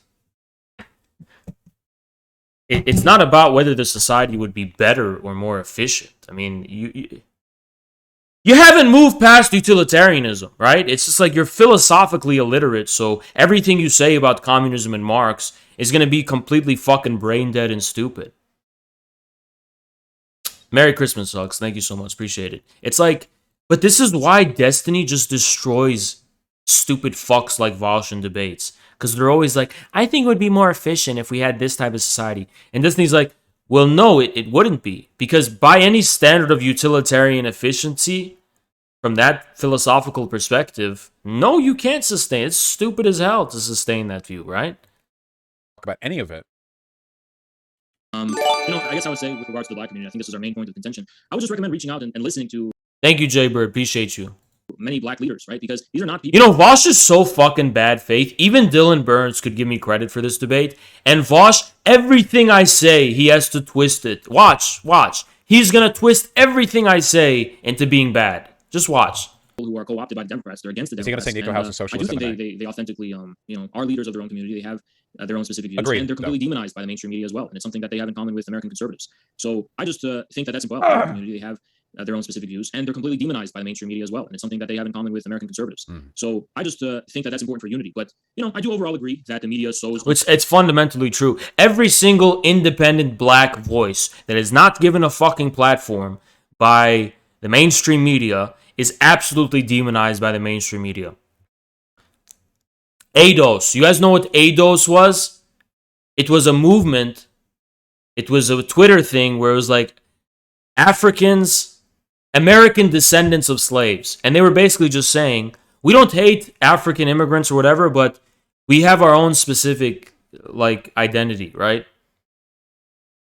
And they were completely demonized. They were completely demonized. Right? A lot of them were still Pan-Africans, mind you, but they're like, different African countries have different African identities, right? And we want that too, but we have a specific American one, right? They weren't against Pan-Africanism necessarily, but they just wanted to be able to say, we're not just black or we're not just African. This was their perspective. They have the right to have that perspective, in my view, right? Yeah, and then also Angie Speaks, Nico House, Fred Hampton Leftist, Revolutionary Blackout, Adolph Reed. Yeah, I mean, of course, all these people are demonized by the fucking mainstream media. When I say these are the independent leaders of the black community, I mean they are only accountable to the black community. They are not serving the Democrats. They're not serving the establishment. They're only coming from the black community. That's what I mean by that. American conservatives, American socialists. One struggle. One struggle. Let's go. Unironically. Go. Necessary division, but at the same time, that doesn't mean we shouldn't be trying to make an effort to bridge those divisions, because there are, in my view, at least. You haven't described the divisions. I like to. Yes, I have. Or if you need me to describe them, because they're pretty fucking self-evident. There is a big racial divide in this country. We don't want to fucking stoke the racial divide. We don't want to promote Hake's, complaints about, black people and shit. That's a form of stoking racial divisions. When Hake is attacking black people or critiquing them or whatever, he's stoking racial division for no reason. We don't want that. Yeah, do you have any? Who would be a black leader that you think of as a leader? Well, historically, you have What Vaush, what do you think I'm gonna say? Like, what are you so excited for? Yeah, he doesn't know how conservative so many Latinos and black people are. Organizations like the Nation of Islam, right? Oh man. Yeah, I mean, you have people who killed Malcolm X. Nice. You guys catch that? Just curious. Did you guys catch that? He said the people who killed Malcolm X. Y'all catch that?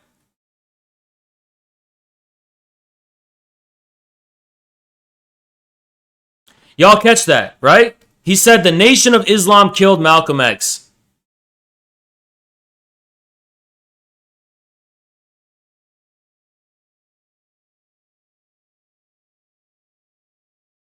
For all those who don't know this,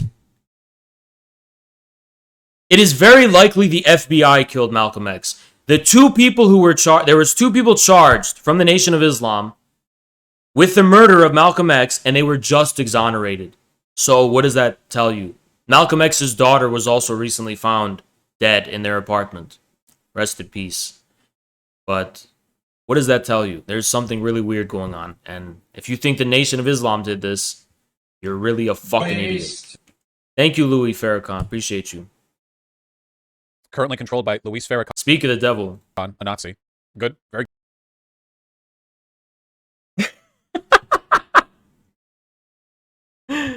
What? Louis Farrakhan is a Nazi? Again, it's beyond the threshold of sanity. What do you even say to that? Farrakhan's a Nazi? What? Very good. Who's the first person who comes to your... Hold on.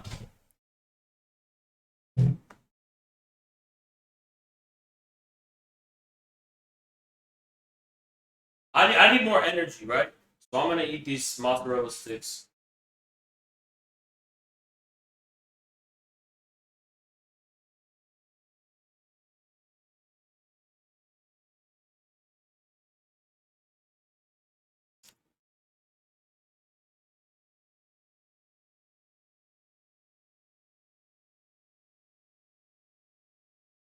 Keep eating these, I'll become Vaush.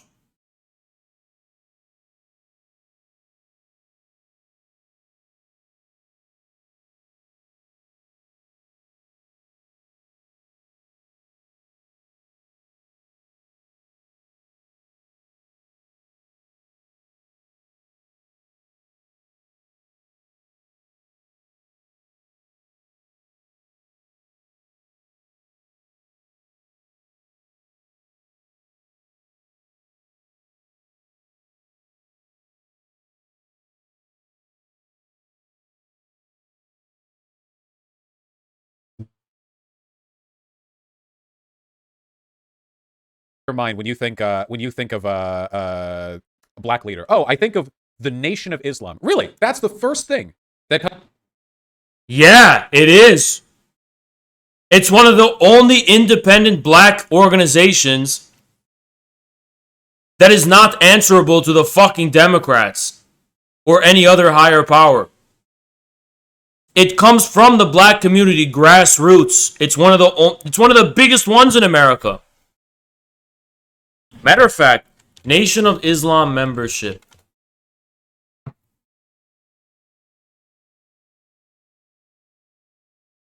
Estimated 50,000 members. Estimated 50,000 members.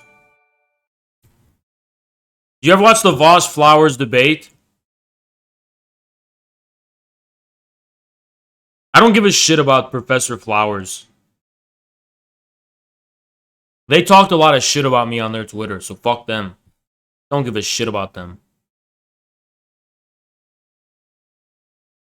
She's a lib. She's just a liberal. I don't know anything about her except she's a liberal. Simple as that. She's a liberal.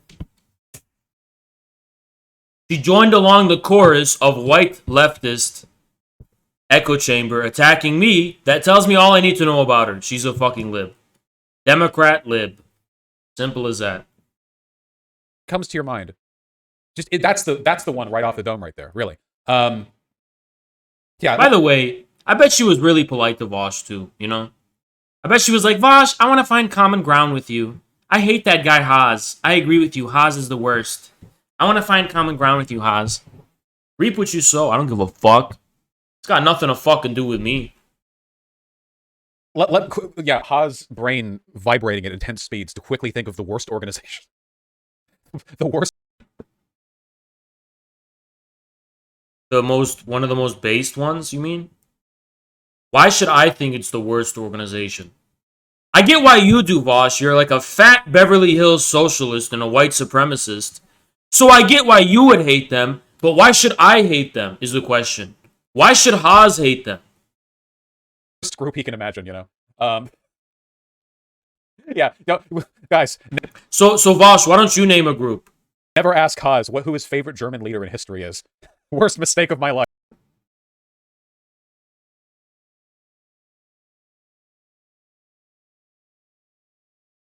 What is up with this white supremacist projection? Why does Vaush think everyone's tempted to be a fucking neo-Nazi? Yeah, he's obsessed with Nazis because I think Vaush, like, secretly wants to be a Nazi. But he doesn't because it's not allowed? I don't know. He's so obsessed with it. It's like, how do you go from Farrakhan to Nazis? I don't know. People need to remember this, but you know the Nazis were European white supremacists who thought that all other races were inferior? And that this is the culmination of European colonialism? I don't know. Is that not relevant? Is it not relevant? Yeah, it's his fucking 4chan instincts onto all other things. Exactly. By the way, if you want to know my favorite German leader, it's going to be... Wow, there's a lot to choose from. Favorite German leader. Florian Geyer. He's one of them. Comes to mind. Frederick the Great. Ernest Talman, yeah. But Talman never seized power, so.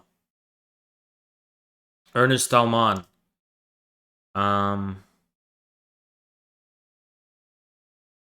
Bismarck is gotta be up there somewhere. I mean, whether you like Bismarck or not, he was a great leader, right? United Germany. Munzer, yeah. I said Florian Geyer because Geyer was... You guys, it's really interesting because the story of Florian Geyer was basically that when the peasants revolted, led by Thomas Munzer, most of the armies in Europe were still professional. So it was based on knights, right? So there was one renegade band of knights who came from the upper class, but turned against the upper class for very mysterious reasons. And they were called the Black Army, the Black Band. And they were led by Florian Geyer. And they joined the peasant revolt and helped the peasants as a professional army. And no one knows their motivations. No one knows why they did it. I don't fucking know why they did it. They did. Life. I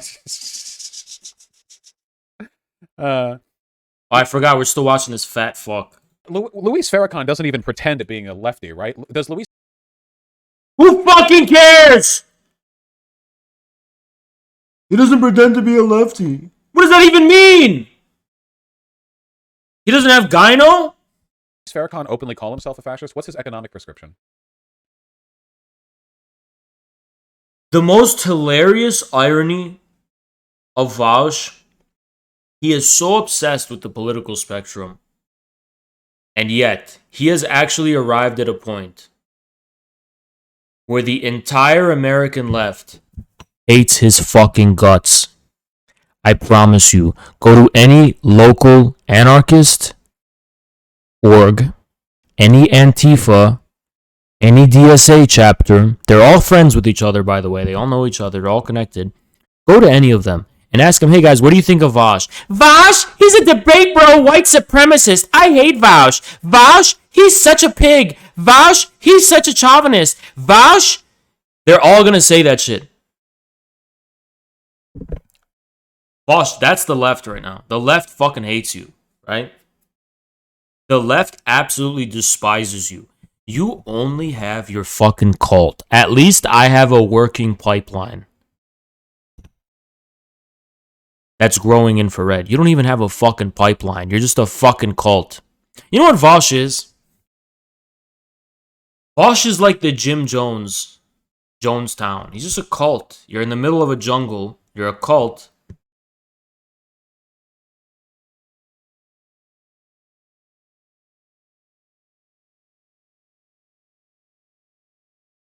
Let me see. Views. Okay, what about, like, socialism? Nope, just social media. Economic? Nope, just that. Nope, that's community. Why would Farrakhan talk about those things? What the fuck? Why would he talk about that? What? I love how we even begin with the premise that Oz agrees with everything Farrakhan says or is 100% ideologically aligned. Not everything's ideology. It's about who's the independent leader, black leader. And Farrakhan is one. Does that mean I'm ideologically aligned with him? Well, it's not my business to be ideologically fucking aligned by him, right? How am I going to make an ideology for black people? I am not black. I don't come from a black community. All I can do is have dialogue. How am I going to prescribe an ideology for black people? All I could do is have a dialogue. I don't come from a black community. I don't have roots in the black community. I am not black myself. How am I going to prescribe to a people I have no business leading an ideology?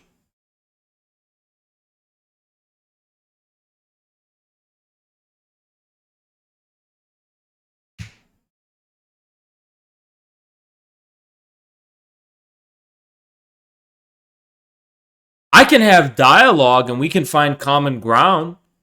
And from there we may come to a common ideology. But this is Vaush's Anglo-universalism. He first comes to what he considers the true ideology, then you impose it on everyone else. Instead of the Chinese way, which is first we respect our boundaries, then we have dialogue, then we work from the bottom up to a common understanding. That's my approach. It's not What a stupid fuck. You know what this is? This is like all these leftists on Twitter who like idolize the Black Panthers because they project this idea. Oh, the Black Panthers were just like me. They were black people who agreed with my ideology of Marxism. Shut the fuck up, dude. You're not black. The Black Panther, like, yeah, they were Marxist, Leninists, whatever, but that don't mean they're like your people. That don't mean you can claim them as yours and your history. They're not your history. You don't get to claim them. History's not based on ideology. It's based on people. What people do you come from? If you're not black, that's not your fucking history. You don't get to claim them as yours.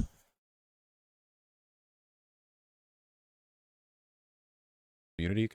Okay, not that. Fascism? Nothing for that. Does he even have any economic...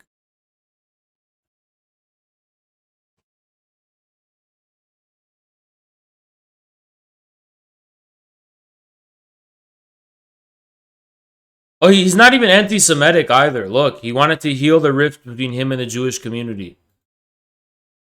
Now search anti-Semitism. What if I just searched Jew? 58. Wow. So he searched Jew. Look at this. This is what a slimy fat fuck he is. The first result, in a 1996 interview with Louis Gage Jr., he speculated that his father, Gene, may have been Jewish. Farrakhan thought and speculated that his own father might have been Jewish. So why the fuck, like, and he didn't talk about this even. Miss PBJ, can I throw a corn dog at you? Who are you? Check mark? What the fuck? What is this?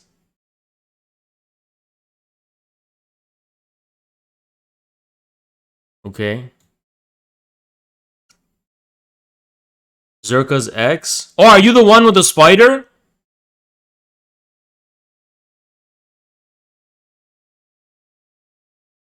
Oh, okay, I remember.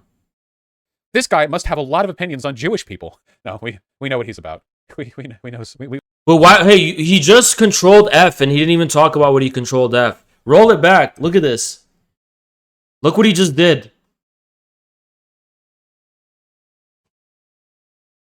Now search anti-Semitism. What if I just searched Jew? 58. Wow. Like, this guy, he tried, and then the thing directly contradicted him, so he immediately left and played it off. I must have a lot of opinions on Jewish people. No, He immediately exited out of it. It completely backfired. No one in his chat pointed it out, by the way. No one in his chat pointed it out. Completely fucking backfired. What a lazy fat fuck. Know what he's about. We know what he's about. Let's just How do you know what he's about? Do you know what he's about? We know what he's about. Prove it. I'm calling the bluff. What do you know what he's about? How can you justify what you think you know? Yeah, dude's caught in fucking 4K. You have the traditional Marcus Garvey. I would have deleted the VOD if that happened. That would have been so embarrassing. Yeah, and even if he did say some shit, that's fine. You can disagree with him. That don't mean you consider him an enemy, right? Historically, Marcus Garvey was an anti-communist. I don't blame Marcus Garvey for being an anti-communist. The communists were absolutely fucking horrible in their approach to the national question in the U.S. I don't blame him for being an anti-communist. He was explicitly an anti-communist. So what? That's like blaming the Iranian revolutionaries for being anti-communist. I really can't. He was a Pan-African. If communists fuck up, that's their fault. White or black separatist who I support Pan-African black separatists who wanted fascism. No, he didn't want fascism. Shut the fuck up, you fucking liar. Dude, how does anyone say that Marcus... Dude, you don't know anything about black history if you're going to be out here talking shit about Marcus Garvey. He was so fucking formative and important. He called Mussolini a dumbass. Yeah, Marcus Garvey was so important in influencing the black consciousness movement and whatever, right? Like, he was so important. How do you fucking go and write off Marcus Garvey? The fuck? Dude, you're literally, it's just some fat white guy. What the, why are you even talking about this?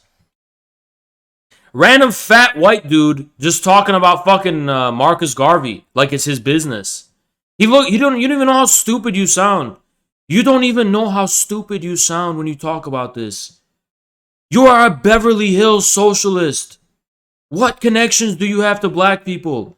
What connection to the black community do you have? None. You look stupid. You look stupid talking about this. Garvey told historian J.A. Rogers that he and his followers were, quote, the first fascists, adding that Mussolini copied fascism from me, but the Negro reactionaries sabotaged it. Okay. FDR also praised Mussolini in the early years, believe it or not. Some of the only people to call out Mussolini were communists, actually. So it doesn't mean he was a fascist. Yeah, he said we were the first fascists, but what did he mean? Did he mean I am a follower of the fascist doctrine, or did he mean like, you know, was he basically just saying like, oh, Mussolini's nobody, he's trying to take credit from, like, he's trying to copy me or whatever, right? What do people, it's important to try to understand, what do people fucking mean? Is it fair to call Garvey a fascist because he said this? Well, logically, yes, because he said we were the first fascists. But what did he mean by that? What did he mean by fascist? Did he mean like try to form a unified, cohesive movement around some kind of national identity? If Garvey is going to associate that with fascism, then that's what he's going to say. But there's way more to fascism to that, right? He was like,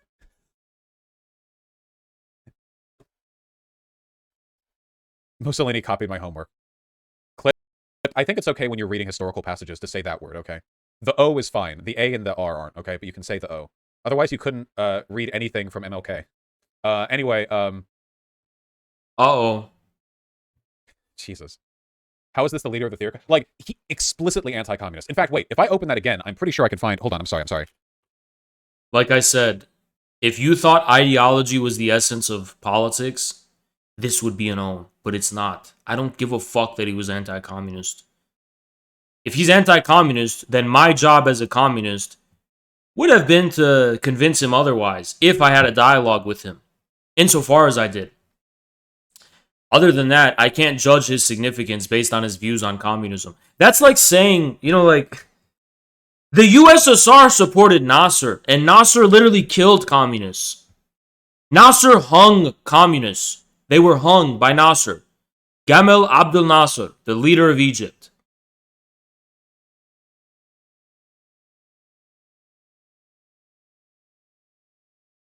He was also an anti-communist. The leaders of Syria were also anti-communists. Saddam, the Iraqi government, was anti-communist. That did not stop the USSR or China from supporting them. Because ultimately, ideology isn't what determines material reality. It's just incredibly funny to me. Like, who's the greatest enemy to communism? Oh, it's like George Soros and the Democrats from Haas, you know?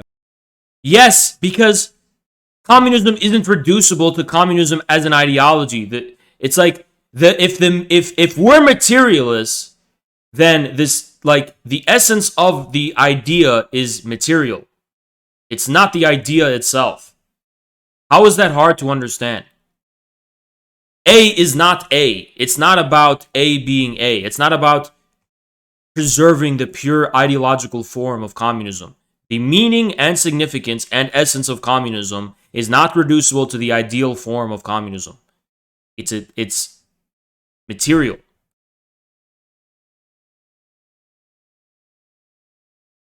And George Soros would agree that he's the biggest enemy of communism. George Soros named the leader of the Chinese Communist Party, Xi Jinping, as the #1 threat to the open society. It's like... Based. Thank you, Envy. Appreciate you. Also, it's really weird to say enemy of communism. If you're talking about communist states, I get it. Or maybe we're talking about the socialist bloc. Well, Marcus Garvey was not a threat to the socialist bloc or the Soviet Union at all. George Soros was. Now, ideologically speaking, was Garvey opposed to communism? Yeah. But where does that stand in relation to the real movement, which Marx actually said communism is the real movement and nothing more? Marx said communism is not a future society, it is the real movement that sublates the present state of things. So, does an anti-communist strictly mean, is that strictly going to be measured based on ideology? No, it's going to be measured based on your relationship to the real movement. And Garvey was more of a communist in many ways than communists at the time. Because he was building the prerequisites to a black communism, which requires a national self-consciousness as its prerequisite. And then he's like, okay, well, who's a black leader? Well, what about this fascist?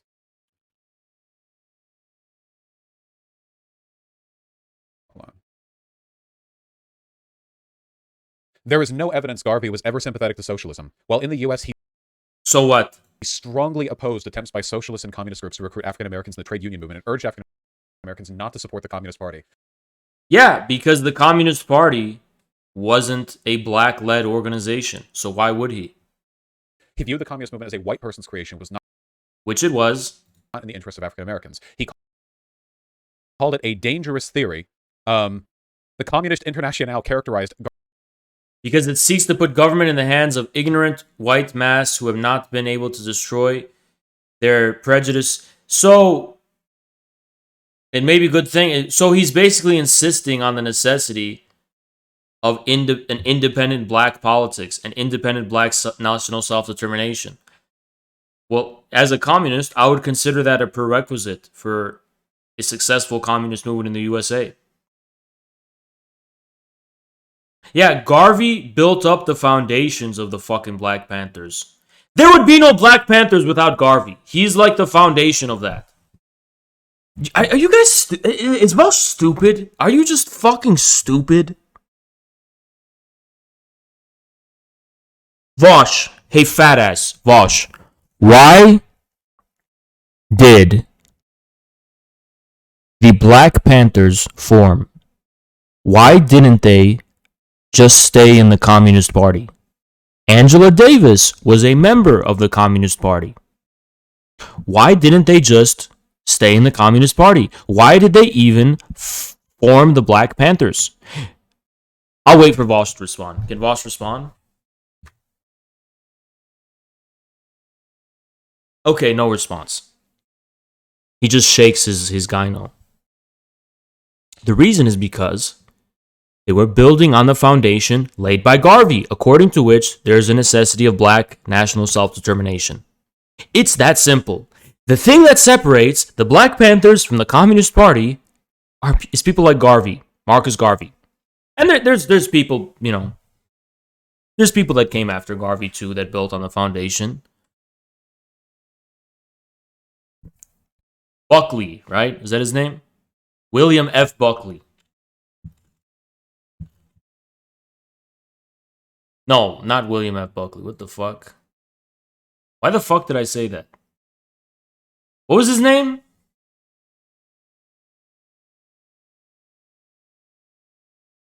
No, yeah, that was the conservative. I don't know why I fucking said that. What was his name?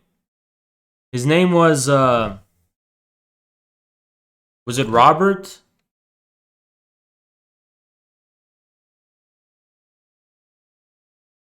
He went to China and he posed with a gun. Robert F. Williams. No, Robert F. Williams. Robert F. Williams. I don't know why I said William F. Buckley. What the fuck? Robert F. Williams. There you go. Robert F. Williams.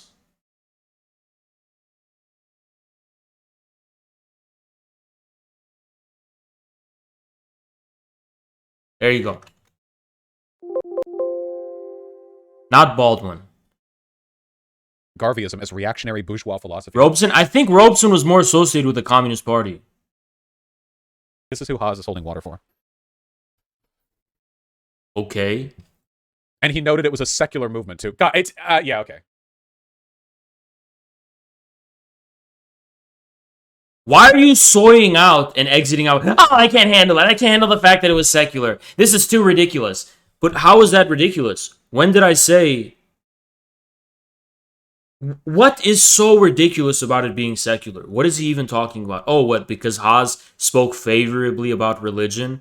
Haas doesn't think? Haas doesn't believe in secularism? What?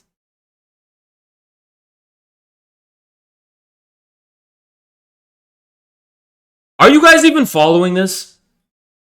Are you even following this stupidity? This utter fucking stupidity? This brain dead fucking stupidity on Vaush's part?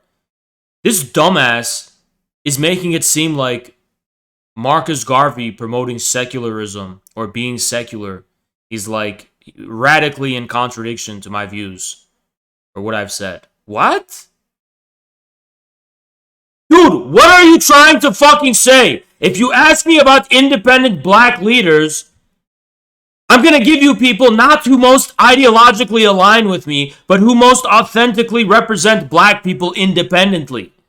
Why is that so hard to understand? Even, like, there's so many layers to the stupidity. First, he's assuming I'm against secularism. Then he's assuming that I'm conditioning my naming of Marcus Garvey on grounds that I ideologically agree with him. It's like, there's so much layers to this that make him look like a fucking idiot. I know that me saying over and over again that Haas is a fascist like doesn't hold much water because I've said it so many times and all of you already understand and believe it, but like, Jesus Christ. Oh no, Vaush's fucking audience thinks I'm a fascist. Whatever will I do? Whatever will be my source of growth going forward? I don't know, maybe the same one that I've been using since I debated Vaush. Remember when I debated Vaush and he was like, oh my god, Haas is never growing ever again. Haas is never going to grow because I'm going to ignore him. Haas's source of growth is done and cut off. Haas is over. Haas is done. And then I just like growed a shit ton. And then he had to react to this because of that. Remember when that happened? It's just funny how obvious they make it. Successors. You have Malcolm X, historically, who famously called the Democrats the wolves in sheep clothing. So it's a very... Did he have any other opinion? Did Malcolm X say anything besides criticizing the Democrats? Or was that... Uh-oh, he's getting a little bit aggressive. Hide your Twinkies. He's getting a little aggressive. He's hungry. Hide the Twinkies. The totality of his ideological... He was killed by the nation of... Yeah.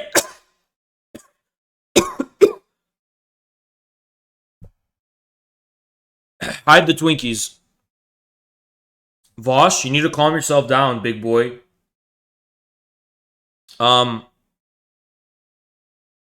He might have a mental illness. I don't know. Maybe he has a mental illness. I don't know who thinks this way. Like, he's just like soying out and like freaking out when he doesn't understand that I'm not giving like a general description of Malcolm X to you, Vaush, to anyone. I'm talking to Hake.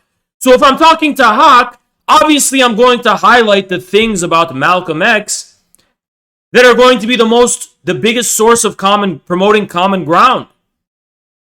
Obviously I'm going to emphasize what Malcolm X said about the Democrats because A, it proves that he was an independent black leader. I mean, look, when the whole point, like, look, guys, Hake asked me, can you name any independent black leaders who are not beholden to the Democrats? And then I say, yeah, Malcolm X, who called the Democrats wolves in sheep's clothing. And then Vaush goes, is there anything else about Malcolm X? Yeah, but that's not what I was being asked. I was being asked to name independent black leaders who are not beholden to the Democrats. So I named one and gave an example of why he wasn't beholden to the Democrats. It's like, it's so simple. It's like so fucking simple, right?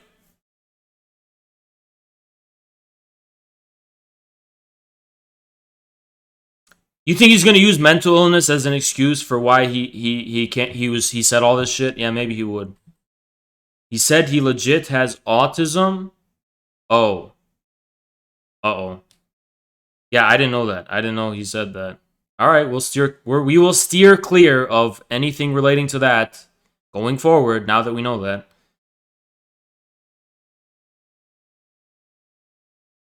Spicy chicken fingers, you are such a little bitch. You are such a little bitch. This dude, Spicy Little Fingers, went into Latina's chat and he was like, yo, Latina, everyone on Zerka's Royale was talking shit about you. And she was like, huh? And she was like, yeah, all the girls were DMing Zerka not to let you on anymore and to kick you off. And they're all talking shit about you. And she was like, where's the proof? And he was like, call Haas.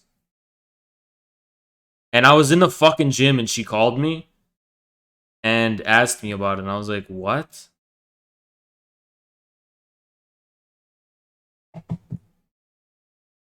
Why would you say that? Of Islam. So, like, Malcolm X, famed for his belief that the Democrats are bad. It's like, well, read from that. Yeah, he just lost the plot about what we were even talking about. And nothing else, you know. Rich tradition, and what a stupid fuck. He can't even respond to what I'm saying. Living people who I talk with blacks practically. Look at the people in his chat. Seriously, Haas? Every day on my radio show. Some of them have sense. Some of them agree with me. Many of them agree with me. Can you believe people are this fucking stupid as Vaush in his chat? Can you believe anyone could be so fucking stupid and brain dead? Don't. Many have that anger. They've taken on false identities. They think they're Black Hebrew Israelites, or they have embraced the Islam stuff, the Nation of Islam. What do your parents think when you left the Shia Muslim thing? I think they were okay with it. Wait, the Nation of Islam guys who killed him were exonerated recently, dog? Wasn't the person who killed him literally Nation of Islam? Like, There we go. Directly killed him. Hold on. Nation of Islam exonerated? 2 men convicted of killing Malcolm X be exonerated. Oh, hold on. The 1966... Oh, hold on. Convictions of the 2 men are expected to be thrown out after a lengthy investigation, validating long-held doubts about who killed the civil rights leader. 2 of the men... Okay, let's see this. Let me look this up myself. Malcolm X assassination. Thomas Hagen.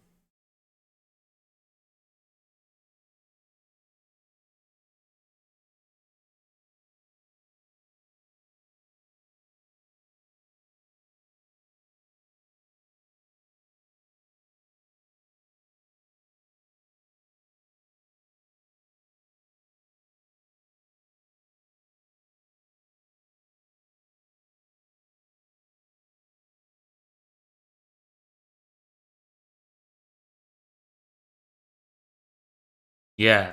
Found guilty of the assassination are expected to have their convictions thrown out.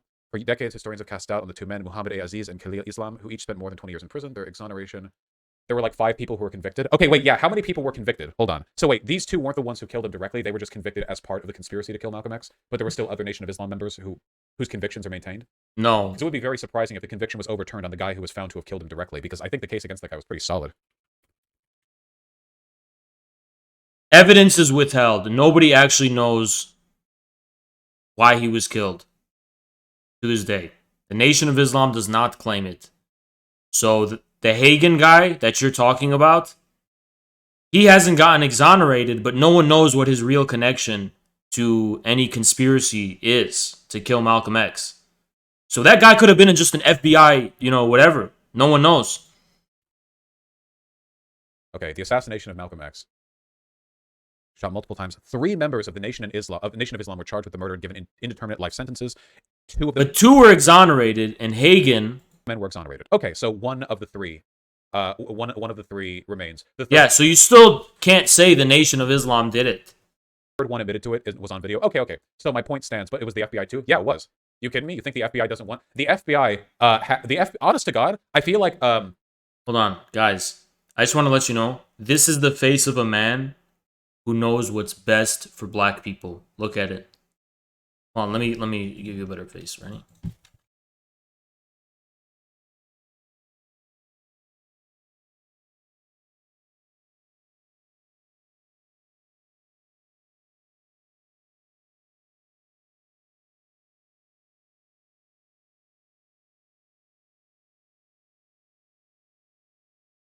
Just want to show you the face of a man who knows what's best for black people.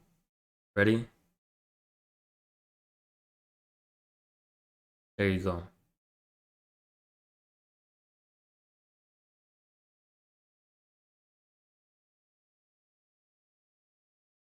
This is the face of a man who knows he knows best. He knows best for black people. He knows best. He gets to speak on their behalf and talk about who's the FBI and what's best for the FBI and everything. He knows best. By the way, guys, you know, the resemblance between this and the soy jack, you'd think it's just a resemblance. No, the soy jack actually comes from this. It actually comes from this picture. Hope you know that. It literally comes from this. It's a carbon copy. Come on. It's a carbon copy. It's a fucking carbon copy. It's a carbon fucking copy. Like, this is what we mean by the decline of testosterone by 1% a year. It's this. This is what we're talking about, dude. We've always been talking about this. This is what we fucking mean. And it's not even a joke anymore. It's like we like to laugh and joke about it, but it's not a joke anymore. It's actually just the truth. It's literally the truth. I mean, it's not a joke. It's actually not even a joke. Which is that's the sad thing. It's not a joke. You know? It's not even a joke.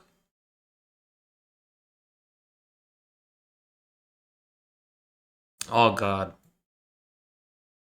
Why does anyone watch this guy? Like, this is what you want to become? I can understand why people watch Hassan, because they're like, oh, if I watch Hassan, I can become more like him. But why would you want to be more like this? How much more downhill can Vaush viewers get watching a guy like this? I don't know. The reason Malcolm X was assassinated when he was probably because he ditched all the cringe fucking Nation of Islam perspectives, you know? Cringe. Nation of Islam is a gift to the FBI, where their why? Radical advocacy is like, what if we all just leave, which is never going to happen and has... I don't think they advocate for leaving, you stupid fuck. Maybe they did at one point. Absolutely no bearing on any material reality. Whereas later in his life, Malcolm X actually did believe in, you know, meaningfully changing the circumstances within the United States for African Americans. That's far more dangerous. That's why Fred Hampton was dangerous, because Fred Hampton was based as shit. Anyone who listens to Fred Hampton and doesn't want racial equality and socialism in the US gets fucking danger alarms going off in their head. If Fred Hampton was just another lunatic who was like, we should all just move back to Africa, he wouldn't have been a... What? Louis Farrakhan does not advocate for going back to Africa, you dumbass.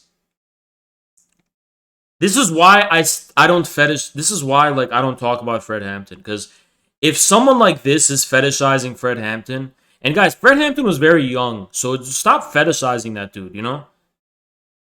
It's really cringe.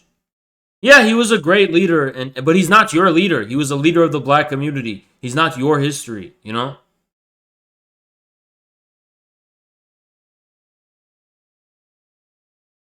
But Fred Hampton was a Marxist-Leninist to the bone. Also, hold on. I actually do want to talk about this for a second. So I'm one of the people who have actually read the Black Panthers. I've read them. And I've also listened to their music. I've listened to one of their albums they put out. So I'm a guy who knows something about the Black Panthers, right? I actually know, like, where they were coming from, what they were about. I've read them. Right? Isn't that crazy? I'm not just like a guy on Twitter who talks about them. Like, I've actually read their books and their writings from the source, right? Anyway, hold on. Anyway, you got to understand, the Black Panthers have been completely forgotten today. What they were about and what they're coming from has nothing to do with any of the people who fetishize them today. Want to know why? Because one of the most important cultural aspects of the Black Panthers, like their mission, their aesthetic, what they were about, their idea. I've read it directly from Huey Newton, not just him, but several others. I read it from Eldridge Cleaver. I read it from, I keep forgetting names. Who's the other guy who wrote? I've read it from Blood.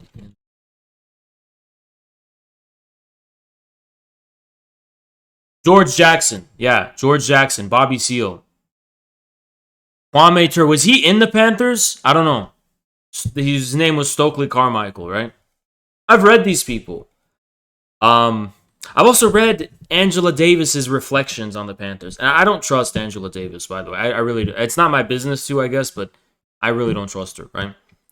But because I'll tell you why. Elaine Brown, yeah. She sang a song. I'll tell you what the song was too that I've listened to before. I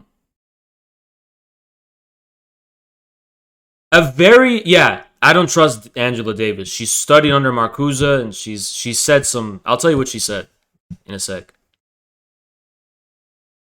The Panthers believed that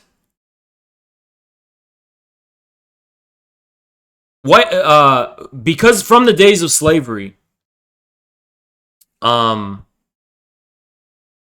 black people were deprived of manhood, of masculinity. So where the Black Panthers were coming from was returning to masculinity. It was about manhood. It's like a pivotal thing for the Panthers was manliness, manhood. It was very, very important, right?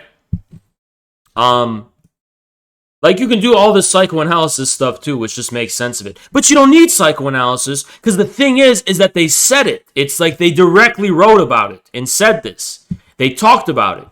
They talked about how, the black community was being ruled by the white man, right? And that they need to be men. It's something that has been completely erased. They were very hyper masculine in orientation. Now, does that mean that they were anti-woman? No. Matter of fact, who was it? Was it George Jackson who wrote?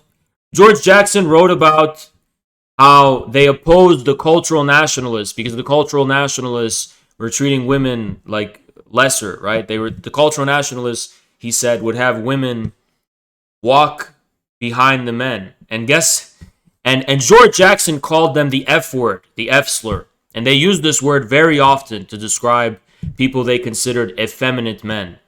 Both men and women within the Black Panther Party used the F slur to do that. I would never use that. I'm against that. I'm not even kidding. I'm against it. But they used it very often. You see it in their writings, right? They were not afraid to use that word. They used it a lot. Women were very empowered, but this is the thing, is that a lot of people don't understand, paradoxically, the more masculine a group is going to be, the more status women are going to have. The more effeminate, the less status women will have, right? That's how it is in societies too. It's Sparta versus Athens, right? But the Panthers, black masculinity and manhood was one of the most foundational, integral parts of their psychology and their modus their aesthetic, their reason for existing, and so on, right? I mean, it's all tied. Even the Black Panthers, they started out as a community for self-defense. They weld rifles. For them, it's very much like a macho thing, right? 60% women by membership at its height. Okay, I need you guys to understand. When I'm saying the Black Panthers were very much about masculinity, I'm not saying this at the expense of women. I'm saying it at the expense of soy males like Vaush. That's what I mean. They would not tolerate you if you were a soy male. If you were a dude in the Black Panthers, they were going to tell you to fucking man up. The women were going to tell you the same shit too. Women wanted you to be a man. Women pressured people to be men, probably most of all. If you listen to what Elaine Brown has said, if you hold on, if you listen to their songs, and one of their songs is literally like, what is the song? It was by Elaine Brown. I've listened to the album before. It was like, it's literally, the lyrics are literally like, I need a real man, some shit like that. I don't know. But it was a huge part of the Black Panthers. That aspect of them has curiously completely been erased. And a matter of fact, in a documentary, Angela Davis, she was saying, well, one of the things I did not like about the Black Panthers was that they were very masculine. They were very all about masculinity, and I don't like that. Now, keep in mind, why does Davis say that when women were very empowered within the Black Panthers? They were very powerful in it. They were very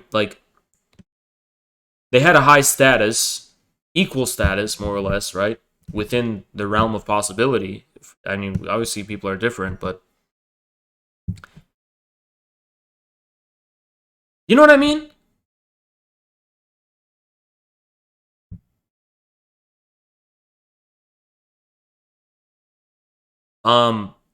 It's really surprising no one's ever pointed this out. And if you go and read Black Panther, man, I'll compile some readings if you guys want.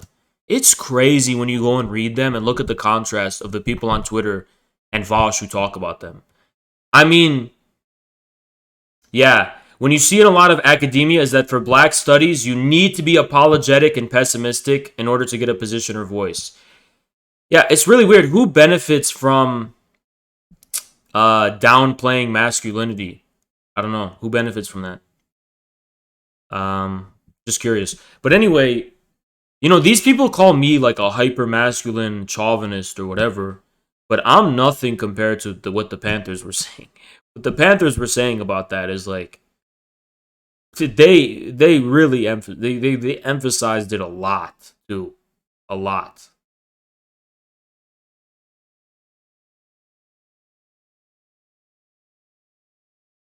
How are you progressing on your book? I haven't for like a month or two. You know?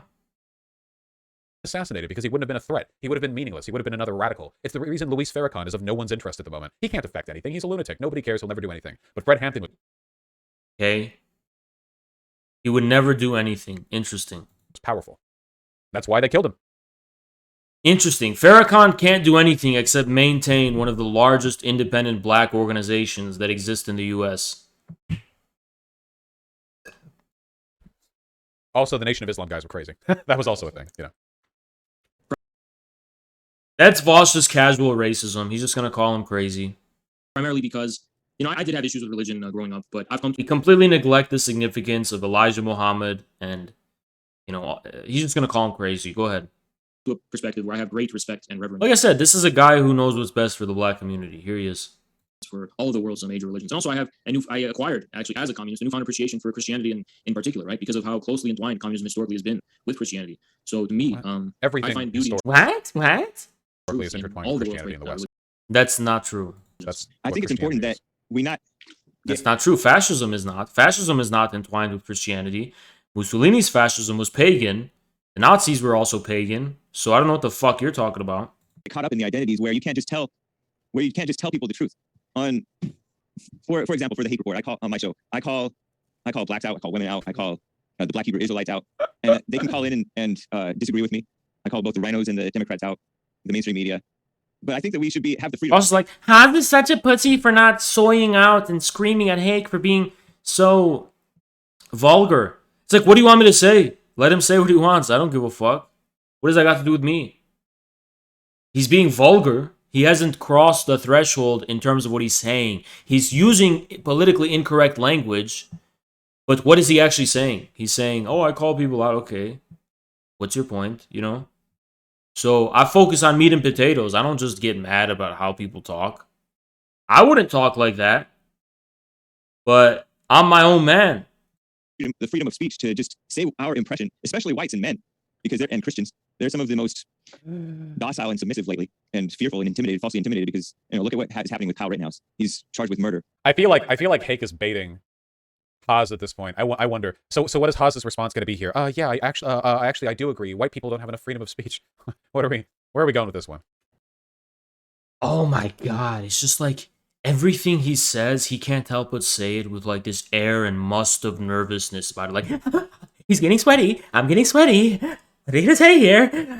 He's getting sweaty because I guess what Hake is saying is tempting him. I am not really impressed by what Hake is saying. I understand why he's saying it, not because I think it has merit, but because I understand the discourse bubble that Hake comes from. Like, I'm looking past it and I'm seeing, okay, Hake is talking about the media controversy. I mean, you turn on CNN, they're talking about Kyle Rittenhouse, and he's talking about white people's fixation on Black Lives Matter and whatever. I'm translating it into what reality is he trying to refer to. Would I describe the reality in the same way that Hake is? No, but I'm looking past it, and let's see what he means to say, right? Yes, it says more about him than it does me. I'm my own man. I can't control what he says, right? All I could do is stand my own ground. Over a clear case of self-defense. People don't have justice, and we have lost a sense of justice and freedom here. I definitely agree that I do believe that Americans' freedom of speech has been curtailed, specifically and especially by the big tech companies. There we go, the guy no jiggle. Back at it again. Yeah, it has. Americans' freedom of speech has been curtailed. That's why the president got banned from fucking Twitter. So yes, freedom of speech is getting curtailed. Now why it is and all that kind of stuff, we're going to disagree with Hake, but we're not going to deny the fucking reality. See, the way I think of it is like, Hake says this shit like, oh, white and Christian people are being targeted. And how am I translating? Okay, he must be referring to big tech censorship in general. Does it have to be specifically white people and Christians? No, but I'm trying to find the common ground reality that he's referring to so that he doesn't need to think that the white Christian aspect is what's essential. You know, it's fucking stupid. And regardless of who I agree or disagree with, I do think people should be allowed to give authentic expression to what they really do believe and what they fucking really do feel. Spineless, dude. How is that fucking spineless when it's what I fucking believe? I do believe that people should be able to say what they actually think. Because I prefer them to do that than be like you, Vaush, who lie because they're not allowed to. When we can have people say what they really think, you can arrive at a fucking baseline of possibility of dialogue. When you're repressing all that shit, there's no way to fucking work with it. It's called the fetishist disavowal. Look it up. Yeah, it's so fucking ironic because, this is the last person who has any fucking right to be talking about who does and doesn't have a spine. Because Vaush's entire political positions, when Vaush talks about the left, he's talking about the thing he's submitting to with no spine. Oh, this is the left. This is the left. This is the left orientation, right? You're hiding behind discourse instead of having your own spine. You don't have a fucking spine at all. Matter of fact, your posture, the way you look, the way you compose yourself looks jiggly and spineless. But here's the thing. You can't first call me a fascist and then say I have no spine.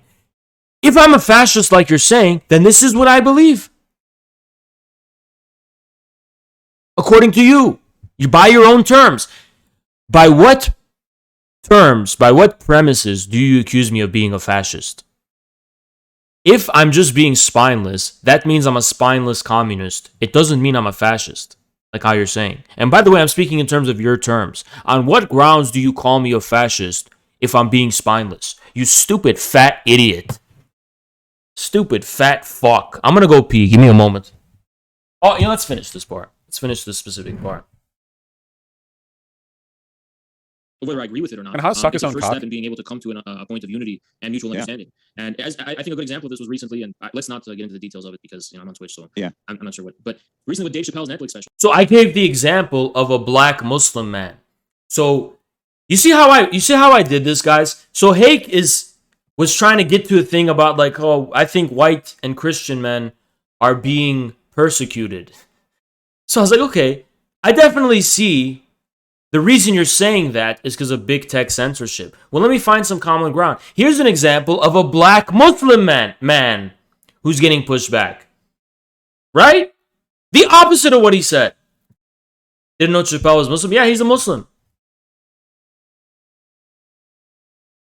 So it's actually kind of like really intelligent when you think about it, right? People should be praising me for how intelligent this shit is. Right, and he was trying to just give authentic, expression to what he believed, and he was canceled. That's actually a really telling thing right there, isn't it? So as you guys probably saw, Haas lost his mind about the Dave Chappelle stuff on Twitter. But here's the thing, okay? How did I lose my mind? Haas correctly. I lost my mind? What the fuck are you talking about? You lost your mind about it, you dumbass. I just watched it and I lost my mind, and yet you were soying out over it and like being outraged and shit. It sounds like you lost your mind. Infers that if he talks about this, that Hake will go off and talk about, crazy transes or whatever. The thing is, though, Twitch TOS would only hammer down on Hake. Wait, hold on. Wait a moment. So, even if that was true and I was transphobic and I wanted to channel my transphobia through Hake, let's just assume that was true. It's not true. We obviously know that. But let's assume it was. Wouldn't that make you a spineless fucking bitch for dancing like a gremlin and taunting me about Twitch TOS? You're hiding behind censorship, which makes you a fat pussy. You're hiding behind TOS censorship because you're a fat pussy. So wouldn't that make you the bitch here, you spineless fuck? Wouldn't that make you fucking spineless? You're literally relying on censorship to sustain your position. It's like, if you're right about me, which you're not, right? But I don't give a fuck what you think anyway. If you're right that I wanted to channel transphobia through Hake because of censorship, the fact that you're gleefully smiling about that, acting like you're owning me, you are a fucking dick-riding little bitch. You're fucking sucking big tech's cock. You suck the cock of big tech censorship. There is a big tech censorship cock in your fucking mouth.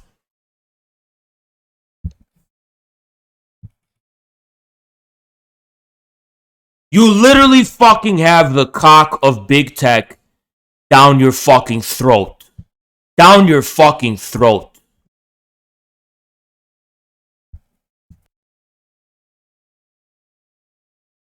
You're calling me a spineless and pandering when you just have big tech down your fucking throat? When you're sucking off big tech?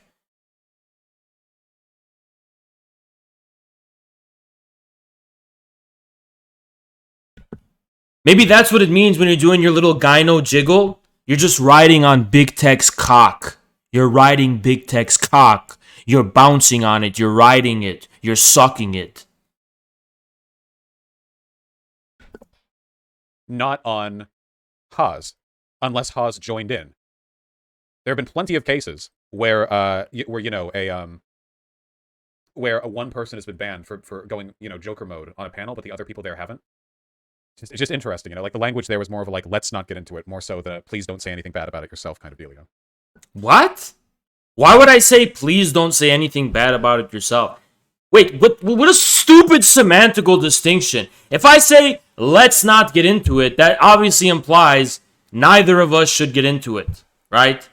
And by the way, you know how fucking stupid Vaush is that if he did say transphobic shit, I would have deleted the VOD and censored it. Because I didn't know that it's allowed for my enemy to say it. I'm platforming it on my stream.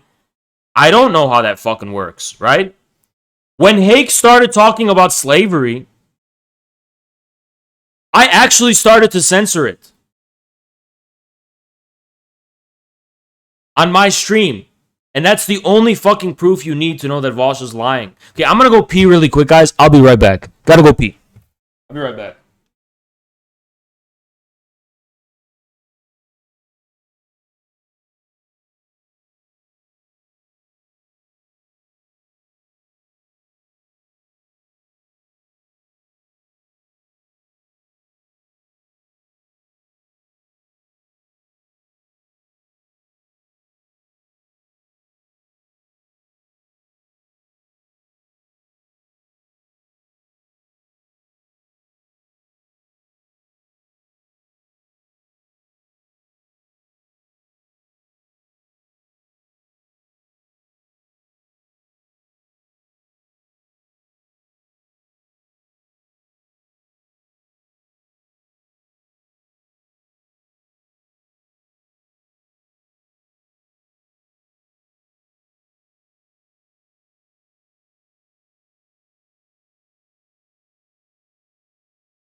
The fuck up.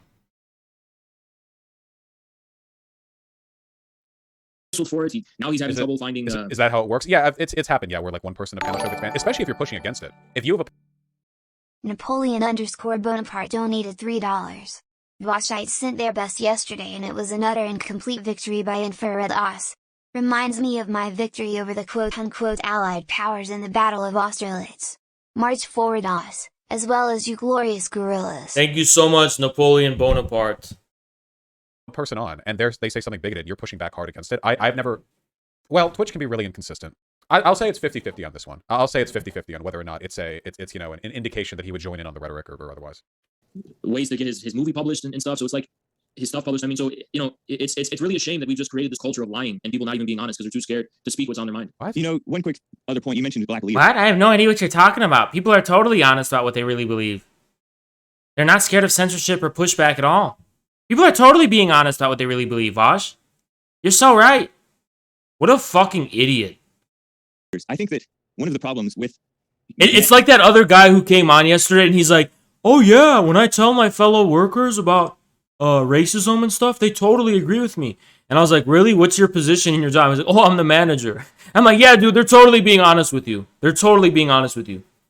And is that we have people that we put up as leaders. We should not be doing that. We should be our own leader. And then we unite together and work together. And if somebody's going to be a president like a Trump, then that's fine. But he is not put up on a pedestal where he is influencing our thought any more than any other man would be. Even you can hear the truth from any man, even anarchist are. I agree with that. I do agree that we shouldn't get caught up in, as men, you know, especially as men. I can't speak for women because I'm not a woman, right? So I can just speak for men because that's what I am. My experience. So I'm not assuming that they're different or something, but I'm just, you know, I agree that we shouldn't be relying and putting all of our trust in just other men. Right? Part of being a man is being your own man, having your own thoughts, and being able to think for yourself. So I completely agree with that. You know, I think that's been the part of the problem with the black community is they've had these people that they've propped up as leaders, and they've made them into heroes. And you see human nature to do that, especially nowadays. Here's the thing: is that I think ultimately I believe that black people themselves know what's best and know how to best diagnose their own problems. Right? I think that we need our help. We're all human beings, and we all have the freedom of speech, and they can hear the truth from other races. They need to learn to do that, especially whites. But they close their minds to whites, and it's not good for them. Well, I don't know if that's necessarily true because they just have different experiences. You know, they have a different situation, they have different circumstances, right? Look at how Vaush is like grinning, and he's like, "I can't wait to jump on it. Something that Haz is saying to critique." And like, even though what I'm saying is like, no one could disagree with it. There's absolutely nothing wrong with what I'm saying, right? But he's just like waiting to fucking say something. This is what a fucking bad faith fat bitch he is. Is there finally too much racism? Relate to that because they don't share those same experiences and same circumstances. No, Vaush, it's not that there's too much racism. It's that I'm just being honest, having a fucking conversation with someone. He thinks at some point I have to cancel the guy. No, Vaush, at no point do you have to cancel people. At no point do you have to be like, okay, like, you know what I mean? Unless he says something crazy, right? Which he actually ended up saying. He ended up saying some crazy shit specifically because he was not prepared to talk to a reasonable communist. He was not prepared to talk to a normal communist. So he had to say some crazy shit to get what he was fucking looking for. Right? But no, he's like, when are you gonna cancel him, Haz? I'm not gonna, dude. I'm not gonna fucking cancel him. I'm just gonna be honest, have a human conversation. What, you think is it too much racism now, Haz? Like, at no point was I tolerating racism. I was being consistent this entire fucking time. You know? But they're all nose up against... Sorry, I found the tweet that Josh Sawyer liked. Hold on. Nobody cares. Shove your Funko Pop in your ass. Oh yeah, sure, Vaush, a guy who is constantly appearing on my timeline with takes that have me going, this guy's absolutely red marks. Oh, the take I'm getting canceled for here is, they tried to ratio me on this, but they couldn't because I'm undefeatable. Marxism, Leninism is the moderate wing of Hold on, you did get fucking ratioed. Ratio doesn't mean that there's more retweets than likes. It means among those retweets were tweets that had more likes than you, which there were. You did get ratioed like more than once, I'm pretty sure. So yeah, you did get ratioed. Fascism, which seems very relevant to the content we're looking at right now. Josh Sawyer, no! Yeah, to be fair to the fake MLs, I don't represent the fucking Twitter MLs, which is something Vaush needs to understand. Those people hate me, but they hate you more, is the thing. Yeah, those people would bitch about me the same way you are for talking to Hake or whatever, right?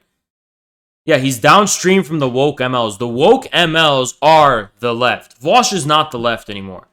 Leftists hate Vaush. They've moved on, right?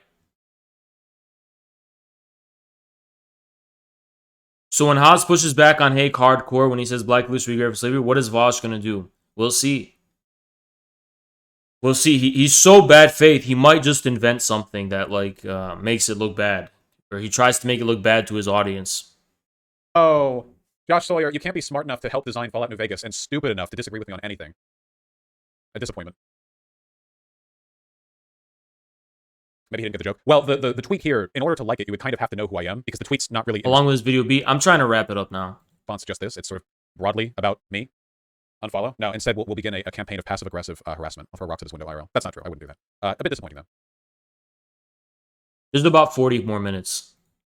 This imaginary problem that's called racism, whereas whites don't have that blind spot. And sometimes it takes somebody from the outside looking in to see through the madness. Well, listen, that also manifests in the form of white people not experiencing this racism, right? So they haven't experienced it. It doesn't exist. Well, that's, I think, where we definitely have to disagree. Racism is a real thing. If racism is real, then blacks are the primary offenders. I don't agree, but one thing I can say is that, to me, as far as I'm concerned, the Democrats are a very racist party, and... Holy sh...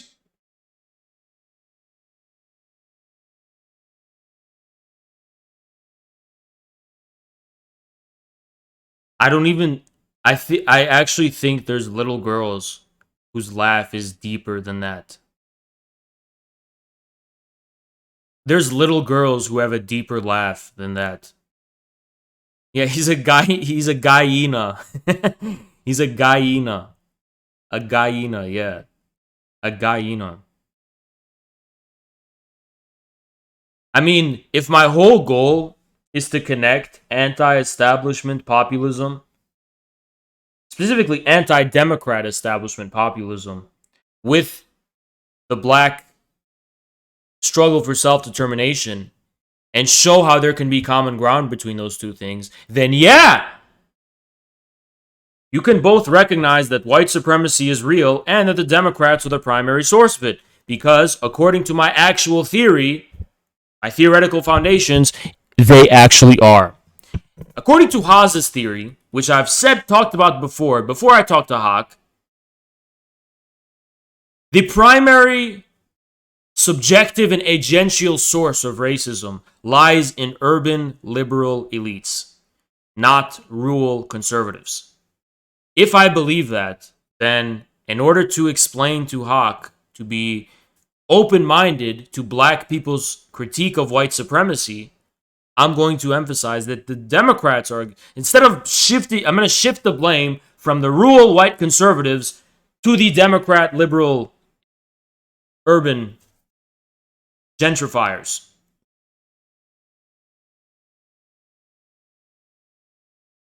Shit, he can suck his own dick. Dude, what a spineless weasel. Well, I don't necessarily agree with you that racism does... But that's actually how you talk. Are you gonna mock my fucking voice? I literally sound like fucking Conan the Barbarian compared to your bitch ass. I literally sound like a fucking barbarian warrior chieftain compared to you, Vaush, you fucking soy boy nerd little bitch.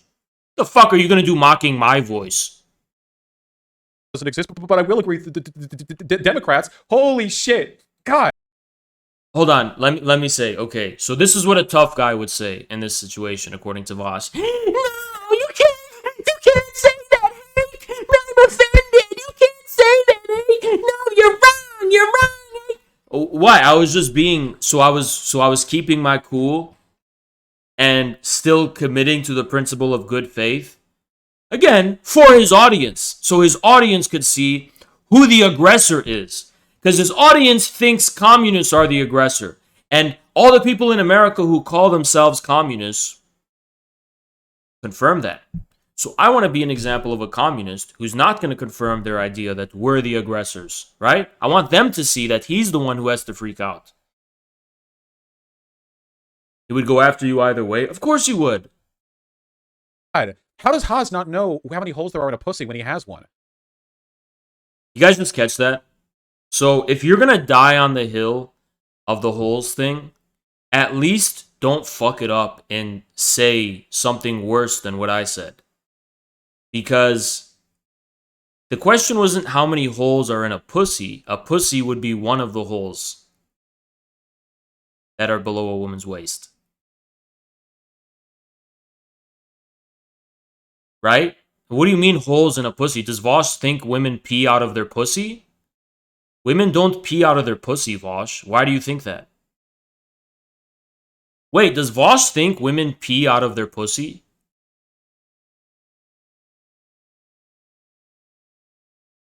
Usually pussy is what you put your cock inside of. That's what people refer to, right? Or do people mean by pussy the entire fucking vulva, right? Who knows? It's not making that very distinction that landed me into trouble, supposedly, right? I don't think I'm in... I don't know. Is this what it feels like to be in trouble? Because they said it was going to end my career, and I'm still waiting for that to happen. It hasn't happened. Interesting. The only thing that's happened is that every political lefty continues to talk about it. That's the only thing. That's the only consequence of that video getting 4,000 likes. Wow, that's so bad. But what an own. What an own. But hold on. What? I don't think Vaush knows how many holes are in a pussy, because what do you mean holes in a pussy, right? What does that even mean?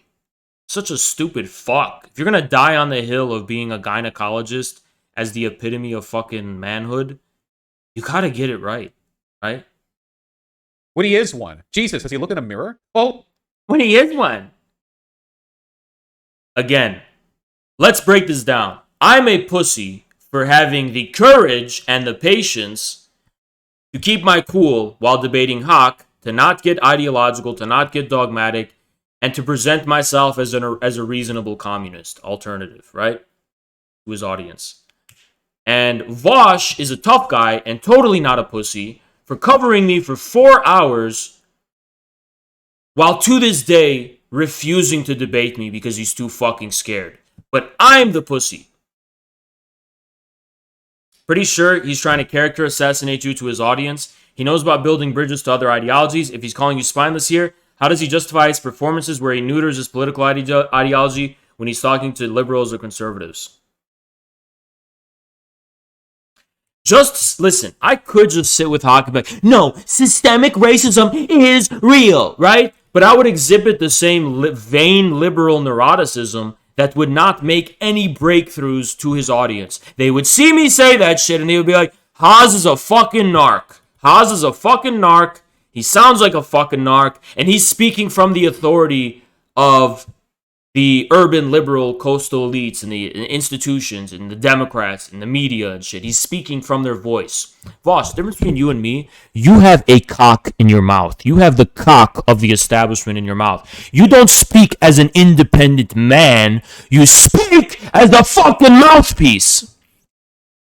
You are a mouthpiece. Your mouth belongs to the cock of the establishment. It uses and abuses your mouth as it pleases. You understand? I am my own man. So I'm not going to speak on behalf of the authority of the media and institutions and the establishment. Now you're saying, well, how is acknowledging? Because when you put it in the words that you want to put it in, to his audience, that's all they're going to hear. You think they're going to hear about arguments pertaining to racism and systemic racism? No, the meaning I would be conveying to them is this. Hey guys, I'm Haas.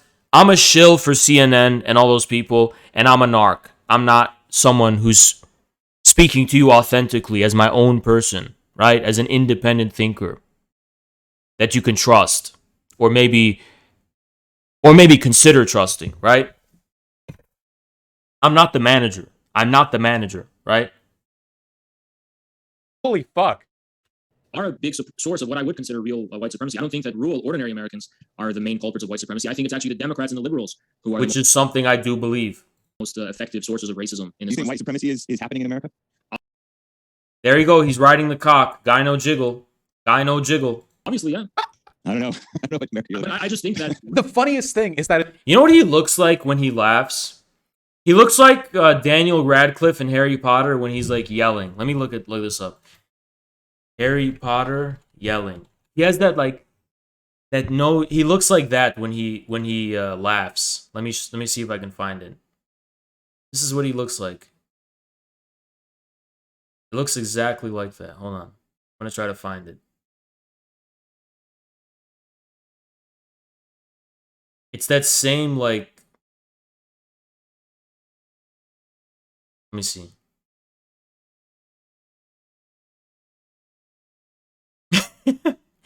It's kind of like this, you know? It reminds me of this. So let me see. Like this, right?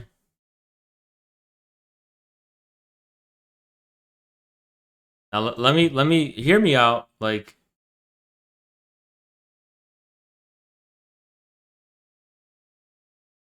throwing a pussy when he has one. When he is one. Jesus, has he looked in a mirror? Holy fuck. he looks like Harry Potter when he's like talking emotionally. Like, I don't know. I can't explain it. You guys see what I'm saying? Are a big source of what I would consider real white supremacy. I don't think One of the thing, if you have the Harry Potter look, you know what it is? It's a big noticeable difference between your head and your body. It kind of looks like your head is gravitating over your body. Like it's a very womanly look, right? You have like these tiny little itty bitty shoulders, and you're like, and there's just this it's like a bobblehead discontinuity from your head, from your body, and your shoulders that Daniel Radcliffe and Harry Potter has. And I don't know if this is a good example. Let me try to find it. Harry Potter laughing.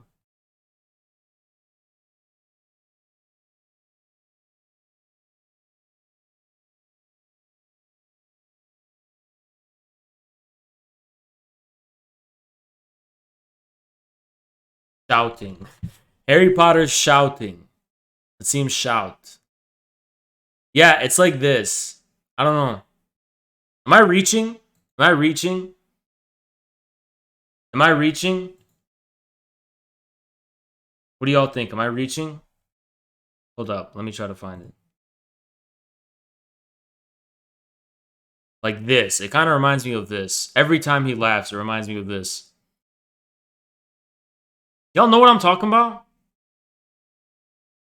He's got that bobblehead type of thing where his head is like, he don't got, you know what he don't got? He don't got traps. Maybe that's it. He don't got traps. He don't got the traps. You know what I mean? He don't got the traps that supports his neck and his head. So he looks like a fucking bobblehead, you know? When he talks. Rural, ordinary Americans are the main culprits of white supremacy. I think it's actually the Democrats and the liberals who are the most effective sources of racism. Do you think white supremacy is happening in America? Obviously, yeah. I don't know. I don't know what America. There you go. There was it. There when he did that. When he did that. I gotta roll that back. Hold on. Hold on. I gotta roll that back. Critical. We lost it. Hold up. Let me show you. Are the main culprits of white supremacy. I think it's actually the Democrats. Yeah, he has the tiny neck with no tissue. It's the neck. It's the neck. Yeah, it's the neck. Despite being a fat ass, it makes his whole physique and body very soy. Despite being fat, he still has no neck. He still has a tiny neck. Oh God. Yeah, that's it. That's it. That's actually it. It's the neck. Democrats and the liberals who are the most effective sources of racism in this country. Hey, hold on. Look in the top right corner. Look. Here. Look. Top right corner. Supremacy is happening in America? Obviously, yeah. There you go. Right there. Right there. When he did that. When he you see what I'm saying? Right there. Exactly the Harry Potter moment. That's exactly it. You saw it? There you go. There you go.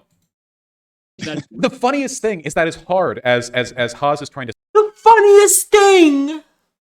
Suck Hake's dick, it's not working. Hake is actually so stupid and... It's not working that I'm trying to fucking... He's saying I'm trying to suck up to Hake. When in reality, I am trying to give his audience a different perspective on what a communist looks like. I don't give a fuck about Hake. I know Hake is resisting my fucking optical warfare. I know he's resisting my optics warfare. You don't get that. I know he's resisting it. He's resisting it because people like me would run him out of business. He wouldn't have any reason to fucking, exist anymore. He doesn't want unity. between people. He wants to continue polarizing, so he's going to try as much as he can. I don't expect Hake to agree with me. Hake is fucked. Because he's like, shit. How am I going to keep my stupid shtick of constantly fucking dividing people up if I give any ground to Haas? So ideologically single-minded that he's just continuing to run down this road. He ignored everything about the Democrats that Haas was desperately using to appease the Nazis. To appease the Nazis, or to show Hake's audience that there's an alternative to Hake himself on this question. Again, why does Vaush think it's about Hake? That's what I don't fucking understand. And ran right to, oh, so you think racism exists at all? Like it's worthless. Like he's compromising so much integrity trying to do this. Well, I guess he didn't really have any to begin with. Hold on, what am I compromising? You called me a fascist and a Nazi, and you said I supported Hitler. So how am I compromising anything according to your own logic? Stupid fat fuck. But still, and it's for nothing. It's absolutely for nothing. It's completely meaningless. God. I just think ordinary Americans and rural Americans who are white actually have more in common with black people in terms of, being down to earth people instead of being these stiff, liberals who do epitomize what we consider white supremacy. That's why. Wait, but it's true. For example, the stiff urban liberals are exactly the people who call the police on black people. They're exactly the people who are uncomfortable with black people and have a problem with black culture, and they're scared of black people. If you don't know that, you haven't talked to any black people. But most black people are Democrats by a huge majority. No, they're not. Let's look at this. Black political affiliation. Most black people are not members of the Democratic Party. Okay. Percentage of black voters in the U.S.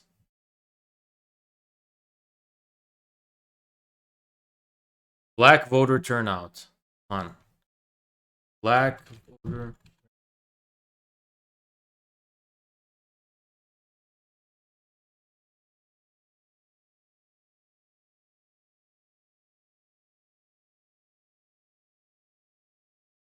Okay. Hold on. Black voter turnout.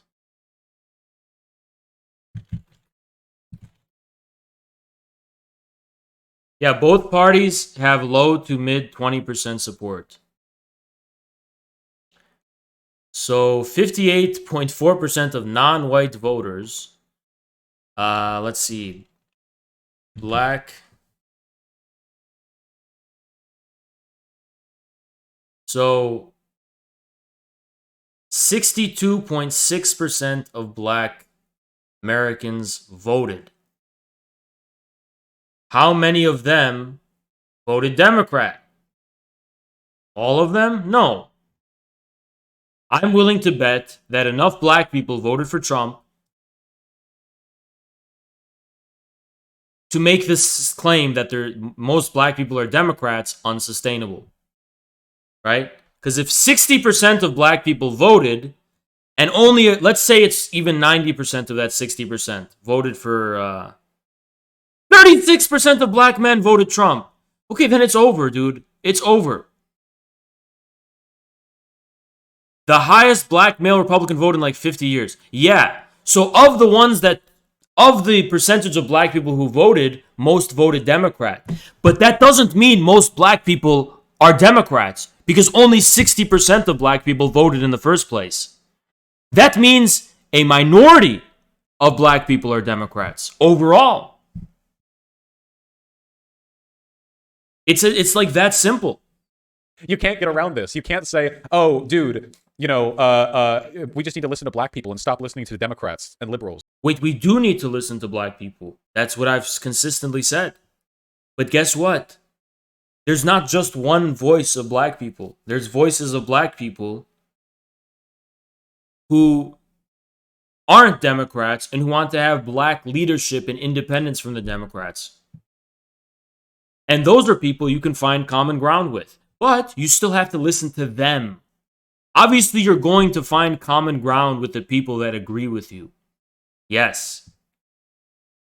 But it still has to be them.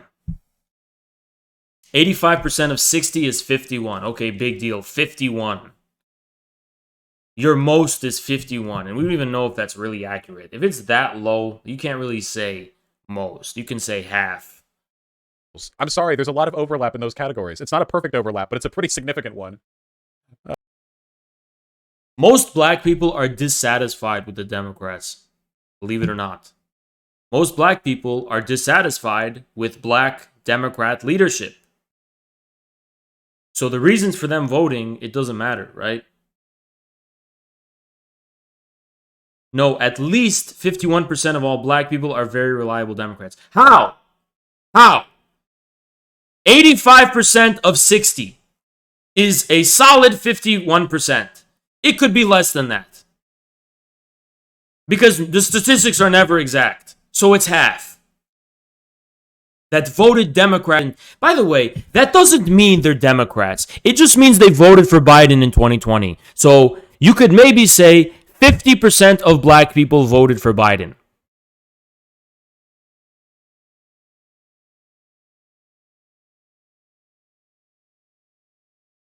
That doesn't mean they're pro-Democrat. It just means they thought Trump was a racist because of the media, and they wanted to vote for Biden, or they were positioned against Trump. Doesn't mean they were for Biden. Trump was such a uniting force for people with any decency. Well, in many ways, you could say that liberals were even far more white supremacist than Trump, because Ew. It's so grotesque. It's so fucking grotesque.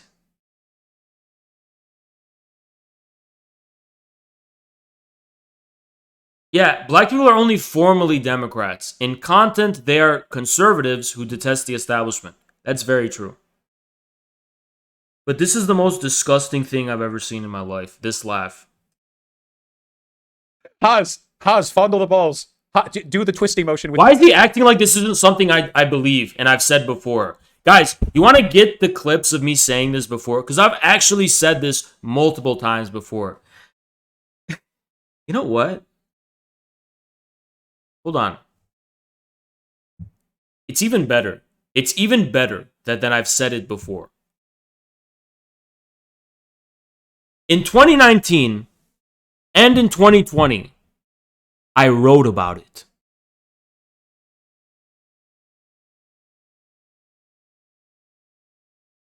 I actually wrote about it. I might just go full troll psycho mode and just leak my fucking blog and just show you guys right now. I'm pulling it up right now. I wrote about it. Let me see the exact date. No, this was November 2018. In November 2018, I wrote about it. I wrote about it. I talked about how the Democratic Party has become the party of white supremacy. It has become a party of the white suburbanites. I talked about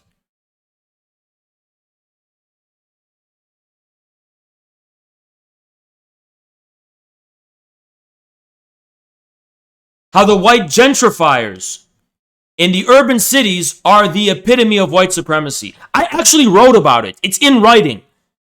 And the blog is public. I'm very tempted to just leak it. I don't know. I gotta cool it down a little bit because I don't want to fucking leak it. But yeah, I can't leak it. And I also can't read it to you because you'll just Google it. So, but I actually wrote about it. Hold on. No, wait. This isn't even the one. This is the one. And that even in that one I wrote about it. But this is the one where I went really in depth about it. Let me see right here.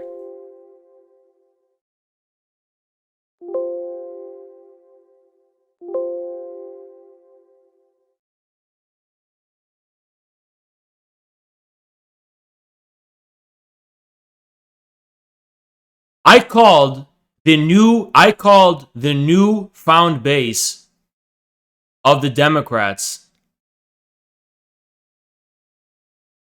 I called them urban kulaks. And I said they're pilgrims. I called them pilgrim parasites.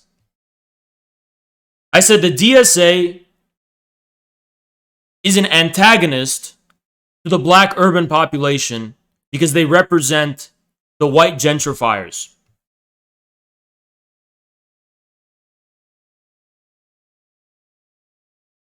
I did an in-depth class analysis about this. And then I have another one that I wrote, and I have to ask Ezra. I actually might leak this one. I'll ask Ezra where it is. Hold on. Let me actually see. Let me see if he wants to leak the blog, because he had a blog too.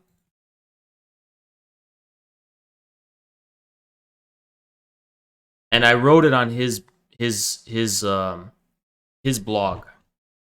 And it was about ADOS and Bernie Sanders. Yeah, here it is. There it is. Okay. This is something I wrote about. Let me actually ask Ezra if it's okay. If it's okay. Hold on.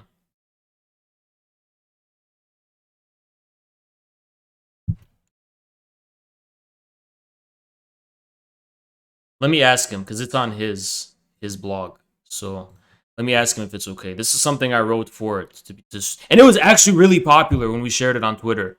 Like, or it gained organic popularity, like among black activists and others. It's from 2019, early 2019.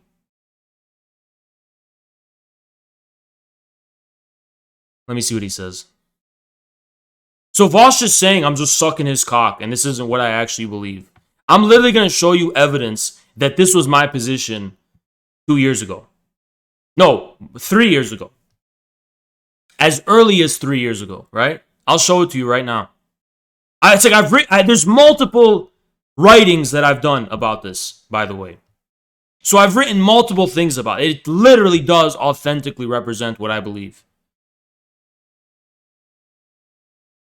I'm just waiting for him to respond. I'll wait for him to respond. I'll just put it away.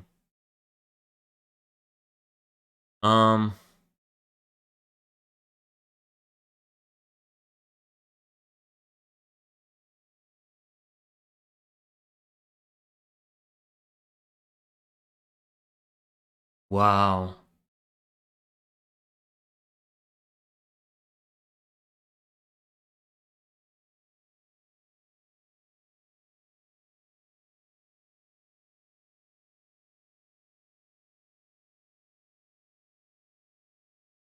I want you guys to see this. Okay, I'm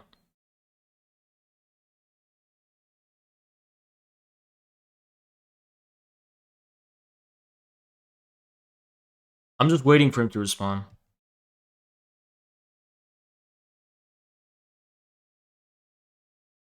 I mean, it shouldn't be a problem. Okay, I'll just wait. With your hand, Haz, more spit, please. Holy shit.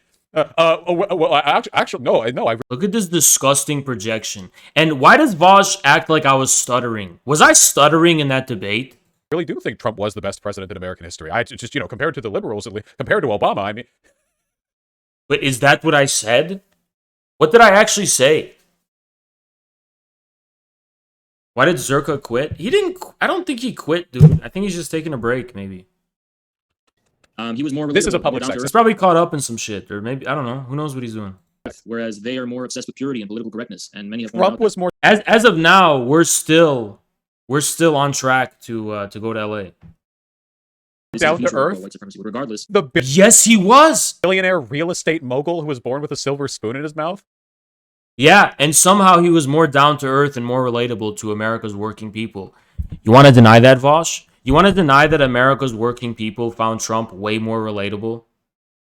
Like, they found Trump more relatable. Yes, Trump the billionaire, more relatable than a Ivy League, let's say, grad student making $35K a year.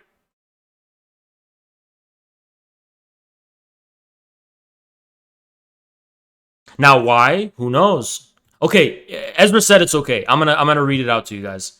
Ezra said it's okay. So he just responded. So the title of this that I wrote it for Ezra's blog, and we wrote this for Twitter. We wanted to like reach out to the ADOS community about this, right? And to the Bernie people. Because this, so keep in mind, this was February 28th, 2019. Okay. And this was this Bernie's thing didn't even take off. And we were like, if we want Bernie to win, we want to make him anti, we were coming from that perspective. So I wrote, I'm going to read it out to you. Many in the ADOS community are up in arms what they perceive to be Sanders' reluctance in fully supporting reparations, and Sanders' supposed proclivity to pander to the alt-right vote. Sanders, for example, has said that not everyone who voted for Trump is a racist or a sexist, and continually emphasized winning the white working class, despite that many voted Trump. Understandably, this has angered and disappointed many from ADOS community since the words appear to come at their expense. Why pander to the white vote? Why speak of white communities left behind when conditions faced by black Americans are worse?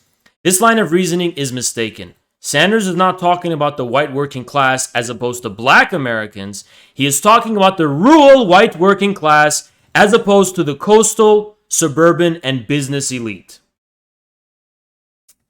He is not talking about the poor, the white poor as opposed to the black poor. He is talking about the poor whites as opposed to the hypocritical white liberal gentrifiers, suburban whites, and Wall Street, etc. Okay? He is talking about the difference between rural white America and metropolitan white America. For Sanders, the issue is internal to white America itself and does not come at the expense of the goals of ADOS. As for the alt-right and the racism inherent to white America as a whole, let us ask the question of where this alt-right ideology originates, which segments of white America ultimately benefit. The alt-right originates not from the rural white working class, but from suburban white youths and from Silicon Valley. As racist as the white working class may be, it was primarily opposition to the establishment, to coddled white metropolitan liberals, the same people who gentrify black communities, that ultimately led them to vote for Trump, and not the alt-right ideology of white boys living in their mom's basement. It is true that the white working class is racist, has historically benefited from institutional racism, and continues to. But this benefit does not last forever. It is always proves to be temporary. Whether it be racist Southern Democrats of the early 1900s or Trump today, once the racist white leaders gained power, it always turned against the white working class, swindled by them. This is now especially the case today. When the white working class voted for Trump, they did so following the lead of the upper segments of the white middle class and white business owners. Then, with Trump's tax breaks for the rich and his continued attacks on federal programs once benefiting them, this same white elite benefited from the white working class, soon became aware and is increasingly aware that they were cheated. Keep in mind, guys, this was 2019 in February. So at this time, we thought Bernie still had a fighting chance, which is why we were going against Trump like this, right?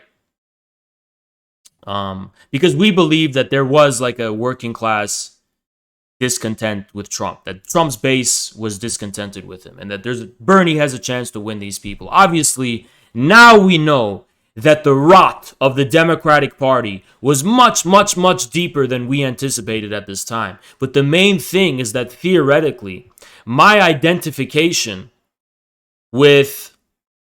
Well, let's just continue reading it and you'll see. Now, what does this mean for ADOS? There are major obstacles to achieving reparations for American descendants of slavery. The first and foremost obstacle is not the white working class. It is the hypocritical white liberals who run the Democratic establishment. There you go. So what I told Hake was the same thing as what I wrote here. Now, I made more of an emphasis to acknowledge, because I was addressing the black people, that yes, I acknowledge your experience, that there's racism to the core. We acknowledge that. Now, there's no use in telling Hake this, because what's the point, right? There's no use. It may be true, but what good is it pointing it out? What's the practical consequence of doing that, right? What would I be trying to say? That what, you should feel bad for it or something? No. That would not be a meaningful confrontation with Hake's racism or the racism of his viewers. Obviously, yes, white people are racist. We're all racist in this country. Everyone's racist, right? But that's not because we're bad people. It's a structural thing. We all have racist prejudices within us. You don't believe me? We do. We fucking do. The question is, how do you address that racism? And unlike the liberals, I don't think you address that racism by repenting and feeling guilty. I think we need to have mutual respect and mutual boundaries of understanding that, you know, we have different backgrounds. That's what I believe. I've said this before. Everyone's racist, right? Everyone's got racial prejudices. Everybody, right? Tonally, I didn't. So you could see, like, the tone is different. But in substance, I am saying the same thing that I told Hake 3 years ago. 3 years ago. A little less than 3 years ago. You understand? Now let me ask you this question. Where was Vaush 3 years ago? Might I ask you, where was Vaush 3 years ago? Was he anywhere near the level of consistency that I was at? Wonder. Yeah, probably in 4chan. Fucking loser. Let's continue. Looking at the data from the midterm elections of 2018, the Democrats increasingly gained support from the white suburbs. The Democrats now represent both the gentrifier city whites as well as the upper middle class suburban whites. The rural white working class that supported Trump did not show up either for the Democrats or the Republicans in large numbers. Now that's changed. That changed in 2020 because of the Democrats. It's going to change in 2022 because of the Democrats. They have pushed these people who in the 2018 midterms were not very enthusiastic about voting. It's super polarized now. So yes, now they're very fanatically pro-Trump. 2018, that was not the case. It was way more ambiguous back then, and Bernie did have a chance. He did have a chance. He had a fighting chance. Now with Biden and COVID and all this shit, whew, it's bad, you know, for them. They mostly stayed home because they didn't like the Democratic establishment, and many also feel betrayed by Trump's actions. If the same thing happens during the Democratic primaries, the gentrifier and suburban whites will absolutely dominate in determining which Democratic candidate will get picked. And this will make the goals of ADOS impossible. The white liberals and suburban whites have the most to lose from reparations. I mean, 3 years later, Biden's president. Reparations is a pipe dream right now. No one's even talking about reparations. It's a fucking pipe dream, right? They stand to lose the most from the empowerment of black communities because it would turn the tides against white gentrification and would funnel money, resource, and possibly even land away from the new class of suburban whites. The white working class may be racist, but they're not gentrifying black communities, and they live in old, crumbling communities unlike the new suburban whites. Bernie Sanders' ability to win over the rural white working class offers the only platform for real reparations. Unlike the liars Warren, Harris, and others who will make empty promises and fail to deliver as soon as they're in office. Well, we're here. Here we are. Here we are. Harris is the vice president of this country. She's made absolutely no effort for reparations. It's not happening. It's not going to happen. There's no way it'll happen. ADOS does not have to put its full trust in Bernie Sanders or the white working class, but with Sanders, realizing ADOS' goals is possible. With the white liberal elite, it isn't. If ADOS entered into a strategic alliance with Sanders, who can win over segments of the rural whites, while at the same time maintaining its independence and always holding the alliance accountable, then reparations can be... keep in mind, I'm being very, generous and good faith here, because I thought these rad libs were, real leaders of the black community, and they're not. I know that now, right? But I was, pandering to the fucking rad lib shit. I keep holding them accountable and whatever, I don't know. Now my perspective's changed, and I don't think I would say the same thing in the same way. But in substance, my position's the same, right? Then reparations can be part of a real national platform and not an empty promise. That is because the common enemy of both ADOS and other groups, including many rural whites, is the coastal white establishment elite, Wall Street, Silicon Valley, and big industry. With rural whites, the possibility of plain-faced, respectful dialogue is possible, and racism can be dealt with openly. They can be brought to face ADOS community as equals and respected partners in a struggle against a common foe. This will require hard work and patience on Bernie Sanders' side and struggling with many segments of rural white America, but it can happen. It is Sanders' side's responsibility to fight against white working class racism and ignorance. Instead of attacking Bernie, Ados can formulate its aims clearly and directly, organize to establish black political independence, and push its agenda to the top of Sanders' movement as the sole condition of winning over the black vote. Both the black vote and the rural white working class are necessary for Sanders to win. Suburban and gentrifying metropolitan America, aka the leftists, will never in 1,000 years support Bernie Sanders or Ados. The professional class will never support Bernie Sanders or Ados. Only a strategic alliance between black America and rural working class can ensure the victory of the struggle for reparations. Rural whites do not stand to lose anything from reparations, but have, like the majority of all other Americans, everything to gain from Medicare for all, infrastructural overhaul, new federal jobs programs, a living wage, and free college for their children. Reparations and black empowerment will never be possible for as long as this rotten establishment, which has everything to lose from it, is able to survive another day. The best course of action is anything which can bring it down and open up opportunities not currently possible. There you go. So textual evidence that this has been my position for years. I was not pandering to Hake, as Vaush alleges. That's direct evidence. We're being very proletarian here today. Yeah, this is kink at pride. Holy shit. The complete spinelessness. Jesus fuck. I'm so But he's calling it spinelessness, then what does it mean to have a spine? Because as I've just shown, that has been my position forever, right? For as long as we can see a writing of me, right? Writings by me. In 2019, it's been my position. It's not spineless at all. Especially now, right?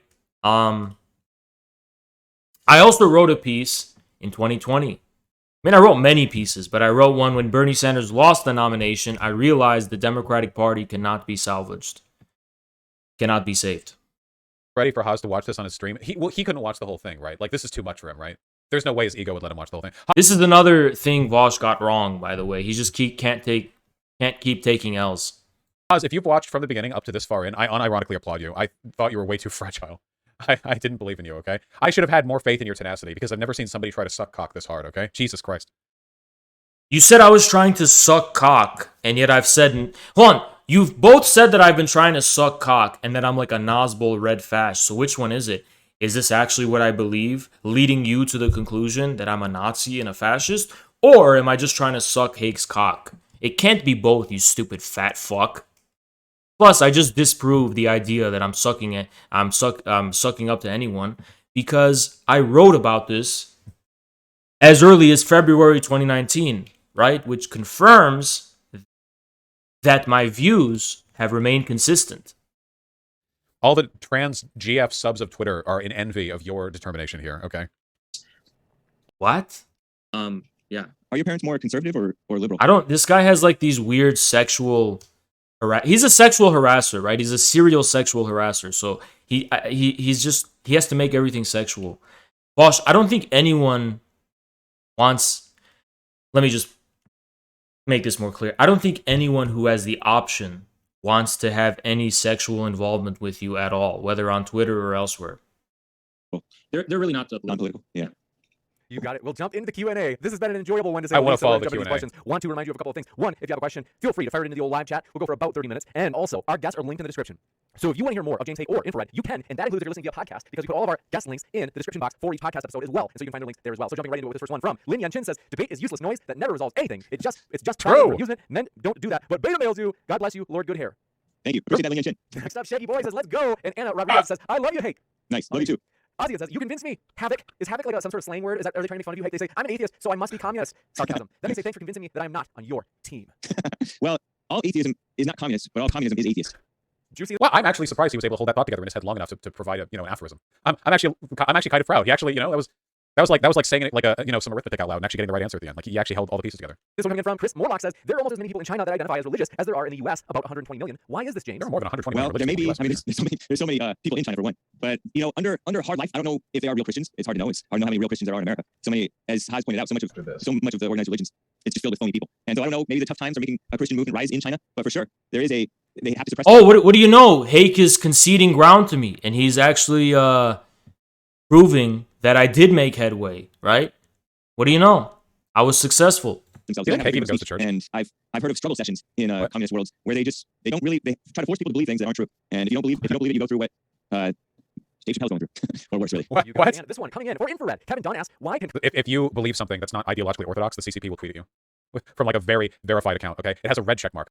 Okay, do you actually think it's just tweeting? That's people are just getting tweeted at, or are people losing their fucking jobs and shit? You stupid fuck.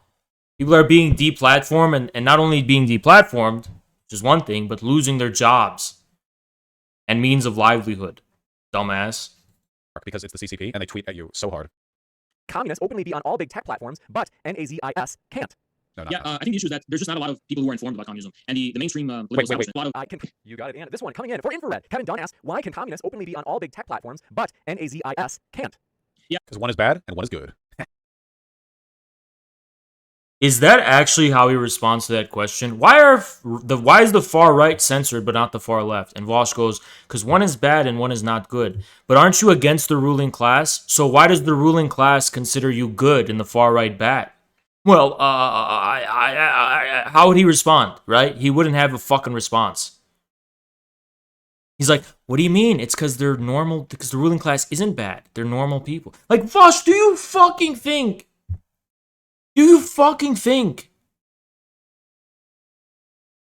there's just this tide of discourse that's going to be in your favor that one day we are going to see all the big corporations promoting my ideology of socialist anarchism? They're not gonna, dude. Why does Vaush think that, like, you know what I mean? Like, he thinks the corporations are gonna be like, you know what? We are gonna give the workers our wealth. He's so stupid. Listen, for a guy like Vaush, a fascist and a reactionary is like someone who's outside of the corporate discourse, right? And for Vaush, progress means like the progress of McDonald's commercials. Now the McDonald's commercials are non-binary or whatever. I don't know what the fuck, right? That's progress. And if you're like outside of that development, you're a reactionary, right? But what Vaush doesn't understand is that it's not going in your direction. It's not going in the direction of like some kind of like the public ownership of the means of production. It's not going in the direction of like the corporations giving it to the workers. That's not going to happen. So there's not going to be like a time for your revolution where it's like, you know what? Now the revolutionary pro-discourse thing to do is for workers to seize the means of production. And anyone who's against this is a reactionary. No, that will never come to pass. A reactionary is always going to be someone who's against corporate America and the mainstream discourse. And one day, Vaush, very soon, probably next year, that will be you. Matter of fact, you stupid fat ass, it's already you, because the fucking left on Twitter already hates you. Even shit-lib Democrats find you annoying. Destiny fucking hates you. Democrats hate you. The leftists hate you too, Vaush. You're already a reactionary by your own standard. It's not going to be long, right? Before you just turn right. You just become a right-winger outright. Because you don't know how to be a communist without suckling the fucking dick of discourse. You don't know how to be an independent communist like me. So you're just going to become a fucking 4chan Nazi. Voidborn donated $10. Here's $10 in the hopes that we can get transgender non-binary representation in burger commercials. #burger hermaphrodite. Voidburn, I don't know if you're allowed to use that word, so don't use that word. I don't know what that means. I don't know. I'm not well versed on the gender language. So you said transgender non-binary. I don't know, okay? And is that a slur? I don't know. Is that a slur, that word? Is that a slur?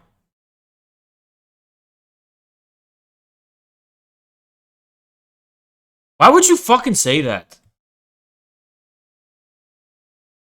It's an obsolete medical term.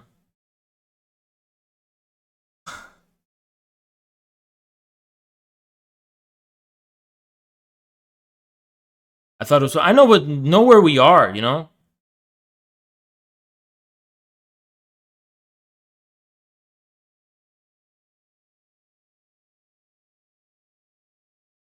I know, Benign, you're trans, but it's like you can't say that. It's not allowed. It's not allowed to say that. Yeah, but you're still not allowed to say that. It's an obsolete term. The word is intersex now. You have to say intersex. And I don't think all transgender non-binary people are intersex. So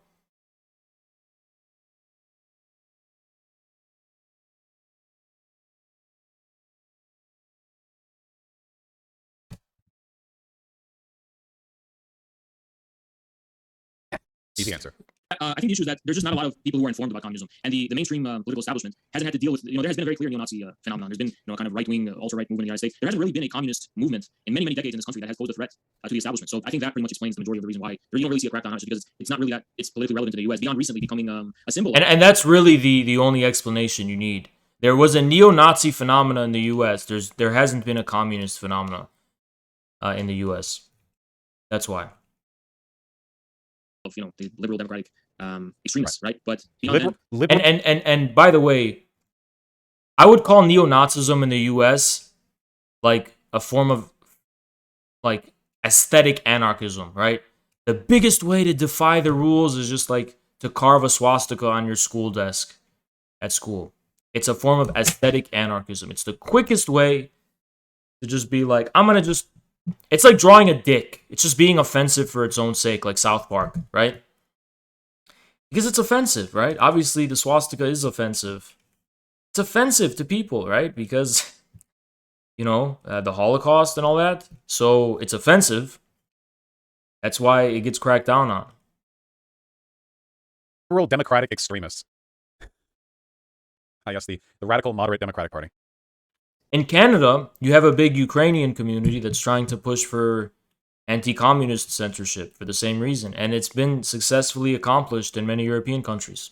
Beyond that, I think it's all related to Have you caught Hake for not hating white people enough as a leftist? I have been accused of being a white supremacist. I've been accused of being a white chauvinist, and this is all because I insisted on the fact that communists have to be patriots. And that doesn't mean Dino Jiggle. You agree with everything your government does, or you agree with your Dino Jiggle. government. It means you have a love of your country and speak for your people, right? And for that reason, Disgusting. What is this fucking noise he's making? He's used to making that noise because he does it. There's nothing wrong with that, but he does do it. He definitely does it. Definitely knows what he's doing. And I think to big tech as well. Big tech. Actual pig. Yeah, he can't even help sounding like a fucking pig because he is one. Like, when I say Vaush is a pig, I don't mean like, oh, he's a male chauvinist pig. I mean like, he may actually anatomically be a physical pig. He actually may be a pig physically. Reason I have been attacked and called a white supremacist, which is ironic because I'm not sure if I am considered white. It's not something I pay a lot of attention to, but my parents are from Lebanon. I'm from an Arab background, so it's really weird how people are trying to use race against me when you're white enough to be hated, I guess. Yeah. This one coming in from Chris Morlock. For you again, hey, they say there are 44 million Christians in China. For comparison, there are in total about 18 million, so far less, Chinese people that live in the U.S. How is the People's Republic of China against Christians? Why is this what they care about? This one from Chris Morlock says America's against Christians, by the way, just FYI. But anyway. Says, quote, religion is the side of the oppressed creature, the heart of a heartless world, and the soul of soulless conditions, unquote, Karl Marx. That's nice. It's tough times do make you turn to God sometimes, and that's important. Karl Marx, although he was a blind atheist, was right about that, I guess. Wow, we got Hake to give ground to Karl Marx about something. In what universe would a guy like Hake cede some credit to Karl Marx? Isn't that kind of a W? That he's giving Marx some credit? Like, think about it. In what other context would a guy like Hake ever concede anything to Marx? Never. Marx is like Satan to these people. So we did a really good job. I did a very good job, I'm making these people open-minded to it. It's completely demonized. That's a W to me. This one coming from John Kramer says, I'm here to support Hake of the Hake Report. Says, keep speaking the truth, brother. Also, thank you for having this platform. Thanks for your encouragement, John. And as mentioned, Hake, here to support you, Hake. Thank you, appreciate that. Black Lennon says, question for Jake. I think they mean Hake, but yeah. It might also be Hank. They say, what do you think of the labor aristocracy? Do you deny it? What's your thoughts? Why would you ask? I have no idea what that is, the labor aristocracy. By the way, just we need T and Earl here. Yeah, and keep in mind, Hake is super dogmatic. He's a Jesse Lee Peterson guy, and it's his career to be polarizing, right? But imagine what a normie rightist would think. You know what I mean? Red-blooded Republican Trump says, how do you explain, sorry, cut your name off there, friend. I know it probably says more than that, but it says red-blooded Republican Trump, How do you explain the current failures of communism in America being the American Indian reservations?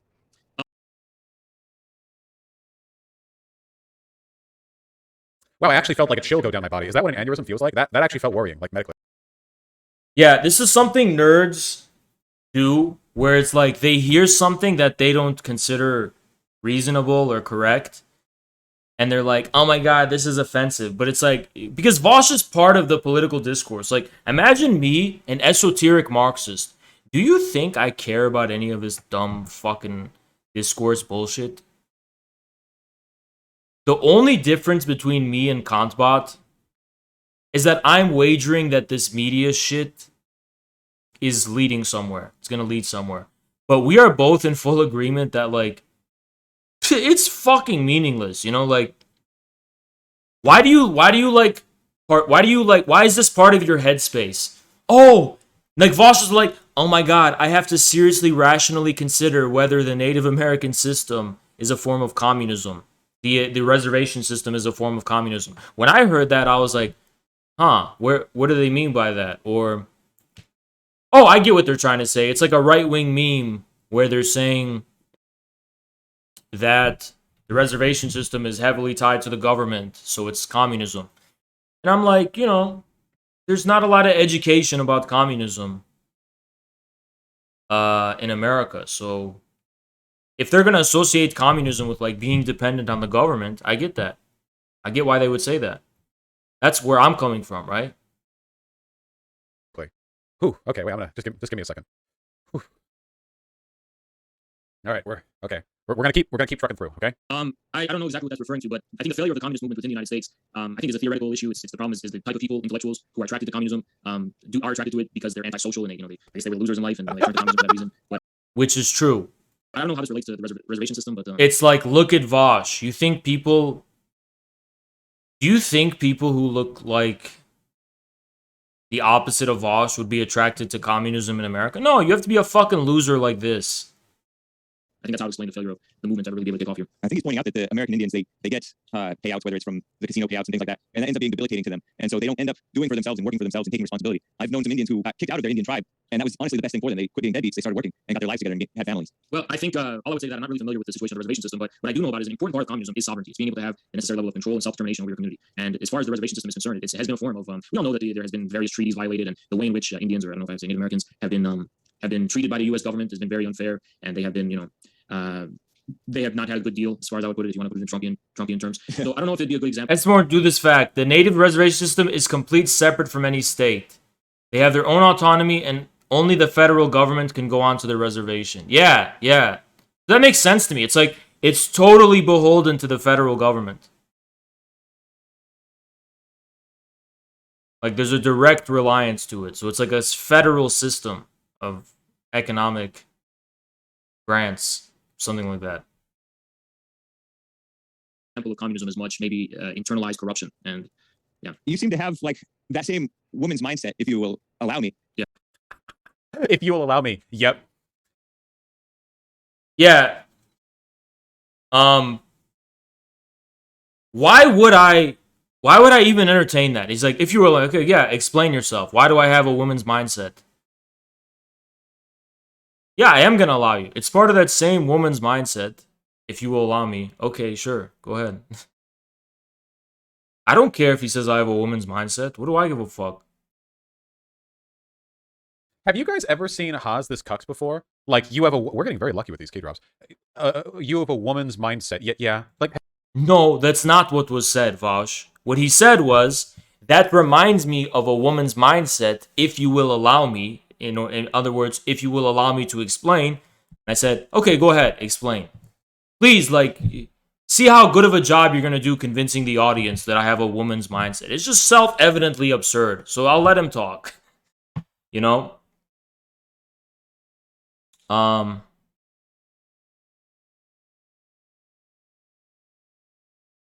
you ever... I've never... Like, Hake is trying to provoke me here. He's trying to provoke me because it's what he came here to do, and it's what his audience expected him to do. Now, I didn't give him that, so he's just trying to provoke me. I'm not going to fucking entertain it. Why would I entertain it? What, do you think I'm scared to, Vaush? Like I said, what took more balls? Saying what I did to Vaush in front of like 7,000 people, or keeping my cool with a guy like Hake, who's just not particularly popular at all on Twitch or YouTube? Never seen him this submissive. That's a really curious way of defining submissiveness. Unironically think that Hake is winning this debate. That's not ironic. I genuinely do believe that. I think in terms of the... But no one else thought that. I mean, we can go on the fucking modern day debate. Modern day debate infrared. It only got fucking 9,000 views. Why does everyone keep talking about this? So... Okay, so just so we're clear, let's see who won the debate. Hake is what happens when a turnip learns to speak. Yeah, Dylan Burns gave me the dub because Dylan Burns comes from a conservative family. Vaush comes from Beverly Hills. He doesn't think conservatives are human, right? Hake likes to claim his political enemies act like females, but his voice was shaking when it was time to defend slavery. That dude's slavery came out of nowhere. Anyone down? So, friendly reminder: when a right winger says communism, he means neoliberalism. Holy crap, Hake is insane. Is there a pro Hake reply? So these are all critical of Hake, and so I don't think anyone thought Hake won the debate who watched it on either side. It sounds like Vaush is the only person who thinks Hake was winning the debate. The cohesiveness of the argument presented, I genuinely believe that Hake is winning. And that is wild beyond belief, you know? That is insane. Why would anyone care about what you think about who wins debates? When's the last time you've won a debate? You get fucking mopped by Destiny. And keep in mind, Destiny is a guy I call randomly and just defeat him. I just call him. I have like 20 Destiny fucking L's that I've given him already. I just do it randomly. I just randomly just debate him and beat him, right? You always get mopped by Destiny. You've never won a debate with Destiny in your life. But I guess that's the world we live in. In that you have like this feeling sorry for these different... That's the thing. Vaush prepares with Destiny and loses. I have never prepared for a single Destiny debate. Never prepared once. I've never prepared for a single debate with Destiny. I've always had it right off the dome. So-called oppressed groups, these minorities, if you will. Us as a woman. Well, Trump talked about how being forced feminized. The current U.S. government wasn't... What? Being forced feminized. Again, he's got these really weird fantasies. Because he's a sexual predator, let's be honest. But I don't know why he's talking about that in regards to me, right? Because... Well, he wouldn't. He wouldn't even say that in VC to me, let alone in person, right? But... yeah, that's almost funny, right? It's like, here's the thing, Vaush. To your credit, no one would ever have to forcibly feminize you. You already have a big old pair of titties hanging on your chest.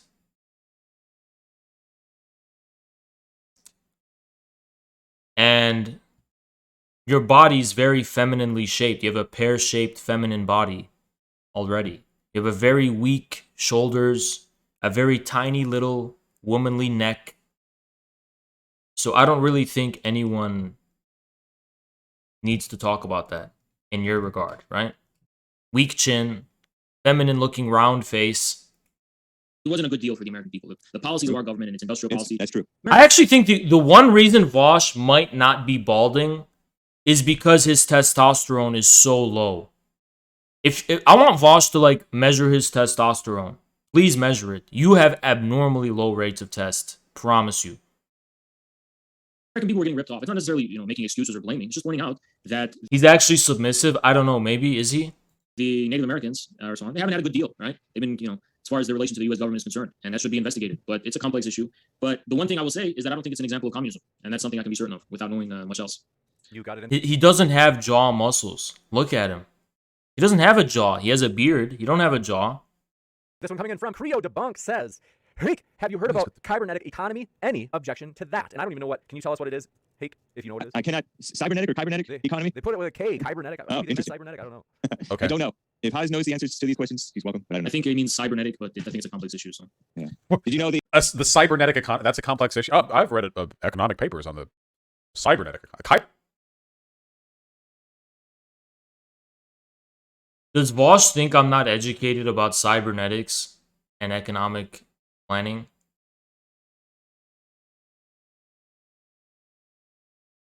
I literally have like, what is it, like 4 or 5 different channels of introduction to cybernetics. Like one of them is the obvious one, Paul Cockshot and the Big Computer Gang, which is what the guy was referring to that I said is a complex issue. Cockshot's cybernetic planning, right? But then lecture on Deleuze and Cybersyn. Yeah, I gave you a lecture on Deleuze and Cybersyn. Then, so I'm gonna just put Cybersyn in that regard. Then there's the Deleuze cybernetics through and the CCRU and Nick Land, right? Then there's that. Then there's my own interpretation of cybernetics through the lens of Lacan and Lacan's understanding of the drive and from desire to drive, right? And then what else? Then there's Bogdanov, the Soviet inventor of cybernetics. What is it called? Tectonics? No, it's not tectonics. What does he call it? Tectology. Yeah, tectology. It's like, I'm actually pretty well versed in understanding cybernetics. Oh, and then there's Heidegger's writings about cybernetics and the end of humanity, right? So there's just like a lot of significance of cybernetics in my canon of thought. Cybernetic economy, that's nonsense. The cybernetic economy, however. Wait, how fucking illiterate and uneducated do you have to be to not know about cybernetic economies? What? Yes? Oh, I forgot Vaush is a dumb fuck whose sole political and theoretical sphere of inquiry is that's DGG's community. Forgot. I can't with these guys, man. I can't do it. I can't. He's trying to copy Destiny's voice. I should just quit debates forever. I'm clear. Because you're a pussy. Clearly not meant for this space anymore. I agree. I should just stop. This isn't right. Did you know that other thing, the labor? He said that's like a community meme. Just I was that debate before. Okay. Yeah. You got it. And long night YouTube and long time viewer, good to see you, who says, how do we explain the government putting drugs in the street, creating the war on drugs, snatching the father out of the home, then acting like white people know how to solve our problems when you've created them? They said, hey, at the end, so I think that's for you. So I didn't put the drugs in their community. I didn't take the father out of their home. And honestly, the best thing for them, if the government was involved in that, I know the government did bribe them to have the father out of the home. That's a bribe. And I know that they made conditions tough or whatever for people in general to make a living nowadays or buy property. But the best thing for us, and I think this is addressing the communist, that false imitation of logic, that false imitation of manhood, is responsibility. If the black community who surrendered their fathers took responsibility for that, rather than continue to blame the government, which is evil and it is against them and us and everybody, then they would be doing much better. And I think that's why I'm concerned about whites and white anger. And the appeal of this version of communism that's not so anti-white is appealing to that anger, which is the lie that you have a right to be angry and to blame. When you're better off just taking responsibility, and then you'll have the strength to fight back in the right way, and you'll have the wisdom too. But I think white people are taking responsibility, but they're also trying to point out that they don't want people outside their community to try and force things on them, right? So I think that's part of it, right? It's part of having your own self-determination. I don't know what you mean by people outside the community forcing things. Remember when Vaush called me spineless and unwilling to push back on Hake, and I literally just did like a million times, including right now? And Vaush, he doesn't say anything. Why don't you say anything, Vaush? Pause the video and fucking say something, you fat fuck. Say something, Vaush. Well, I think black people know what's best for themselves, right? They know the best answers to their own. If they did, would they be voting 96, 98% for Democrats? Ooh, a curious rebuttal. Yeah, obviously you agree with Hake, Vaush. We know, because we know that RedTube leftism and Hake's far right, whatever shit. Two sides of the same coin. I've pointed it out before. We all know you agree with him. One I would like to know the answer to as well. I just sounded like the fucking internet historian there. I would like to know the answer there because you sound like a pussy. Haas has constantly jumped back and forth between liberal Democrats are destroying the country and are the real racists, but also listen to the black people. But when you listen to black people, they vote Democrat. However you may feel about that, it seems to be the case that a lot of black people are liberal Democrats. So do we actually want to listen to black people, or do we only want to listen to the minority of them that don't do that? Voter turnout is very low. I know, but what he's going to weasel around it. He's going to be like, well, I can't speak on behalf of them. Really I'm not count. myself black. He's going to weasel around it by responding to the argument. So anything I say, Vaush is going to say was weaseling around. Ready? And you can't speak on it. Fresh one coming in.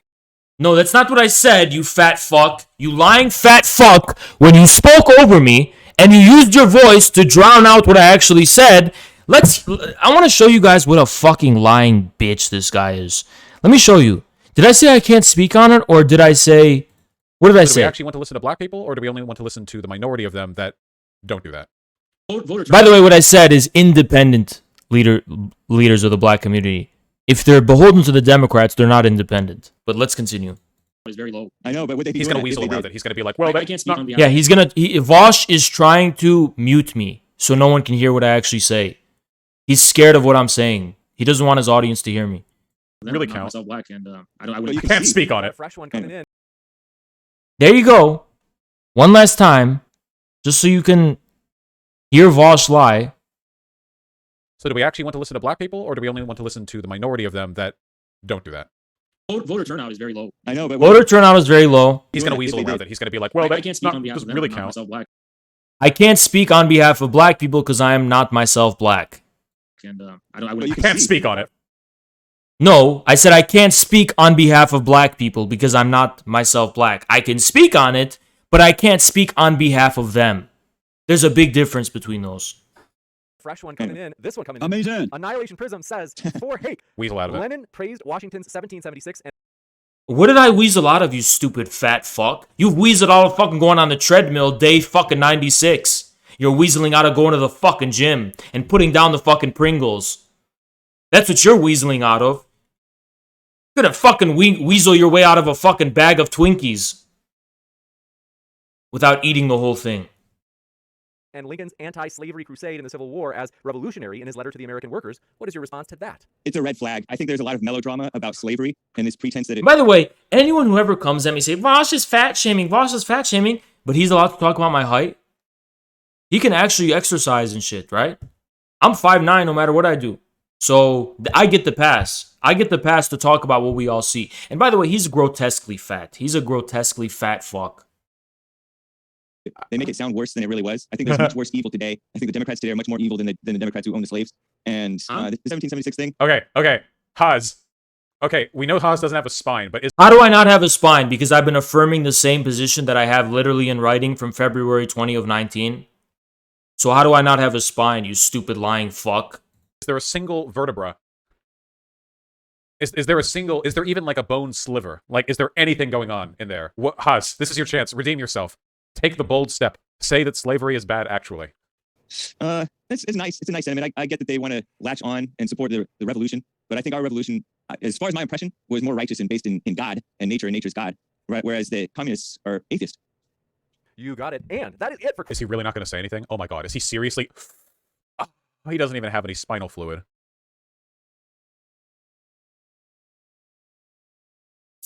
Imagine being a Vaush watcher and having, like, your emotions and sentiments just throttled around so rapidly. It's like, Vaush, look how much there is left of the video. Are you sure you want to pause it at this point and start commenting about how I'm not going to respond to it? Are you sure that's what you're going to do, Vaush? You're going to pause it right there and just say I have no spine because I'm not responding to what he said? Are you sure, Vaush? Are you sure?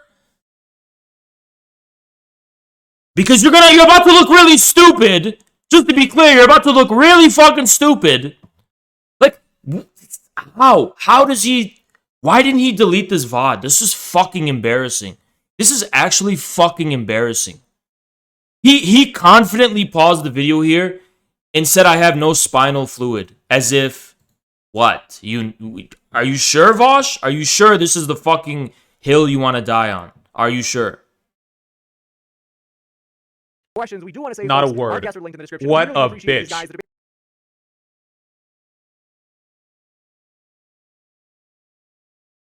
First of all, even if I didn't say anything, you can't call anyone a bitch. You are a bitch. You're afraid to debate me. You look like a bitch. You're afraid to debate Destiny. Not just me, but also Destiny. You are afraid to debate. You are a cowardly little bitch. You wouldn't even say this shit to me in a VC call because you're scared of confrontation because you're inherently a cowardly fuck. Listen, cowards have weak shoulders. Cowards have weak necks for a reason. He's a weak little fucking pussy, little bitch. That's what he fucking is. You let Hake say you have a woman mindset. Did I? Listen, if I allowed Hake to say I have a woman mindset, I will give you $10,000 right now, you lying fat fuck. You fat ass bitch. You didn't deny the allegation that you are a bitch. You're a fat ass. You're a Vaush watcher, which means you probably look like him, which means you're probably a fat fuck. You fat bitch. And I didn't say yeah to Hake saying I had a woman mindset. I said yeah to go ahead and try to explain yourself and look more stupid than you already do. And you know what's missing in this crucial context that you're not going to find in this fucking video? My chat. My chat was going so hard against Hake this entire time that it's like I almost felt bad for him the whole time. Especially at this part. That's what you don't see in this debate, is my chat. Both in the YouTube thing and here. So I'm like, look, the chat's already roasting the shit out of this guy. I'm going to cut him some slack. You know what I mean?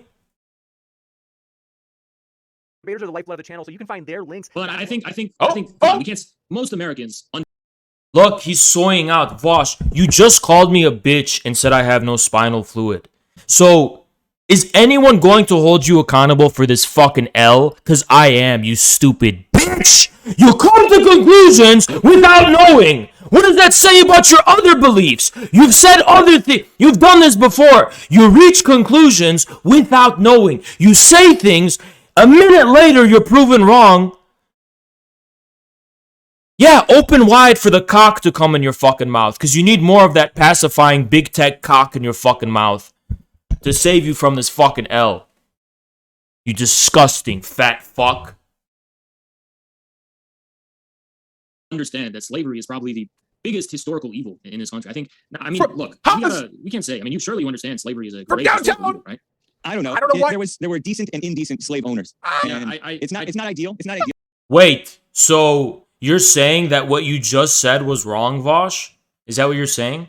They have slavery, but it's not ideal today. And He's actually soying out. Haven't you actually seen the soy meme and felt ashamed? Because they're talking about you, by the way. Have actual mass killings of babies. Look, I think on this point, that's just a red line that I don't think I could ever come to an agreement. Is he going to agree to disagree this one? That is way beyond the realm of. Why would I want to debate about whether slavery is bad or not? What a stupid waste of time. Obviously, we're not going to come to any mutual understanding if you're going to say some dumb shit like that. Conceivability for just normal, even just normal Americans. Slavery is its evil was so unprecedented in the history of humanity that Are you serious? Yes, absolutely, absolutely. Thing is, I actually said something that Vaush would not agree with.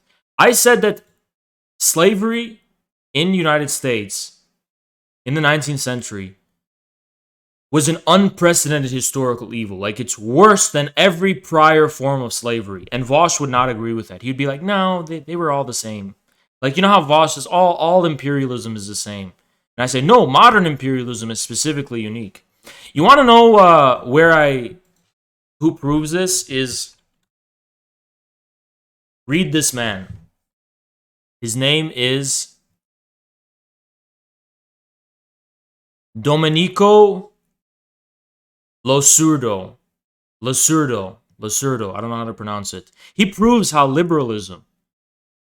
You think there's some kind of progress, it was barbarous and horrible, and then liberalism is more enlightened? No, liberalism brings an unprecedented barbarism. He proves it. Read him. Liberalism, A Counter History. Read it. He was a big influence on me, by the way. Liberalism, A Counter History. Read it. There's a lot of the things a lot of you might have Vaush's mentality on this, and it's not true. And man, Haas has a line. We actually found a thing that Haas won't just yes and. Why wouldn't I do that to... Hold on. What is so inconsistent? So because I'm able to look past his politically incorrect language and get to the meat and potatoes of what we're talking about, that means I'm willing to concede anything Hake says? That's not fucking true. If you say some crazy shit, I will call it out. It's fucking... it's disrespectful. We finally found it. It was gonna be this or Holocaust denial. Maybe on the Holocaust denial. Thing is that there's no chance in hell that Hake is a Holocaust denier. Vaush is bad at diagnosing people's ideological views, so he's a fucking idiot. There's no way Hake is a fucking Holocaust denier. That's not where he's coming from. That's not his camp. That's not like his background. Stupid fuck. What a fucking idiot. He's literally just stupid. He's just a stupid fuck. But let's go. Let's find out. How far does it go? It's like a fat walrus. Just a stupid fucking walrus lobbing around.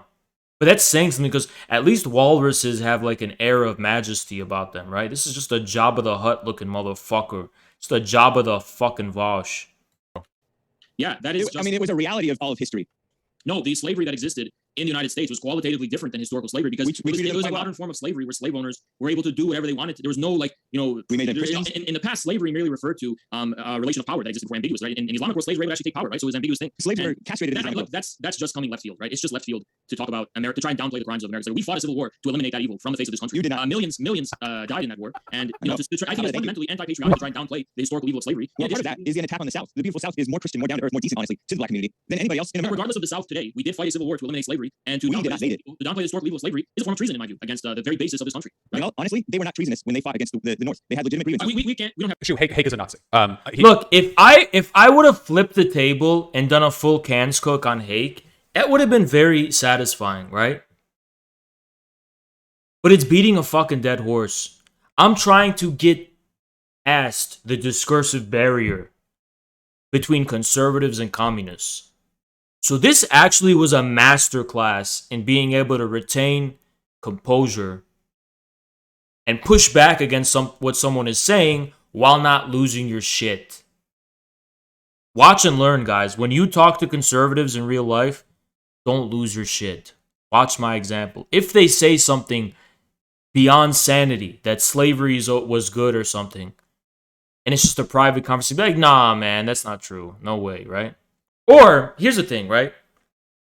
In private, I'm going to be honest, I probably would have been like, I would have disagreed with him, but I wouldn't have acted offended. The reason I acted offended was because he said it publicly, and it's disrespectful against black people. He's publicly disrespecting black people. So that's why I pushed back and said, what you're saying is offensive, and you should not be saying this.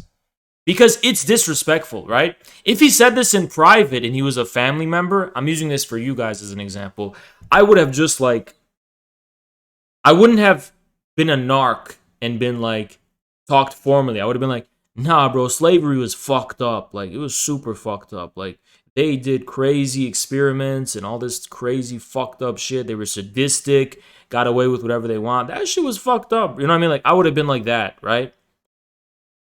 But like how I talk to a friend. Obviously, if I'm talking to someone in private, it's very different than in public. But as far as like, Vaush doesn't get this, right? Because Vaush, well, I can't say it, right? But there's a big difference between how you act privately and publicly, right? Publicly, you're supposed to be very more formal. And you're by the way, you're addressing everyone, right? So you can't let people disrespect the black people like this.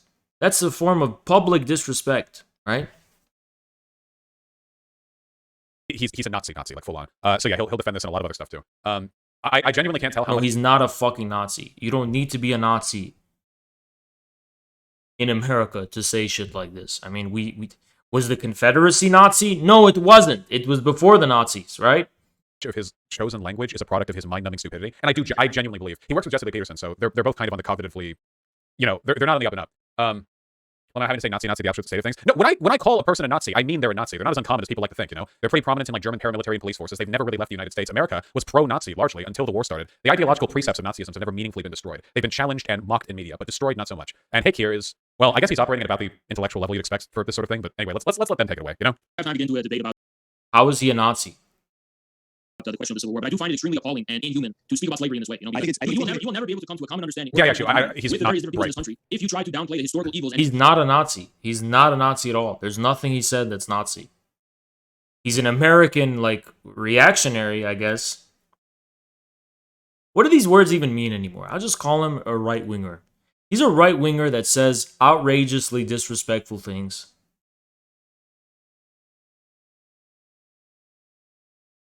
And it's like a form of anarchism, right? It's not like he's saying it and you're offended as like an accident.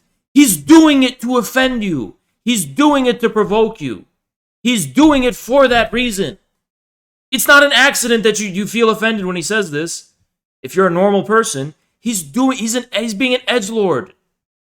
And injustices. I'm telling the reality of it. The black community. No, I don't even think it adequately represents the Trump's own movement when he says this. I think even Trump's movement can admit the extreme historical evil that is slavery, and to stoop to such a low level hope so. to try to downplay that and insult the black people and citizens of this country. I think that is fundamentally appalling. Blacks should be grateful to be in this country. They should be grateful for that highway of slavery. No, that's what you're saying is just a bunch of nonsense. What you're saying is nonsense. What you're saying is nonsense right now. Black people fundamentally played an instrumental part in building this country. You're talking about these.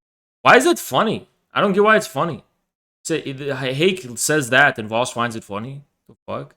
No. You're speaking a bunch of nonsense right now. This is communism. And by saying this, you're serving the current establishment because you're trying to sow unneeded, unnecessary racial division by saying so. This is how you know Vaush is a 4chan edgelord himself. Like, he likes this shit. I don't really find it funny. I'm like, anti-human and inhumane. No, you people support abortion. Give me a break. We're not talking about abortion right now. We're talking about the fact that your insult against the black people of this country is fundamentally incompatible with any pretense that you want to see past the divisions and get to a point of unity. You're treating blacks like children. You should be ashamed of yourself. Sorry? You think you're treating the blacks. You're speaking about thinking like a female. I can't think of anything more fucking cowardly than trying to downplay the historical evil of slavery. It's either that you're ignorant and you don't understand it, or you're being deliberately malicious. No, you have to use the misery. You have to use the anger. You have to use that false anger about something long past. Yeah, I don't know. Wait, Haas might be losing the conservative audience here. He needs to tone it down a little bit. Thing is, no, I'm not. I believe, and like I said in this video, normal conservatives don't agree with Hake. They don't. Listen, this is all a discourse game. Hake wants to know at what point will I be a narc. And yes, I will be a narc for this. You want to know why? Because we're in public. And you have to have a level of professionalism and formality where you just say, look, I'm a public political speaker. At a certain point, I do need to be a narc. You understand? Like, I do gotta say, or I have to say, that is, unacceptable, right? Maybe I should have gone full cans cook or whatever, but I didn't want to. I didn't want to because it wouldn't lead to the result I wanted to, right? Conservatives can understand being a narc sometimes. Is okay, right? Just for the sake of like some minimal sense of decency. Some level of just basic formal decency, right? It's like, come on, dude, we're in public. You can't say this shit, right? In private, I'm going to disagree with you and be less like authoritative about how I disagree with you. But in public, I'm going to be like an authoritative narc and I'm going to be like, nope, that is unacceptable. You cannot say that. I'm going to say that in public, dude, because it's true. He's too small of a streamer. Yeah, there's that too. But let me explain to you the game of discourse here. It's a discursive struggle. Hake wants to isolate the point at which I will appear to be the representative of the mainstream, CNN, institutions, the mainstream society, whatever. Like, he wants to get to this point where he can sustain the polarization. See, he's a commie, just like he's just like the mainstream media. He's just like all those people that we conservatives have been defying in our anti-establishment rebellion. He's part of the establishment. So he wanted to make me sound like the establishment. And this does kind of make me sound like the establishment. But I think conservatives can understand that at a certain level, you can't be an anarchist child and just say whatever the fuck you want. There are some things that are just offensive, and you should just not say that, you know? Looking back, I don't think I should have reacted in this way. I think I should have just been like, no, that's not true, right? I was more being like a narc because I wanted to get out of the conversation. I didn't want to debate him anymore. It was just, I wanted to get out of there. I was not interested in continuing to debate him, right? So I just wanted to, dude, I was basically saying, and politely, I was being like, shut the fuck up. We're not going down this road. You're making yourself look bad. Stupid, right? But looking back, I should have actually argued with him about it. But I didn't wanna because this debate lasted 2 hours already, right? So I just want to be fucking sick of talking to this guy. It's tiring, right? But looking back, optically, it would have actually been better if I just didn't become a narc and I was just like, yeah, that's not true. That's not true at all, right? And I should have like gone into it like that. I should have just got into it. I sounded like a narc. It wasn't good, right? It wasn't good. But either way, you know, it's like, it is what it is. It is what it is, you know? You're saying unspeakably evil things. If someone was advocating in favor of pedophilia, would you not be angry? It's long over. What if someone was defending pedophilia? Well, hold on, wait. Are they doing it as part of a broader? Hold on. We have to actually cover that part because this is actually very relevant to Vaush. Point that I was making. Against here, he needs to tone it down a little. You're saying unspeakably. I actually think another thing too is like Vaush is like, well, how is it just pandering to conservatives? But I genuinely think these conservatives would be communists if they were exposed to that point of view. Unspeakably evil things. If someone was Hake is trying to test me right now and be like, are you a narc? Are you like gonna sound like a politically correct authority right now? And he got that W because I did sound like that in a way, right? But I didn't sound like it in an unreasonable way. Like, you know what I sounded like? I sounded like a school teacher, right? And is it bad to sound like a school teacher? Yeah. But it's more tolerable to sound like what a school teacher would say than like a college student activist. You know, at least I didn't sound like an SJW. I sounded like a school teacher that's being like, okay, that is offensive and unacceptable, and you should not say that, you know?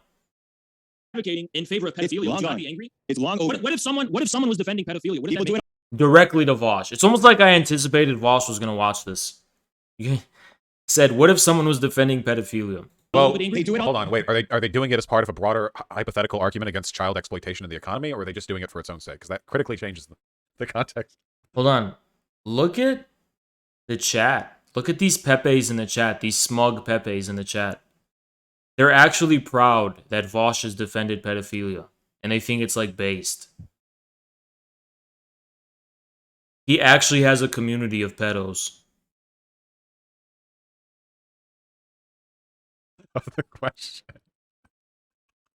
All the time. They do it all the time. Okay, but human beings should be angry when people say unspeakably evil. No, you fight evil. You fight evil. Don't be angry. That is fundamentally an evil thing you're saying. No, it's not. Yes, it is. Yes, it is. Slavery was one of the greatest historical evils in humanity. How so? Because it was the modern form of slavery. It's literally in the name. People were reduced to objects that didn't have the minimal status as human beings. I understand. It's not ideal. And the devastation that this has caused to the black community and the scars of this evil to this very day. Not true. Yes, absolutely. The only scars. The only scars are the talk about issues facing the black family. What event in history could be more catastrophic than building the foundation I guess child sexual abuse is funny to Vaush and his community. of a family than something like slavery? Slavery, they had their families more than today. And they had their families after slavery. This is the point Twitch has gotten to. So Twitch has gotten to a point where you cannot make fun of and laugh at like all the different sexual identities, right? That have flourished in the past few years. You can't make fun of those. But you can make fun of the sexual abuse of children and find that funny and laugh at it. That's the point Twitch has gone to. 60s and 70s. right now. The No, crime and infamous cruelty of the No, slave right here. owners. That's allowed to be funny. We fought a civil war to eliminate this. You did not stop saying we. We did. I am an American. I was born in this country. I'm just as much of an American as you are. And I'm You're an American. anti-American. So yes, You're feeling sorry for the blacks. We did fight that. You're feeling sorry for people long dead. They're Ew, I'm not feeling sorry. ew. Look at his fuck. It's such ugly, disgusting. It's so gross. What a sick fuck. What a sick fuck. If he's ever found guilty of anything, I can't wait for society to be safe from this person and him to be legally removed and separated from the broader population and imprisoned, right? This is disgusting. It's like sickening. There's something so fucking sickening. Just about the way he laughs. The way he laughs is disgusting.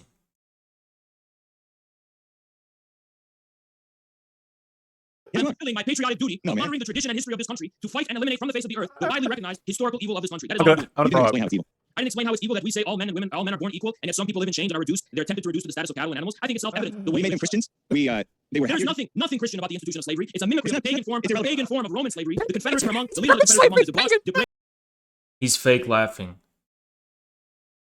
Thing is, this is something Christians at the time actually said. So Vaush is making it seem like, what a wildly ridiculous thing to say, when it was like a widely held sentiment that abolitionists held. This is not a Christian institution. It's pagan. It's from the Romans, the pagans, right? Thing is, here's the thing.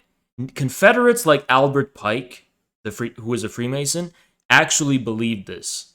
So all it takes is the minimum of education and something that sounds ridiculous. You realize it's true. And then, well, the fact that you found it ridiculous just reflects your ignorance and not anything about me. It's not because I'm a ridiculous person. It's because you have a ridiculous level of ignorance. Brave and decadent elites in history. It had nothing to do with Christianity. They're more honorable than you. Secretly, there you had the elements of paganism and complete anti-Christianity among this. Has nothing to do with Christianity whatsoever. The most fervent Christians at the time were fighting to free their fellow man from the bondage of slavery. John Brown. 1000% true. Abolitionism was religiously motivated. Does anyone want to deny abolitionism was religiously motivated? Does anyone think that's not true? Because, wow, I mean, how much do you have to not know about history to know that abolitionism was religiously motivated? Oh, I guess John Brown was a Redditor, right? No, Redditors at this time were writing Reddit threads about owning slaves and how it's not that bad to own slaves. These Christian people, like, that's what they were fucking doing, you know? They were in the Vaush subreddit showing off their slaves and how benevolent they were to their slaves and shit. That's what they were fucking doing in the 1800s. Was fundamentally religious. By the way, where do you think Vaush would be in the 1800s?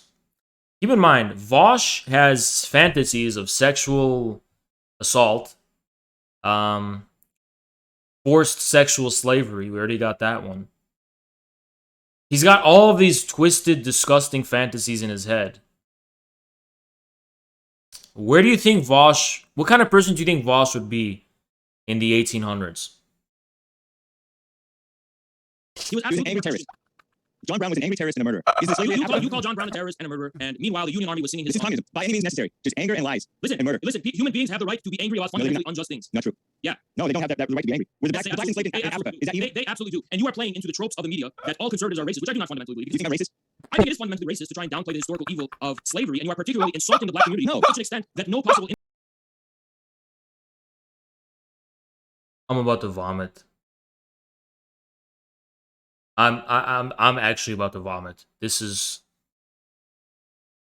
Oh my god. The fucking noises he's making. It's so disgusting. It's so fucking disgusting. It's so fucking disgusting. Like, there's so much I want to say I can't say. There's so much I want to say that I can't say. But let me just say, like, this is offensive to human senses. Human beings do not want to live in societies with people like this, who sound like this. It is offensive to our senses. We don't want to live in the same village as someone like this. Let's just say he would not be able to live in the same village. They would have expelled him from the village at minimum.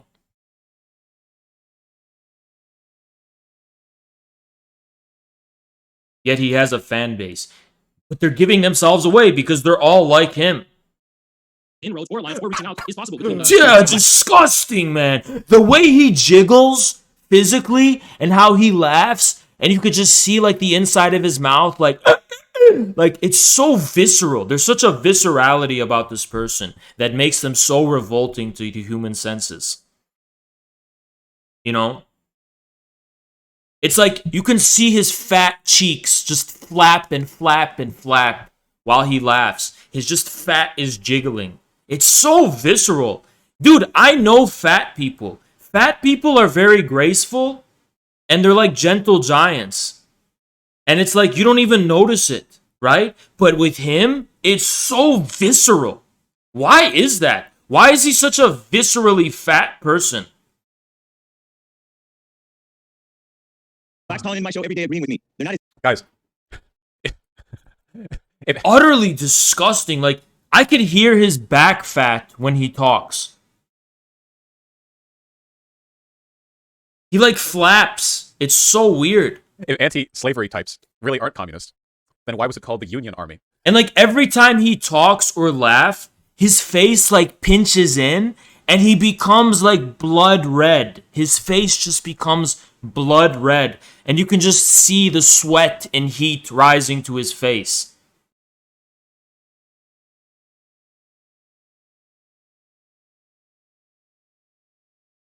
It's like, this is too extreme a human emotion for him to handle.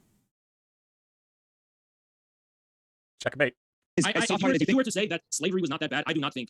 Oh my God! It's an earthquake. This should not be allowed on Twitch. Why is this TOS? So women on Twitch can't do a bunch, but this is allowed? This is really fucking pornographic. It's really explicit. It's not that I need it to be bad. He's quaking. The matter of historical record that it was a fundamental evil. It's inscribed into the very I feel basis of our lightheaded. country. As from the Civil War. The Civil War wasn't nothing. in order to ignore the present day evils that we have going on right now. It's insane. Listen, you honestly sound more like a Democrat right now than anything else. I fucking can't with this, man. This is so fucking good. We're almost done. We are almost done. Like, we're literally almost done. There's like fucking 10 more minutes. 5 more minutes in our time. But this was really hard to finish. That's honestly hard to finish. Holy shit. Oh my god, it's so fucking funny. I'm weak. I'm being broken right now. This is too much. This is too fucking much. For you to apologize for slavery, Democrats also did at the time, is just fundamentally appalling and revolting. Are Democrats not worse today than during slavery? Therefore, killing them. Listen, there's no need to lie about the historical record and change things. He can't even challenge the abortion. Are you kidding me? Have you seen the people making a melodrama about slavery? Every slavery movie, the 1619 Project, is outright lies. Yeah, and the way you combat the lies of the 1619 Project is not to deny the historical evil of slavery, but to recognize that it was the intention of the founding fathers from the outset to eliminate this evil, and the Civil War was the manifestation of this inevitable historical mission. A historical mission, I would call a holy mission, even. I think that it's just that just as you can't recognize good, you can't properly recognize. That's total bullshit, by the way. So hold on, he's gonna say it's total bullshit, by the way. Let's see. This is an actual argument we're gonna respond to for the first time. Sorry, some of the founder fathers being like, slavery is bad, I guess, but like, I don't know, it's pretty good too. That's not them undertaking a holy mission to defeat slavery, okay?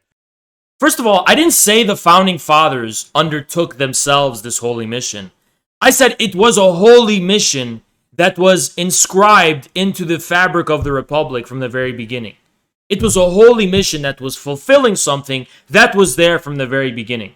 There's a really big difference between those fucking two things. Obviously, the founding fathers didn't embark on a holy mission against it, but they laid the foundation for one. So yes, just because they personally didn't live up to the ideals that they set the Republic to the standard to, doesn't mean that standard didn't exist from the very beginning. You fucking British monarchy, disgusting fuck. I'm sorry. I'm not buying it. It's evil. So Well, I think we are that not going to You're not buying it because no one wants to convince you anyway, you fucking parasite. Nobody wants to fucking convince you to buy into anything. You're not buying it? You're not meant to buy it. You're not part of this republic, Vaush. You're a Beverly Hills elitist. You will have no part in the revived American Republic of the future. You're going to be the Meghan Markle supporter when it comes to that point. And that is going to happen, by the way. And when it does, I am going to come and exact the L from Vaush. To agree upon. No, I understand that. But your argument is emotional. Well, it's not simply. And communism is slavery. Listen, you have said something fundamentally appalling and anti-human. That's why. No, it's not. Abortion is anti-human, and the Democrats. Yeah, we only have like 10 more minutes of Vaush's disgusting, absolutely disgusting and grotesque shaking and quaking. Listen, there's no need. There's no need to insult an entire group of people by trying to downplay the historical evil of slavery.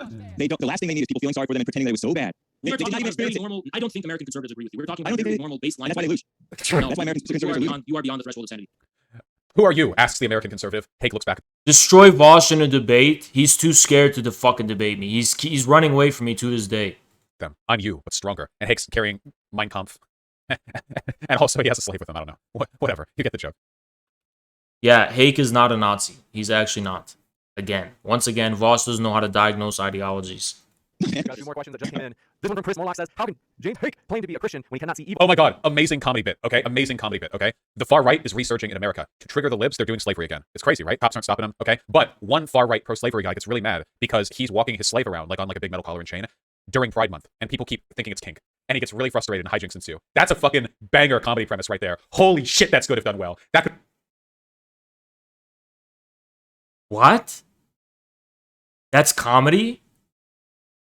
And he was complaining about... Hold on. So Dave Chappelle can't joke about trans people. But you can joke about someone owning a slave and holding a slave on a leash in public. Keep in mind, you're talking about America's racialized slavery. So we are presuming the slave would be black, right? And you're allowed to joke about that. But Dave Chappelle can't make jokes, which you complained about Dave Chappelle and called him a fascist. But you can joke about that, right?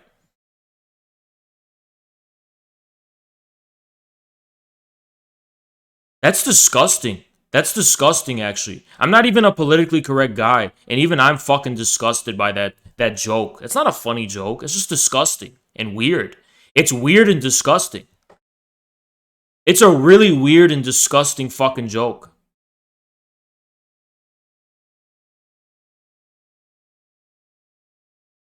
Could be so fucking funny. Like getting increasingly angry. Like, oh, he also is copying Destiny. Once again, he's a Destiny copy bot 3000. Holy shit! Holy shit! Like the same Destiny fucking catchwords. He's a Destiny bot. No, he's my slave. And they're like, there's like a whole like genre of people who just copy how Destiny talks. Remember that Vaushite I fucking argued with? His chat is eerie, laughing. It's super fucking eerie. You've been together. Oh my fucking god, that would be good. Is slavery. Because slavery... He just shouted, "Oh my fucking god!" in classic Destiny mannerism. Wow, this is fucking unbelievable. It's not inherently evil. It's not ideal. You don't want it. If you can get your freedom, you should do so. I suppose I'm happy. I don't know if I'm happy about the way it went down. I hear a lot of things about that stuff. What? But evil is real, and evil is more subtle than these people realize. Long Night YouTube says, as a black man, thank you, infrared. So, Shaggy Boy says, y'all read Streamlabs? We don't have Streamlabs. It kept crashing on us. Amazing. But based on it says, Hank, how is an economic system that encourages greed and envy more Christian than one that promotes equality and helping your fellow man? That's what communism is. It's based on envy. It's based on covetousness. It's based on jealousy and anger. True. And a false sense of justice. It's playing God when you're not God. And you think like a woman. True. How do you feel think like a woman? I told you, that's going to get us in trouble. Oh, yeah, it's not my bad. How do you think... says, Hank, how... We got that one. Chris Morlock says, Hake, does the Bible not say in Exodus 21:16, quote, whoever steals a man and sells him, and anyone found in possession of him shall be put to death? I think I was talking about fellow Israelites. Even the Israel... Oh shit, he's got a fucking response. Pro-slavery. They just don't want to enslave one another. Gotcha. I think there may be one more. This one coming from Hitch Wagster says, Haas, aren't you framing slavery as a past evil and ignoring all the slavery that we still have today?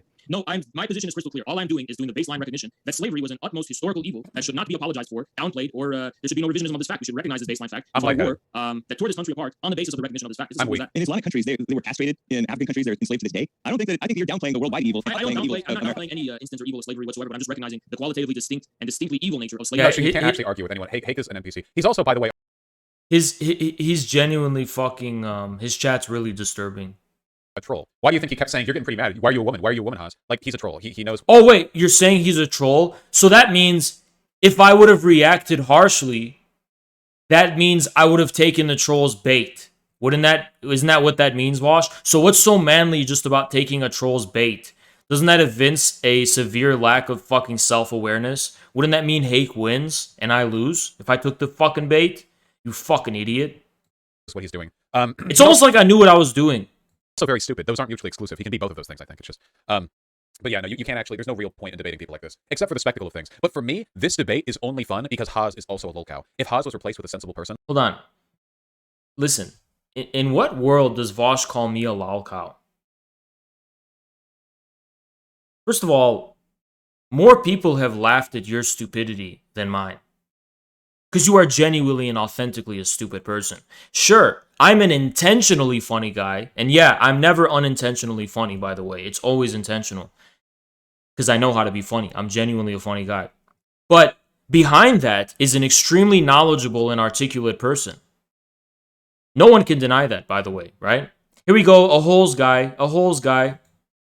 No normal person ever brings that up, by the way. It's only political people who find it fascinating. But anyway, Vaush is genuinely a stupid and unknowledgeable person. Again, all he would have to do is get in VC with me. And I take him to task about any subject that I want. Marxism, communism, anything, history, anything. And I would expose profound gaps in knowledge for a 30-year-old man? Profound gaps in knowledge. He's an extremely inarticulate, just stupid fucking person. He's gotten by this far because he copies everything about Destiny and adds a lefty twist to it. That's the only fucking reason why he's ever gotten as far as he ever has. Period. Right? Like Jangles or just like a real another nerd who sounds like they're smart but actually are devoid of substance. Leaning debate person, it would just be like frustrating and boring because they would right. Like for Vaush, a smart person is like someone who has their own cock in their mouth and also the cock of the establishment in their mouth, where they're basically doing this kind of like self-referential way of like signaling to others that I'm one of you. I'm a guy who's in the know about the fact that I'm completely estranged from my own material being and material reality, and everything is mediated by discourse and everything is premised by the conceptual use of reason. So we are in the same page here, that everything is like, it's just that's why they, guys, you know why they talk like that in such an effeminate way? It's like from psychoanalysis perspective, because I don't know if I should explain this. Do I have time to explain this? Because they do not wield the authority of the master signifier, right? They don't derive as the basis of their speech an authentic encounter with the material basis of speech. They're engaging in a metonymic form of discourse where they're basically relying upon the authority of the other, the big other, and they're speaking on behalf of it. That's why they sound so effeminate. In stupid people terms, the authority of their speech comes from another authority. It doesn't come from something within themselves. A man talks like a man because for every word they say, it's coming from their own encounter with the basis of speech itself. But a effeminate person is like, I'm not going to go there. I'm just the eunuch. I'm just a messenger, right? And they're getting it from some other authority. That's the difference. Explain why X is dumb and they wouldn't get it. They would just repeat over and over. So for me, it's critical that both of them be fucking stupid. Oh, in case you guys care, look how many high rooms I've gotten. Look, 3 poll. Vaush calls me stupid, but how many times did I expose Vaush in the past 17 hours of me covering him?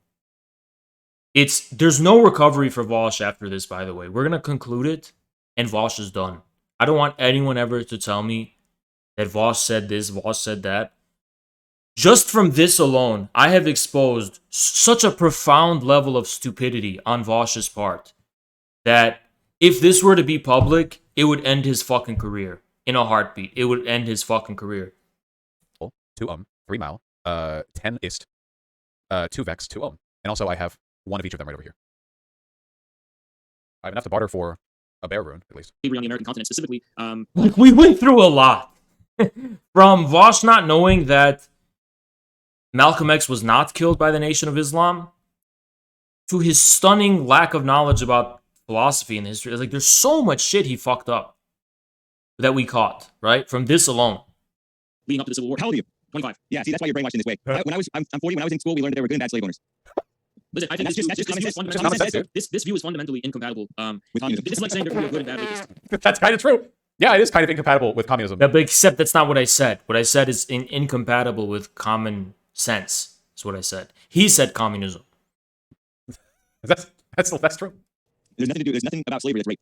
Yes, there certainly is. Actually. Well, yes, there is. Nope. Actually, there fundamentally is, and it's a matter of historical record. And I recognize that there may have been rapes that took place, but rape is wrong. Slavery is not ideal. And the two were fundamentally aligned with one another. You're making that claim, but again, there were. No, it's a matter of historical fact. So every slave owner committed a rape against every slave. Listen, the two were fundamentally intertwined as a phenomenon. You're making. Okay, we are speaking nonsense. Let's continue. There's mud. Just muddying the waters. This question coming in from Steve, who says, I could be wrong, maybe I misheard him, but did James Hake say that slaves were, quote, treated well? They were treated well. Many were treated well. They were raised Christian. Some were even taught to read. Reading was not widespread among whites. So overall, we treated them quite well compared to many other cultures. This one coming in from Adam Albelia. Good to see you a long time. It seems like what Hake is trying to say is that, quote, you haven't demonstrated how enslaving people is evil. Yep. I think it's a self-evident and absurd. It's the reason why is just self-evident. If we have to get to a point where what no philosophy does to a motherfucker. What no philosophy does to a motherfucker. And what philosophy does to a motherfucker is publicly debating about whether pedophilia should be acceptable and Vaush assuming the position of the affirmative. That's what a philosophical education does, right? But the difference is, the crucial difference is, and anyone is free to call my bluff in this regard. I mean, some have tried, perspective philosophy, REM, whatever. I am actually rigorously educated in philosophy. For me to say that there are some things we should not talk about and should not be up for discursive, public discursive, whatever discussion, that's actually a philosophical position itself. Yeah, he's scared to debate me. We know he's a pussy. But for Vaush to think that doing this is philosophy, this is not philosophy. This is fucking public political propaganda or whatever, right? It's not philosophy. Philosophy is a solitary and fundamentally antisocial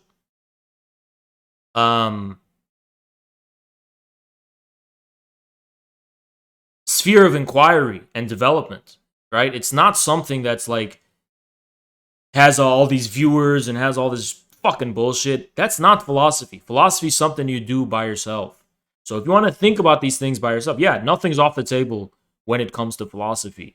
But the question is, does philosophy premise our public discourse? It doesn't. Actually, philosophy leads us to the conclusion that it has an inherent limitation. All philosophy teaches us is its own inherent limitation when it comes to being able to condition the terms of public discourse. This is a very common philosophical position. Actually. Like, hasn't Zizek directly said this too? Zizek's like, I don't want to live in a society where we debate about rape. And he said, I don't want to live in a society where we debate about being a Nazi, right? Zizek has said this directly, and he's like a renowned philosopher. So, no, this is what philosophical education does to someone. You don't want to get to a point where we have to debate about everything. If we have to debate about everything, you have a very, very dangerous situation. Because, I'll explain it to you actually. So let's say we got to a point where we were like, okay, should we or should we not allow for slavery? Just debating that endows discourse with the power to reintroduce slavery. If we discover through discourse that slavery is okay, slavery will happen. But if we say it's not a matter of discourse, it doesn't matter what conclusion you come to discursively, there's something more fundamental that we can have a guarantee in that would make slavery just not thinkable, right? The reason why we don't find slavery accessible isn't because of some conceptual use of reason. It's a much more material and intuitive recognition. That it's like a violation of our humanity, right? Our common humanity. It dignifies the undignified, exactly. I mean, normal people get this, but stupid fucks like Vaush who defend pedophilia can't. How much philosophy terminology does Haas flippantly use, and he can't even answer this question? You're not going to, like... Because it's not a philosophical question! It's not a philosophical question! Whether slavery was good or bad was never a philosophical question. If anything, it's more of a religious question. If we want to go down that road. It's sure as hell was never a philosophical question, though.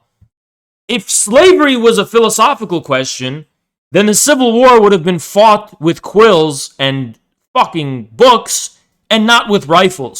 So it's not a philosophical question.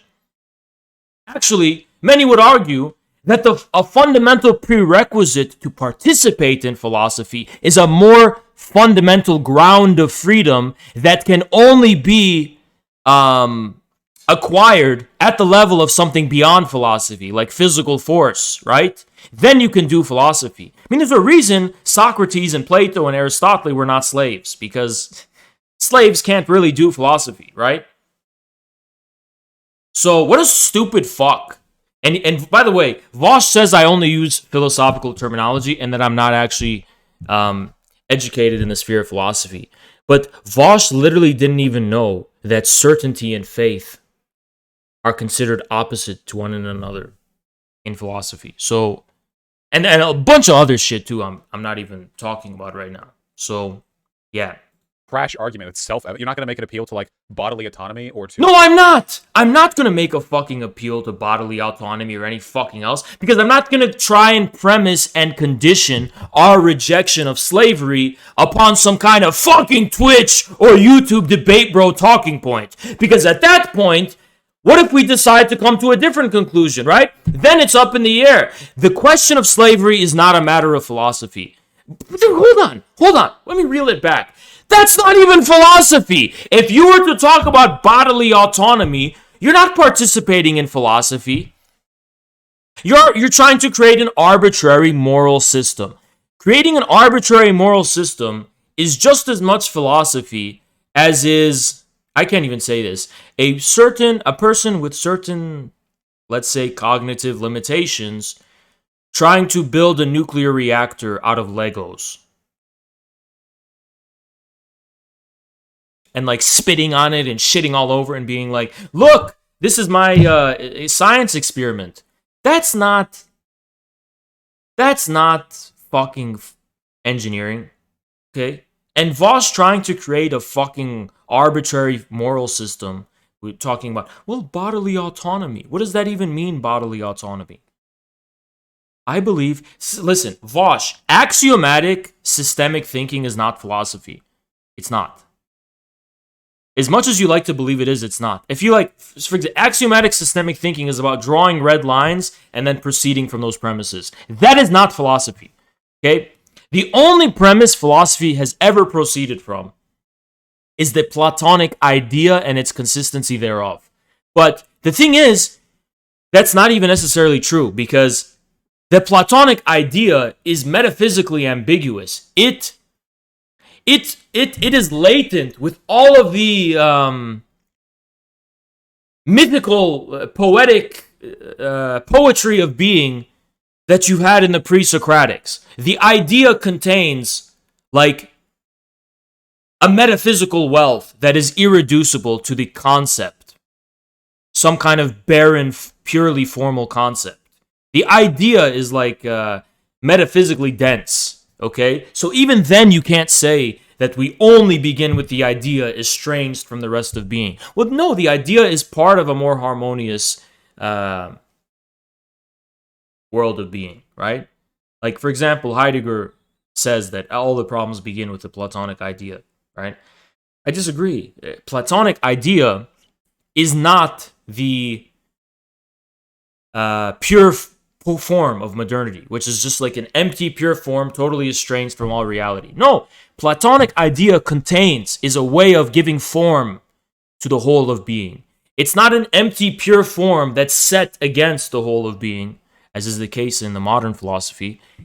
It is a form of being itself, the Platonic idea. So even then you can't say it's a form of axiomatic systemic thinking, right?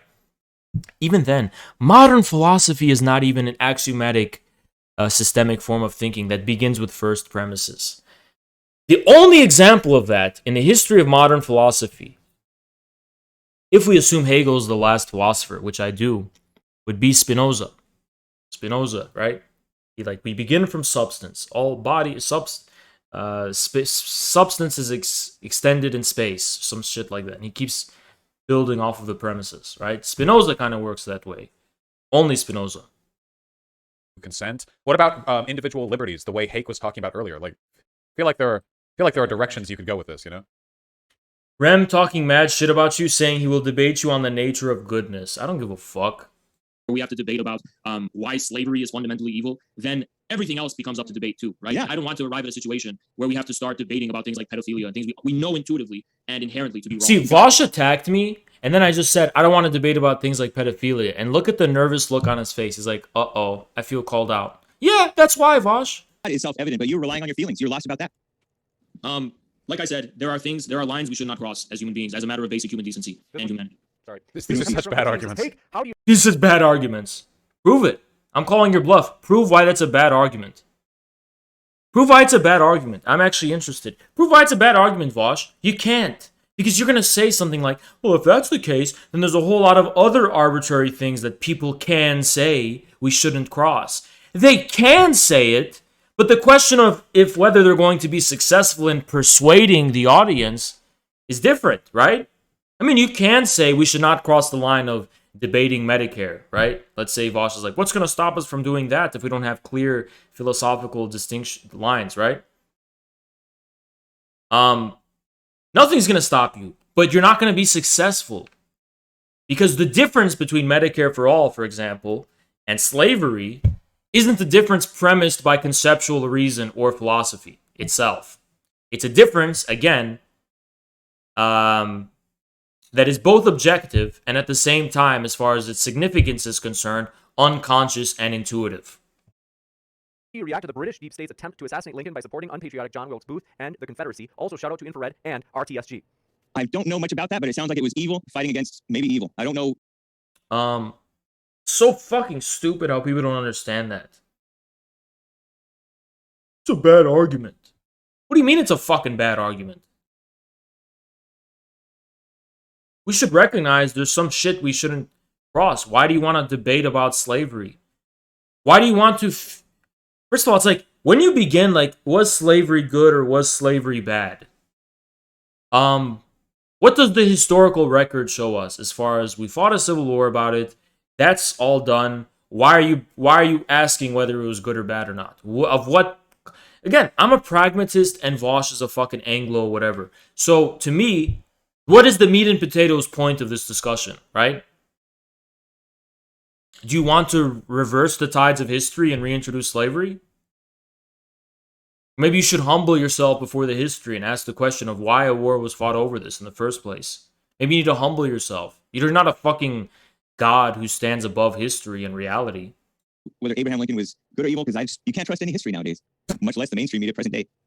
You got it. And with that, do want to remind you our guest are linked to the description, folks. It has been a lively one, to be sure. And an interesting contradiction that I've noticed from Nazis is that many times they're pro John Wilkes Booth because they think that like slavery was based and nobody cares, dumbass. And that by reuniting the country, he brought the South in control of like the Jews in the North. Nobody cares, dumbass. Not everyone's a fucking Nazi.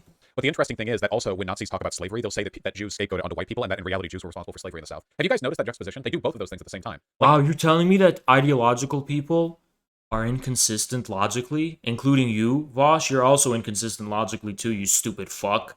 I just named about like a dozen in this fucking past 7 hours alone. If they actually thought Jews were responsible for slavery, they should be like, oh yeah, Lincoln stopped it, good, he stopped those Jews. But they don't say that. They believe both things at the same time. Yeah, they do this all the time for every issue. We are excited for this other lively one that I mentioned earlier in the stream. As we confirmed it just a couple weeks ago. Destiny and Stefan Molyneux in the last week of this month. You don't want to miss it. That's what's the debate on? That subscribe button. And I want to say thanks again, James Hake, as well as Infrared. It has been a juicy one to say the least. Thank you guys, appreciate that. Okay. Thank you. And I'll be back in a moment, folks, to give you updates on upcoming debates. So stick around for that. Okay. Wow. Well, we did it. That was the thing that happened. That was the stupidest shit I have ever sat through in my life. That was remarkable. I can't. Get me out of here. Get me out of here. Get me out. Get me out. Let me out, please. Get me out. Oh, let me out, please, God. Yeah. So, what are my thoughts after all that? What are my prescriptions? Haas is really bad at debating.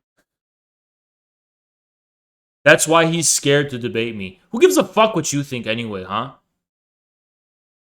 And I think it's really telling how the thing to me is, in a way, Haas standing up against slavery at the end was almost even more spineless. Because in a way, there's an admirable consistency to him folding to Hake on every single conservative issue. Was I folding to Hake? Listen, he said I folded to Hake, and I showed you actual evidence that I was staying true to the position I've held as early as February 2019 in written form. So what was I folding to exactly? And I didn't fold on shit, because we did disagree throughout that fucking debate, you fucking idiot. I just I guess you're saying I let his right-wing rhetoric slide because I don't necessarily disagree with all of it. The rhetoric I do disagree with is I'm my own man. He can describe his position however he wants.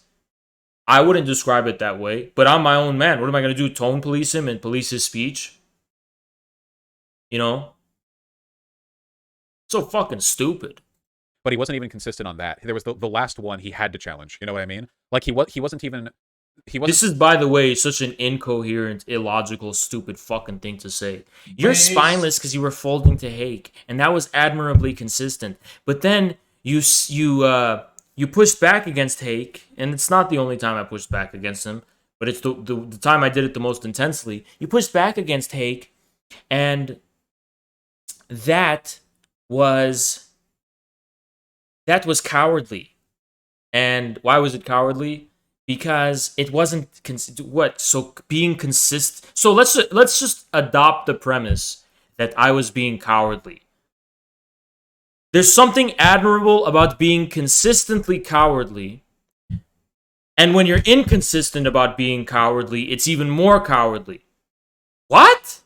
That's assuming that I'm elevating cowardice to some ideal principle that I'm committing to out of some reason, righteous. Like, he's just going down a path that makes him look fucking stupid, right? It's just this complete stupid contradiction. Wasn't even like spineless. He wasn't even like consistent enough to be properly spineless. He had to be spineless about being spineless and throw the defense up at the last second. I am glad that he said giving like the slavery is bad. It's just that's where your line is, really. You know that meme where that's where my line is, really? Sure. Is that a bad line to have? That it's pretty outrageous. Thank you, Joshy Mackers, to say slavery wasn't that bad. Yeah, I think that is pretty fucking out there as far as public discourse is concerned. It's like, I can excuse this, but that's going too far. And then the lady says, what? So what you're basically saying is, Paz excused when Hake said that, I don't know. Paz excused when Hake said that white people were being censored by big tech.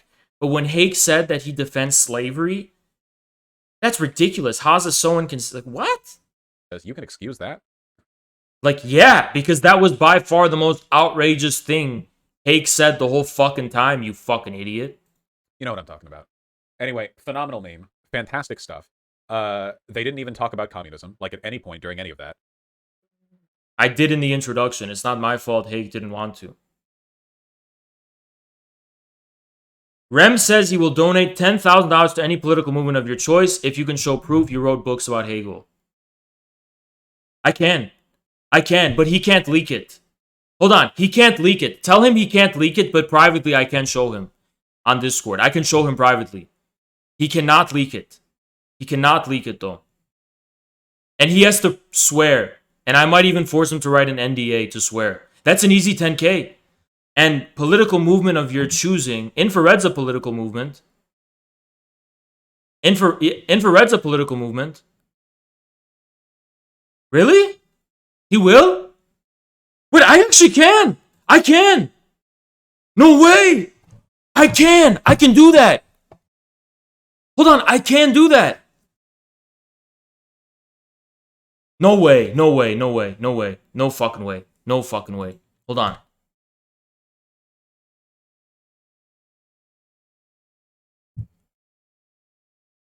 Copy link address. Let me see. This is going to be an easy 10K, guys. This is going to be an easy 10K. He just added it has to be 200 pages. It is.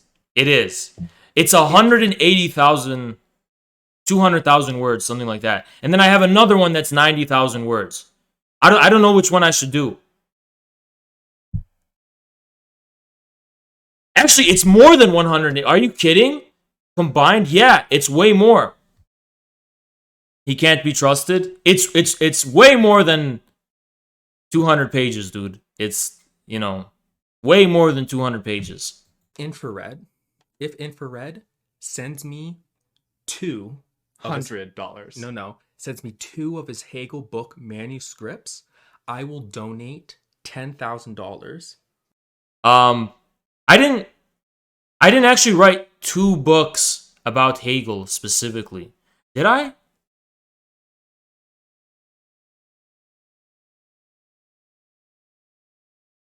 I wrote a book about Hegel. I wrote a book about Hegel. He has to I need an NDA. I need an NDA because, yeah. To any political movement that he wants. $10,000. I'm not joking. I will sell any assets I have, and I will do that. I swear on my life. If he can send me 2 of his book manuscripts. Now, a book has to be minimum 200 pages. Both have to be minimum 200. I don't have 2. I don't think I don't know. I have one specifically about Hegel that's well above 200,000. The other ones that I have, they're very much like Hegel. They're Hegel saturated, but I don't know if you can say they're about Hegel, right? I actually am going to hold him to that. Please download this clip because I'm going to follow up with him and hold him to that. 1,000%. And it has to actually be like coherent. It can't just be now. Wait, what? It has to be coherent? Well, okay, that's he can arbitrarily decide whether it's coherent or not then. He can arbitrarily decide whether it's coherent or not then. He's going to write some books. No. So he has 10 minutes. Yeah, he has no. He has an hour. He has an hour? Okay, hold on. Actually, yes. Hold on. Where's he at? I have him as a friend. Rem. Calling him right now.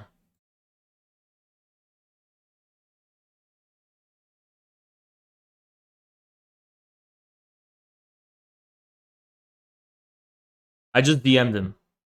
I want to take you up on your offer for 10K.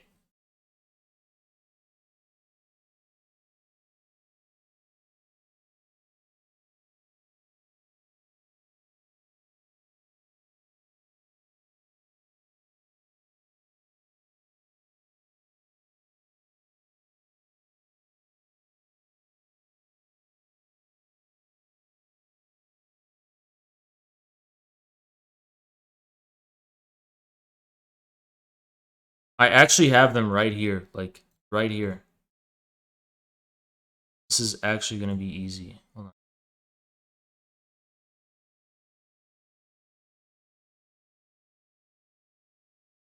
Wow, I have all of them here. Unbelievable, dude. This is such a stupid thing to say. Why would you call my bluff? Like, why would you risk it, you know? Hello? Hello, Infrared. Yeah. Yeah, I want to take you up on your offer. All right. You heard the conditions, right? I can go over them again. Yeah. They have to be 2 books about Hegel, 200-page minimum. What do you mean about Hegel? Because one of them... they have to be books on Hegel. Only on Hegel? Or can it can't be a page that like... No, it's not just a page. Like, both... So, I have one... I have one about Hegel, right? About Hegel's dialectic. You said you had 6 books on Hegel. No, I didn't. I didn't have... I say I have 6 on Hegel. I had 6 in general. Not all of them about Hegel. I was under the impression that you'd mastered Hegel at 19. I did. Oh, I'm yelling. So... But the one I'm gonna send you is when I wrote at 19. But you need to. I need like an NDA or something that you cannot share this with anyone. Listen, no, but I've said I can't just take a book that has Hegelian because all of the stuff I've written has like Kantian themes in them. I'm talking about books, scholarship on Hegel. What do you mean scholarship? Like official academic scholarship? No. Scholarship in that it is about Hegel. It's about Hegel's I have one that I can guarantee you fits that criteria. I said 2 200+ page books on Hegel. I have one 200-page book on Hegel. Okay, well I said 2, and that was what was clipped. So you need 2 books about Hegel specifically. What is the criterion for it being about Hegel? The topic has to be Hegel. What about like Hegel and communism? Why don't you send? Oh, this is getting like complicated. Because, well, you're kind of like you're kind of backtracking now and like. No. I said about Hegel. No. From the very start, I said about Hegel. So the question is whether we can interpret about Hegel very broadly. When you said that you'd mastered Hegel at 19. Yeah. And you said you wrote 6 books on Hegel. When did I say that? I never said I wrote 6 on Hegel. That is what I recall during our last You recalled talk, falsely. I never said I wrote 6 books on Hegel. I wrote 1 on Hegel specifically. The rest evince a level of mastery of Hegel's logic, but they're not about Hegel. Well, I need 2 books on Hegel, Infrared. That's what was clipped to you. That's what you saw. So I didn't say 1 book on Hegel and then another that has inspiration in Hegelian thought. That's really fucking cowardly. How is that not? How about this? Cowardly? The one book, I'm pretty sure the one book that I mean to send you is at least 400 pages. Is 400 pages of 1 book? Yeah. Valid? No, I can't just. Well, I can't. 2 books are going to be about 2 different subjects in Hegelian thought. In Hegelian thought, yeah. Yeah. Yeah, no, we have to stick to the original conditions, I'm sorry. That's so fucking cowardly. I don't think so. I don't think it's cowardly to stick to the original. Why do I have to write 2 books on Hegel specifically? Because you said you were in, like, I don't think, if you were a master of Hegel at 19, how old are you now? 25. Okay, so if you were an expert at Hegel at 19, I feel like you should be able to write more than 1 book on Hegel. Why would I write 1 book only on Hegel? What am I going to write? A biography? I write books that apply Hegel's method and his logic and his insights, and develop those, like the meaning of those. But so see, one of them is specifically about communism from a Hegelian perspective, like in light of the other one is just about Hegel's dialectic. It just has to be, but both have to be about Hegel, like something like A Spirit of Trust, you know. Why would mastery of Hegel's system entail writing more than 1 book only about Hegel? Infrared, listen, I sent you the original conditions. My conditions on this have not changed at all. You can't come in here and be like, I hate your conditions. You're a fucking coward. You're a fucking coward. That's not how this works. You're actually a fucking coward. The conditions and get $10,000 as a result of it. Either you meet the conditions I laid out or you don't. Okay, hold on. It doesn't make sense. Let me see. Let me see what I have. Let me see what I have. He might have a hidden book hidden away. Really? I actually might. In the vault. So let's see. Listen. How long ago did we offer this? Like 15 minutes ago? 10 minutes ago? Yeah. Call me back, okay? When you've got your 2 candidates or whatever, and then we'll go over it then, okay? Hold on. Okay, I'll talk to you in a bit. No. I have to go, so we're gonna do this now. Oh, okay. All right. Well. Okay. Okay. So there's that one. And I won't show it on stream or anything if you don't want. Hold on. And a paradigm example of like a book about Hegel would be something like I feel like A Spirit of Trust is the best example. So something you're talking about an introduction to Hegel, because I haven't written one of those. No, it doesn't. It's just about Hegel. The primary topic has to be about Hegel. Yeah, I have one, guaranteed. But I said like 2. Inarguably, unambiguously, but I understand that, Infrared, but I said 2. That's what the original conditions were. You can be mad at my conditions, that's fine. But the original conditions, as I put them from the very beginning, 2 books on Hegel specifically, minimum 200 pages that are coherent. What does coherent mean, by the way? Who gets to define what that means?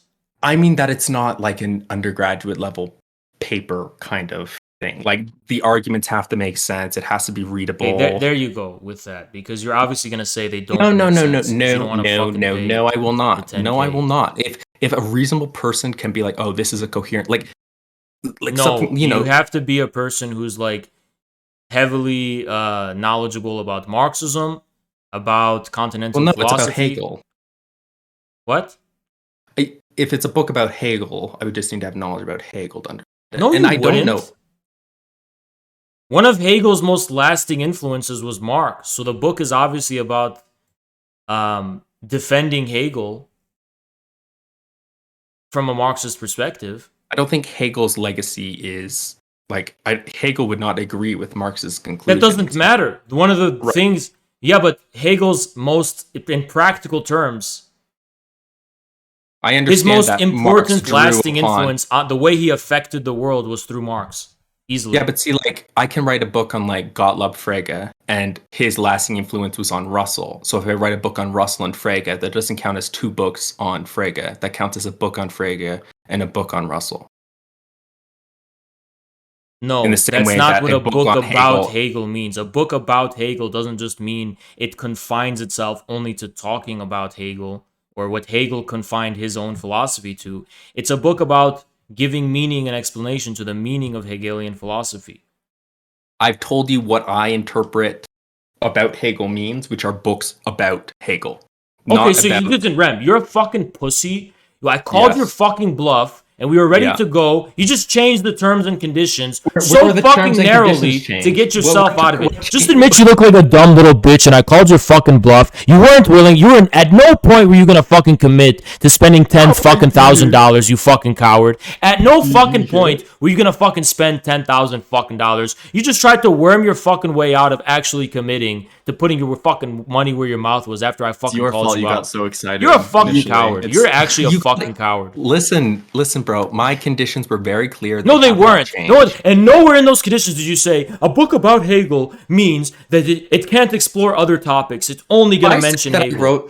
If I said that I wrote a book about Vladimir Lenin and then I wrote a book about Stalin that talked about Lenin a little bit, would that still be a book about Lenin? No, because it's a book about my book doesn't talk about Hegel a little bit. But you still have to have background knowledge in Marx and the Marxist tradition to understand my book as heavily as it does talk about Hegel. Regardless of my level of understanding, if I say a book about X... Is Hegel's only significance for Hegel? I mean, a book about Hegel should have the primary thing be Hegel. I think everyone would agree to that. So the primary thing is Hegel for what significance? In light of what significance? What is Hegel significant for? Well, I don't know, I guess. Like, for example, there's a book called Bataille's Peak, and it's about Bataille, but it's about Bataille's significance for ecology and how Bataille opens up new ways of understanding ecology, right? So that's still about Bataille, it's just that it's not for Bataille. It's not a book about Bataille for Bataille. It's about Bataille for the topic of his relevance for ecology. Listen, why don't you send me the 2 books, and then I'll tell you what I think. You know, Rem, just want to let you know, you're a fucking pussy. I called you out on your fucking bluff. You said this a lot, but listen. I've called you out on your fucking bluff. I've called you out on your fucking bluff. Send me the Hegel book, and send me the other book that you think is about Hegel. First of all, I need an NDA first. Second of all... I don't even know how to do an NDA. Well, I need some kind of agreement you're not going to share with anyone. Well, I've already said... Okay. But I don't have a legal binding NDA. What if I produce one for you? Pardon? What if I produce one for you? I don't feel comfortable signing a random contract from you. You can read over it. Jeez, he wants me to sign an NDA. Can I talk with my lawyer? Yeah, I'll give you a day. No, this had to be the next hour. I can't do this for a day. I have it in a notepad right here. But even though it's not, its primary form is not a notepad, I just have it right here. I have a website. Wait, hold on. Okay, wait. Do me a favor right now. Yeah. I just copied and pasted the whole thing to a notepad to save it, but I have it stored elsewhere too in PDF form. I have it in a PDF too. Don't worry. But one sec. We're gonna talk about the pages here. Can you? No, the right one, the philosophies. Which of these? So this is. What's this? Okay, so let me. Thank you, Paperwin donated $10. Here are 10 actual real dollars without any bullshit conditions attached. I'll also buy your books when you publish them. Rem is a snake. Thank you, Paperwin. Give me 1 second. I just have to search up. What's it called? Can you read me? What's the title of this book? Companions and Guilds. Okay, that's enough. Wait, who's published it? Is that Palgrave? Yeah, it is. Okay. What are you doing right now? I'm just because you have it in Notepad, so you say it's 200 pages. So I need to give you like an actual like word number that would translate. No, I to what already it means have by the 200 word. I pages. have the word count already. Oh, yeah, I understand that. So I'm trying to get the word count of a 200-page book. So just give me 1 second. Okay, I already know what it is. If you need to know it. Well, I should independently verify it.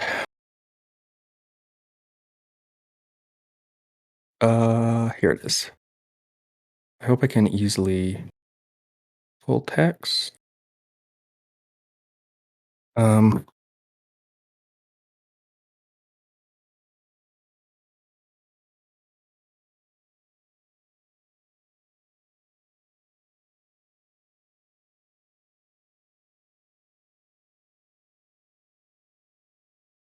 Okay. Okay, what is your word count for your first book? 200,000.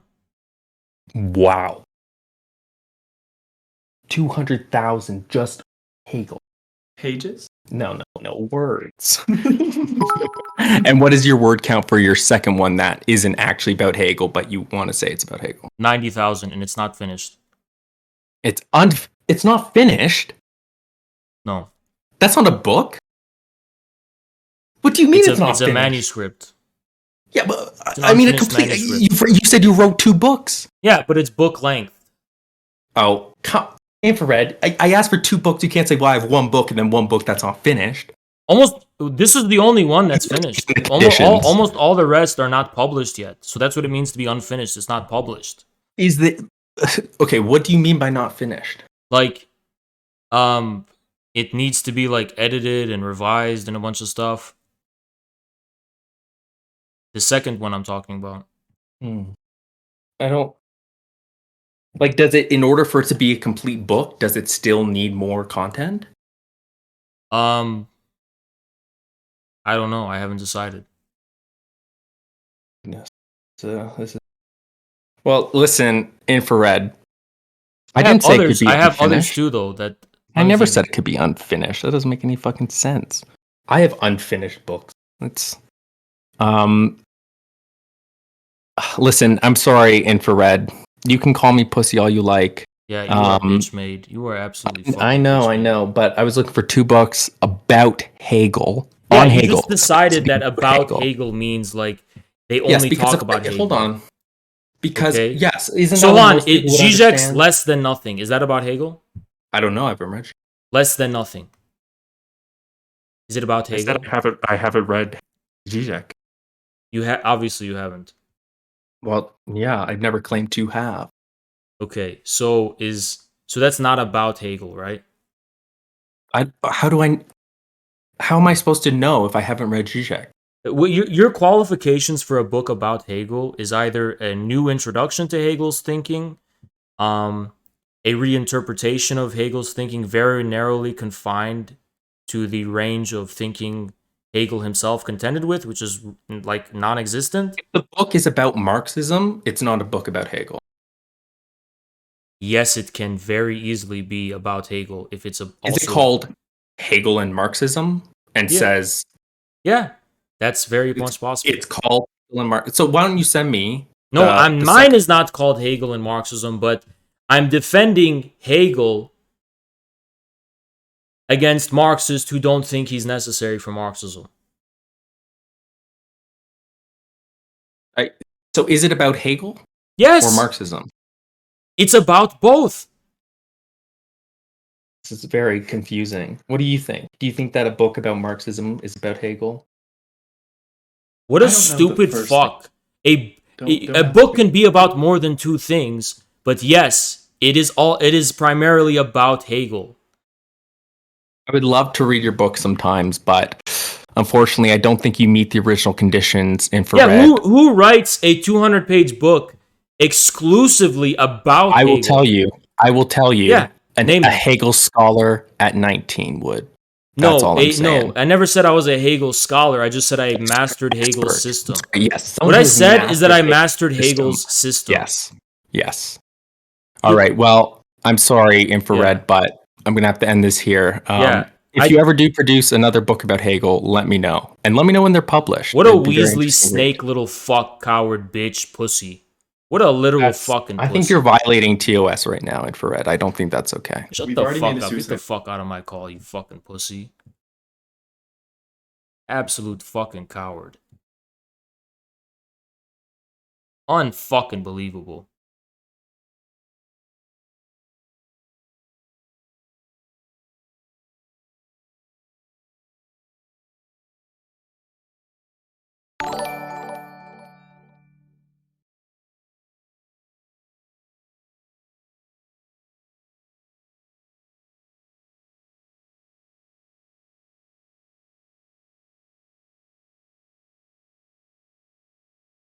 The book has to only mention Hegel. It has to be a over 200 page book that only mentions Hegel. What? Why would I do that? Why would I even fucking waste my time with that? It's fucking stupid. Why didn't you ask for 5K for the one book? Because he's gonna lawyer his fucking way out. He'll lawyer his way out.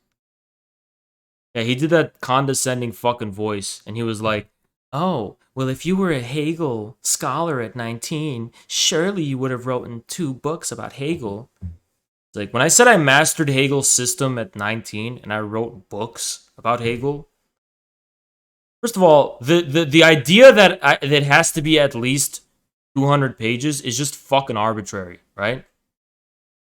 That's just completely fucking arbitrary. Without that prerequisite, there's about, let me see, there's 2 books I could pass. So 3 in total, right? 200k words is 4 average 200-page books. Yeah, I know. It's fucking liar.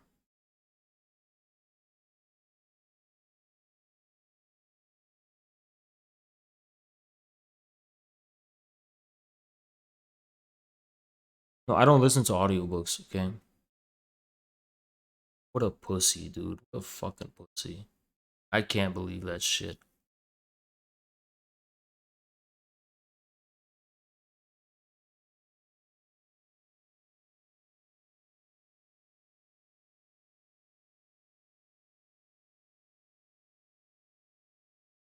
Check general on the server. His own chat was roasting him. Thank you, GF donated $3. Will you ever go through your pedagogical history, like why you started reading all this like year by year, like an overall background, not just you but infrared and genre? He said, can I see your Hegel book? I'll sign an NDA for it. Commit at least 5K for one book. Said at least 5K.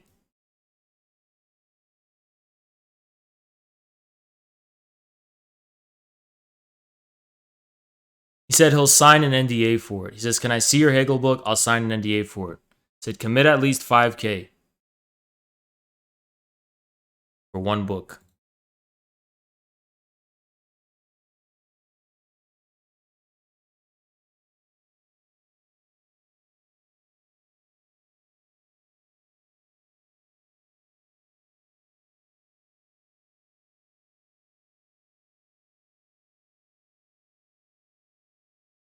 My original conditions are what they are. I'm sorry. I'd love to see the manuals to see if it is actually there.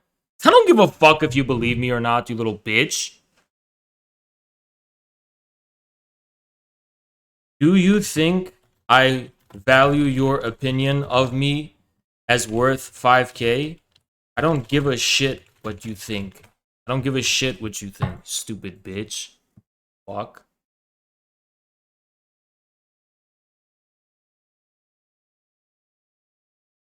Tell you what, I'll lower it to 1K, and you can see it.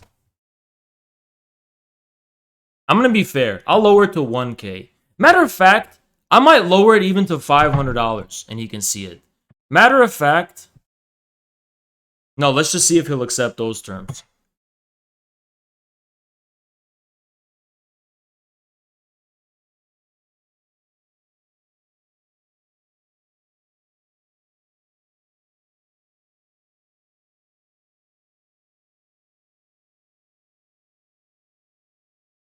Rem's chat vindicated you. What about 100? 500, take it or leave it.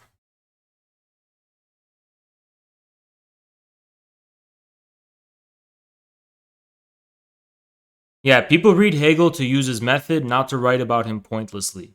Someone in Rem's chat. Yeah. His own chat roasting him.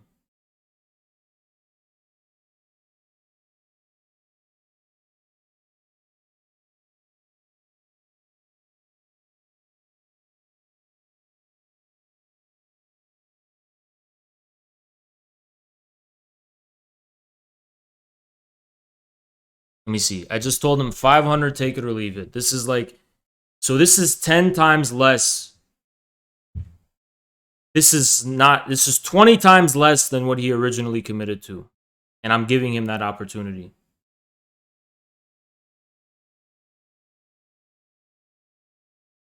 He's calling perspective philosophy now.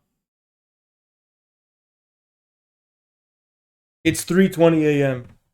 It's like, how much of my time is going to be wasted?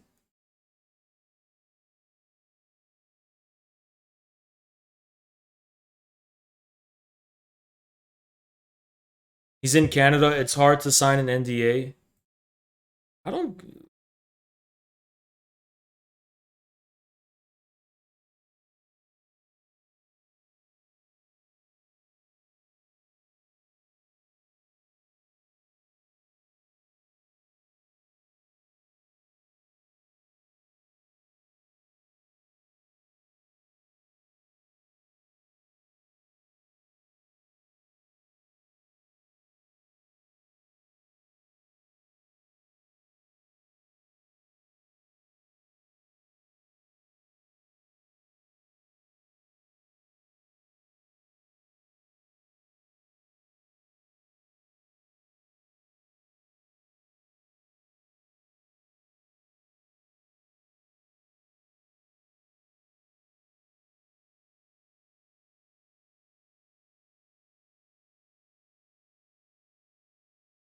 Unfucking believable.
Look up what he said about ContraPoints. I don't fucking know, dude.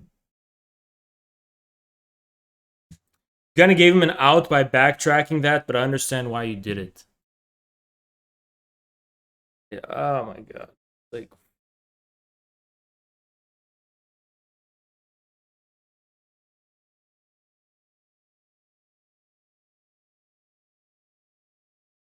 the one I want to give him, I literally wrote it when I was 19. Yeah, he's going to say he was talking in Zimbabwe in dollars. He hasn't responded to when I asked him 500, take it or leave it.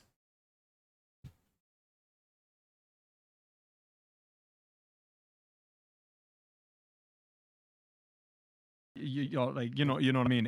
It would specifically be about the philosophy itself. It's like, yeah, if I was to write a book about Kant, it wouldn't be like you know, something like I wouldn't title, to give you an example. Do you know Alistair McIntyre's Brief History of Ethics? Yes.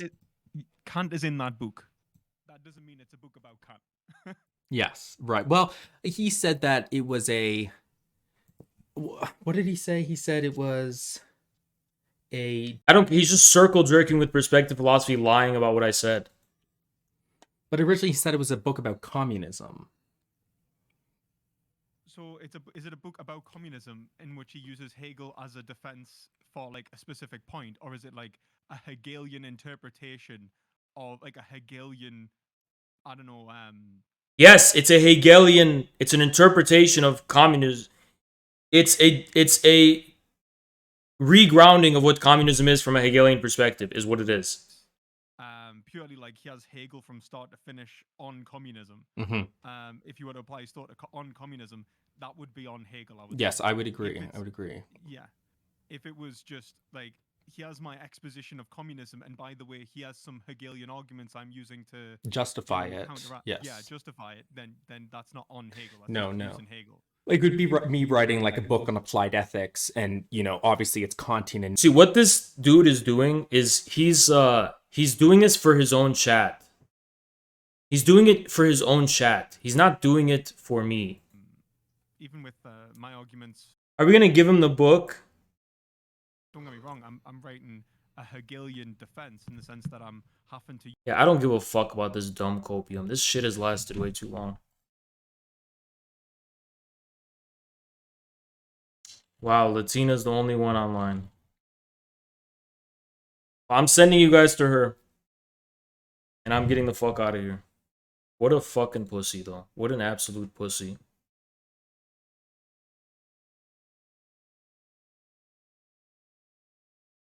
Yeah. 8-hour stream. What the fuck? I've never done that. I might just skip tomorrow. No, I'm kidding. Alright, bye, guys. Okay. Nuggets. Take a break. Bye, guys. See you tomorrow. Maybe. I'll see you tomorrow.